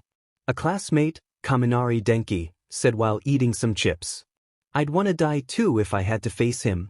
A couple of my classmates shushed him, while Kacchan took his chips. He gave them to Greed, who gave them to Gluttony, who wolfed them down in a matter of seconds. Over the cries of despair from Kaminari, and Kyokajiro comforting him, Kacchan turned towards Zero. You have nothing to worry about, Zero. That air conditioning unit has nothing on you. Zero smiled a bit at that quip. Pride chimed in. Yet maybe you're just tired. You did go through hell this morning. His brothers slightly calmed down at Zero's slight nodding, but he could tell that their guard was still up. Ida chimed in from in front of him. We will make sure to wake you up before you have to go down there. Zero smiled at him. Promise? Uraraka returned it. Promise? Zero nodded before looking at the stage. The ice sculpture was gone, and they were moving on to the next fight. The feeling of dread was still there, and it pushed him to sleep. He sensed me. The parasite isn't even fully grown yet, and he sensed the source too. His pain. No wonder the creator wants him. The man laughed as his head spun around completely. He stood on the roof of the arena, facing Class 1A's seats. He looked down at his hands, which were black wisps of unused shadows. Once Midoriya uses his quirk, the man will finally be able to enter his body. His body will be rotten with pests, and the man will be able to reach his final form. The man laughed, but this time it sounded like he was choking. The man smiled eerily as he gripped his mouth. He pulled harshly as black gunk ran onto the floor. His jaw made a sickening crack and became unhinged. Loose giggles escaped him as he tried to contain his excitement. He could attack him now that he's asleep, but Sloth would find him. The creator told him to be wary of his brothers, but envy may be able to help occasionally. He stopped laughing. The man straightened his back and morphed into a Midoriya's shadow. He didn't need anyone's help. He was VICE. Vice knew exactly what to do. Vice had to infiltrate the body and make it ready for King's return. Vice knew it would be a lot of work, but he didn't care. Anything for KNG. Vice laughed. He couldn't believe it. The world was teasing him with this. Vice would be growing into something new, while Midoriya would be rotting away. Vice put his hands back into his mouth and bit away at his wispy fingertips. He continued this until he saw the brothers start to leave. Pride put Midoriya on his back and watched how his brothers chatted a bit before walking out of the area. Envy looked in his general direction, but Vice knew that he couldn't be seen. Vice snickered. As soon as Pride put him on the ground, Vice would be there to replace his shadow. Then he'd overcome his body during the next fight. It was a good plan. A perfect plan. Vice would be superior. Vice will make KNG proud. Zero woke up to some banter and the sound of footsteps. He rubbed his eyes and leaned away from the back that seemed to be carrying him. Zero. You're awake. Pride slid Zero off of his back and slowly lowered him to the ground. Zero felt something run into his body, but he blamed it on waking up. He stretched a bit before blinking his eyes at his brothers. Do you feel better? Envy asked. Even though the feeling of dread was still there, it was weirdly less than it was before. And he did feel rejuvenated. Zero nodded. I guess I was just tired after all. Greed smiled. Good. Your match is almost starting, and we need to get to the entrance. They all began to walk past a hallway but were stopped by a pro hero. But it wasn't any pro hero. It was Endeavor. Oh, there you are. He looked directly at Greed but then noticed the fact that they all looked the same. Which one of you is going up against my son? Pride pointed to the right of him. Zero is. Zero walked forward but stopped at Sloth's sleeping figure. He stirred for a bit, before rubbing his eyes and looking at the man with flames escaping his scalp. I watched your fight, Endeavor said. Zero shook his head. You watched Lust fight, not me. Endeavor frowned. No matter, you all have the same quirk? Greed chuckled. Wrong again, number 2. Endeavor scowled, but Greed continued. Each one of us has a different quirk. We were already cleared to change between us throughout the fights because we all look the same. So that means, don't mess with us. Or you'll be put in your place. Pride scoffed. Endeavor turned up his lip in disgust. Is that a threat? Depends on what you say next. So, I'd look both ways before crossing that street. Envy stared at him. Endeavor huffed and looked back at Zero. From what I've seen, you all have wonderful quirks?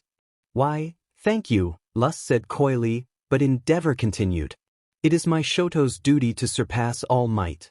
His match with you will be a very instructive testbed. Please don't disgrace yourself in it. That is all I wanted to say. I apologize for bothering you all right before the match. Endeavor started to continue his path. Zero stared at him. He couldn't think of anything to say, so Lust said it for him. Is that all you had to say? Endeavor stopped and looked over his shoulder. Like, who do you think you are? You really need a vibe check. If you think Todoroki's big and bad, then let him fight All Might himself, not us. Endeavor tried to speak, but Lust wasn't done yet. You don't have to worry about there being any disgrace from us. Just because of that, I'm sure Zero will put on a spectacular show just for your nosy butt. Lust sighed. So, Nosy Nancy, I implore you to find your seat and let our quirks speak for themselves. Endeavor looked furious. Fire was coming out of him like lava out of a volcano, but none of the brothers wavered. They all looked at him with deadly eyes. Endeavor scoffed and turned away from the brothers. They held their ground until he walked out of sight. Lust, you just angered someone I don't think you should have angered. Zero scratched behind his head. Lust scoffed. He needs to be put in his place. Thinking he could just talk to us in any kind of way. I mean, he must have a slingshot shoved up his butt so much for him to just act like that. Zero laughed at that comment. His brothers continued talking about their encounter with Nosy Nancy all the up until they met the tunnel Zero was supposed to walk through. All right, Zero. You go out there and you win. We all know you can. You have both of Todoroki's quirks, and then some. Just calm down and remember your training. Greed said. Zero nodded and looked at his brothers.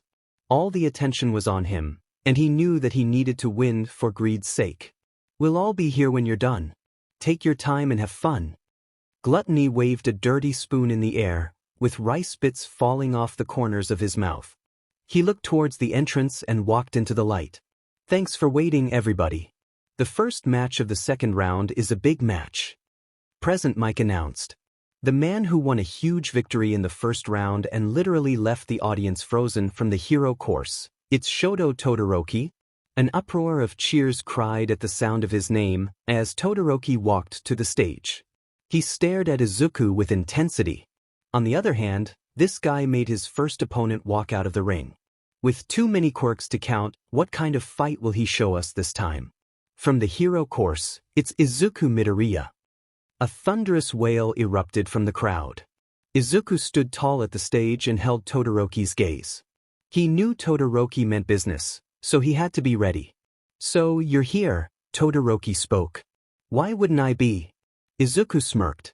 At this year's sports festival, both have shown top-class performances. It's like two great rivals fighting against each other. Izuku took a deep breath and let it go. He shifted his left foot back and put his fists up. Todoroki moved back a bit and narrowed his eyes. Now, Midoriya versus Todoroki. Todoroki copied the same stance as Izuku, but with his arms down to his side. Izuku braced himself for Todoroki's first move. Start. Present Mike screamed. Todoroki's foot twitched, and shards of ice formed and quickly charged at Izuku. Izuku knew this was going to happen and immediately grabbed onto the air. The shards stopped moving and stood straight up like needles. Izuku shifted onto his left foot and began to rock slightly. He pushed the shards inwards with his fingertips before raising his hands up. Izuku then smashed his hands downwards, and all the ice turned into water.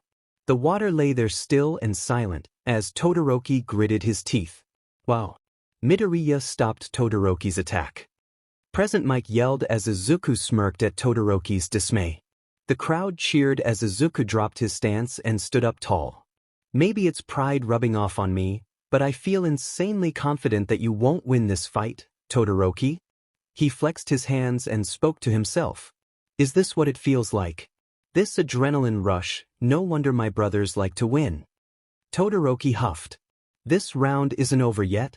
Todoroki again tried to send shards back at Izuku. They came faster and wilder than the last. But that didn't faze Izuku. Because he was already in tune with water, he didn't have to do a lot of movement the second time. He grabbed the air, picked it up, and smashed it to the ground. The shards reacted and became water beneath them. He stopped it again. Present Mike yelled. In quick movements, Izuku picked up his arms and protected his face. The water reacted by turning into two vertical hedges of water. When Izuku turned his wrists outwards, the water solidified into blocks of ice. Izuku took in one breath and pushed his hands away from himself. Two building-sized hedges came charging at Todoroki. Todoroki attacked the fences with his own ice shards, and the hedges broke into tiny shards of winter. Izuku quickly became in tune with air and moved his left foot forwards. With his left hand, he made a swirling motion. The winter mist that surrounded Todoroki, and he grew and wrapped around the entire audience. Izuku heard some awe and clapping, and also heard people complain about the cold. He ignored that and saw that Todoroki was slightly shivering. He had a hedge of ice surrounding him from moving closer to the edge. Izuku switched to being in tune with water, and with a simple shake of his right wrist, Todoroki's barrier came down. Todoroki leaned down. I'll end this quickly. He shoots out another group of ice shards, but Izuku doesn't react to them. Izuku would have reacted if he didn't notice that Todoroki was starting to run towards him. Izuku acts quickly and switches to air. He jumps high into the air. Todoroki gives him no time to observe. He makes a pillar of ice shoot up from underneath him, to intercept Izuku as he descended. Todoroki's plan works, but Izuku destroys his pillar of ice. From the bottom up, it ripples into water. Todoroki notices and jumps onto Izuku in the last second. They equally fall faster to the ground below them, each getting in a few punches to the face on each other. Izuku manages to get Todoroki off of him and yanks the air over him like a blanket. The water down below responds, and a water tendril jerks him out of the sky. He is gently placed down on the ground, as Todoroki tucks and rolls onto the ground. Izuku walks away from his watery tomb, calm as ever. The crowd cheers with excitement as Todoroki stands. That was a lot of power used, he calmly stated. An ice shard was beginning to form on Todoroki's cheek, and a little bit of blood trickled from a small cut on his cheek. Upon further notice, Izuku saw ice patches forming on the right side of Todoroki's body. Izuku nodded. Yes, it was.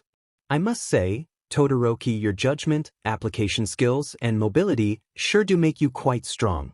Greed would be very proud of me for noticing. Todoroki smirked. Just you? Izuku nodded. Yes, just me.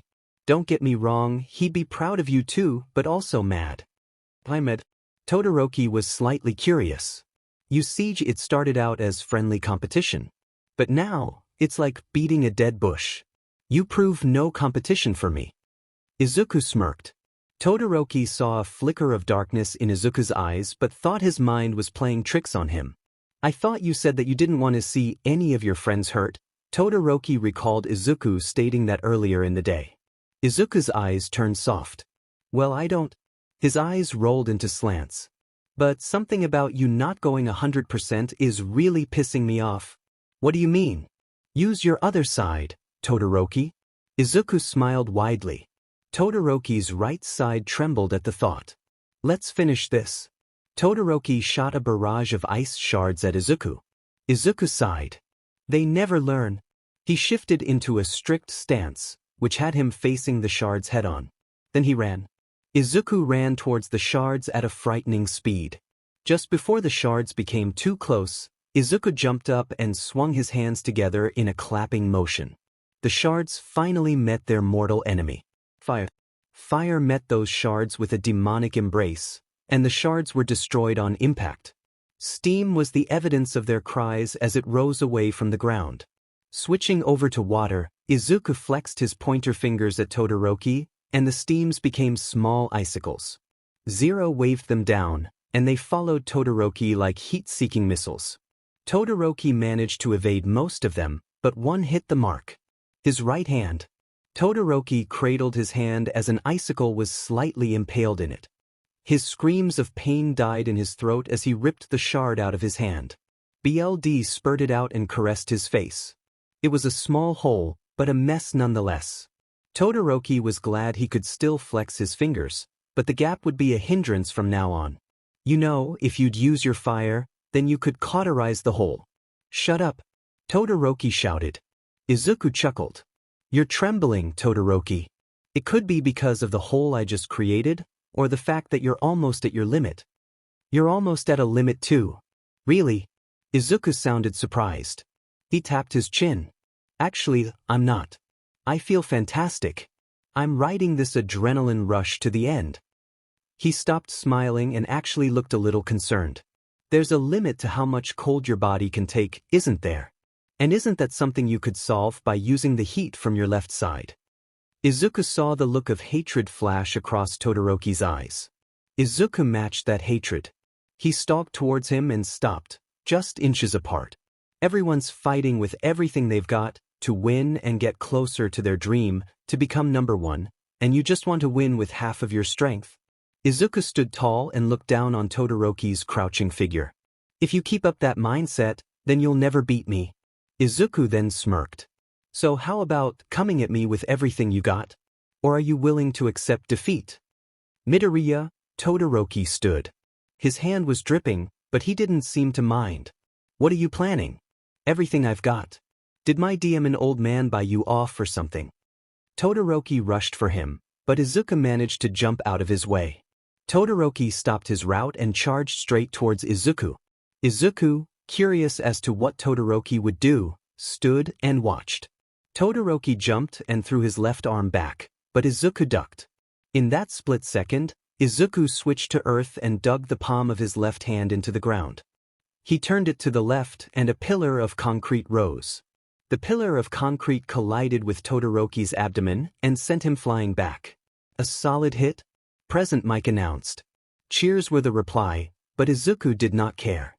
He didn't even care about some of the people talking about how much of this fight was one-sided. He really only cared about one thing. And that one thing was slowly getting up from the ground on the other side of the stage. Again and again, over and over, Todoroki would charge at Izuku, only to be intercepted by concrete. His shards were coming in slower, but he was hoping to slow Izuku's endurance down. Once that plan seemed to be failing, he changed his tactic to finding Izuku's weakness. There was only one problem: Izuku had no weaknesses. Every move Todoroki made, Izuku was faster. Every attack Todoroki made, Izuku ended it before it even started, each time better than the last. Todoroki's energy and endurance were leaving him, while Izuku was gaining it. Izuku showed no signs of weakness, no signs of stopping, and no signs of pain. He could end this battle at any point, but he chose to drag it. But why are you going so far? Todoroki asked, panting as his whole body was trembling. The question caught Izuku off guard. When he knew that Todoroki wouldn't be fighting back anytime soon, he answered, I want to live up to my brother's expectations. Izuku huffed. They've always had my back for all these years. They've kept high standards for themselves, by never making themselves look weak. I don't want to let them down, and I want to prove that I can be strong on my own. I want to be the very best that no one ever was. I want them to look at me as equal as we help the world become a better place. Izuku smiled at the thought of his brothers. That's what I want to be, and I'm proving that today. Izuku brought his hand together as the ground locked onto Todoroki's feet. Izuku pulled back, and the concrete brought Todoroki near him. That's why. Izuku met Todoroki with a punch to the face. The ground let go of him, and Todoroki flew back onto the ground. Everyone's giving it their all. There's no way I can know all of your circumstances or your resolve. But for you to become number one without giving it your all, to completely reject your father, Izuku shook his head in anger. Right now, I think you should stop screwing around. Izuku kicked the ground. The concrete underneath Todoroki betrayed him, as it popped him into the air. Todoroki was heading straight for Izuku, and Izuku punched him square in the face again. Todoroki spiraled through the air, ice claiming more and more of his right side. His body slid on the floor as Izuku walked closer to him, his adrenaline wearing off. I will not use my old man's power, Todoroki rasped out as he stood up on wobbly knees. Izuku had enough. It's your power, isn't it? Todoroki stared at Izuku. As the words seeped deep into Todoroki's soul, the wisps of steam danced among his left side. A brilliant flame engulfed him, and the heat from the fire made Izuku genuinely smile. Even though you want to win, you ended up helping your enemy. Which one of us is screwing around now? Todoroki smirked. Fire bloomed on his left side like flowers in spring. Ice quickly transformed into steam and the sight of the flame. All Izuku could do was smile. As much as the response confused Todoroki, he couldn't help but smile back. He suddenly felt like all of his strength was back, and he felt like he was on cloud 9. Why are you smiling? Todoroki asked. Because Izuku didn't get to finish. He didn't even get to fully realize what was going on before he felt his soul being pulled under. On his way down, he heard Todoroki talking in the background, but he heard someone speak as if they were talking directly to him. Why Todoroki was confused. The entire fight Izuku was calm and deliberate. He knew when to attack and when to stop. Now, when it came time to what Todoroki thought would be the conclusion to this fight, Izuku decided to hide behind his hands.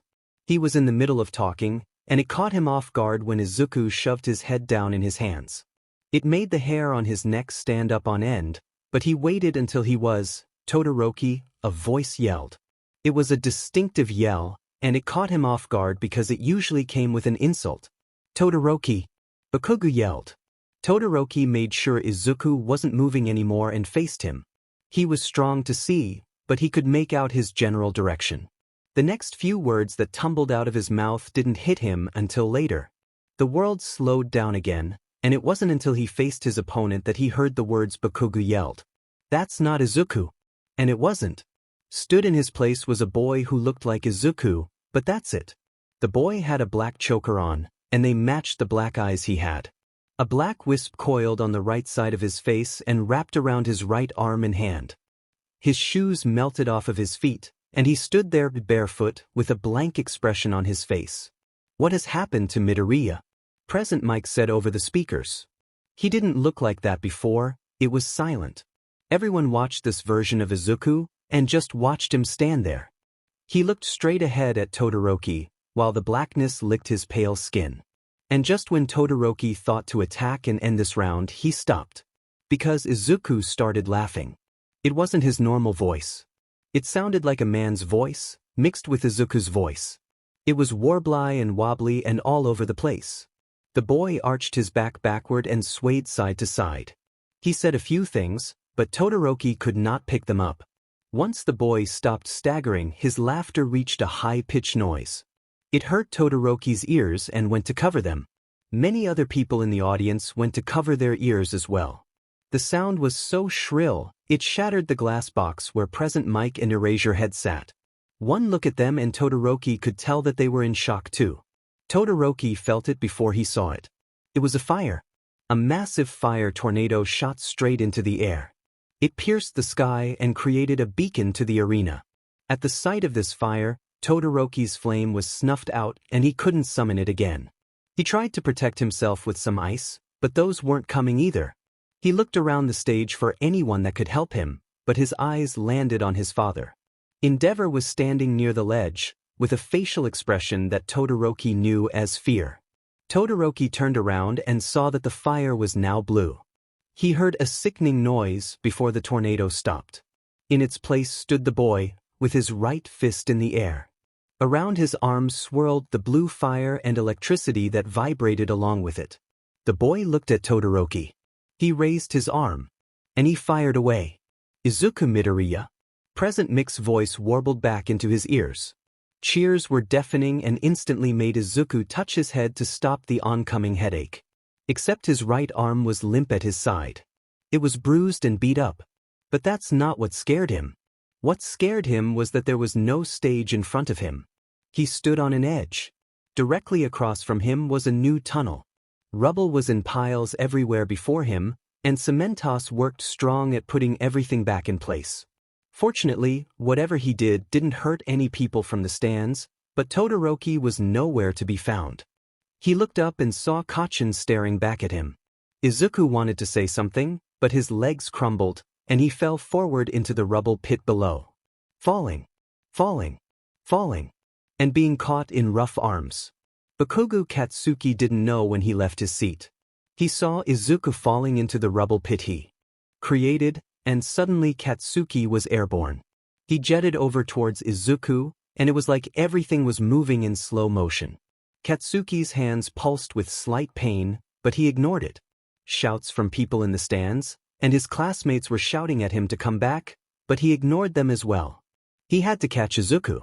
He stopped propelling himself forward and outstretched his hands forward. Izuku's body fell into his arms, and Katsuki cradled him as the momentum slammed him into a wall of rubble. His classmates screamed for him, but Katsuki waved to them to notify them that he was all right. Bits of debris cut into his right side, but he didn't care. Izuku didn't get any damage on him, and he was the priority at the moment. Cheers were heard as he stood with Izuku in his arms, and the TV screens caught them both. He thought they were cheering because of the massive fight that just ended, but Present Mick's voice told him that they were congratulating Katsuki on his quick reflexes to save his friend. Katsuki rolled his eyes. And Izuku will be the only person I save? Someone running caught his eye as they ran towards the hole in the wall. Cementos was trying to repair the wall but noticed the figure and nodded at them. Katsuki tried to see, but Cementos was creating a dust cloud that was strong to see through. The figure ran towards him with someone on their back and looked a bit frantic. What are you waiting for, Katsuki? Let's go. Lust had Todoroki on his back. Todoroki was breathing strong, and there was blood coming down from a head injury Katsuki could not see. Lust didn't wait for his answer and took off in the opposite direction. Katsuki was about to take off, but he heard a voice from underneath him. Kacchan. A hand weakly gripped at his uniform. Katsuki looked at Izuku, and he noticed an odd black band around his neck. It wasn't there before, and it was thin. It looked like a tattoo, and it made Katsuki confused. Izuku's harsh breathing snapped Katsuki out of his confusion, and he decided to save questions for later. Just hang in there a little longer, Izuku. Greed will make you feel better soon. Katsuki shifted Izuku to his back and threw his arms over his shoulders. Izuku limply laid on Katsuki's back, and his breathing got heavier after sudden movement. Kacchan, the bumblebees are out. Izuku's left hand snatched at the fabric on top of Katsuki's heart. He clenched it strong before softly letting it go. Katsuki reached behind him and patted Izuku's head. Izuku didn't respond, and Katsuki ran faster. The first thing the brothers did when they got to the infirmary was that they kicked out Recovery Girl. She made a fuss and threatened to get All Might, but that didn't stop Envy from grabbing her hand and leading her outside. As soon as she was out, Envy shut the door and locked it. Izuku and Todoroki were both put on beds next to each other. Greed quickly spoke some words, and his palms started to glow. He placed them over Izuku, and Katsuki saw the quick response Izuku had. He wasn't breathing as strong, and his color came back to him. Todoroki was still going through the ringer, but Lust managed to bandage his head wound before it got any worse. Gluttony was tearing into another meal in a chair next to Katsuki. Before he started, though, he gave Katsuki a water bottle and offered Katsuki one of the meals Inko had prepared for him. Katsuki declined but took the bottle of water. Pride was pacing in front of the beds, and he looked to be in intense thought.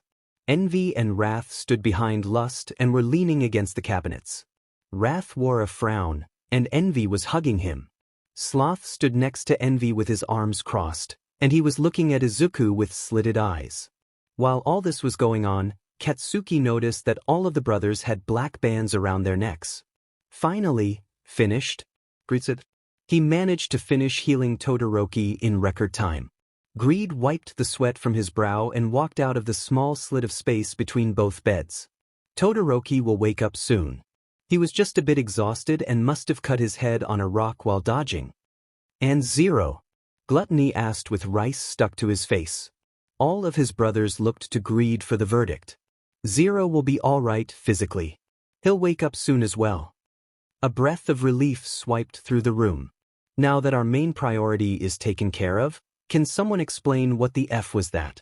Pride stopped pacing and shouted, I'm all for getting stronger, but like what the F? Wrath's head shot up from Envy's, and Envy looked sternly at Pride. I know you don't like that kind of language, Wrath, but like I'm just confused. Pride ran his fingers through his hair. He didn't show any of that during training. Maybe that was someone else. Envy said slowly. All eyes shot to him with a range of emotions. Even Wrath had confusion on his face.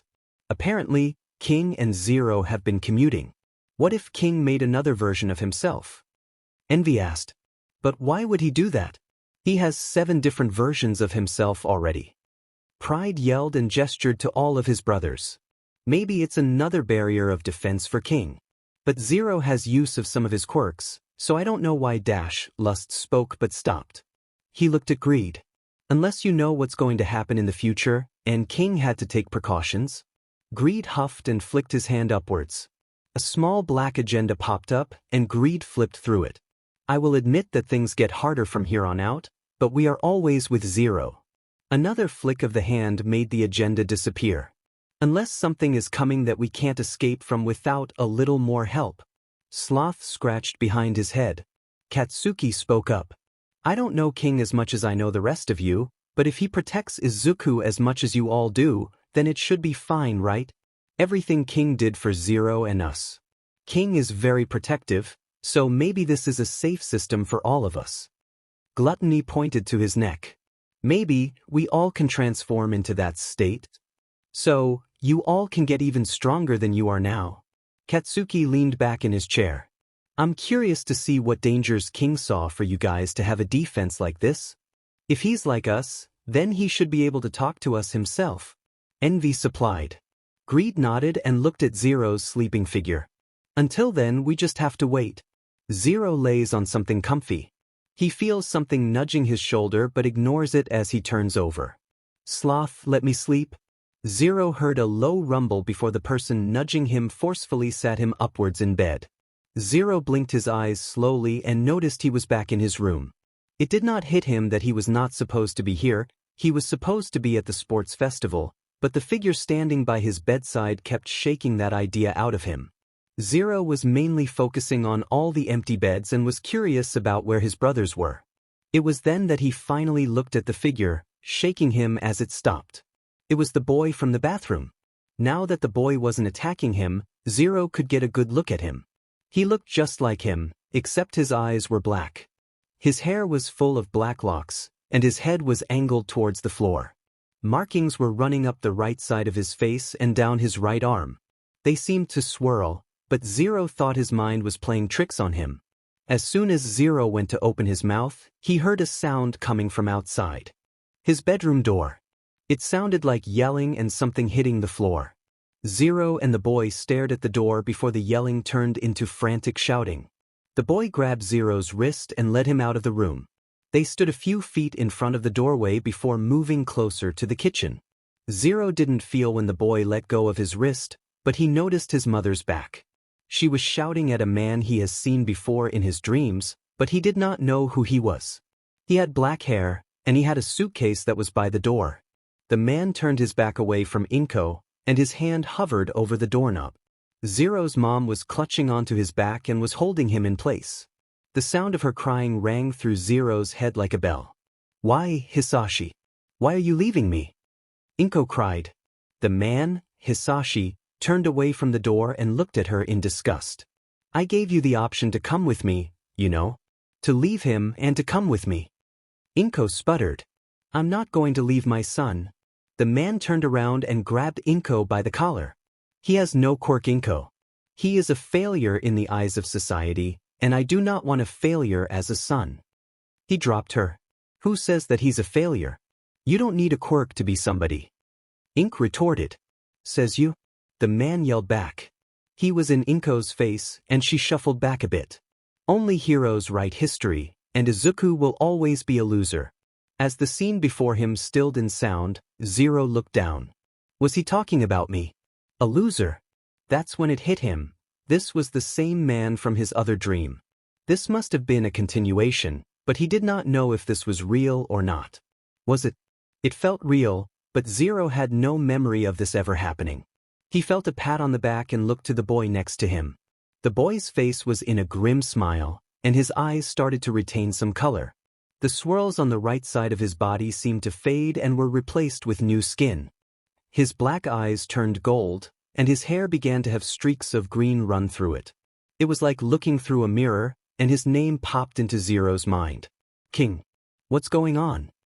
Zero didn't notice how much he was crying until King took his hand and wiped his face. A small pool of water danced in King's hand before turning into an icicle the size of his forearm. King looked back at the adults who were still arguing, and so did Zero. The man threw Inko's hands off of him, and she fell to the floor. Her backside hit a shelf that had a flower vase sitting on top of it. It fell to the floor with grace as the yellow flowers spilled around Inko. The water spilled all over her, embracing her in a cold hug. The man looked back at her with disgust. Call me if his quirk shows up, if not, block my number. As he went for the doorknob, King threw the icicle in his hand. It pierced the man right through the stomach. Inko stopped sobbing and turned around. Her eyes did not meet mine but instead met King's. Zero looked back at King, but he no longer looked like the current Zero. King was now a little boy, with his hands in the pockets of his black shorts and his white tee undisturbed. He looked like a spitting image of Zero when he was 3. Words tried to fall out, but all King and Zero heard were the gasps from the man. He slowly turned around and faced King as he fell to his knees. BLD poured out of his mouth in a steady flow, and his eyes turned bloodshot. Iota Sigma Alpha Sigma. King made a come here motion with his hands, and the water that was spilled earlier rose from the ground and Inko's clothes. He stood right behind Inko as she watched in silent horror at the sight of the man dying and King smiling. Rho Iota Cent Alpha F Sigma Omega, Iota Sigma. She faced King. Rho Iota Cent Alpha F Sigma Omega. He repeated. Inko's hands shook as she picked a yellow daisy off the floor. It trembled in her hands as he gave the flower to King. He graciously accepted it, and Zero watched as the flower writhed in pain as he sucked the water out of it. The daisy became air as the water from it warbled along with the other orbs of water that hung in the air. Upsilon Alpha Sigma Upsilon. Every water orb turned into mini icicles. The man blinked wearily as the front of his shirt was drenched in different types of excrements. I Alpha Nu Alpha Q Upsilon Iota. King pointed a finger in the air. Upsilon, I Del Sigma Iota Omega Del Iota G Sigma Cent Alpha Sigma Upsilon. King pointed the finger at the man, and all the icicles followed. The man was impaled with the icicles, but Inko's screams drowned out the sounds he made. The man flopped over as BLD spurted from him like a fountain. Inko went to where the man was and screamed Hisashi's name many times over and over. The man did not respond as the front door was drenched in crimson. Inko quickly turned around and screeched at King, "Why did you do that?" She fell to a heap in front of King's feet and wailed. King bent down and rubbed her back. Sigma Iota G Iota, Sigma Iota, Sigma Cent, Omega Nu Sigma Alpha Iota Del Sigma Upsilon G Sigma Sigma Del. King stood up and nodded to the bloody pile of flesh. Upsilon Iota G Sigma? He turned around and looked deep into Zero's eyes. Zero immediately felt tired and found himself falling backward. Sigma Upsilon G Sigma? At first, Zero heard voices. How long do we have to wait? Pride asked. Even Todoroki is already awake. I'm getting pretty worried too, Todoroki said. His voice was coming from nearby, but it was a bit strained. Don't push yourself too strong now, Lust said, and some sheets moved. A hand touched his face, and it almost made Zero jump. Seeing him in the bed like this is becoming a familiar sight, and I don't like it, Greed said. His breath fanned Zero's face. Except I wonder what caused it this time. Greed rubbed Zero's cheek a bit more, and Zero leaned into his touch. Zero, are you awake? Zero cracked an eye open and saw Greed's face. He could tell that he was worried, but it seemed to disappear from his face the more he woke up. Zero sat up and rubbed his eyes. He noticed that the more he flexed it, the more it felt okay. A vague memory of it being bruised flashed through his mind. Soon, all of his brothers started crowding around the bed. Greed was joined with lust and pride on his right, and to his left was envy, wrath, and gluttony. Sloth sat at the end of the bed, and Katsuki grabbed Todoroki and placed him on the bed beside Sloth while he stood behind them. They all fawned over him but quickly fell into place. I'm glad you're okay, but what happened out there? Greed asked. Yeah. We saw you doing just fine, and then we all started to get these weird things around our necks. Pride grabbed at his neck. They won't come off. They are a nice fashion statement, so I'm not complaining, Lust shrugged. Yeah, but we don't know what they are. Sloth yawned. They don't hurt at all, so it must mean that it's fine. I don't think we should let our guard down, but maybe King made them. Gluttony asked, in between bites on his chicken leg. I think he made another version of himself. Envy said. You said that earlier, Sloth recounted. Do you think that's it? It could be, it makes sense if it was. Zero rambled. He noticed that the conversation stopped, and he decided to keep going. I mean, it felt as if one of you were coming forward. But I knew that was impossible since all of you were already out. And since King made all of you, I thought he managed to make another one. But the question is, why did he make another one? We already cover all bases of offense and defense. Greed pondered. For once, he was stumped. Because nothing in his agenda talked about this. Katsuki chuckled. What if King made another one so that it can power up the power-up? You all already power up each other, but maybe this is just a boost. He seemed uncertain and then huffed. If this is that, then I'm going to kill myself. I'll join you, Envy said and patted Wrath's head when he furrowed his brow. It could be possible, Todoroki said. When I was in the fight, it felt like I was facing a whole new person. His eyes were pitch black, and there were these weird markings on the right side of his body. When your brothers talk, they sound just like you, but whatever that was did not. It was like I was speaking to a grown man. Todoroki shook his head. Whoever that was, they were mad with power. I tried to use my quirk, but I couldn't, and he was more powerful than you were in seconds. I'm glad I listened to my gut and warned you it wasn't him. Katsuki placed a rough hand on Todoroki. You owe me one, Peppermint. Hooray, Todoroki said dryly. Can you still use your quirk, Todoroki? Greed asked. Todoroki nodded and demonstrated that he could. Zero let out a sigh that he didn't know he was holding. But at the time, it felt like something was blocking me from using it. Maybe it was that screech. Gluttony said while tossing his bucket of fried chicken in the nearby trash can. The screech? Zero questioned. Right before you fought, you gave Present Mike a run for his money with this screech. Maybe that was what made Todoroki stop using his quirk. Sloth concluded. So we have a battle cry now. And it can stop people from using their quirks. But Pride was getting pumped. Now, I just have to find out how to use it. I'll ask him the next time I see him, Zero said. This took the brothers back. Next time. When did you see him before? Lust questioned. I saw him in a dream along with King. There wasn't a lot of talking between us, but Zero was cut off as the door to the infirmary busted open. In walked All Might shouting, I have entered. Envy rolled his eyes. Thank you, Captain Obvious. The world's favorite himbo has arrived, Lust deadpanned. All Might brushed off the comments with a smile and a chuckle. I was looking for Bakugo to tell him that his match has been pushed back. Young Midoriya has left quite the dent in the arena. Is it that bad? Zero grimaced. It's nothing we can't fix, so don't worry. This just means that you'll have a lot of people wanting to work with you for the field studies. A popular candidate indeed. All Might went to pat Zero's back but was met with a growl from Gluttony. All Might blinked but did not lose his composure. I'm actually supposed to tell you all to give Recovery Girl her room back, but I'll give you all a few more minutes. Seeing how you are all up and chatting, you all can leave whenever you're ready. All Might nodded before shutting the door. Greed huffed. Maybe you should sleep some more. We'll wake you up when the stage is fixed. Zero didn't even fight Greed's judgment as he yawned and rolled over in his bed. Greed patted his hair as his breathing got deeper and slower.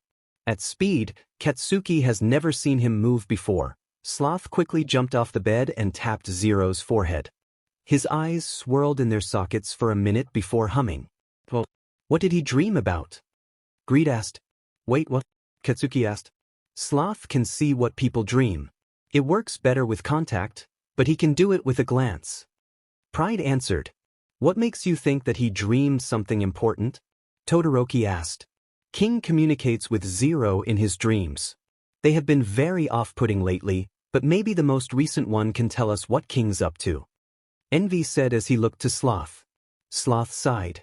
Well, Zero did meet our newest brother and King, but they did not talk much. Well, what were they doing? Lust asked. Sloth face-bombed.